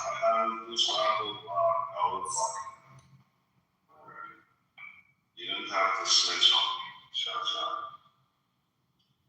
No, I'm switching on Bima because Bima has been blocked and Jenna has been blocked. Jenna, why would you be in here? Now I'm blocked. Now I'm unblocked. Wait, how? I wasn't even in the room. I was in the room. Just locked out the room. Yeah, I just came in the room.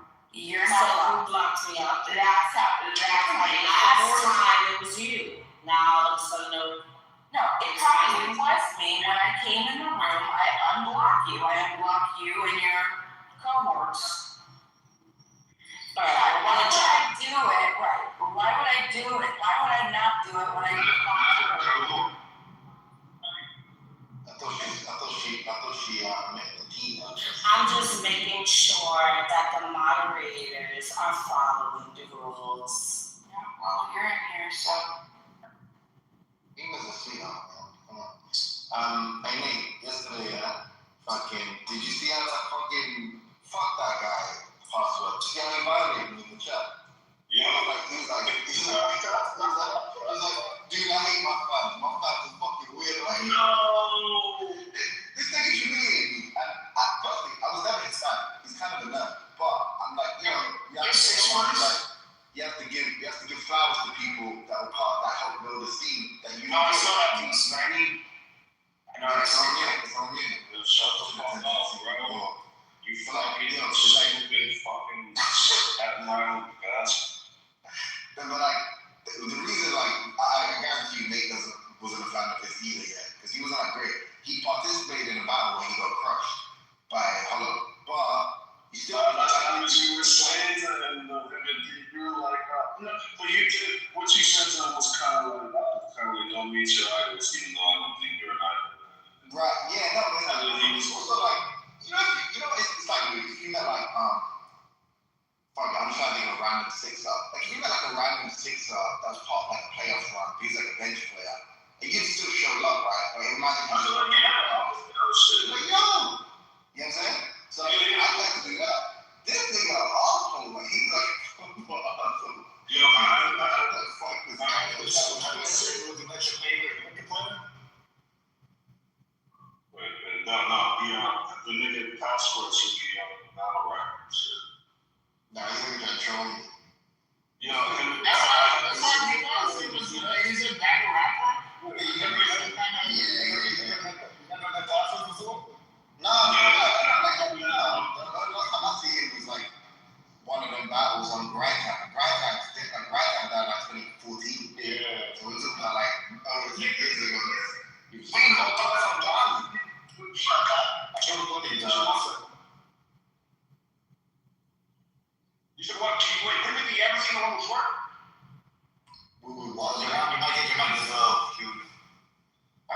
was he with Pass and Torque? New Jersey Torque?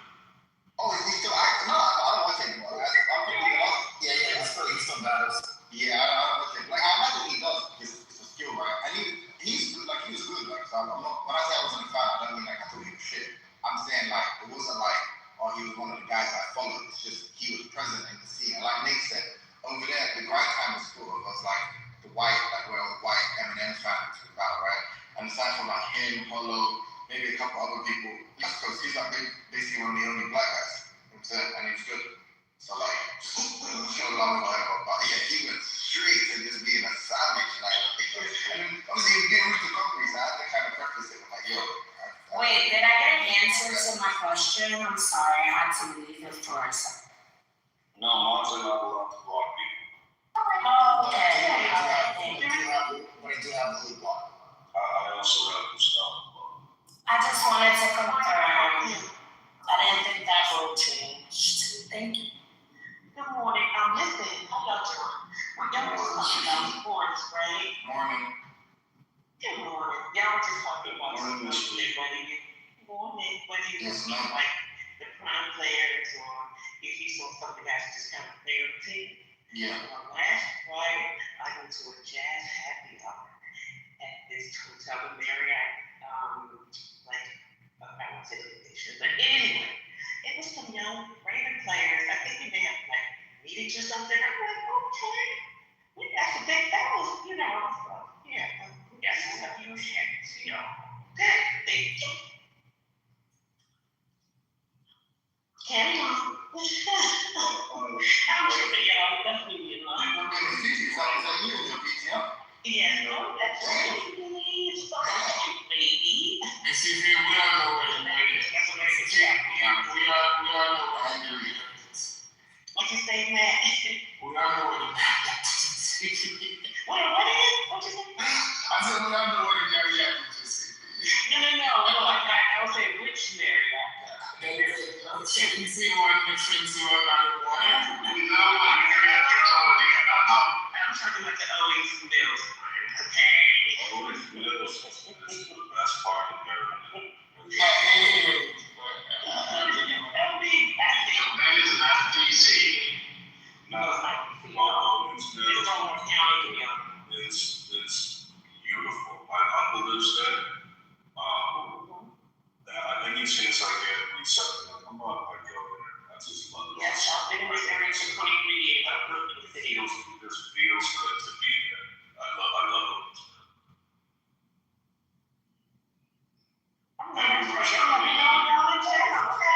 I'll meet you on the restaurant. Yeah. No, I'm serious. Let me know. I don't need to rehash the house to yesterday, but I done it, yeah. Yeah, I'm good. So Matt, I'm still, you know. Yeah, you be mad at Charlie yesterday, my dude. Don't care about that at all. I'll be honest. No, but you know that the thing you did at the end, yeah, the reason that logic doesn't check out is because you can obviously use the word ghetto to refer to, sounds horrible with the English accent, ghetto, but you can obviously use that to refer to like ignorant behavior. And then like, you kind of did it in a way that like implied there was some hypocrisy in using it because white people could say, oh, you have dreads, therefore you too are, you know. Hey, isn't he a wannabe Nelson? Yeah, you just want wannabe Nelson, bro. He's a wannabe Nelson, bro. No, I'm gonna keep it real, bro. He's a wannabe Nelson. Not Nelson. No, not y'all know him. He's from school. Oh yeah, he knows that. Nelson, the guy who was in business. They always follow the same suit as Andrew. No matter what chat they're in, they're always dig riding him, like doing the grandstanding. He's like what do they call that? What do they call that in the middle of the circus? What is that? Who's the guy that is in the middle of the circus? What's his name?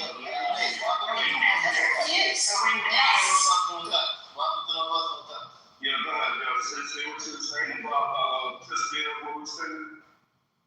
Yeah, no, like he did this thing where one of his submissions, I kind of attacked you still. I said it to you when you were up there yesterday, and I got attacked by this passwords guy, so now I'm just transferring the hate to you. Just does the ringmaster stuff. It's constant ringmaster shit. He just doesn't have his own personality, bro. It has to be the stupidest room ever. Wait, so hold on. Let me see how accurate. Why else are you not out? Tell me what I said.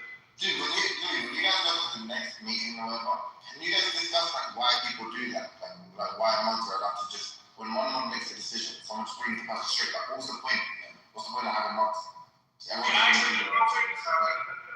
actually feel just as passionately as you, but I've called this out several times. I feel like there's certain people who get like a pass because they knew the OG cup owners or whatever, and it's like a petty thing. I don't fucking get it. It bugs me too, but we should be. But I get that. Like when basically like someone moves someone down. Like because for instance, it happens to concrete when he's complaining. It happens to me sometimes when I get moved down by mods who don't like me. And I think it's just because like me, Nate, and knowledge of what's on. So I get that. But this isn't one. This is like sometimes it's like the person is literally refusing to behave themselves on the stage, and that's clear. That's the reason they got moved down, and they immediately get moved up. But I think it's because it's not just about making a knowledge. It's because there's no clear rule that like you're not allowed to do it. Everyone does it. There was a song Andrew's room, bro, which is bullshit ass rules. So the rule used to be if you move somebody down and you don't want to be brought back up, you write in the chat 5-minute timeout, something like that. And then you put the time that they get brought up. If it's not bringing the chat, but then you know, like, respectfully, yeah. So I don't mean to make this like a feedback Friday, and I'm trying to be more but isn't the whole thing that like everybody who gets selected to be a mod, like one of their goals, one of their jobs is to make sure the room's like interesting and the conversation flows. Because if so, you don't need to comment in the chat sometimes. If you heard about spasm, then it gets moved down. Why would you bring it back up? You know what I mean? Like, why would you do it? You know, I told him to chill too. I said, did you fail? Did you stop? I don't know, I'm not gonna complain, but yeah, still just the thing about you is just it seemed like you were being a bit uncharitable in your framing of what he was saying to other people. Because if I say to so and so, hey, because you're like cursing and whatever else, vulgar, tirade, and then also like you interrupt people and essentially you just don't know how to behave. This is hypothetical. I'm not saying anyone behaves like this, right? And then if I say that to them, you're behaving in a girl way. So essentially, I'm the implication being that being ignorant. Yeah? You say like you should be careful using that word because you can be called ignorant too because you have dreads or whatever it was. It's like yeah, but it's not really hypocritical because that one is a racist misuse of the term, and the other is actually saying, hey, look, like historic, if you like, use of the term applies to you, right? So I'm not being hypocritical. I'm not saying because you're black you're ghetto, and then everybody says to him, because you're black you're ghetto. They're just being racist. I think you may have forgot what I said. I was critiquing a lot of the ways in which fear. No, what I was basically getting at, I think you may have probably started talking about was the elitist debate mentality. That by thinking that just because somebody acts ghetto, that they're uneducated. That's what I was saying, right? And what I had said was that there are people, and I gave an example. I know somebody with triple board certified resident, right? And like I said, child and adult psychiatry. You know, you look at the guy, the way he speaks in a casual setting, you would think he acts ghetto, right? But the guy is way more overqualified than anybody in this room, right? Easily makes over $1 million per year, solely based off of his profession. My point is this: when somebody says that you act ghetto and they act as if they're above it all, they forget that that same type of talking point can be used against them. Why? Because of the way the brother sounds. We know how those type of talking points act. Using certain things to like dismean somebody or just like demean somebody's like form of intellect and conversation, I think it's very fucking stupid. Yeah, no, but that's I didn't say this was hypocritical. I'm saying I know, but I never said it was hypocritical. You're saying I said it was hypocritical. I understood that. I was the implication you're saying. You know, I mean, you're saying like what? point to is how those talking points that he's using, right, can be quite, it's ironic that he's saying that, because what I'm saying is in this country, immigrants like you are also demeaned by the way that they speak. They can say, oh, we don't sound like you speak proper English. But that not being able to speak proper English or having an accent does not mean that you're any less smart than anybody else in the conversation. Say you're a ghetto. No, May I say something to that effect? Miss Evie, can I say one thing with you? No, to me when you turn. Thank you. I'm sorry. Actually, you know what, Miss Evie, you go now. Thank you so much. I think yesterday what I was hearing too was perception. If someone is perceived some way, sometimes that tends to be I don't know, I think that goes into it as well. The perception is not, you may not be ghetto, but the perception is based on how you carry yourself sometimes. Yeah, I was saying, like, it's not like some, I don't know, you guys have some personal things, so just be clear. I'm just like, oh, I don't know, I'm saying, there's probably not one point I'm person. Like, it was, they just have some horrendous horrible takes at times. That's all I was saying, but right. And yeah, allegedly, yeah. But like, do you think that? Do you think that slavery has psychological effects? Do you think that slavery has psychological effects? Yeah, exactly. Matt disagrees. Okay, let's talk about it. But he's talking about the descendants, though. But I think you got that wrong. I think that's a psychological impact on the descendants. So that's the point. Like I'm saying to you is, if I'm saying let's substitute the words for other meaning for an recognizable term. If I say, hey, look, you're flailing your arms, you're shouting and swearing, you're derobing, okay, you are an ignorant person. Okay, you're an uncultured fiend, okay? That's what I say to you. And then you say, well, you should be careful about that. And I say, why?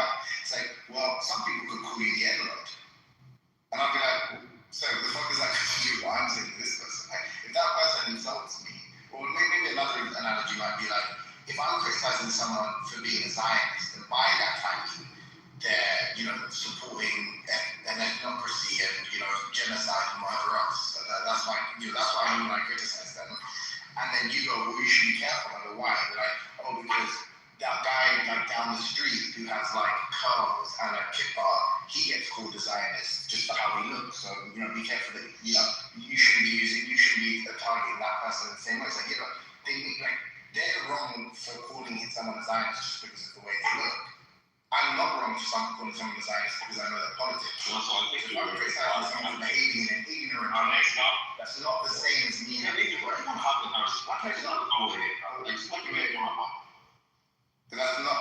not the same as me having dreads. If someone does that to Matt based on his accent and his dreads, they're being racist.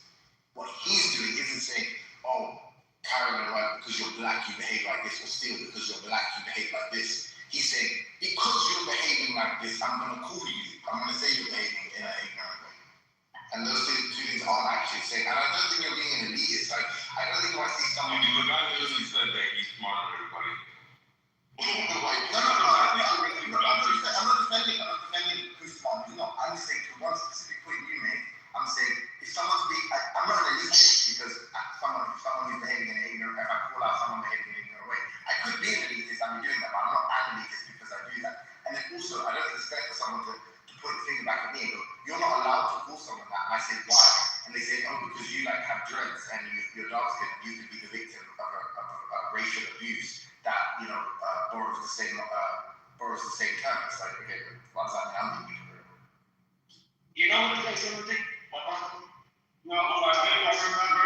Oh, my brother. Oh, what?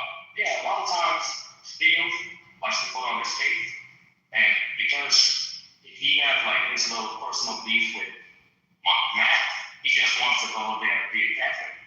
And for this time, when he jumped in and he tried to swoop in and say, certain individuals, he wasn't really thinking. He was just throwing on anything that they're going to have and see if it sticks. Oh, he's a leader.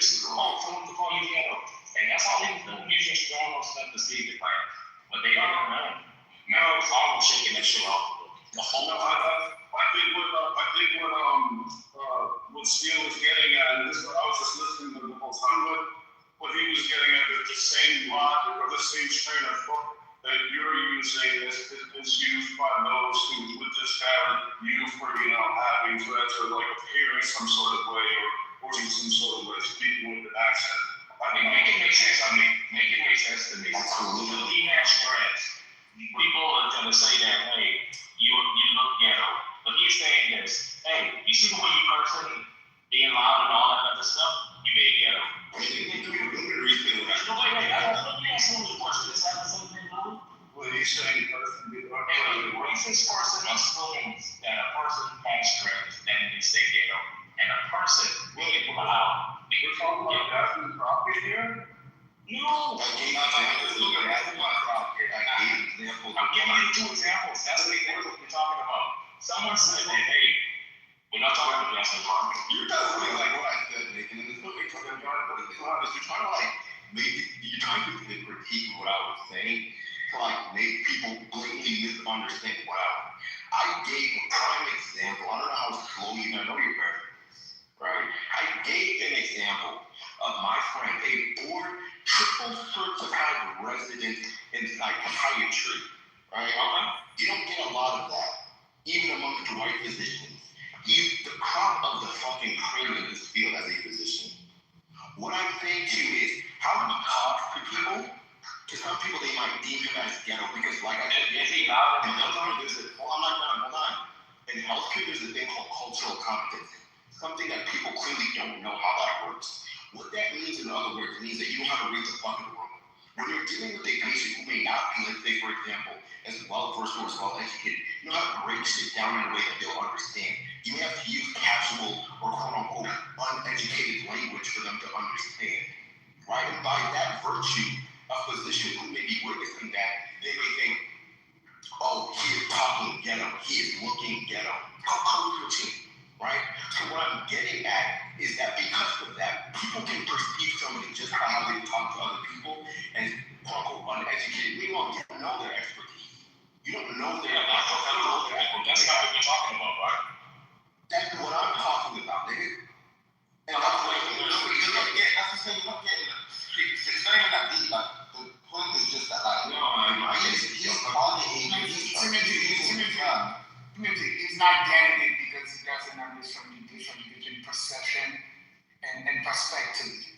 That's why he's not getting it. And this is why I believe these people.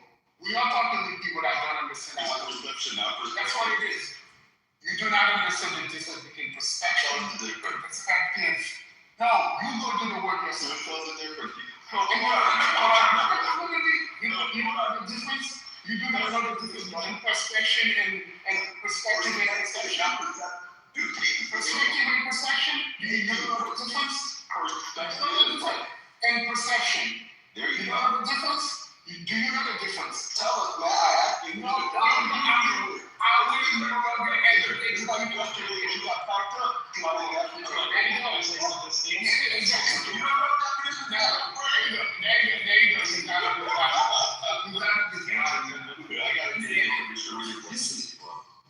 You see how easy to get them out of their body? One of them is I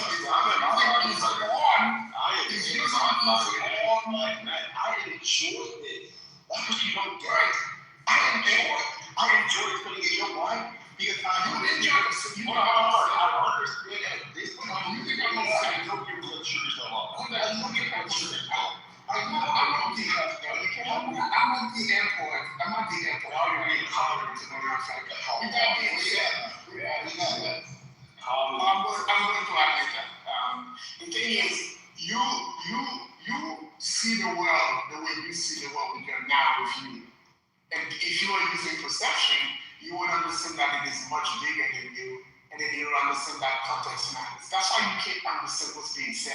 How does context not matter in the sense that you don't understand the difference between assuming, you don't understand the judgment based on assumption and the judgment based on action. That's why you're not getting it. I'm speaking to some hot dudes, right? Get some oatmeal in the airport. I'm next. You're the one using.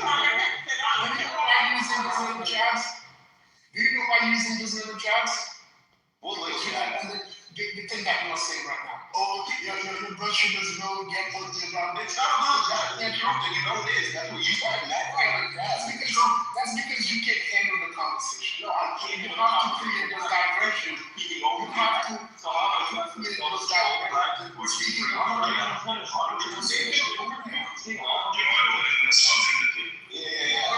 it's not. It's okay. It's gonna come me out. I was speaking to you. No, it's not. I was in the middle of talking. You were in the middle. Like I said, I was talking to him. The other fucking wanted to jump in. It's a whole conversation, but man, it's so close. You like to fucking boom.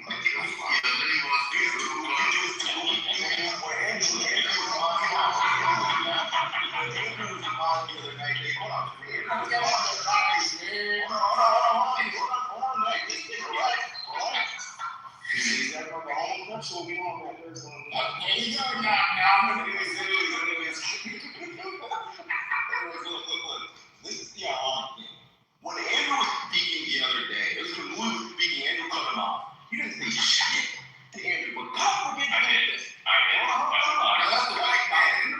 No, you can't. Don't lie, right? You have a thing when certain people speak, right? You have no problem with letting them go on, but then when other people interject, oh, let's finish. Nigga, you don't understand I'm biased. You were biased. That's awesome. Yes, when we just talk to Timothy, we're supposed to have, like, I don't care, I want to hear what you have to say. I want to hear you. How are you? Go ahead, Timothy. I didn't point it over there. I think it was me. Yeah, the point is very clear.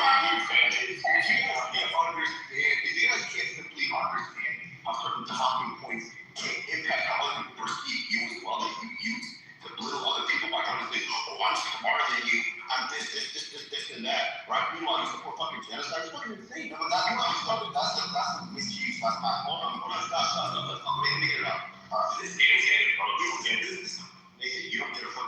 You don't even get your fucking genetics for your fucking. Please, you don't. Oh, relax. Yeah, let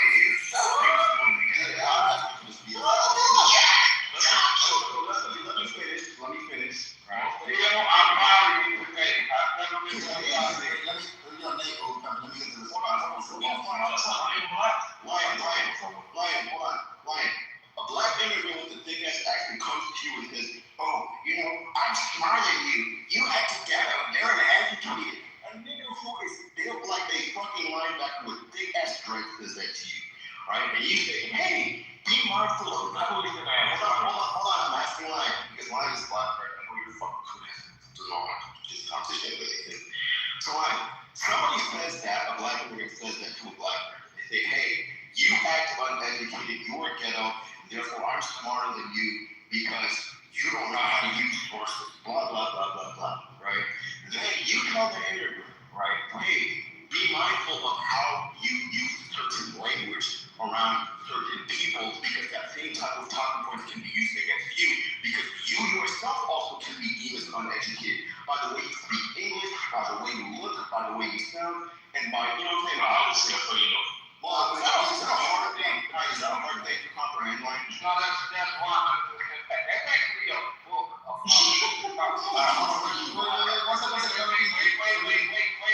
No, but I still reading it.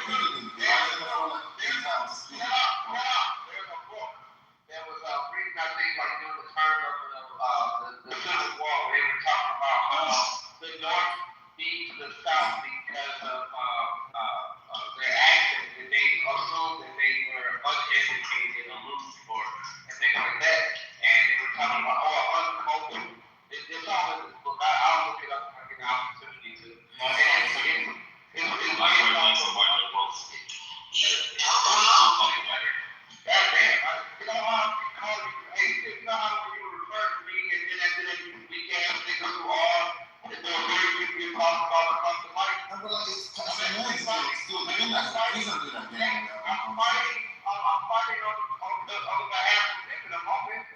Because the world needs you motherfuckers that less than some hard, because of your actions in the world and what third world country you fucking come from. And it might not be a fucking case. Yeah, thank you. That was still point. Still, you didn't need like I know it was still, you don't do that. Alright. He's gonna contribute to the conversation, cut you off too, because he wants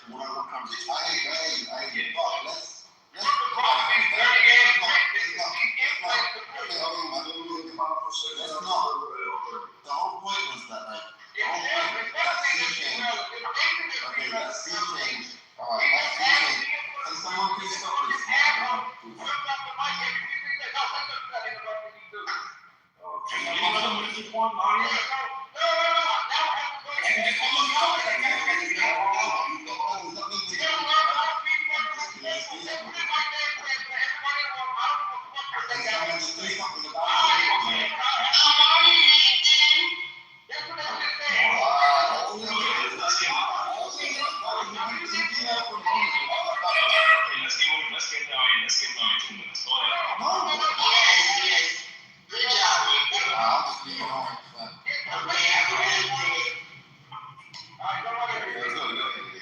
Making all right law in this room. Whatever. Okay, I'm gonna talk. And this is what dog does. Dog is he's like a dishonest interlocutor. Dishonest debater as well too. Like his whole point was to say that there can be ignorant people that can make assumptions about you. But Matt wasn't being ignorant. Matt wasn't basing anything on what he was saying. Be quiet. Matt was not basing he wasn't basing his judgment on ignorance. We had a conversation, and in the conversation, someone said something that if someone that was educated would look at them and say that, you're not as educated as you think you are. Right? And that's what happened. And what happened was that dog felt the need to defend it. I don't know why. I'm still trying to figure out why. I think what it is dog has a thing for these type of people. Maybe he has a crush. Maybe he's like infatuated. But I don't know where that defense from. Because if it was a guy that was doing the same thing, he would say, you know what? This guy is uneducated. Because if someone was asking something and they said, hey, can you quote your source? Given that we're talking about academia, someone saying that Google is the source, someone I would have been inside of this Muslim, and he got this. When he's talking about people being uneducated about this certain field, which is the medical field, he always talked down on them. Oh yeah, blah blah blah, this, blah blah blah, this. And now, because Matt said something that someone needs to infatuated with, he feels the need to defend it. And he did it worse dishonest way. He got lying. He put a battery and lying back. A battery in one of the longest talking, I'm talking about long-winded. You know that line was going on a 10-minute run, and it was going to ultimately get back to the Jews. He know what he was doing. Never mentioned anything about the Jews in my I said it was going to go there. It was going to go. I said it was going to go there. I said it was going to go there. It was going to go there. But it didn't. You're a liar. It was going to. I stopped it. No, you didn't. Future. And now we're going to talk about the Jews for the rest of the day. Do you guys want on this topic, or do you want to talk about something I else? got like 2 more things to say. One thing I dislike about Steel. I'm not the Steel. I called after Nathan like 5 minutes ago. That's true. She did come after me. People is. So when I saw them up and then the wide up, so. They just did. Wow, too fast, man. Y'all gotta let me work. When I'm working, bro, I have my eyes closed and I'm in my zone. And y'all interrupt. So I need to stop working. Steel is in the business of making members of children leave. Because he puts families in the most belligerent people in children. But of all people, he decided to line up. He put a little baby on his back. He got all nice and slippery. And Lion just started to activate it. You know how he gets when you see a little baby on. He starts to get extra chicken. He Exactly. And now, Timothy left, and we can't even have the conversation no more. Well, you know what, nigga? Come on. I'm one person. You're gonna get it in your mouth. Whoa! Come on, bro. You're gonna know how you should I'm talking about. Yeah, you don't want to do it. Way down south. A history of Southern identity. You don't want to talk when I'm doing what I'm doing, bro. You can get it in your mouth. All right? pause, nigga. Yeah, but just stop talking then. That's what you going into yourself. Weird ass nigga. Shut up. You going into yourself, bro. You know weird black stuff. You still talking? I'll take you. Hey, pineapple, right? You know they call me pineapple there. Tastes like pineapple, right? Yeah, it tastes like pineapple. Yo, what's up with you right now, bro?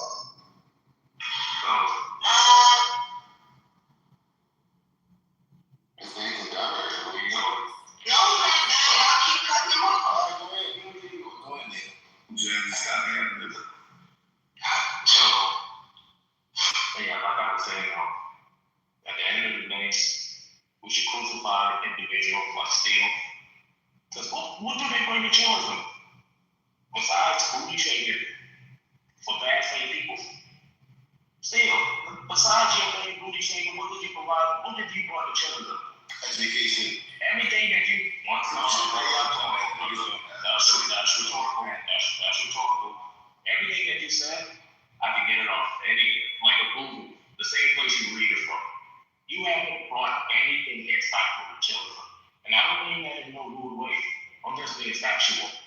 I don't know. I tried to.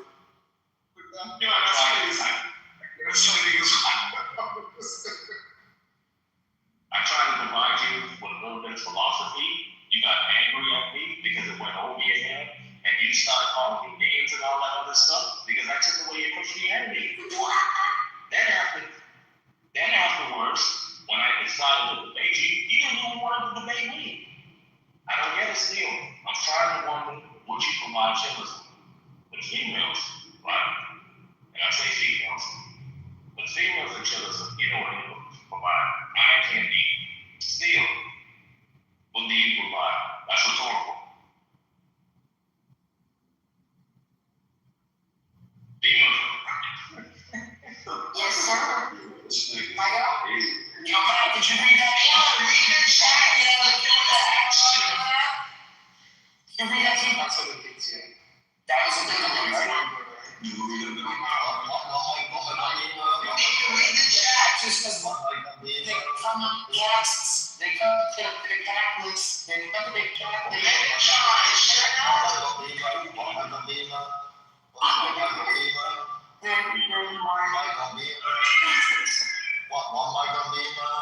Good morning, everybody. I see everybody down that came in.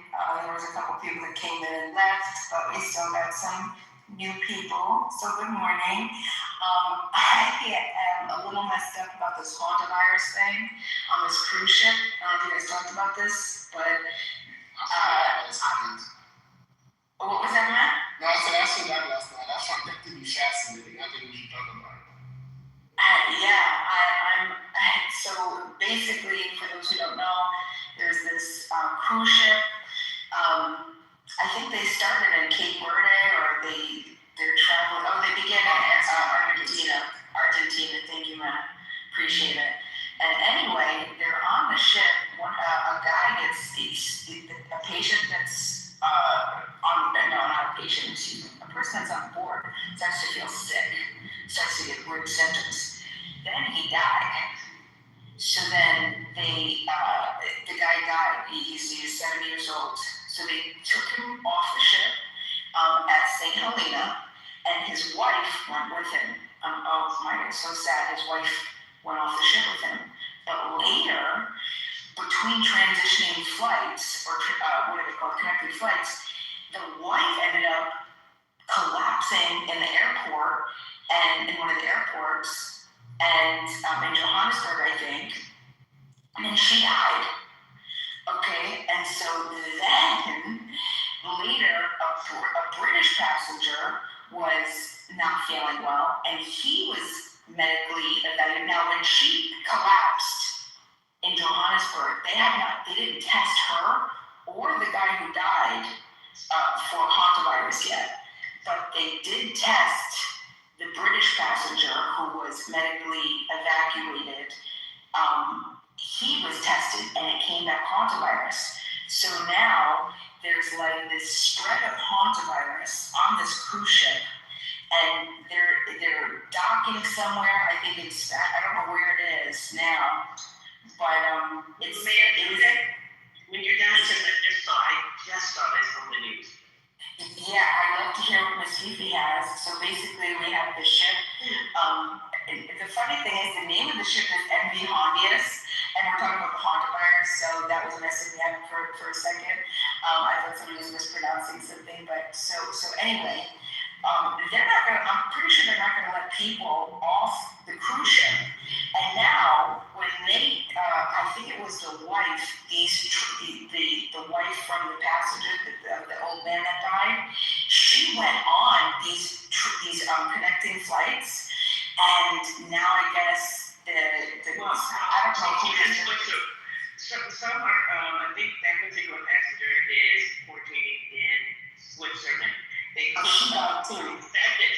Oh, okay. The infected folks, they got them off the ship. Now, meanwhile, the passengers on the ship, they're being quarantined. It's probably going to take 4 to 6 weeks that they'll be on this particular boat in Cape Verde. But this one guy, passenger on this ship, he has, I guess he's an influencer, and he was basically sharing his phone, what was going on and how they were doing. And he was like, they're watching movies, they're, just entertaining themselves and having hot drinks. That's what he basically said. So, these folks were stuck on this boat for a long time, and morale was in question, but, they seem to be fine. Other than that, I wouldn't be on the boat, but that's what's going on with that story. Because I love you guys, it's Cape Verde, not Cape Verde. Even though birthday is really in his back, yeah, the country is Cape Verde. It's Portuguese. Exactly, but I'm just letting them know birthday is the word in Spanish. It's just the country isn't that. I love you guys, but I want you to be corrected all the time. When we're having we're speaking. It's awful birthday. It's one of those unbelievable nonsense. I just want to say, who got scared? Just case in the $9. Oh, I'm sorry, Billy. Sorry, Louie. I'm active still. I was getting my nerves on. I'm sorry. Can you put me down in the queue as well too? Yeah, you can get behind me. So I'm sorry. Not too far. Not too far. Yeah, I'm a woman. You hate it. I'm a lady. She's a lady. I'm gonna know To your assumption, it's one of those old viruses defined in this mountain. And even like when we go to like Peru, Bolivia, when the Indies are, they do have like a quarantine period so that pass it around. I don't know what happened to these people. And they didn't do the quarantine memo. But I remember we used to travel with UNESCO. There was always like a 3-4 day quarantine whenever you come back from the mountain. But I don't know what happened. I thought that was from the rock poop and shit. No, it's from the Andes Mountain. They're not really sure. No, It's mostly like coming from that specific region. And I don't know if these people will contact you. But there is a quarantine period though. If you go to like super rural area in the Andes, like if you go to like Lake Como or Lake Titicaca, there's always like a 1 week quarantine for that. Okay. They are working on the vaccine for it. But they're saying that this is the same virus that killed Gene Hackman's wife. No, Do you guys remember that last year? Do you guys remember that? But I do remember after COVID, they said another outbreak that happened. So I hope this isn't it. It's Louis Hernandez. But I just want to say this. So many Nazi doctors went to Argentina.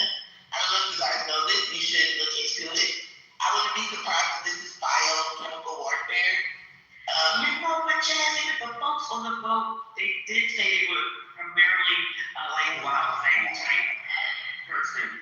I don't know. I just want to back. Yeah. That's what I said. Remember the Wuhan virus, whatever, started in the Wuhan lab with a bat, right? So a lot of these animals do carry these viruses that then carry over to us. But I don't know.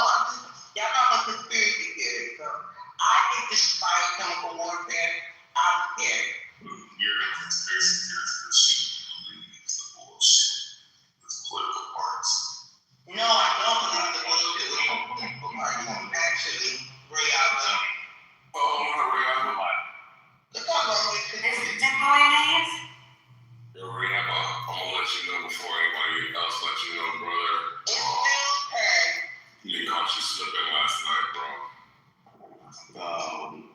So the brother they put him out on it.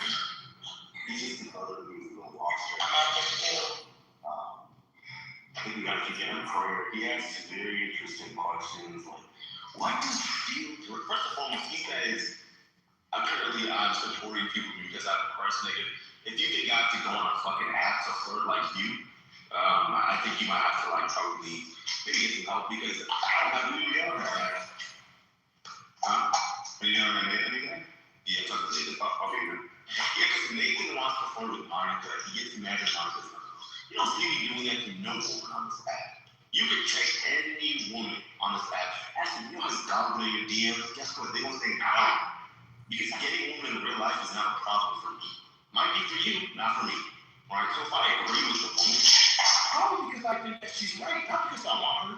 I don't do this little faggot gay shit y'all niggas do, where y'all want to booty clap for your boys 24/7, then when a woman speaks up and she corrects y'all, y'all want to like all of a sudden form some little weird little man, fucking boy, fucking cyber game to fight her because you're mad your ego has been bruised. No, I don't do that dumb shit. Right? You ask me what do I bring to chillers and niggas? It's funny because you say you can Google all this shit, but I don't think you can Google the amount of idiocy that occurs in your space. This is the same room with some of your mods who are also supporting the idea that you shouldn't check. People should not be aware. They were anti-public health education by saying you shouldn't be aware of the STD rates in your own city because that's not practical advice. And they said you should just wear a condom. You know what kind of stupid shit that leads to that I have to correct? It leads to this STD epidemic we have in this fucking country. That's what it leads to. Right? Now, if I didn't come in here and if I didn't check that shit, I can guarantee all you little dumbass niggas probably think, oh, I can just whatever fuck on, I can make out with any shit I can do. Exactly, that's what I'm talking about. These dumbass niggas will come here and make out with any girl that they want to fucking fuck on any fucking hole they can get into. Right? And then think, oh, just because I don't have any, I'm asymptomatic, I don't have any fucking like symptoms or whatever. Right? Niggas, don't be asking me what do I bring to children. What you should ask is, how do you bring better content to children so that the space doesn't have as much of a stigma that it does? I can leave this space, no problem at all. Alright? But then when people leave this space, they won't start asking me questions like, did that one time? Oh, hey, here's the deal. How can we, bring our numbers up like we did, like the folks in politically correct? You know, I told you this, and I'll say it again. Probably because they respect expertise. That's probably why, because y'all don't do that here. That's why I say when y'all want to act like it's academic space, when it's clearly not, it's comical. It is absolutely comical. This is not a space for academia. That's why I say this is a casual fucking space. And don't confuse someone's casuality with their casualty, their inability to be professional, or their professional athletes, big athletes. That's what I was thinking, Nathan. Alright? So I mean, if you want to leave, I can. I have no problem.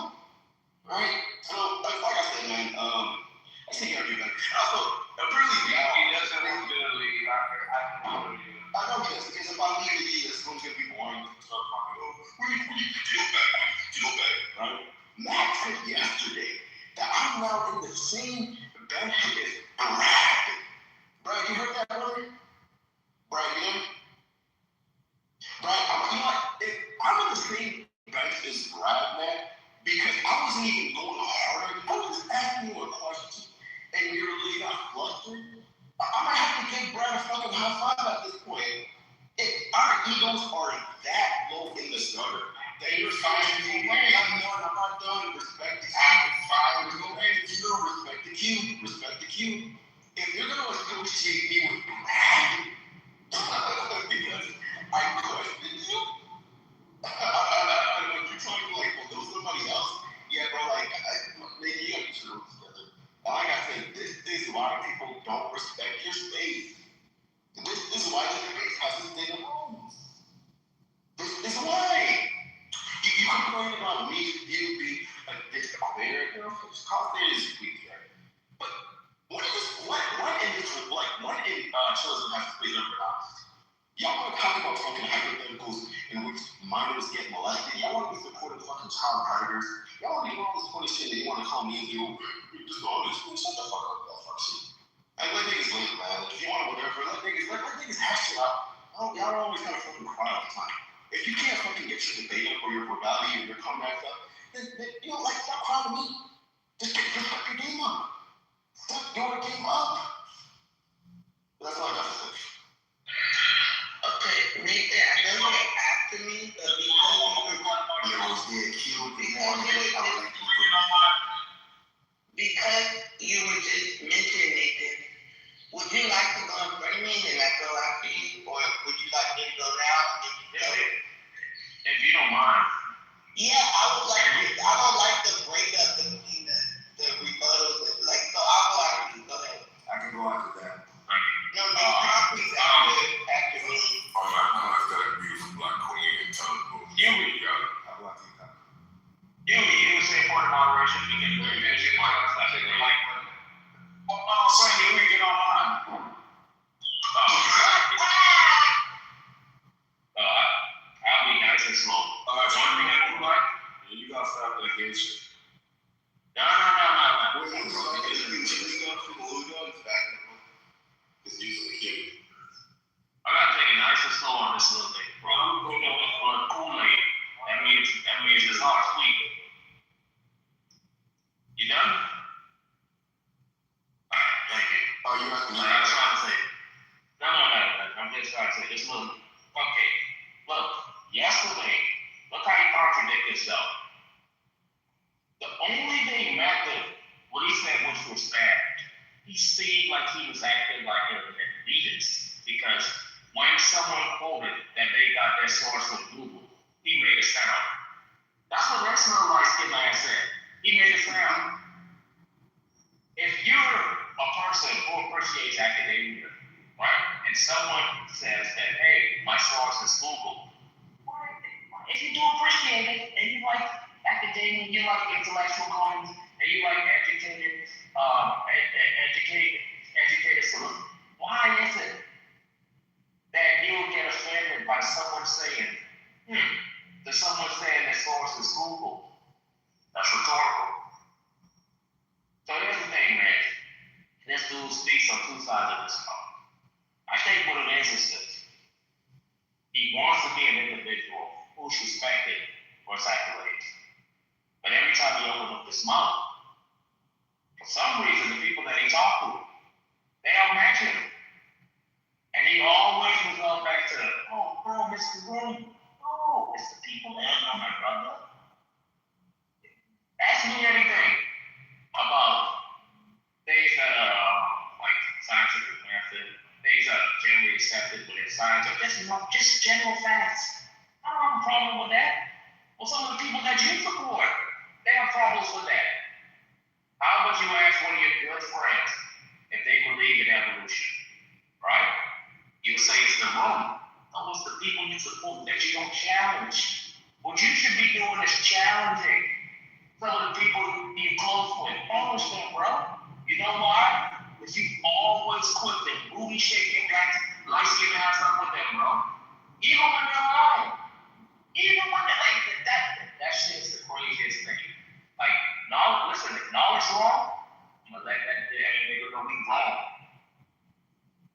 If Blue Eye wrong, I'm gonna let him know he wrong. Because you know why? I value children. But you know, you don't steal. You know what you value? You value friendship. That's the difference between me and you. What you see with me and Monica got, that's because of jealousy. That ain't got nothing to do with no love interest or anything like that. Because I'm married, none of my brother. I don't know what to say. You don't act like it, by the way you talk to me. I don't roll any. I do act like it. I don't roll any of these females in here. They'll tell you that. I don't know any of that crazy shit. I leave that for you. Nathan, you know what Nathan does? Nathan sells the soul of terrorism. What I do is the betterment of this community. Something I think young black skin ass niggas ain't worried about. The betterment for this community.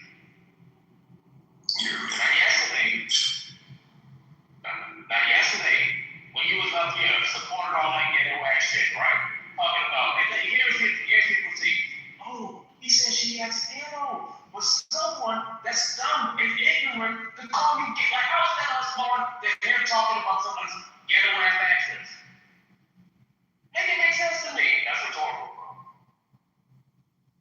How is it that a white racist dumbass or a black ignorant person can just listen to someone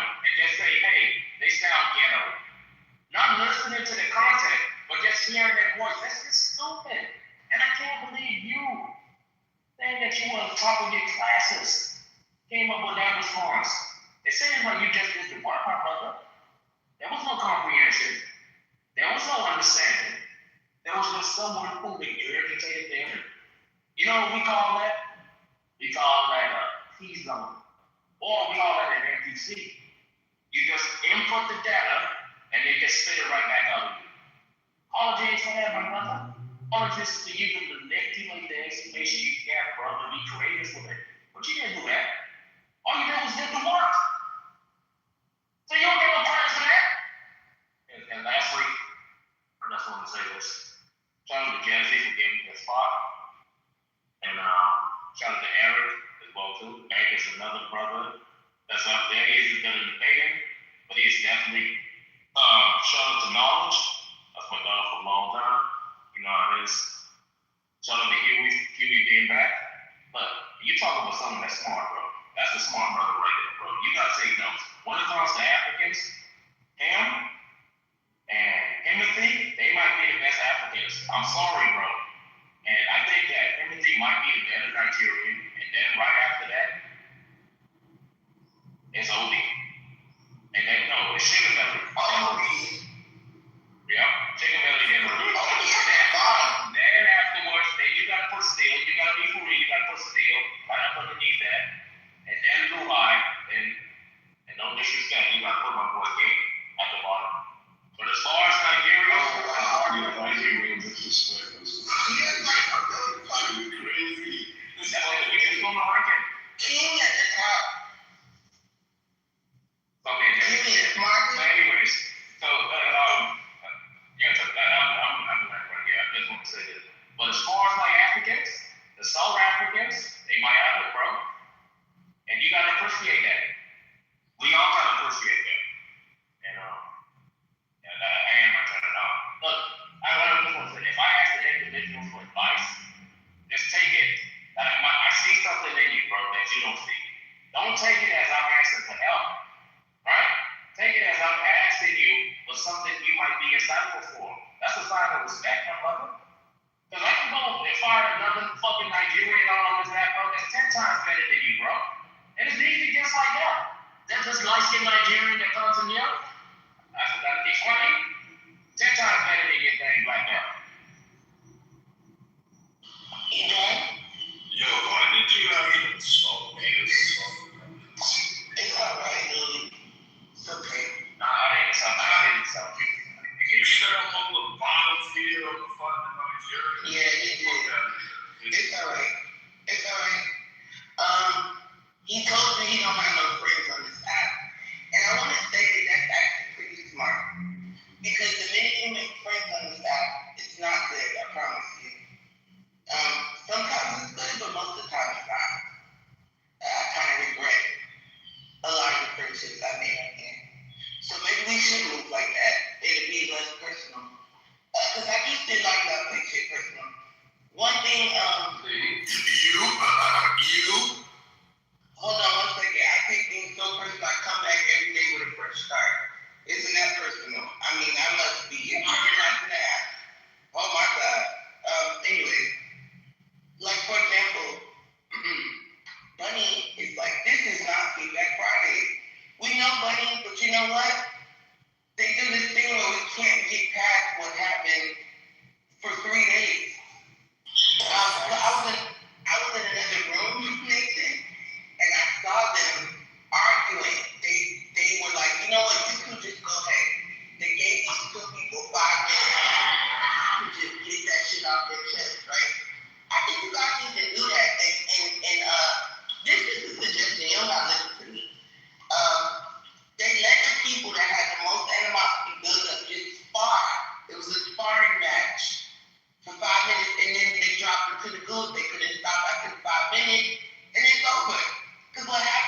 You know, it's a room that goes on.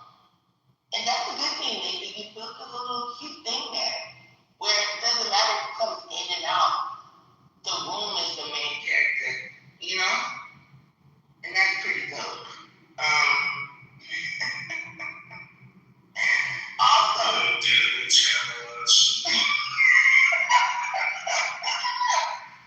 Also, I want to say, did I say it's Weed Wednesdays already? If I didn't, it's Weed Wednesdays. Everyone roll up your weeds, light it up, and smoke it. Roll it, light it up, smoke it. And I'm actually going to take a nap today, because I don't have much to do until like 11:30. So I'm just here, and I want to say good morning. You guys need to have a better attitude towards each other. It's always like a constant, I'm smarter thing. And if you really want me to tell you I'm the smarter thing, nobody would like my answers. From just observing, okay? It's not going to be who you think it is. A lot of y'all ain't smart. A lot of y'all need to just continue on. Right? Just talk. Learn from each other. Stop trying to teach somebody something all the time. But that's the problem with too many men in here. Men always want to teach somebody stuff. And people like Ray Albert can't teach nobody nothing. What the fuck can Ray Albert teach us? How to get mad in the morning? How to be mad at night? And how to be mad all day long? That's what Ray Albert can teach us. And also leave Brad alone. If you leave Brad alone, Brad won't say nothing to y'all. I'm tired of y'all talking about Brad. And then still almost cried because someone said he's just like Brad. He almost cried. He's like, Brad, did you hear that? No, I think it's a game. There's nothing wrong with Brad. And maybe, like, that's what I'm saying. Do you think you're a better person than you are? That question is for everybody. Do you think you're a better person than you actually are? That's for all of us. Everyone sit down and self-reflect. Go ahead, Concrete. Thank you. Can you put me right behind Steel, please? Sure.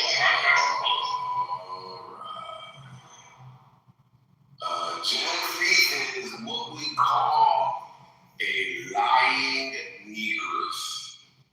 A lying coon negress who is caping for a mediocre white.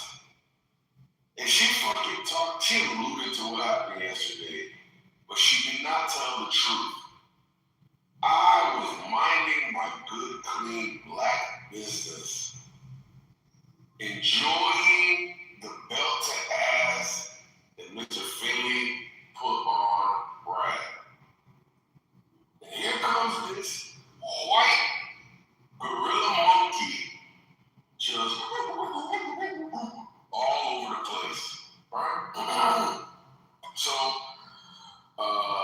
I could have decided, obviously the moderators were supposed to shoot the rabid monkey, who had escaped his fucking cage, but they didn't want to shoot him. Okay, so I have to tussle with the monkey.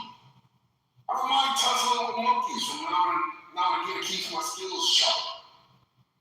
And so the monkey was doing this thing because I called him out for trying to correct Mr. Finley.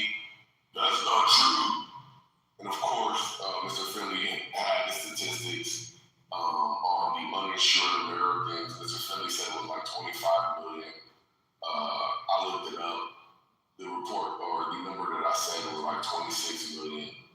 Obviously, uninsured Americans is going to be like a moving number. You can have insurance today and not tomorrow.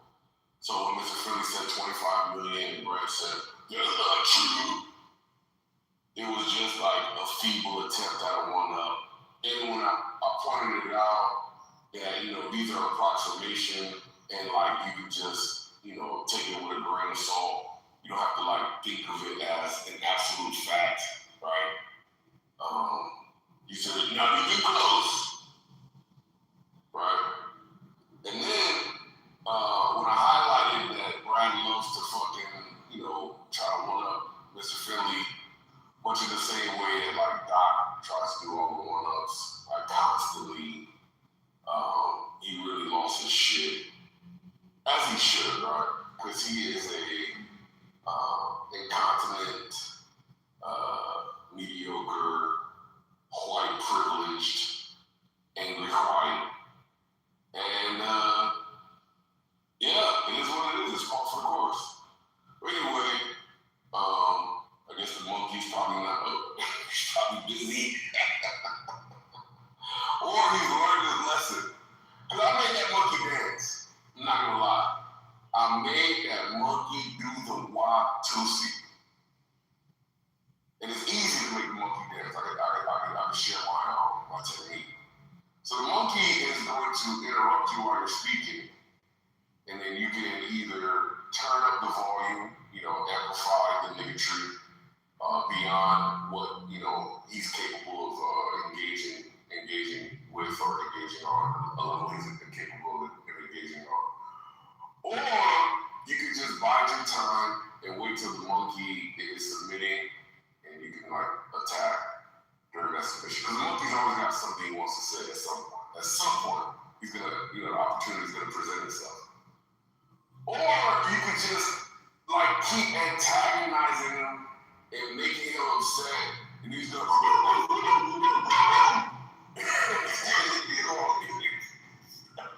then you go on mute, and then you let him and tucker himself out. And then when he goes on mute, you say, "Hey, monkey, you, white monkey, dance."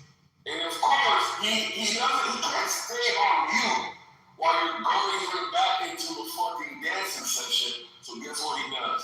He starts dancing again. And then you go on mute, you let him dance a little bit more. Then when he tries to mute up, it's awesome. It's easy. I love it. Anyway, brother, this is for you, brother. Because the monkey's showing, great resolve, or I suspect. But Steele, this is for you, brother. Please, brother, do not take this stuff so serious. And this is not disrespect to Nate, not disrespect to the room, but you can't take the trolling seriously. It moves in waves, and sometimes it's too much for you to handle intellectually, linguistically. The best thing to do when it starts to get overwhelming is to take a bow. Just fucking take the L, move on. In fact, I can give you a prime example. Not yesterday, the entire village had their fucking pitchforks and their bazookas and their guns, and Matt didn't shut it down. He said, "You know what? They got me ups right now. I'm gonna do what is called a tactical retreat." I've done tactical retreats, so it's no.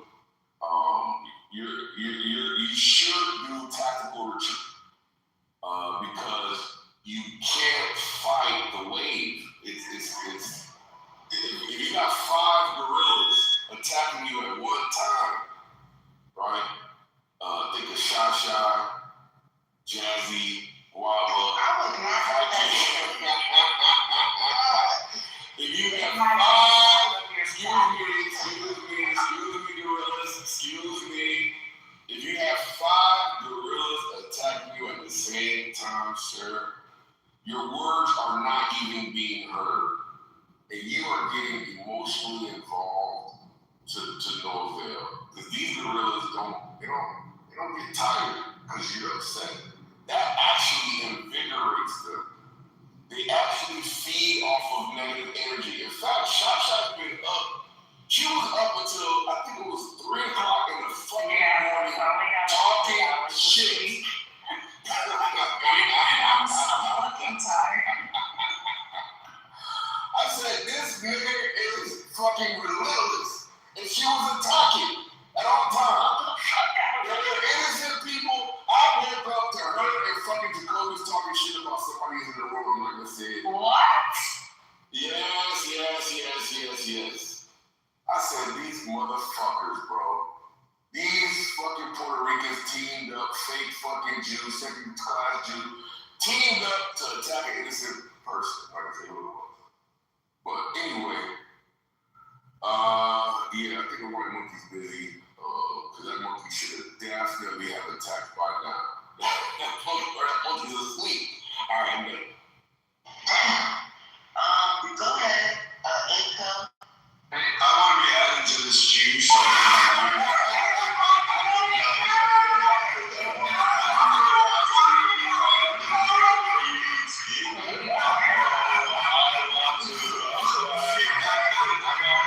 want my pound of black.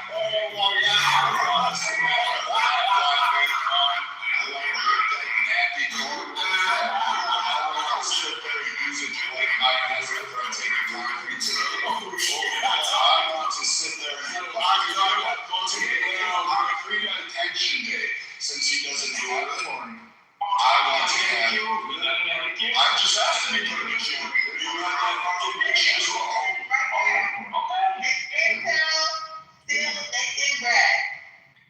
As I was saying, good morning to you all. It was a lovely day in Chivas. I wanted to bring up some research that I found very, very interesting. Have you ever wondered why pizza is always delivered in a square box, but the pizza itself is round? It's not a coincidence, my friend. It's a conspiracy. A delicious, cheesy conspiracy. You see, the pizza box is a perfect square, and the pizza is a perfect circle. This is no accident. It's a symbolic representation of the eternal struggle between order and chaos, between the structured world of squares and the free-spirited world of circles. But here's where it gets interesting, my friends. The pizza box is designed to be slightly larger than the pizza. And why? Because they're hiding something. Inside that extra space, they're smuggling tiny edible microchips. And these microchips are programmed to make you crave more pizza. That's right. Every time you eat a slice, you're being subtly influenced to order more. And who's behind this master plan? The Illuminati. Illuminati. But not just any Illuminati. This is the Pizza Illuminati. A secret society of pizza moguls and master bakers who control the global pizza market. They've been at it for decades, perfecting their craft and expanding their influence. But here's the kicker. The Pizza Illuminati isn't just about control. It's about balance. They believe that by keeping us hooked on pizza, they're maintaining the delicate balance between order and chaos in the universe. And who are we to argue with that? After all, pizza is life. So the next time you order a fucking pizza, remember, you're not just ordering a meal. You're participating in a cosmic dance between squares and circles, order and chaos. You're just doing it one delicious slice at a time. Thank you. Thank you, brother. Thank you, brother. I'm glad you were not attacked by a white.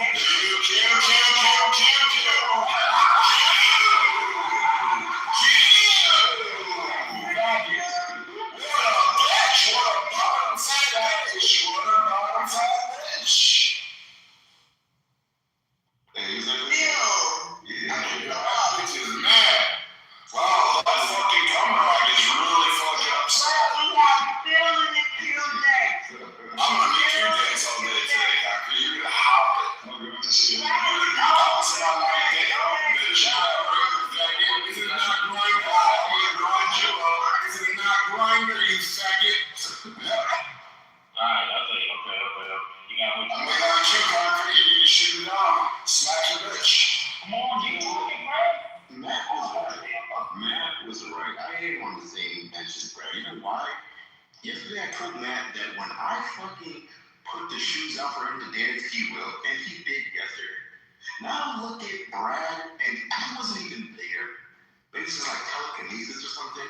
This is like only Brad, like bench only type knowledge.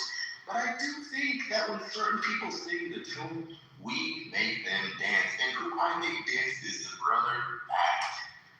Nathan and Matt, when I take a whole giggle, whether you like it or not, this is why I'm over Nathan's mind. I am the tickler. Change my name to tickler when I can. Because every time I'm always the young nigga on here who gets the most. Probably not from Tokyo. But you know what the Bible says, Nathan, since you're like the real person? 1 Timothy 4, verse 12. Don't let anyone look down on you because you are young, but set an example for the believers in speech and conduct and love and faith, period. Now, I by no means claim to set this example in terms of purity or love, because, some of you guys don't really have that level of friends in my life. I will say, I think I have an example for Nathan, all right? Nathan likes to always call me out. He likes to believe that for his story, all right? But what Nathan forgets is that Matt and Nathan secretly have a soft spot. The way Matt got triggered, I've never seen the dog have that much power over anybody in this room than I did last night.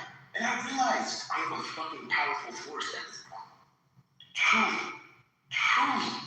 Alright? The guy says he supports genocide. I think I killed his brother. I think I was doing a mental genocide on him. I'm not even mad. I never seen him mad at Matt. That's the funny thing. I was never mad at Matt or Nate. They just think that when I get intense, that he's upset, got stressed. But no, I just want you to do better.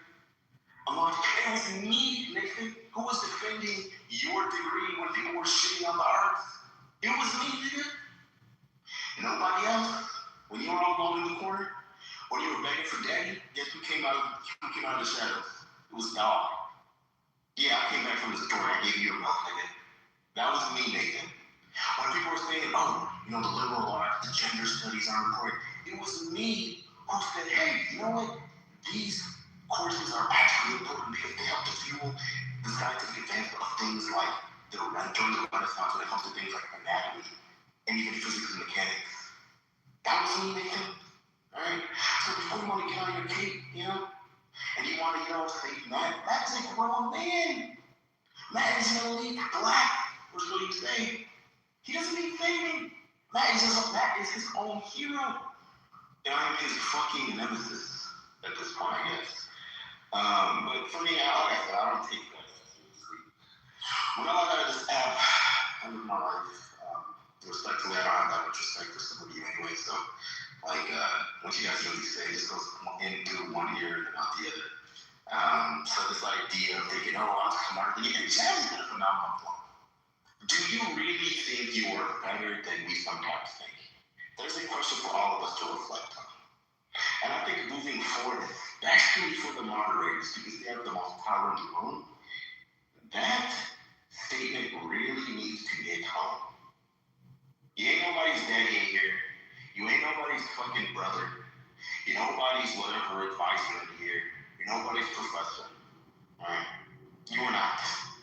Some of you guys think you're so smart, but when you guys get put to the task, you guys sound like some fucking deranged baboons. That's really what it is. Alright? So like I said, Nathan, this isn't like an academic space. I don't think anybody here should be dick measuring intellectually on being smart. Because everybody here has said some dumb shit, myself included.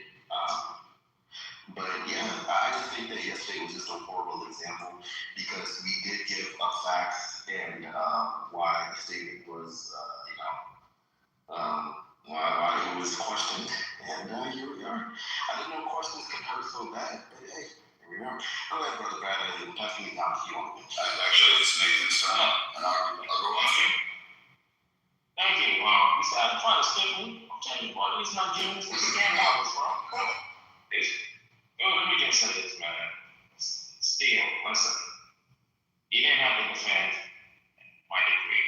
Listen, we all know that in everything, from the platform you're using, from the chair you're sitting down, from the phone that you have, that's the art. Because there's a design to it. And who does that? The artists, like myself. So look, art is one of those fundamental, most important skills we need in the world in general. Everything has a design applying the principle of what we call art. In case you didn't know, my brother. But look, the people who said that for the people who you support, right? The people that you support, the ones who don't think that, having a master's degree, it's like an accolade. That's the people you support, brother.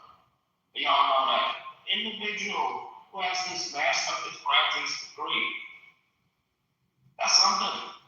That's something. But anyways, I wanted to say this. Concrete said it best. Do not let the trolling get the best of you, right? I came from the same school as Concrete. And Concrete will tell you this, bro. There's been a lot of victims behind Nathan name, bro. I remember this dude back in the days, man, and this is what I witnessed. This name was Saul. And Concrete, I'm talking about Concrete had that light skin dude crying. And I watched, and I observed, and I was like, oh, okay, that's how to do it. And I took notes. I was like, okay, I'm going to practice these skills for Concrete. And now, I haven't mastered it. Maybe I'm like an intermediate level, not a master yet. But Concrete tell you, bro, listen to him, take a break. Because if anything, you have to find it out. Once you find it out, bro, you know how it is. I'm winning. And then you're gonna have to cry it out in the head, bro. And I'll give you a shoulder to cry on. And Brad, this is for you, brother. Listen, the best method to do is don't let people control you, bro. Look, think about it like this. The only reason why Steele is like responding to me is I wind him up. I'm his battery. I'm the controller, right? And he black like a PS4. So I was the one who inserted my game into him, and now look at him. He's loaded up playing right now, and I'm controlling. And that's okay. And I'm telling you this, Brad. Don't let other people be your controller, bro. Don't let them wind you up. Now, just a couple minutes before you go, giving you that speech right now. Now, this is your time where you will sit there and contemplate using your free will. You can actually let Concrete be the one to stir you up and be the one to make you respond and get you all wound up. Or you know what? I'm not going to let Concrete control me. I'm going to do it my way. Because Concrete inserted his joystick in you. He did. Now you have a choice, brother. You can let him finish and cry? Or are you going to be the one and say, you know what? Let me turn the power off. It's my game. I'm going to go home and play my game by myself. Interesting take. Interesting view. I wouldn't say that's accurate because I actually happen to be the controller, the battery, the fucking screen, the fucking video game itself. And here's why. I just walked in the room. I didn't say shit. All morning. I've been out of this car. Jack, can we shoot him down? Because you would do it to me in a heartbeat, you would. And that guy would fucking cry like a bitch. So you know that. So Concrete wanted attention today. So we're going to do what Nathan, you failed to do with this little nigga here. It's called fuck around and find out today. So let's do the 20-minute pontificating or Concrete speeches since he likes so much attention. Let's start with Concrete's main crux of the argument about how thinly packed we are. Yes, I said it's about 2.5 to 3 million people in the country that don't have any access to health insurance for coverage, which is factually true. The problem is dipshits like to Google things as a source. Remember that? Concrete went in and Googled that. Matt made a comment earlier about, no, you can't use Google. But Concrete thought that was going to land, and he thought that was going to pass. The reason I know it's about 2.5 to 3 because people do not know all the programs are out there. Everybody in America, except for maybe a few, don't have access to EMTALA. Everybody gets that. You get stabilization kit. Also, no hospital, no medical facility for urgent or emergency care can deny you regardless of payment status, which will get subsidized by the states or by federal programs, depending on where you live. But see, people don't really know what they're talking about. So when they grab a Google article and say, oh, it's about 25 billion, they're actually wrong. They actually don't know.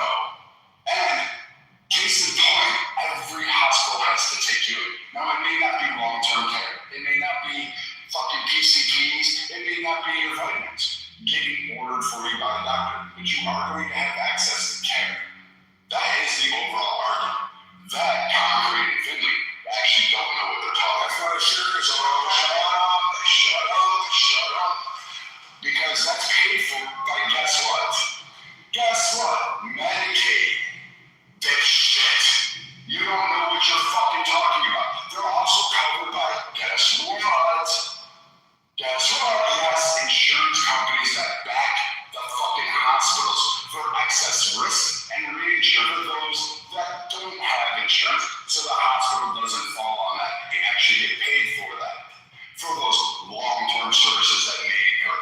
But your dumbass doesn't know how the system works, because I'm going to tell you, it's concrete attention day. So he doesn't know how insurance works. He doesn't know how the medical system works. But why would he? He's a guy who works part-time at a dishwasher. We hear it.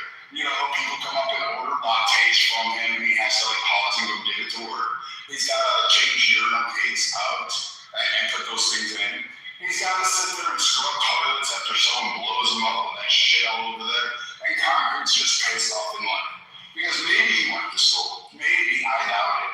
He doesn't sound like he went to school. What he sounds like is a guy who overcompensates a whole lot for his own ego. So he doesn't have much. We know he doesn't have a daddy. How do we know he doesn't have a daddy? Because I left for fucking milk when Mom told me she was pregnant. So I mean, he had to grow up eating cereal with water. He had to do all that things. I mean, the motherfucker buys Walmart corn rolls and puts them in his head and then calls himself black. This is the crux of the issue. Concrete wants to be blacker than black so hard. He wants to be that tough fucking black man. And he's not.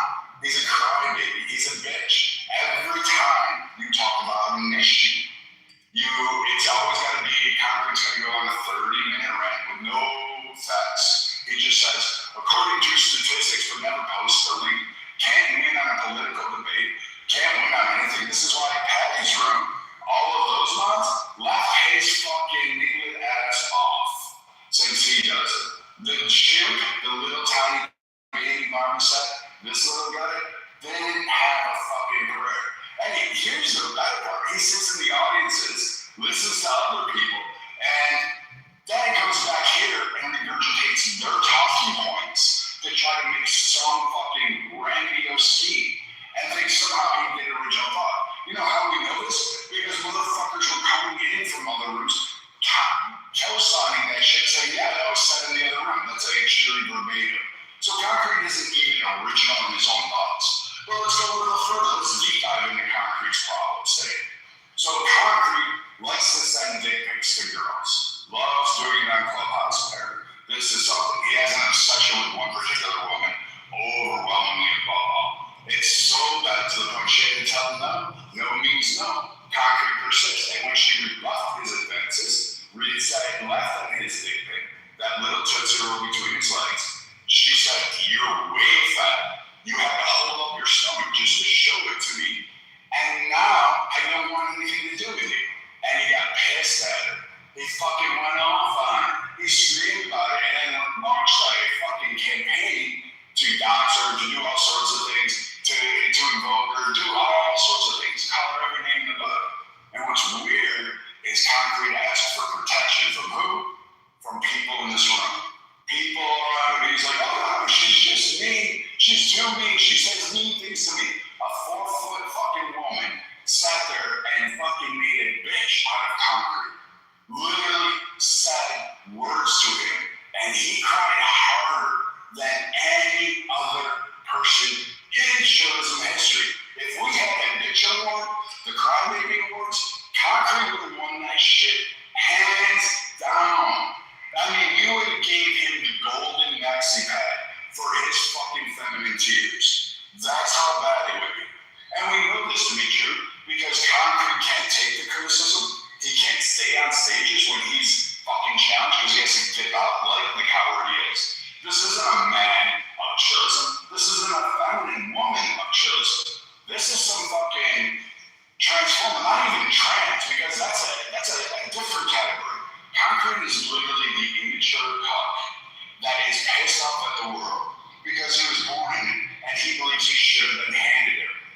He doesn't want to be accountable. We know this because he doesn't pay bills. We know this because he bitches and asks for everyone's idea on how to make a fucking buck. But you never hear development of these things. You never hear it go on. Never his whole, I'm going to invent a sweater thing. We had to listen for 3 days about his invention of a fucking sweater that was already being done. And you know who was already doing it prior to him? I don't even like that fucking guy. It was fucking Lion. Lion was already doing that shit. Concrete's like, yeah, I'm gonna do this. And he does it. He doesn't do any of this shit that he does. He doesn't create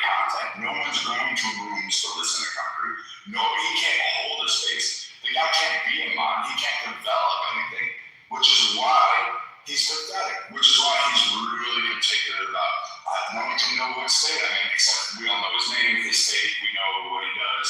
We have all that because he's just stupid and retarded. So at the end of this, Concrete really doesn't have any ability to be an interlocutor. What he needs is a good old-fashioned ass whooping.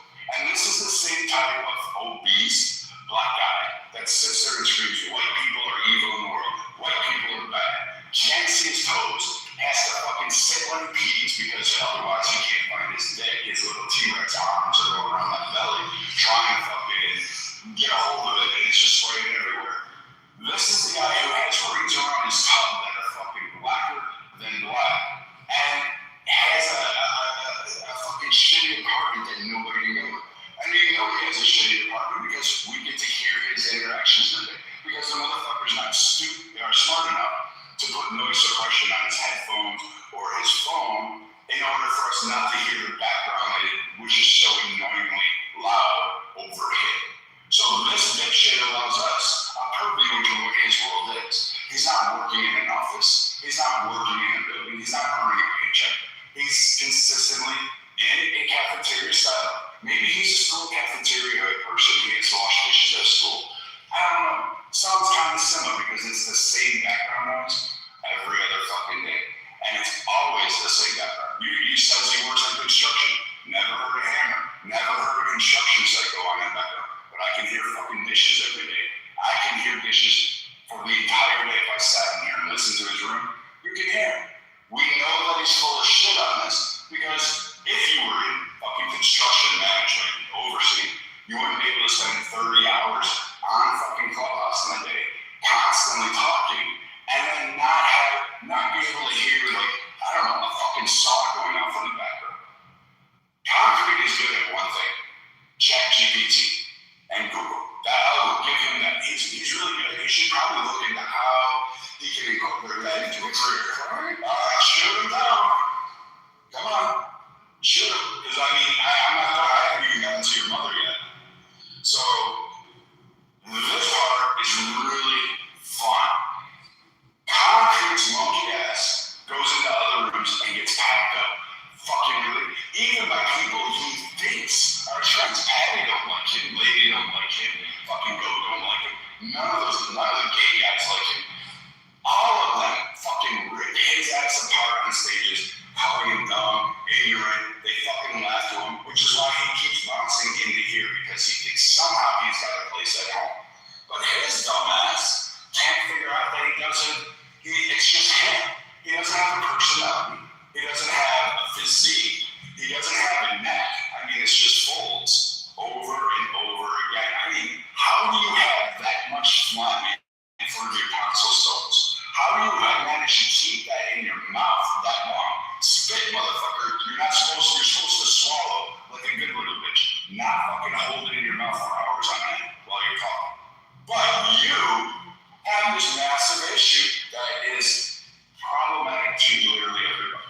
I've watched him go after every single woman and every single one in person and somehow thinks he's fucking a genius, that he's somehow a fucking martyr to the world, that he's saving it, and in the same breath, he cries to the mods about, I'm being oppressed. They're racist. They're mean to me. These brothers mean to me. Shots mean to me. Blah, blah, blah, blah. Blah, blah, blah, blah. And he cries, and then you have to sit there and endure Nathan putting the battery in his dildo and shoving that blood up his ass. And so we have to listen to this diarrhea, vomit-induced fucking speech that he'll give that wanders across the spectrum all day, 24 hours a day.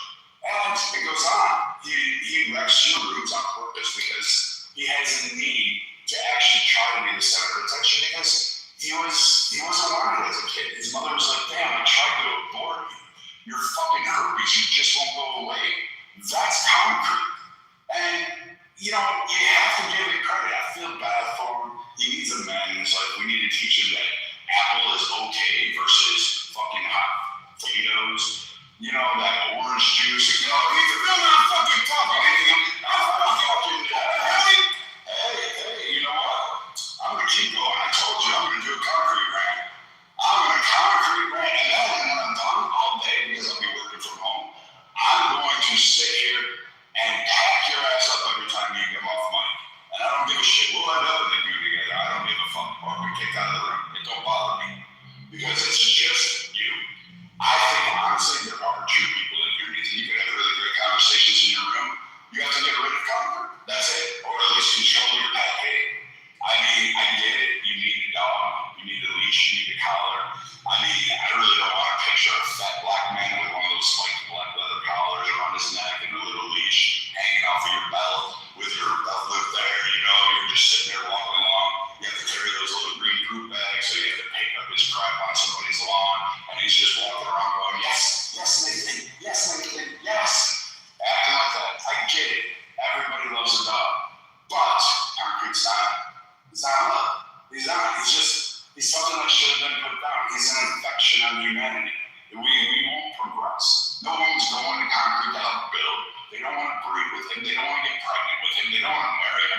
can sit down and have to smell the fucking car that he drives in every day.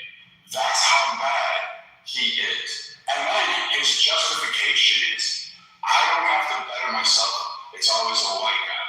And he'll cry racism, but he has no problem throwing out every racial slur there is. And when he gets it back, it hurts his feelings. And then other people feel certain way. You can't say that. Too bad. Grow the fuck up. Because quite frankly, if you're going to call it out, people like me just really don't give a shit anymore. I don't. You can't get to say it. You don't get us. I'll just throw it back at you, and then the one of us is going most triggered.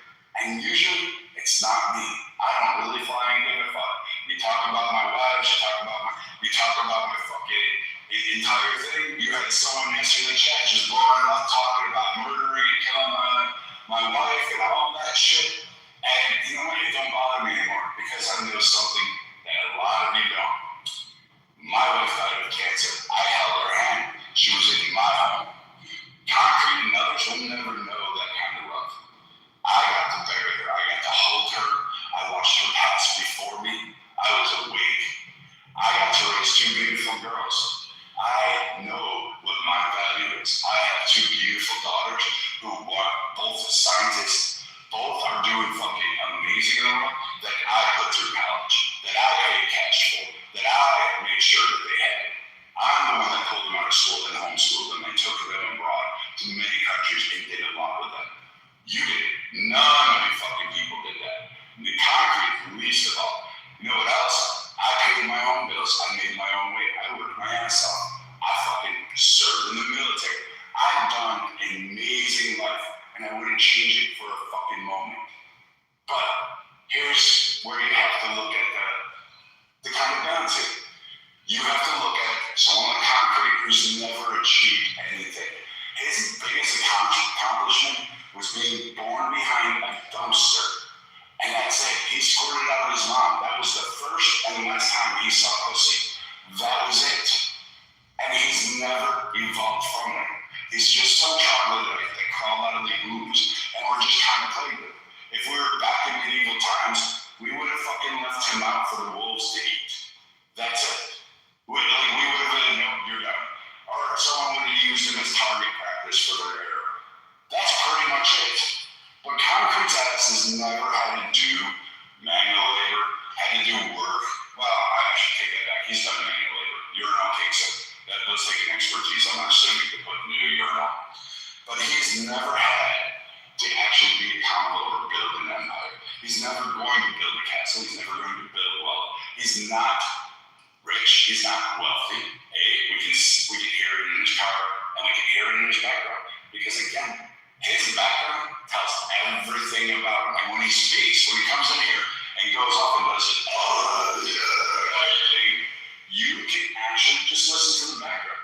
And you'll start picking up clues, and you'll be, damn, this motherfucker really doesn't have a job. Works minimum wage, talks about how big a player he is, how great he is, how many degrees he has, but somehow serves lattes and runs. No, he doesn't. He's just good at reading Google anything. That's all he does. Big chat GPT. He forms his arguments on a fucking AI bot to help him navigate this, which is why his shit is not even funny, which is why he can never point to a single stat. And when he does hold the one time he did in this room, I packed his ass up on him and it was over politics. And he cried to you about what I did to him. And now, he doesn't do it anymore because he knows that he's full of shit. You'll get him to post anything, and it's fucking incredibly because he'll dance around it because he doesn't have it. Which is why he's just using Google to get his answers. That's it. That's all it is. That's all Concrete does. Doesn't read books. He's going on right now trying to figure out an argument to rebut to me and to say some stupid shit.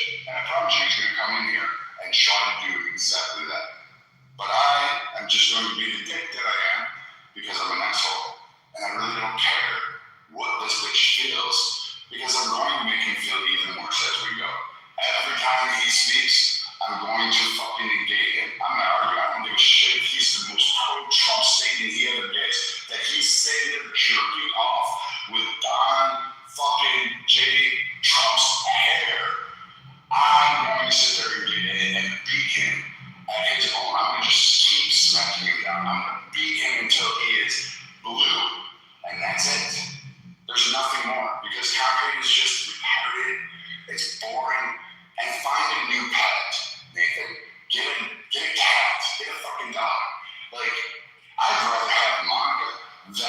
concrete any day of the week. Any day of the week. Literally, I would take that. And, you know, I'm not trying to be mean here, but yeah. But it's just a simple fact. It doesn't bring any value to you. It actually decreases property rates. Concrete is the reason we should bring redlining back. I mean, shit. Does anybody want concrete as your neighbor? Would you want that fat fuck there sending dick pics to your little kid? Nah, I don't think so. I think most of you would be like, nah, get the fuck out. Because, you know, it's just a simple fact. There are people that we really just don't want to be around that don't deserve that space. And you should actually intercede because he does gang up on Guava and he calls for help from all the other guys to go ahead and have his one-on-one because he can't beat a 4-foot woman in a verbal debate. I'm pretty sure he would probably beat her in person because he just strikes me as that type of guy to like fucking smack a woman and be the fucking coward that he is. But the whole thing about him is you have to go in and save him, and so do some of the other guys. You have to always go save him with Guava. And I find it ironic that when Guava comes in here and she stands up to herself for concrete, I don't like the way she does it. I think it's funny at times, and then sometimes I'm just bored with it. But she at least goes toe to toe, and then you fucking go jump on her. And I'm like, all right, fair enough. You just don't let the two of them have it. But concrete cries for your help, and I get it. It drags you down. It's annoying. And after a while, you're like, all right, fine, concrete. I'll handle your problem for you because concrete just shows that he's not a man. He can't handle his own business. He can't face men one-on-one, just like he did out of this room. He can't be a man. He can't go toe-to-toe. He can't continue to fuck around and find out because the bitch does what he does best, runs away. And cowards, what do? Run away. Now that beautiful dinner, Cinco de Mayo was amazing. Tapadoria was a beautiful flamenco dancers, fucking fire, with people playing with fire, twirling in the air, all sorts of things. Great steaks, great fucking whatever, enchiladas, whatever the fuck they were serving. Fantastic, great drinks all around. Beautiful, beautiful fucking women that were dressed to the nines. Concrete was the valet. He was parking cars. So he got to park my dusty old Jeep for me, and you know, had to figure out how to operate it on a stick shift because motherfuckers don't know how to do stick shifts anymore. But there you go. That's my rant on concrete. I hope I took a lot of time, and I hope that you now know what it's like to have to listen to concrete battle across the evidence because I don't generally take this much time on any of these fucking discussions. All right. Just a quick ask. I don't know if Dima forgot to unblock Caroline, but currently Caroline is None of you are blocked. None. Yeah, she's blocked out the window, Dima. Well, it's not me. Would it be? I don't think anyone else has her blocked. Can you double check just in case? Because she is blocked out the room. Yeah, I'll look right now. I'll just stay while I check. Stay while I check. Let's look together. I'm gonna finish my submission. You could do that on the users. Hello. Wait. Let's wake it up. Yeah. Guava is blocked out there. Well, usually, the best way to find out is No, it was me. I did wrong. My bad. Yeah, thank you. No problem. Thank you so much. Hello, why are you monkeys cahoots? My turn, thank you. I have a poem that inspired me, and I'm gonna read it. I'm gonna read it right now. Shy walks calm through the heat of the noon, while chaos keeps coming from concrete the baboon. He hollers, he stomps, tries to shake her ground, but she just stands tall, never making a sound. Through every wild swing and every loud will, Shy stays steady. She always prevails. Now, I say that to say, you guys gotta ignore the monkeys of the room, the baboons of the room, the apes, the whatever other monkey word there is, like whatever type of monkey there is. But you gotta dodge and weave. So when a baboon like Concrete comes into the room, shits into his own hands, and throws it, we just gotta dodge and weave. You can't get mad at a monkey for acting like a monkey, and we shouldn't expect a monkey to not act like a monkey, right? So I say that to say, I'm not mad at Concrete. It's not his fault he was born a monkey. And I'll end my submission there. Thank you.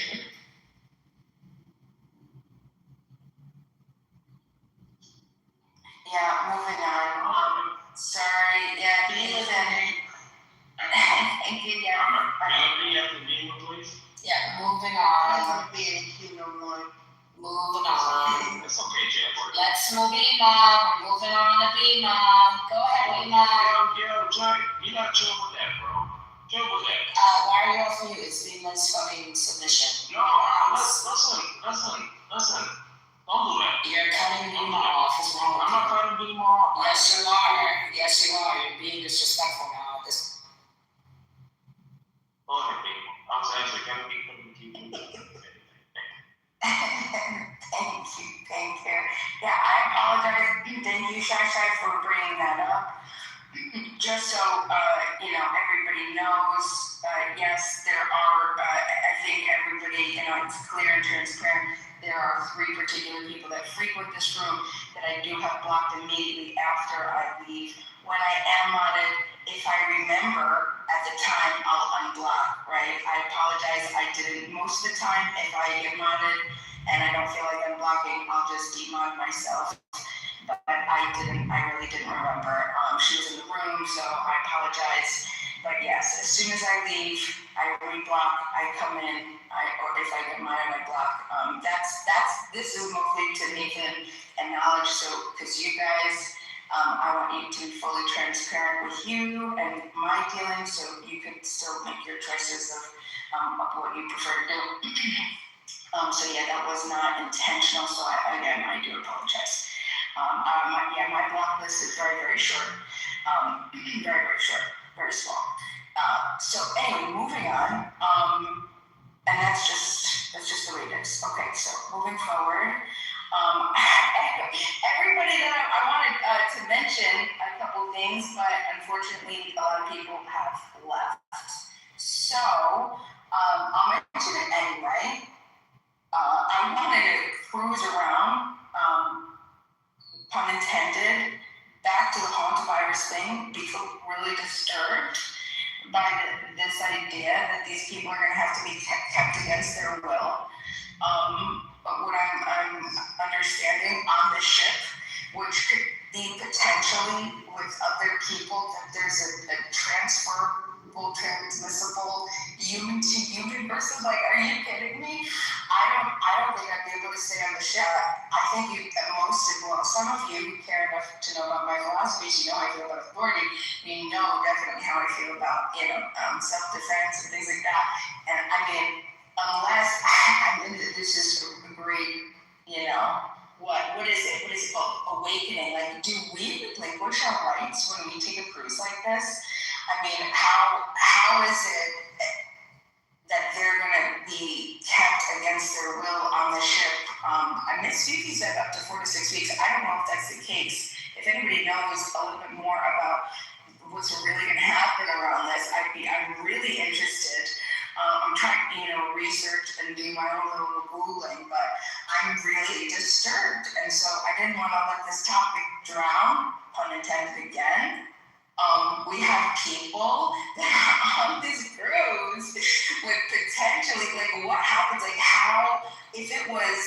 if they knew that it was transferring faster and more people were getting sick, would the urgency to get them off then like reverse at some point, or would it just be worse and then everybody stays on the ship?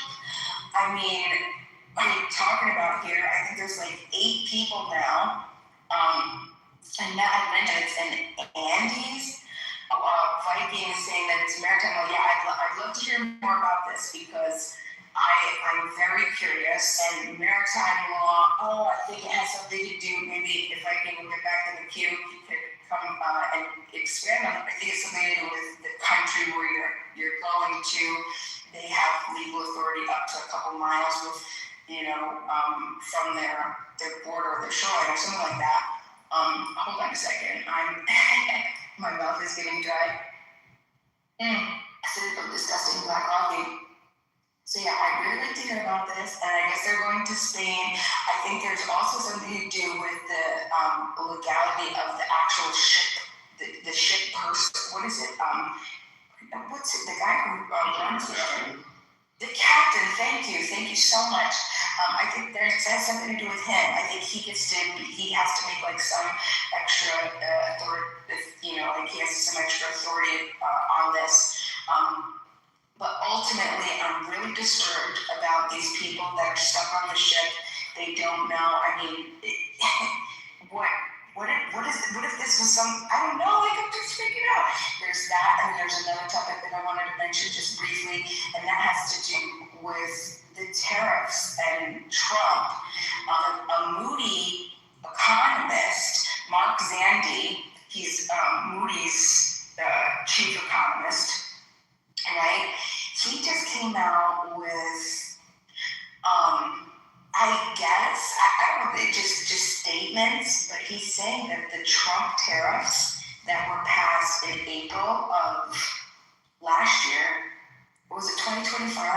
Yeah, it was April of 2025, the executive order then, that it's affected and hit the economy in negatively, and that all of these tariffs basically has been on households and businesses. Yeah. So what?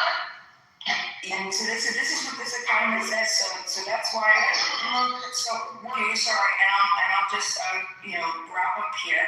But I'd like to hear from the people that want to comment on this, whether the tariffs are good or bad. Because again, we have this guy saying, nope, this Liberation Day. I guess they were calling this. Have you heard of this? The Liberation Day. They refer to the Trump's April 2025 tariff action.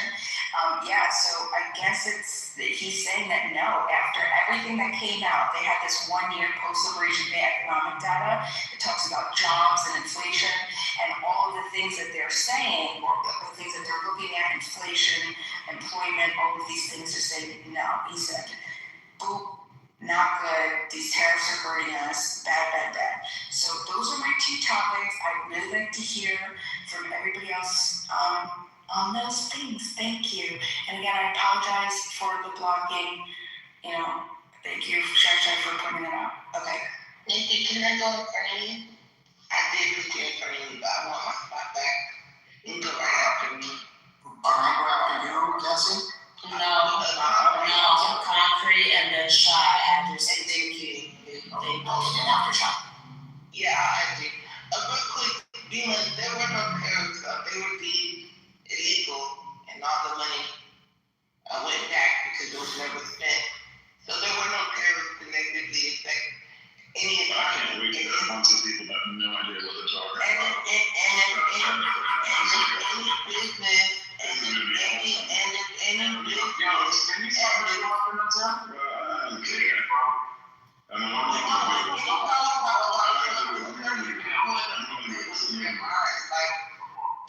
Can the moderator drop him? Fucking white mediocre man. That's what he should be called, a white mediocre nigga. Concrete. Anyway, long story short, the tariffs were deemed unconstitutional, illegal. They won't be happening anymore. So if that short period of tariffs ruined the economy, you can suck my dick. Eggs were $8 when Donald Trump got in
You know what's allowing me not to get a Walmart?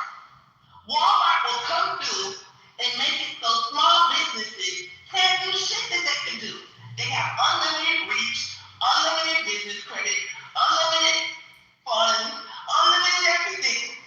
And y'all niggas over here capping for a company that don't give a fuck about you. You're a pawn. You're a Walmart. You're a Christy Walker. No king. No bitch. The one you want to be a queen? How the fuck does she get to dictate what niggas doing? But the nigga king. I don't understand. You guys are so dumb, and I know I'm not articulating my point very well. But like, how have parents for 1 year negatively affected the economy? Somebody make it make sense. I know what you're gonna say. Well, when you turn companies, they put the cost on the consumer. Well, stop consuming that shit, bitch. How many laptops you need? You need to buy another laptop? What else do you motherfuckers need in your house? Nothing. These are all your desires talking. I'm done, man. I'm go all day. I'm done. That's a good point. It's on me. Oh, my bad. Sir. No, I'm Who's an original? All you said that's a no. You get your chance to try. You get your chance, brother. It's okay. But you gotta let me work, brother. Shit. No, I get it. I'm gonna close my eyes and I'm gonna take my time, bro. I'm just gonna imagine. But I just want to say this. I'm gonna start invoking the Nathan's rule. If you sound annoying to me, and you know what I mean, I'm just gonna move you down. That's not Marley, that's me, Marley. Put that. Are you done? Is it my turn? Wait, he went on mute. Is it my go? No, I'm sorry. Oh, okay. This is Concrete. If he's not gonna talk, just go ahead. Oh yeah, he might not know he's muted. Next thing you know, I'm sure he knows. I'm sure he knows.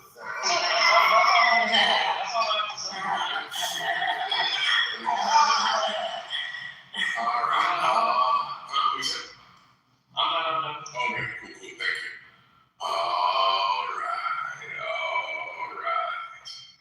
Yo, I gotta apologize to the motherfucking room. To me? All of y'all niggas that had to endure that white monkey bleeding all over the stage, bro. I never listen. I think Get Back is pretty fair, right?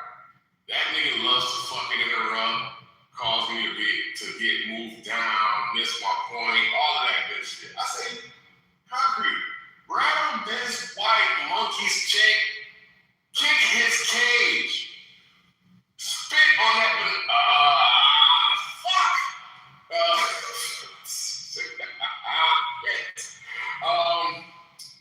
What was I gonna say? you don't even fucking know. Hold on. Shut up. You fucking cool. You booty clapping for a white dude. Listen. Keep me out of it, Jazzy. You booty clap for that fucking mediocre white man? Keep me out of it. Okay. And Tim is not a mediocre white man. Tim is a man who had a vision, and he made that fucking vision come to fruition. Okay. You gotta put some respect on Tim's name.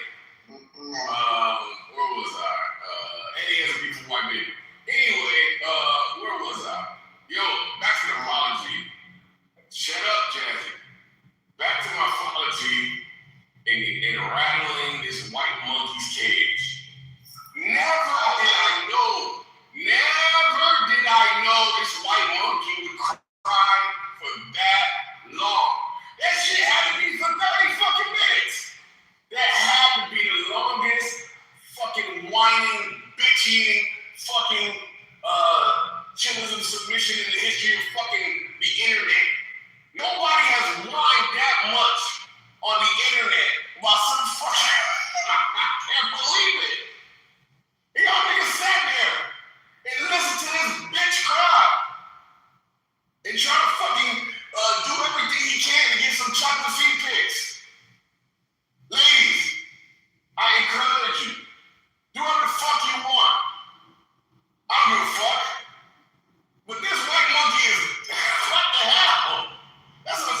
turn? Just to make sure it's my turn, right? That's your turn. Okay. Earlier today, when I was blocked out the room, I let Louie know that I was locked out the room, and I was able to get in because I was obviously unblocked by Lena. But when I came in, she claimed she didn't have me blocked and that she makes sure that she unblocks whoever she has unblocked when she comes into Chillism. Yet, Caroline was still blocked out the room. So she went to her block list on me and kept the other two blocked out of the room. But that wasn't purposeful. I don't know. That doesn't really make any sense to me. But I'll give you the benefit of the doubt. Yeah, not really. The rule for the mods is to not have anyone blocked. Hello? And mute up. I don't know if you know that you're unmuted. Hello? And baby girl, mute up. So the rules for the mods is to not have anyone blocked. I don't see the use of blocking me or Caroline. I don't know who the third person is. But I don't see the use of it. We don't harass you. It's not like we message you and harass you or anything of the sort. So it's not like blocking us is really doing anything, but stopping us from coming into the room when you're modded. So the purpose, and you can correct me if I'm wrong, this is an assumption, but I think the purpose of you blocking us is really to try to be funny and antagonize us, so that when we do adjust you for doing so, you can play victim. Like why, for instance, why did you, hello? I'm not being much of a fight. What are you doing? You're making it worse.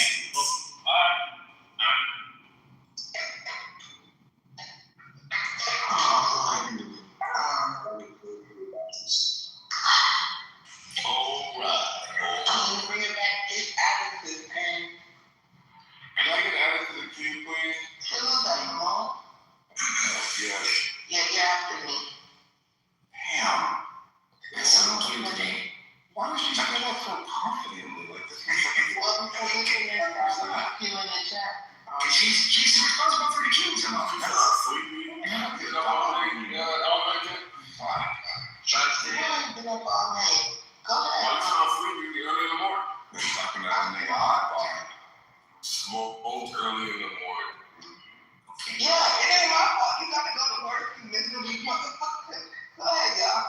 Yeah, thank you, Justin. So I wanted to speak a little bit to Dima's first topic there about the ship, right? The cruise ship, and I would like ask Dima what her main gripe is, because like to my understanding, this fucking virus, right, is pretty bad, and like not like the fucking COVID hoax bad, but it's like it's pretty bad. So it makes sense in a way, because it's one of the few variants, if it is the one they're kind of thinking it is, because there's different variants. There's like one that's pretty harmless that goes from like gophers to people, and that one is basically it's just going to give you like a flu, right?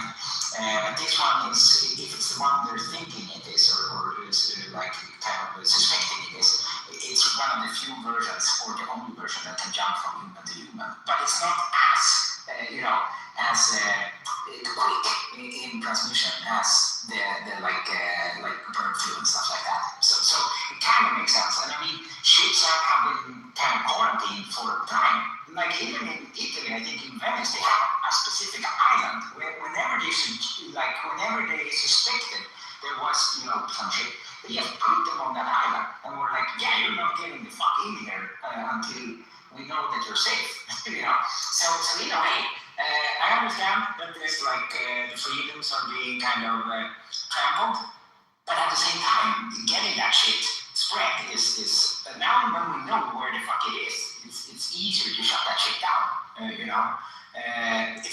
very, very unlucky for the peopleship. But the likelihood of them all getting it is still quite low, or doing what they're supposed to be doing, right? So that's my attitude to that topic. But I understand, especially after COVID, yeah, people are fucking suspicious. Like, is this another fucking hoax, or what the fuck is this? So I get that. But at the same time, better be safe than sorry in this case. That's my take on it. So I will land there. And Ema, you can feel free to respond if you want to say this.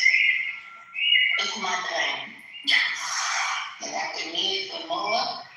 Anybody else want in on the queue? I've been able to chat for more than. Well, who said that? Jacoby? Didn't you just talk like 5 minutes ago? Hey, brother.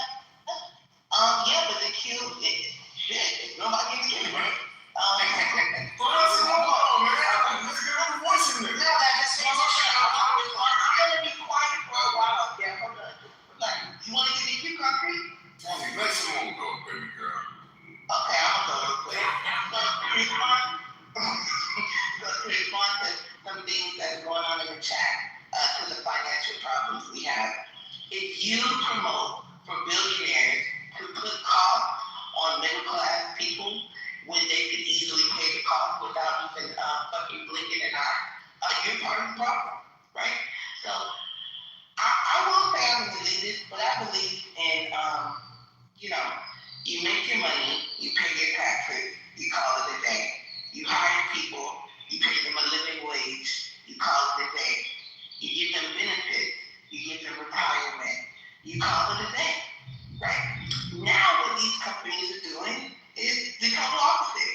One of the richest companies in the world, Walmart, most of their employees are on welfare by design. They say, you know what, motherfucker? We're going to keep you at 32 hours. Because if we keep you at 32 hours a week, we don't have to give you any health care. And our good dear mixed friend Obama said, hey, why are so many of your people on welfare? This is not right. You all are rich. And when Trump tried to put a tariff on us, he told Christy Walken, you're rich. You can eat the tariff for dinner. It wouldn't affect you, right? And you know what happened? Christy Walken said, let's get out there with fucking gas masks on Donald Trump's birthday and do a little thing. Instead of paying the cost to make the country a little stronger, they rather have you protest the nigga trying to change the system. Jessica doesn't want the system to change because she says, I've been successful at it. I never said that. I never fucking said that.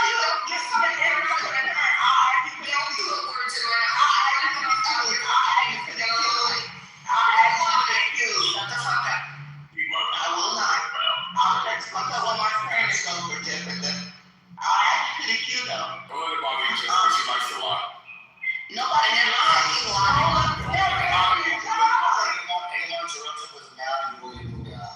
Thank you so much. It's in the chat. If anyone doesn't believe me, just don't go to leave a comment, motherfucker. That's what it is. I said thank you. Well, actually, Samoa's after me, but you have to Samoa. Okay. But let me just wrap this up in about 45 seconds. What I'm trying to say is, you all cap for a system that keeps you at the bottom. None of you niggas at the top. None of us is at the top. You know why? Because we're not doing unethical shit to get this far. And I applaud you all for that, right? You're not killing people in cobalt mines. You're not having people mine blood diamonds, right? These are the things that these people do to get rich. And you know what you guys do? You come on here and say, Donald Trump's ruining the rich people's pockets. Donald Trump's stopping them from stealing government money. He's auditing them and finding out that they're paying for terrorism with the USA. And you guys get mad at him for exposing that. Somehow, that's a bad thing. He could be a bad person, but let's attack the things that he's exposing that is going on. Y'all not ready for that. You know why? Because people like you benefit from this shit. So why would you ever want to stop corruption when you benefit from it? You've been successful in a corrupt system. I've been successful in selling houses that are overpriced. I've been so successful in stealing niggas' money.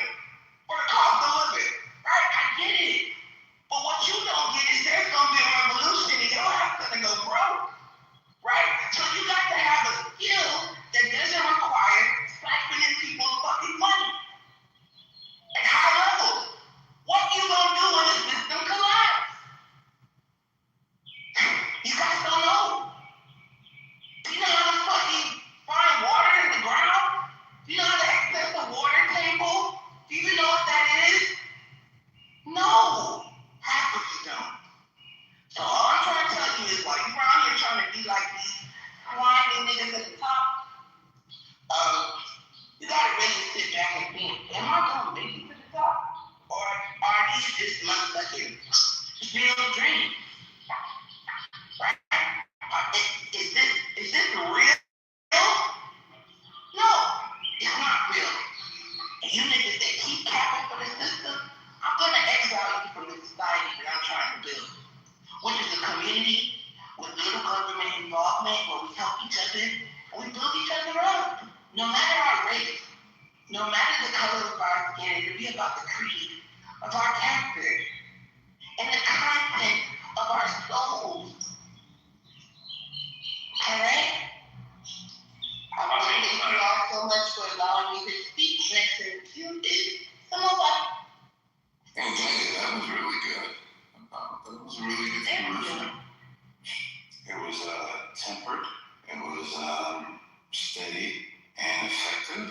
It pointed out the distractions that rich people deploy whenever you're getting onto their scent.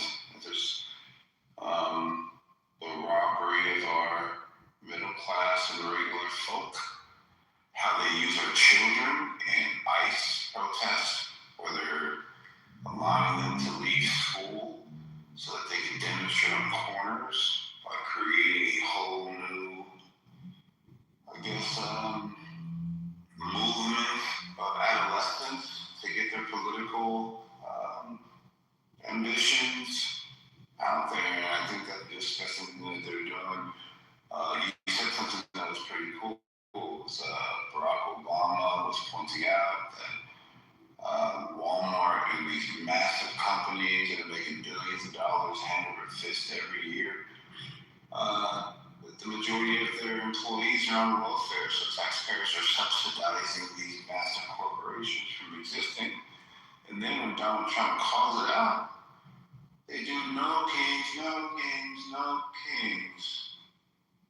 Millions and millions of dollars invested in that organizing of movements that went across. And you get people online that be in it and talk about, yeah, it's a king, it's a king, it's a king.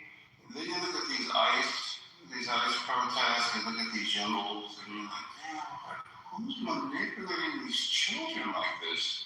It's because they're the most vulnerable. Right? The children are the most impressionable. They're our future. Children are our future.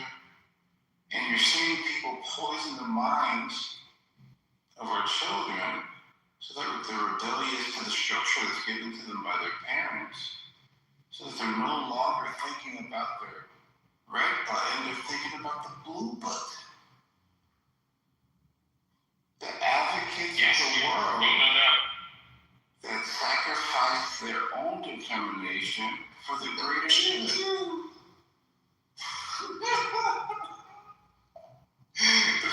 This is almost like the question, everybody who had blue is what Jazz is talking about here. They're all supporting this expansive cultural indoctrination to being the better person by sacrificing oneself.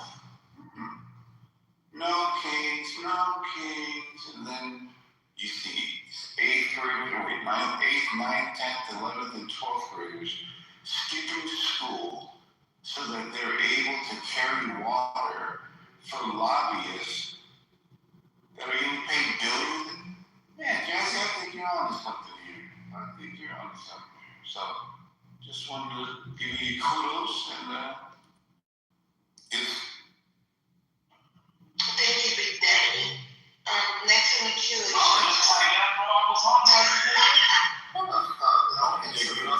Is one mic on, shy, no interruption?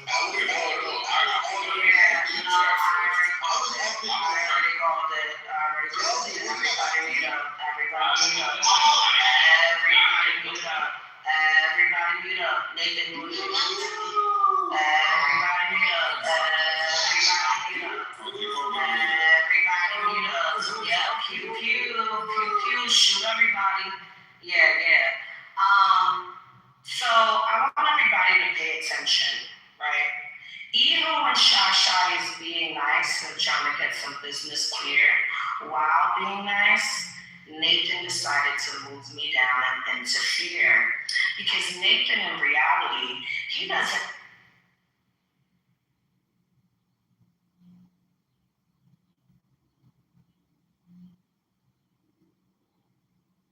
Mentioned that. Wait, hold on real quick, Nathan. I skipped Jacobus in the queue. I forgot to add him afterwards, so I apologize. It's Jacobus time. The reason why I let Shy know because she didn't get returned earlier. She got moved down when it was returned to queue. Yeah, no, I agree. She never was in the queue. What are you talking about? Even earlier, she got Shy. So she got Shy on the Concrete, don't make She was asked to get in the queue after Jackie. So Moore was already in the queue, and I was cutting and pasting my name. this time. I'm talking about this earlier. She got Shy when it was her turn. She got Shy when it was her turn. Yeah, she did. It's Jacobus. I forgot to add him in the queue. You dropped him to the audience, though, so he has to come back up. Jacobus and we invited up on all.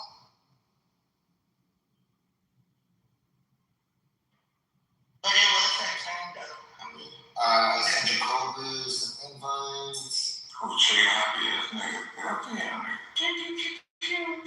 I think Jacobus left. After Jacobus is Shasha. I think Shasha left. I wonder why. Next after Shasha is Conquer. no, it's Yeah, Jacobus left. Alright, Jazzy don't want me to go. Jazzy don't want me to go. Jazzy don't want me to go. Jazzy put a girl in front of me because Jazzy don't want me to go. Listen, the economy is fucked because of you niggas. Jazzy, do not complain about the economy. Just because some more backed you up, it's you niggas' fault. You're the ones who fucking control the bankers. You're the ones that control the fucking oligarchs. You're the ones that have been keeping us embroiled in fucking war after war after war. It's you, the Republicans. Y'all, the Epstein Party. Yes, that's your fucking new name, ladies and gentlemen. Get fucking used to it. You have the files. You've been slowly letting it out. Nobody's going to jail. No one's having hearings. Going to fucking war in Iran. Thank you to Bibi Netanyahu. The economy's in the shitter. And niggas is... What are you doing? What the... Yo, I see why Tim got so fucking pissed off, yo. We have to be living in bizarro world. Upside down world. We're looking in funhouse mirrors. You know the mirror when you look at it, it distorts the vision? That's what you niggas is looking at. All y'all, how in the world do you support the worst president that has ever lived? Has there ever been a president with as many rape allegations, fucking felonies, with as much fucking pilfering, $1 billion here, $1 billion there, with nepotism? Hey, Jared Kushner, go solve the Middle East. What the hell? Mossad agent Jared Kushner, I forgot to mention. Listen. They say a chain is as good as its link. Right now, the entire chain, or at least 50.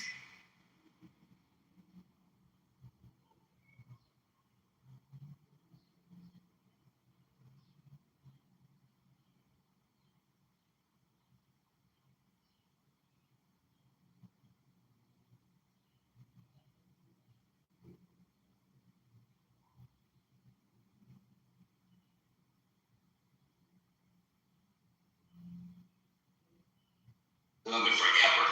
Everybody playing about a chain as soon as they get a chain. That's weird. You're weird. But your phone right got it back. Exactly. Like, you're saying mom shit right now. Come on. And Jamal still hasn't, and Omar, has still not addressed how he actually showed that he cares about black people with his, I'm not talking to you, Carbon, we really don't want to hear from you right now. Valuable to offer. We're talking to Omar. Thank you. Omar still has not addressed how his vote shows that he cares about black people. So you get, I'm not talking to him, Carmen, please go away. He chose to vote for because he wanted to get rid of illegal immigrants selfishly. Okay, so that impacted you. How has that helped black people?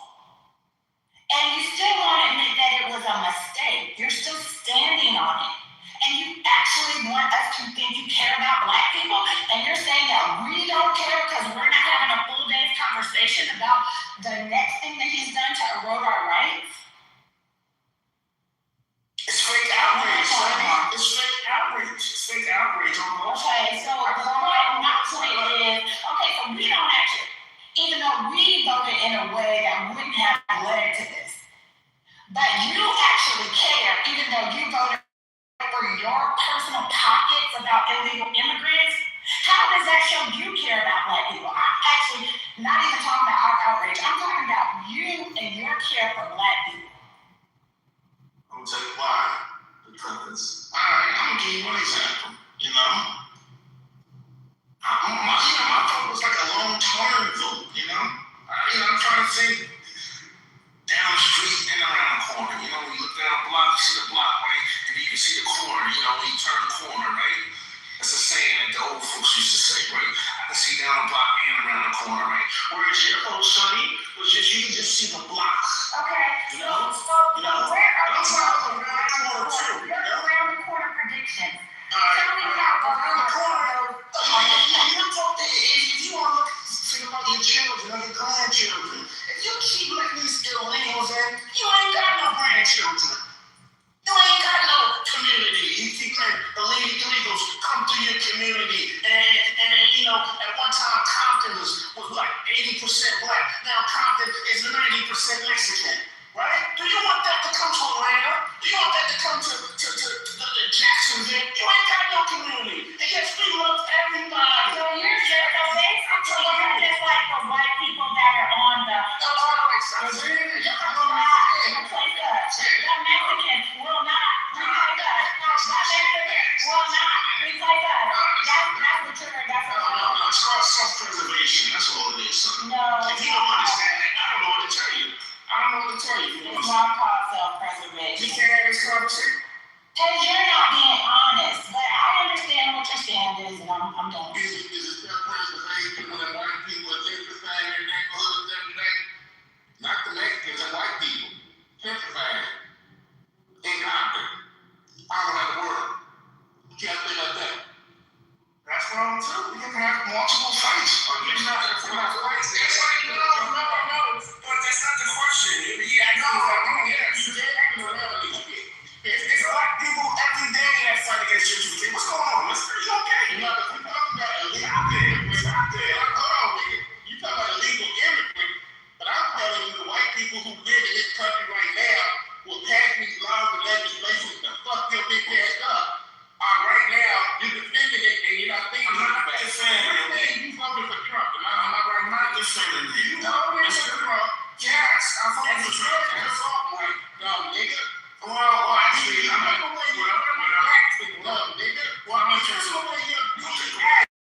Stupid fucking moron. I'm in Pennsylvania. So that's the problem. So dumb niggas like you who come move the room saying dumb shit. You know, around the corner is going to end up being ubiquitous. I'm looking around the corner, and when I voted, I'm looking around the corner. What you trying to look for? 1776? What the fuck is wrong with you? See, that cold behavior and that cold mindset, if you came in here and interrupted me and said I'm black, lets me know you're out, bro. You just a big ass nigga that's the op for room coding, causing dysfunction when niggas are talking about real shit. That's all I got. You talking to you, Omar? I can see you for what you are. I'm just saying, I mean, I'm saying the personal attacks, listen, I get it, you know, this is an immigrant-friendly space, right, my understanding. But it's not about immigrants, we're talking about illegals. I had every right since my founding fathers was here, and my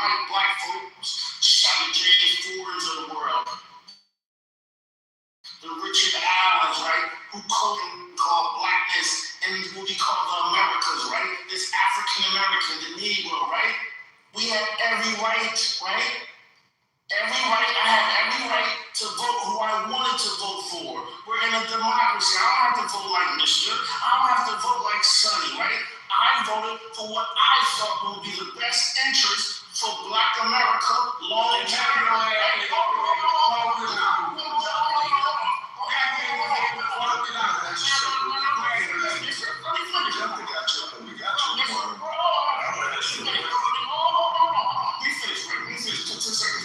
I will say this, Mister, right?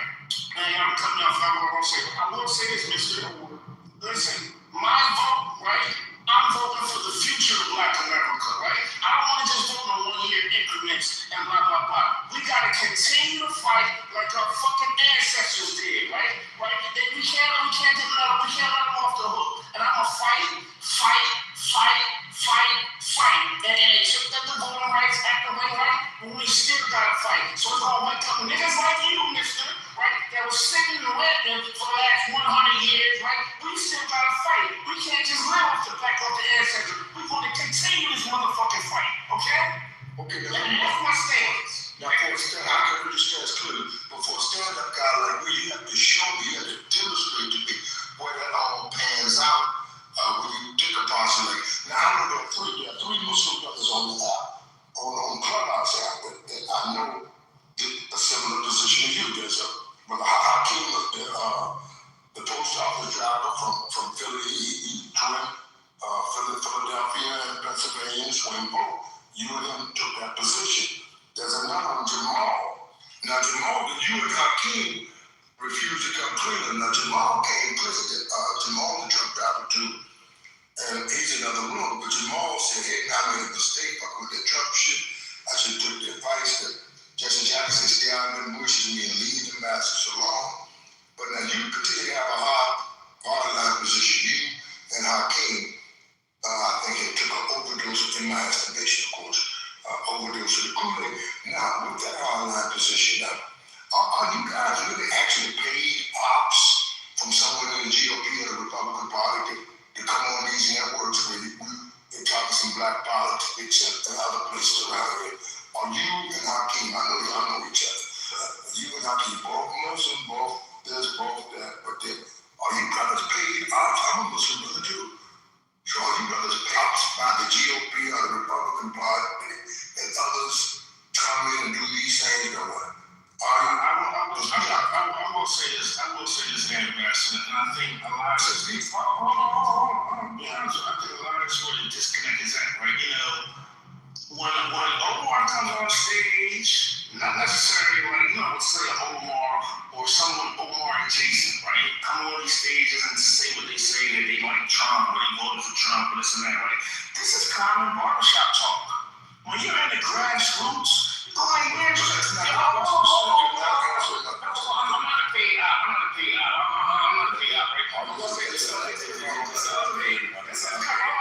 This is common grassroots talk. It's not uncommon to hear a male, whether you're in Philadelphia or Detroit or Georgia, and say, you know what, I like some of the stuff Trump write about the illegals. That's not uncommon talk. Now, if y'all want to act fake and phony and say that black folks ain't talking about this, you know, and again, it's performing for the app, or you may have friends, you know, you don't want to ruffle some feathers, whatever, you want to play it politically safe. But it's not uncommon. Just like it's not uncommon for people that don't like Trump, right? So I just hate when we try to box black Americans or anybody that's black males, you know, to society. You're absolutely right about that, Mr. Omar. You're absolutely right. But what the problem I have with it is that to take such a hard line position when it's clearly some of these things are against black people, you will speak disfavorably, and I've noticed it. It's just, well, they gotta get paid to take a position against the majority of people. For an example, a guy in in Maryland, he was the goddamn governor. Mo was the governor that's smart. He's voted against. He vetoed an opportunity to talk about reparations state of Maryland, and there are a couple of senators and now they're going to get. So we all went to Annapolis and checked into this goddamn office over this shit. But I'm just saying, it's unusual to take such a hard line position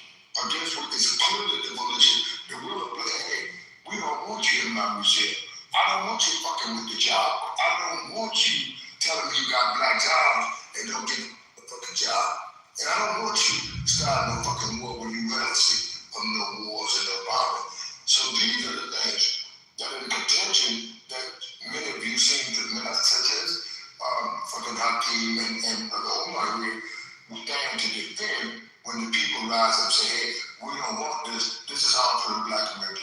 We've been given a junior here opportunity at the Job Corps. Why go fuck with the Job Corps if we're not putting the back end in the face of black people who are the majority of them working to get some benefits out of the Job Corps and clearly getting trades out of the job? Why go fuck with that which is not broken? And know it's going to affect black people and stop their programs, etc.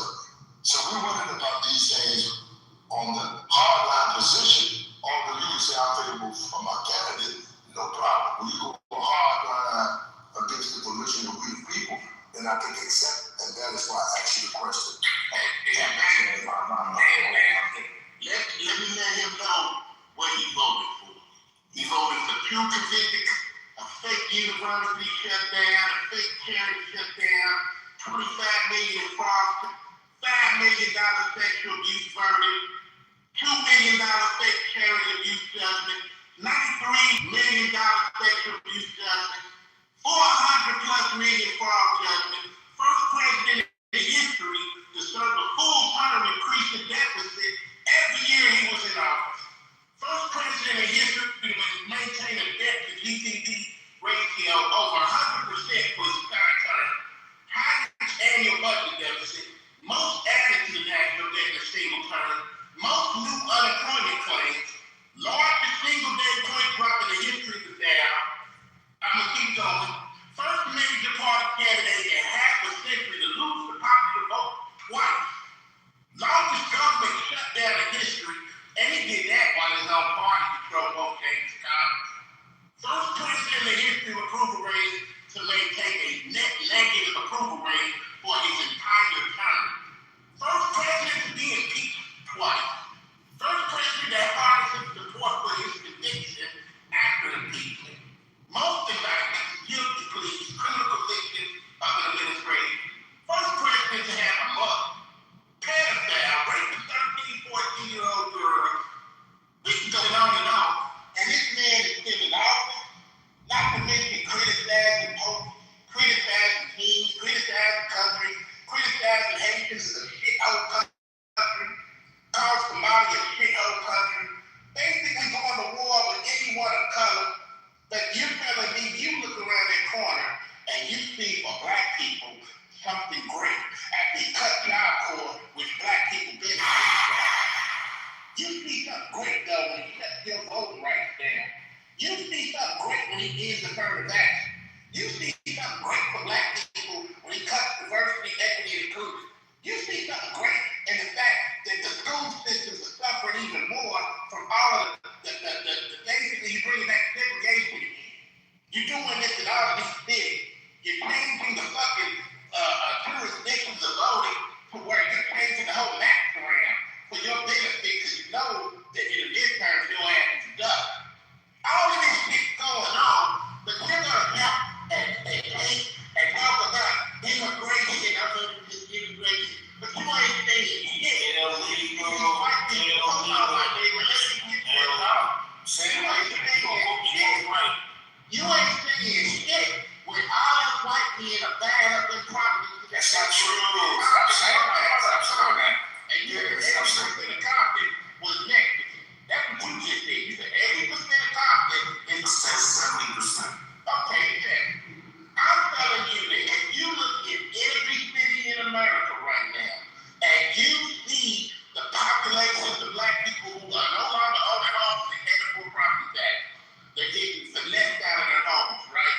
And they're moving right in these communities, and homelessness is going up. You're seeing more black homelessness than ever before, more black joblessness than ever before. What in the fuck do you see around that corner when you voted for this plan? What corner were you looking at, my nigga? Because you can't blame nobody now for what's going on, but what's this? You started a war with a country that nobody forced this fucking war. Nobody. We got $5 gallon gas. Motherfuckers can barely afford to drive anymore. Groceries are higher than ever when you think you was gonna make sure I was doing a day one. The nigga lies every fucking day now, every fucking second, every hour. And we get you cool ass niggas that come in these rooms every fucking day and you're unpaid, you think you ain't get paid. It's even worse. You're not even getting paid to come, you just come in the cool. That's a crazy word. My thing is, bro, what fucking corner are you looking at? Are you looking at the cotton field?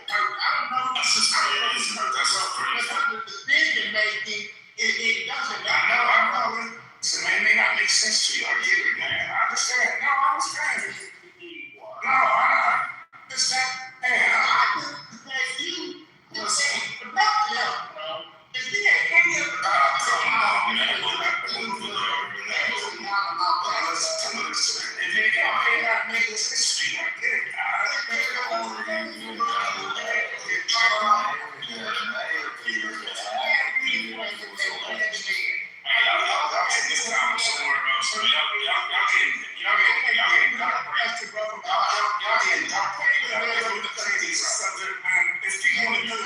People I know. But that's what's going on now. That's as bad as a million. Yeah, y'all getting dark right now, man. What's going on? No, I'm being real. This is what we living with. You don't want to hear it. I will say this. Hold on. I will say this. Look, I will say this. No, look, my ass. Hold on. No, ain't no whining. You're whining for the last hour. I'm saying, listen, I get it, mister. You're hurt. You know what I mean? No, you're older black man. Listen. You're older black man. Listen. You're older black man. You're older black man. 38 years old black man. Middle-aged. I'm just saying, you're middle-aged black man. You got a lottery coming back. You're scared. Stop being scared. Listen, you're older than you like that.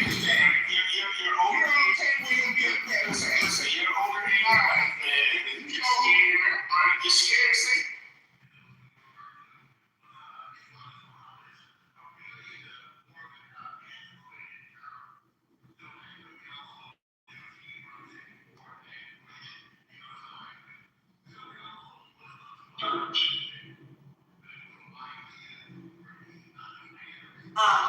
Yeah, I like to. Feeling your opinion. You won't be right along with this opinion. I'm gonna make opinions. And don't make me go outside. I'm at work. I'm at work, so I gotta practice what I'm doing. But to be unoffended. So it's not a huge fail, but I think travel the world, unlike some of y'all.